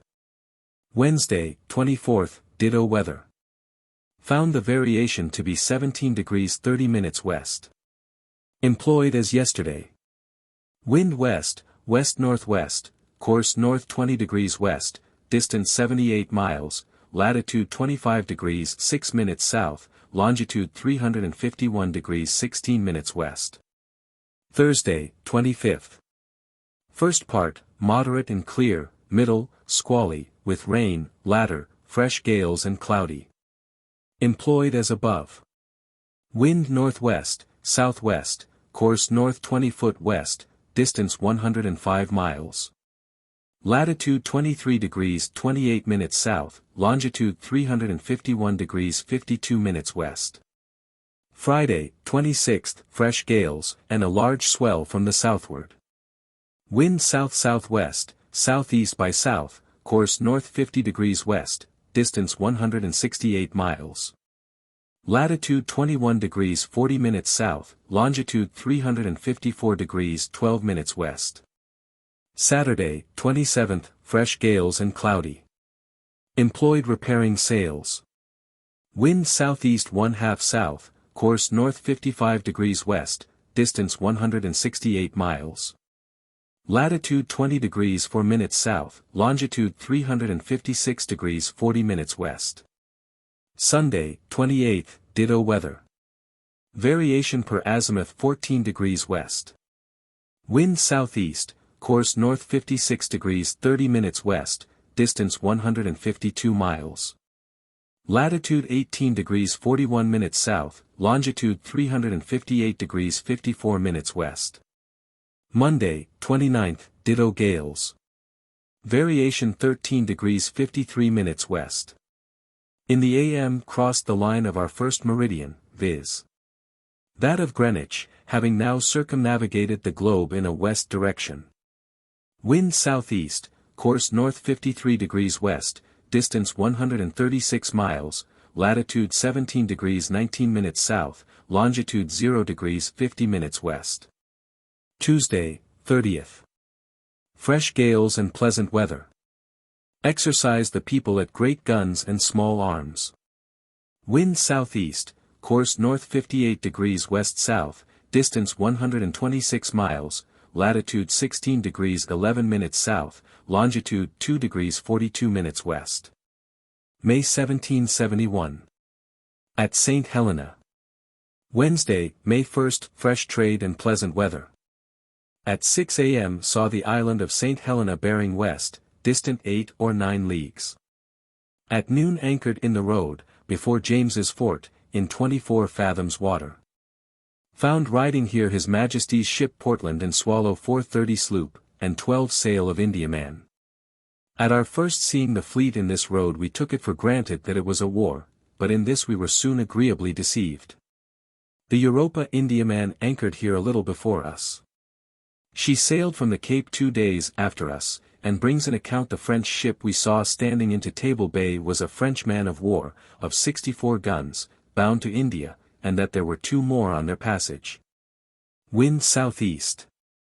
At noon at anchor in St. Helena Road. Thursday, 2nd. Clear, pleasant weather. In the PM moored with the kedge anchor, and in the AM received some few officers' stores from the Portland. Wind ditto. At noon at anchor in St. Helena Road. Friday, 3rd, clear, pleasant weather. Employed repairing sails, overhauling the rigging, etc. Wind southeast. At noon at anchor in St. Helena Road. Saturday, 4th, little wind and pleasant weather. At 6 a.m. the Portland made the signal to unmoor, and at noon to weigh, at which time the ships began to get under sail. Wind ditto. At noon at anchor in St. Helena Road. Sunday, 5th, gentle breezes and clear weather. At 1 p.m. weighed, and stood out of the road in company with the Portland and 12 sail of Indiamen. At 6 o'clock James Fort, St. Helena, bore east 1/2 south, distant 3 leagues. In the AM found the variation to be 13 degrees 10 minutes west. Wind east by south, course north 50 degrees 30 minutes west, distance 71 miles, latitude 15 degrees 5 minutes south, longitude 6 degrees 46 minutes west. Monday, 6th, moderate breezes and cloudy weather. Sailing in company with the fleet. Wind east-southeast, course north 47.5 degrees west, distance 122 miles, latitude 13 degrees 42 minutes south, longitude 8 degrees 27 minutes west. Tuesday, 7th, ditto weather. In the AM found the variation to be 12 degrees 5 minutes west. Exercised the people at great guns and small arms. Wind southeast, course north 46 degrees west, distance 137 miles, latitude 12 degrees 5 minutes south, longitude 10 degrees 9 minutes west. Wednesday, 8th. A steady breeze and pleasant weather. All the fleet in company. Wind southeast, course north 46 degrees 45 minutes west, distance 126 miles, latitude 10 degrees 39 minutes south, longitude 11 degrees 42 minutes west. Thursday, 9th, ditto weather. In the evening found the variation to be 11 degrees 42 minutes west. Wind southeast by south, course northwest, distance 118 miles, latitude 9 degrees 16 minutes, longitude 13 degrees 17 minutes west.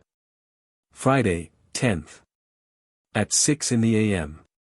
Saw the island of Ascension bearing north-northwest, distant 7 leagues. Made the signal to speak with the Portland, and soon after Captain Elliot himself came on board, to whom I delivered a letter for the Admiralty, and a box containing the ship's common log books, and some of the officers' journals, etc. I did this because it seemed probable that the Portland would get home before us, as we sail much heavier than any of the fleet. 4:31 at noon the island of Ascension bore east by south, distant 4 or 5 leagues. By our observations it lies in the latitude of 7 degrees 54 minutes south, and longitude of 14 degrees 18 minutes west. A northwest by north course by compass, or northwest a little westerly by the globe from St. Helena, will bring you directly to this island. Wind ditto, course northwest, distance 120 miles, latitude 7 degrees 51 minutes south, longitude 14 degrees 32 minutes west. Friday, 11th. A steady trade wind and pleasant weather. At January 2nd past 6 p.m. The island of Ascension bore southeast 3/4 east, distant 11 or 12 leagues. Sailing in company with the fleet. Wind ditto, course north 42 degrees west, distance 117 miles, latitude 6 degrees 24 minutes south, longitude 15 degrees 51 minutes west. Saturday, 12th. First and middle parts a steady breeze, and fair the latter, light squalls, with rain. Wind southeast by south to southeast by east, course north 31 degrees 15 minutes west, distance 123 miles. Latitude 4 degrees 38 minutes south, longitude 16 degrees 54 minutes west. Sunday, 13th, gentle breezes and clear weather, hot and sultry. Sailing in company with the fleet. Variation 10 degrees west. Wind southeast by south. Course north 32.5 degrees west, distance 119 miles, latitude 2 degrees 58 minutes south, longitude 17 degrees 58 minutes west. Monday, 14th, ditto weather. Wind southeast by south, course north 32.5 degrees west, distance 109 miles. Latitude 1 degree 26 minutes south, longitude 18 degrees 57 minutes west. Tuesday, 15th, little wind and hot, sultry weather. In the PM observed, merely for the sake of observing, an eclipse of the sun. In the AM. Brought another foretopsail to the yard, the old one being quite wore out. Wind east-southeast, course north 32.5 degrees west, distance 85 miles, latitude 0 degrees 14 minutes south, longitude 19 degrees 43 minutes west. Wednesday, 16th. Light breezes and fair weather. Variation 9 degrees 30 minutes west. Wind southeast by south, course north 31 degrees west, distance 71 miles, latitude 0 degrees 47 minutes north, longitude 20 degrees 20 minutes west. Thursday, 17th. Ditto weather. Sailing in company with the fleet. Wind ditto, course north 31 degrees west, distance 61 miles, latitude 1 degree 39 minutes north, longitude 20 degrees 50 minutes west. Saturday, 18th. First part ditto weather.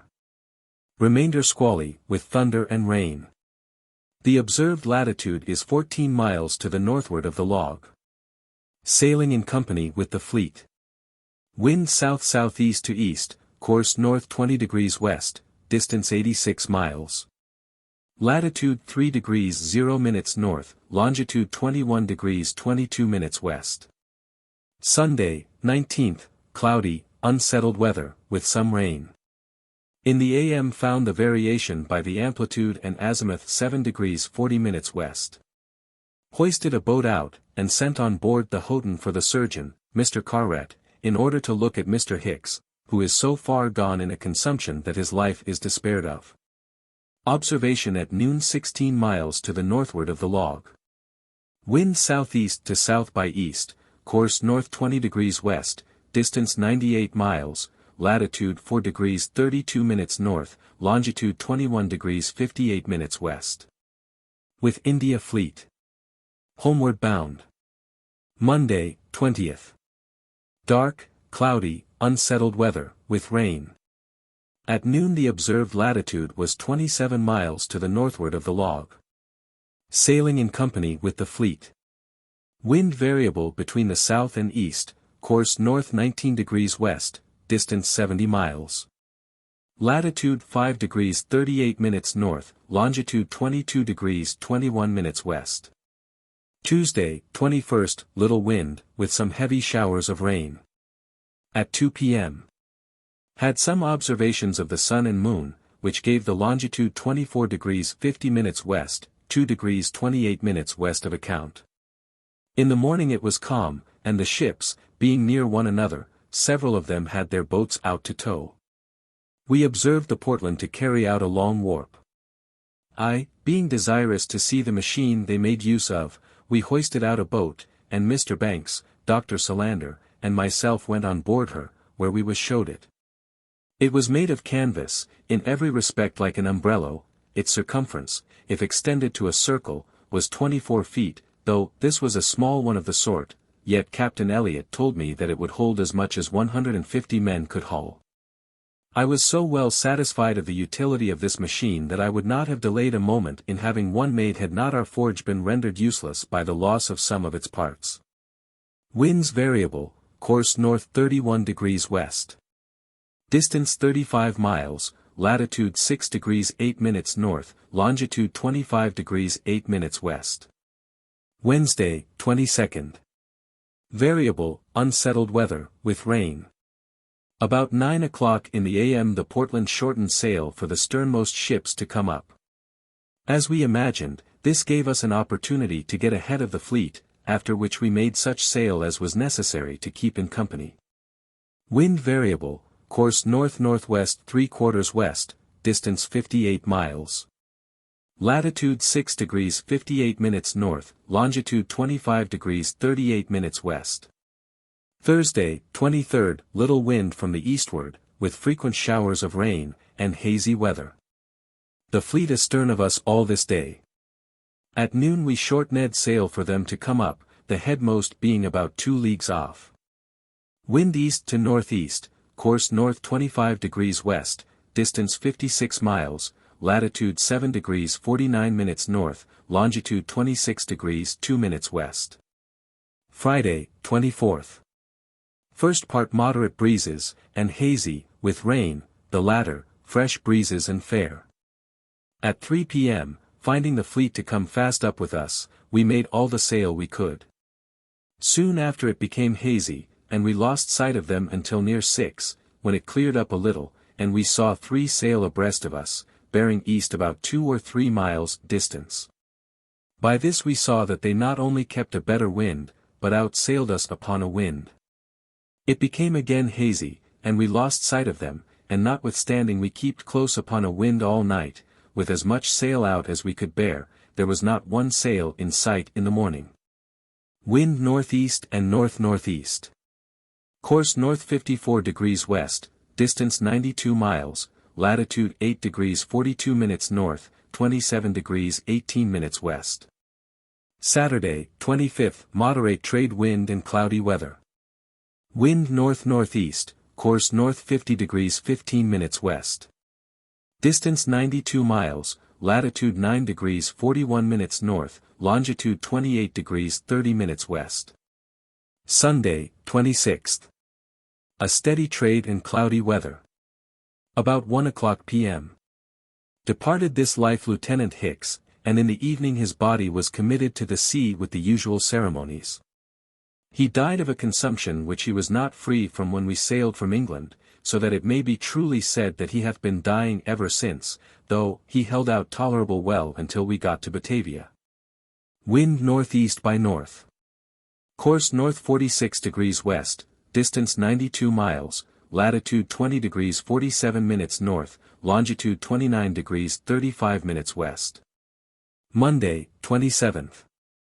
A steady, fresh trade and cloudy weather. This day I gave Mr. Charles Clerk an order to act as lieutenant in the room of Mr. Hicks, deceased, he being a young man extremely well qualified for that station. Wind northeast, course north 39 degrees west, distance 103 miles. Latitude 12 degrees 7 minutes north, longitude 30 degrees 40 minutes west. Tuesday, 28th. A steady trade and fair weather.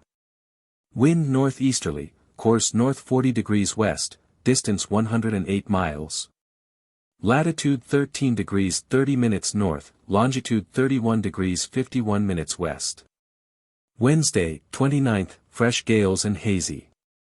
Wind ditto, course north 31.5 degrees west, distance 128 miles.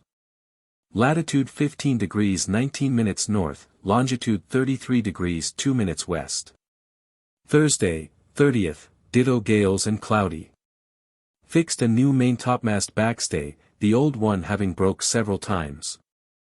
Wind ditto, course north 31 degrees 15 minutes west. Distance 124 miles, latitude 17 degrees 5 minutes north, longitude 34 degrees 9 minutes west. Friday, 31st, strong gales and cloudy in the evening. Got down top gallant yards, and in the morning found the variation 5 degrees 9 minutes west. Wind northeast and northeast by east, course north 39.5 degrees west, distance 136 miles, latitude 18 degrees 50 minutes north, longitude 35 degrees 40 minutes west. June 1771. Saturday, June 1st, fresh trade, and cloudy weather. In the a.m. Got up top gallant yards. Wind northeast, course north 35 degrees west, distance 100 miles, latitude 20 degrees 12 minutes north, longitude 36 degrees 41 minutes west. Sunday, 2nd. Moderate gales and clear weather. Variation 5 degrees 4 minutes west. Wind northeast to north-northeast, course north 49 degrees west, distance 104 miles, latitude 21 degrees 20 minutes north, longitude 38 degrees 5 minutes west. Monday, 3rd. A gentle trade wind, and pleasant weather. Wind northeast, course north 44 degrees west, distance 85 miles, latitude 22 degrees 21 minutes north, longitude 39 degrees 9 minutes west. Tuesday, 4th, ditto weather. In the AM. Found the variation to be 4 degrees 30 minutes west. Wind northeast, course north 34 degrees west, distance 91 miles, latitude 23 degrees 40 north, longitude 40 degrees 4 minutes west. Wednesday, 5th. Gentle breezes, with some showers of small rain.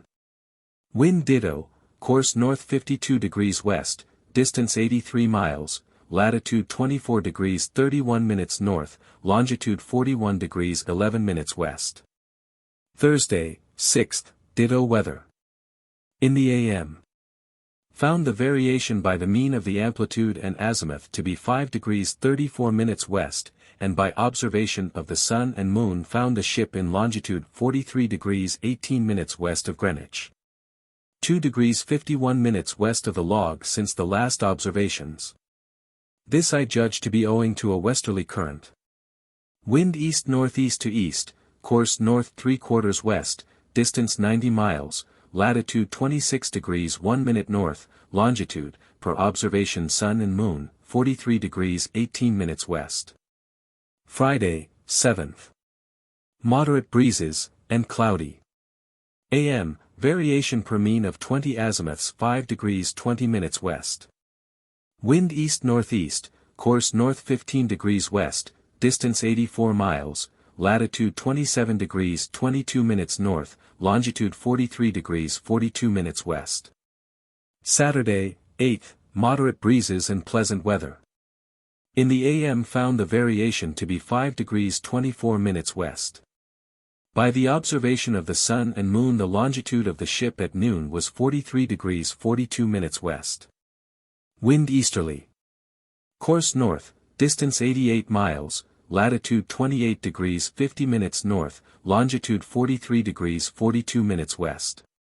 Sunday, 9th, clear, pleasant weather and a smooth sea.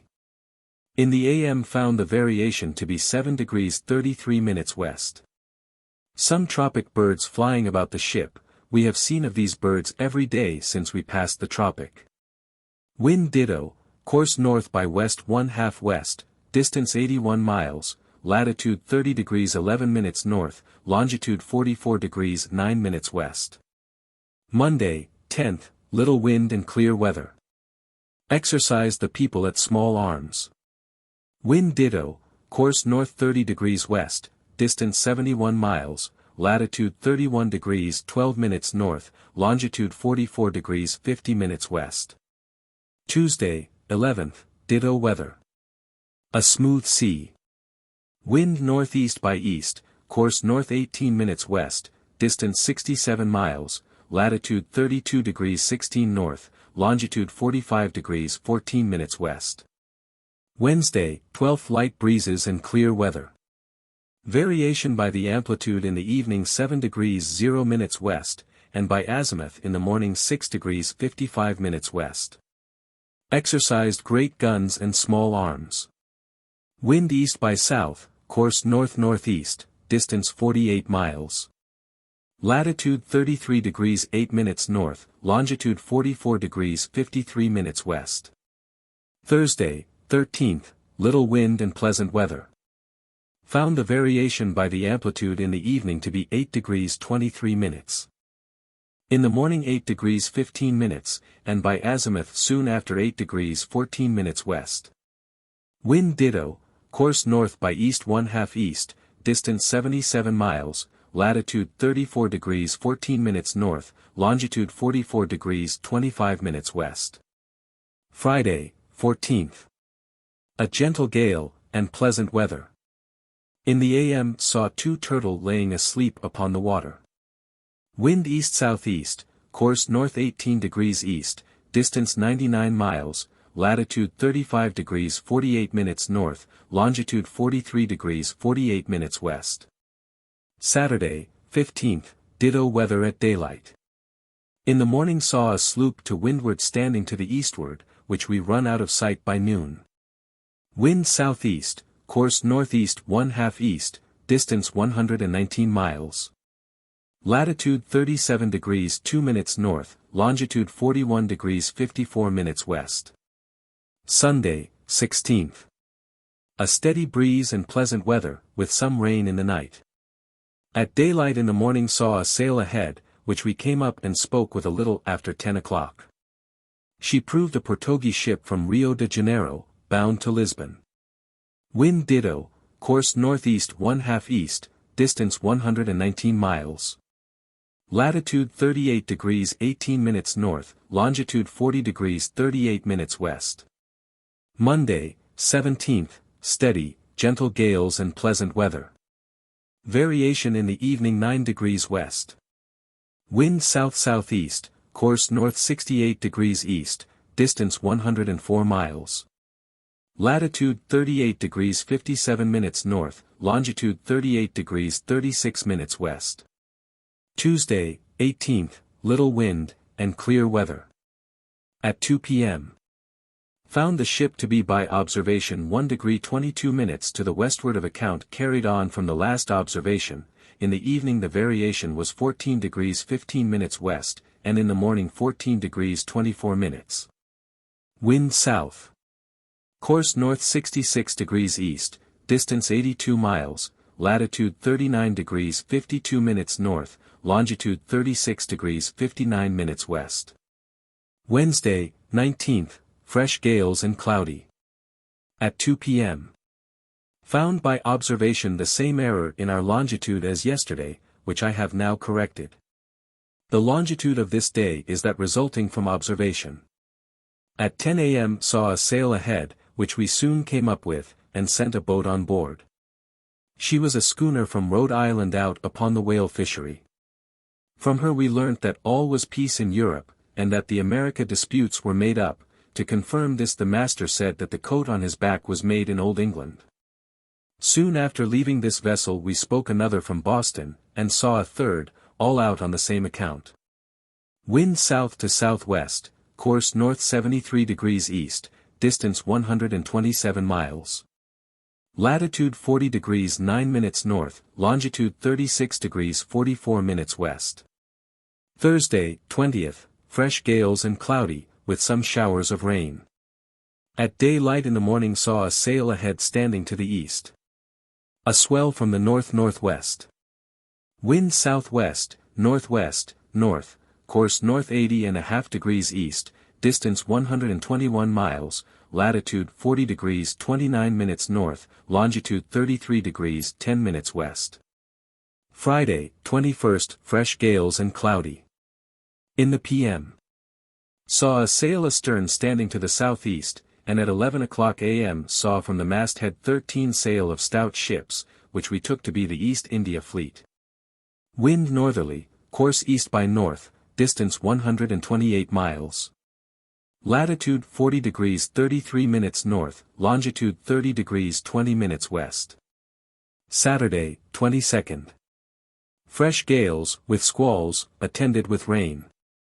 In the evening had 14 sail in sight, 13 upon our lee quarter, and a snow upon our lee bow. In the night split both t'gallant sails so much that they were obliged to be unbent to repair. In the morning the carpenter reported the main topmast to be sprung in the cap, which we supposed happened in the p.m. when both the weather backstays broke. Our rigging and sails are now so bad that something or another is giving way every day. At noon had 13 sail in sight, which we are well assured are the India Fleet, and are all now upon our weather quarter. Wind north to northeast, course north 81 degrees east, distance 114 miles, latitude 41 degrees 11 minutes, longitude 27 degrees 52 minutes west. Sunday, 23rd, fresh gales and squally, attended with showers of rain. In the evening all the fleet were to windward of us, and in the morning not one was to be seen. Wind northeast by north to east-northeast, course south 69.5 degrees east, distance 80 miles. Latitude 40 degrees 43 minutes north, longitude 26 degrees 13 minutes west. Monday, 24th. First part, moderate breezes, remainder, squally. At noon tacked. Wind northeast to east-southeast, course south 82 degrees east, distance 64 miles. Latitude 40 degrees 34 minutes north, longitude 24 degrees 49 minutes west. Tuesday, 25th.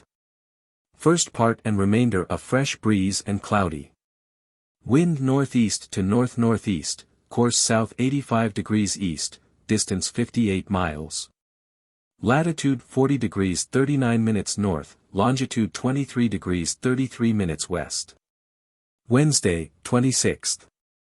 First part, breezes, remainder, little wind. Wind north by east, course north 86 degrees 45 minutes east, distance 72 miles. Latitude 40 degrees 43 minutes north, longitude 21 degrees 58 minutes west. Thursday, 27th, moderate breezes and cloudy weather. Wind westerly, course north 54 minutes east, distance 54 miles. Latitude 41 degrees 14 minutes north, longitude 20 degrees 59 minutes west. Friday, 28th, fresh breezes, with showers of rain.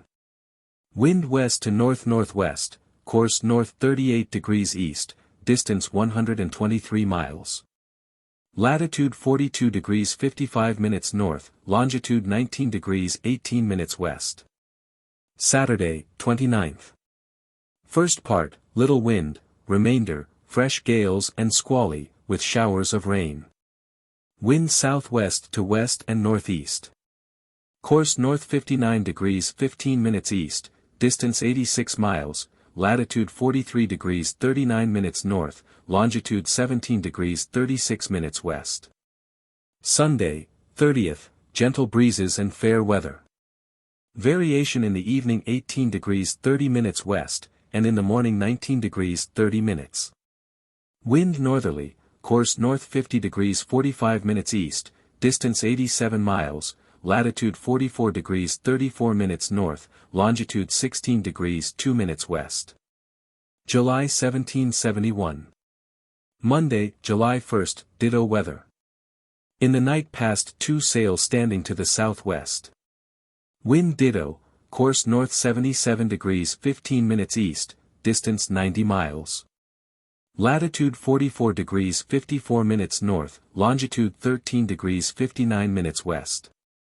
Tuesday, 2nd. Little wind and cloudy, hazy weather. 1 sail in sight to the northeast. Wind ditto, course east, distance 42 miles. Latitude 45 degrees 54 minutes north, longitude 13 degrees 2 minutes west. Wednesday, 3rd, little wind and pleasant weather. At 9 a.m. found the ship by observation of the sun and moon 1 degree 14 minutes east of account. 6 sail in sight. Wind north and northwest, course north 56 degrees east, distance 54 miles, latitude 45 degrees 24 minutes north, longitude 11 degrees 59 minutes west per log, 10 degrees 45 minutes per observation. Thursday, 4th, gentle breezes and cloudy weather. Variation per azimuth and amplitude in the evening 21 degrees 25 and a half west, and in the morning 20 degrees 10 minutes west. Wind west, north, and northeast, course south 85 degrees east, distance 55 miles.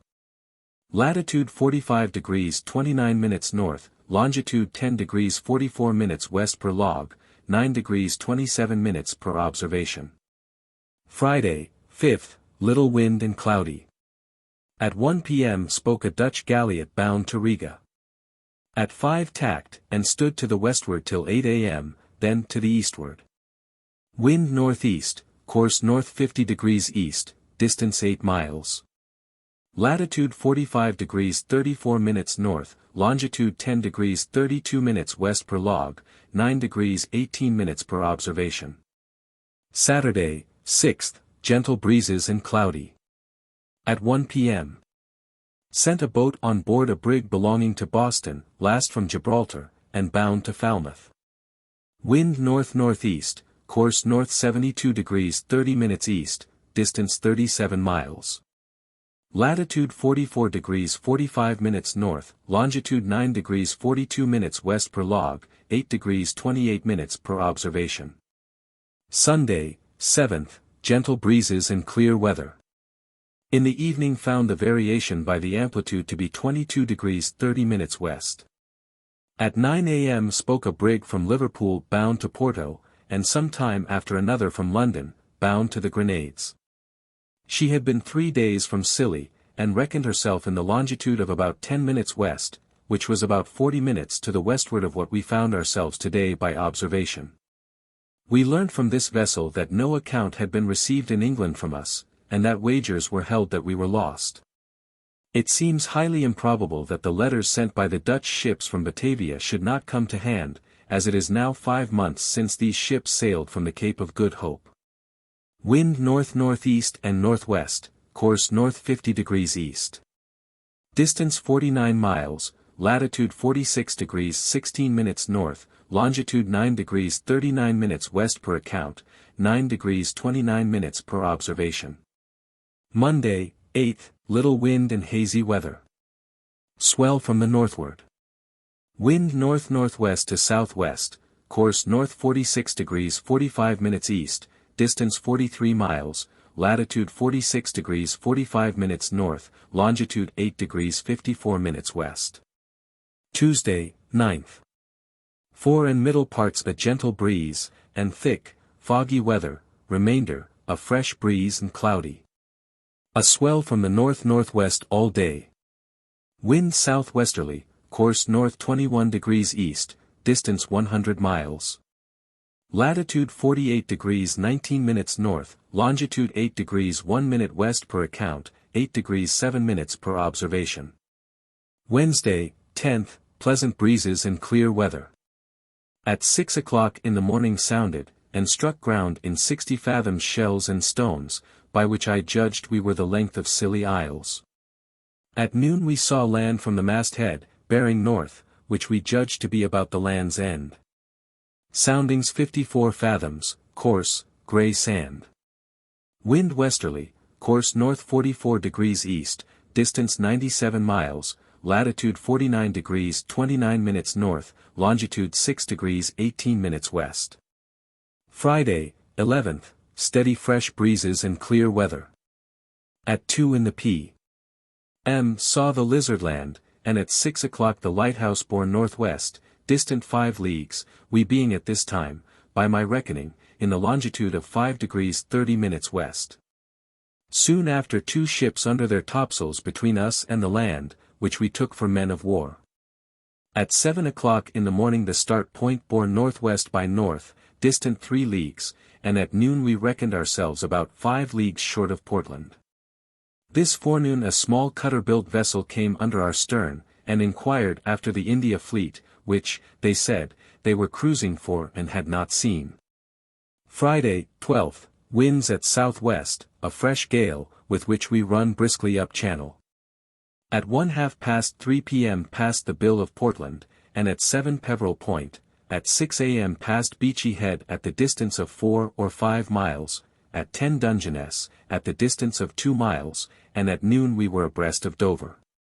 Saturday, 13th. At 3 o'clock in the p.m. anchored in the Downs, and soon after I landed in order to repair to London. Signed, James Cook. Postcript. I have made mention in Book 1 St. 432 page 76, of 2 Spanish ships touching at George Island some months before our arrival there. Upon our arrival at Batavia we were informed that 2 French ships, commanded by the Sieur de Bougainville, had put in there about 2 years before us in their way home from the South Seas. We were told many circumstances relating to the 2 ships, all tending to prove beyond a doubt that they were the same 2 as were at George's Island as above mentioned, which we then conjectured to be Spaniards. Being lead into that mistake by the Spanish iron, etc. We saw among the natives, and by Tuburetomata pitching upon the colours of that nation for those they wore, in which he might very easily be mistaken, but as to the iron, etc. There might be no mistake, for we were told that either one or both of these ships had put into the River de la Plata, where they disposed of all their European goods brought for that purpose, and purchased others to trade with the islanders in the South Sea. And I think we were told that they also touched upon the Spanish Main in the South Sea. As a proof of their having been trading with the Spaniards, Bougainville's ship had on board a great quantity of Spanish dollars at the time she arrived at and left Batavia, some days after our arrival at the Cape of Good Hope. I was told by some French officers, lately come from the island Mauritius, that Auret, the native of George's Island which Bougainville brought away with him, was now at the Mauritius. And that they were going to fit out a ship to carry him to his native country, where they intend to make a settlement. 100 troops for that purpose were to go out in the same ship. This account is confirmed by a French gentleman we have on board, who has very lately been at the Mauritius. For 33 as I have no reason to doubt the truth of this account, it leads me to consider the route that this ship must take, which I think can be no other than that of Tasman's as far as the coast of New Zealand. And if she fall in with that coast to the southward of Cape Farewell will very probably put into Admiralty Bay, or Queen Charlotte Sound, as Tasman's track will in some measure point out to her one or the other of these places. I think it is not likely she will venture through the Strait, even suppose she discovers it, but will follow Tasman's track to the North Cape, where no doubt she will leave him, and follow the direction of the coast to the southeast. As it will not be out of her way.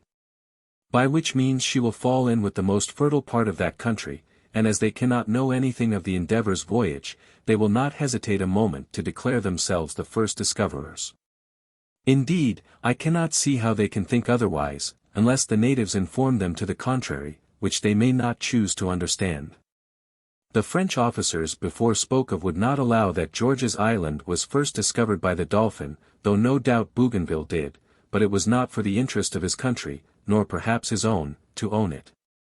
Thus this island, though of little value, may prove a bone of contention between the two nations, especially if the French make a settlement upon it, and the Dolphin's voyage, and this of ours. Published by authority to fix the prior right of discovery beyond disputes.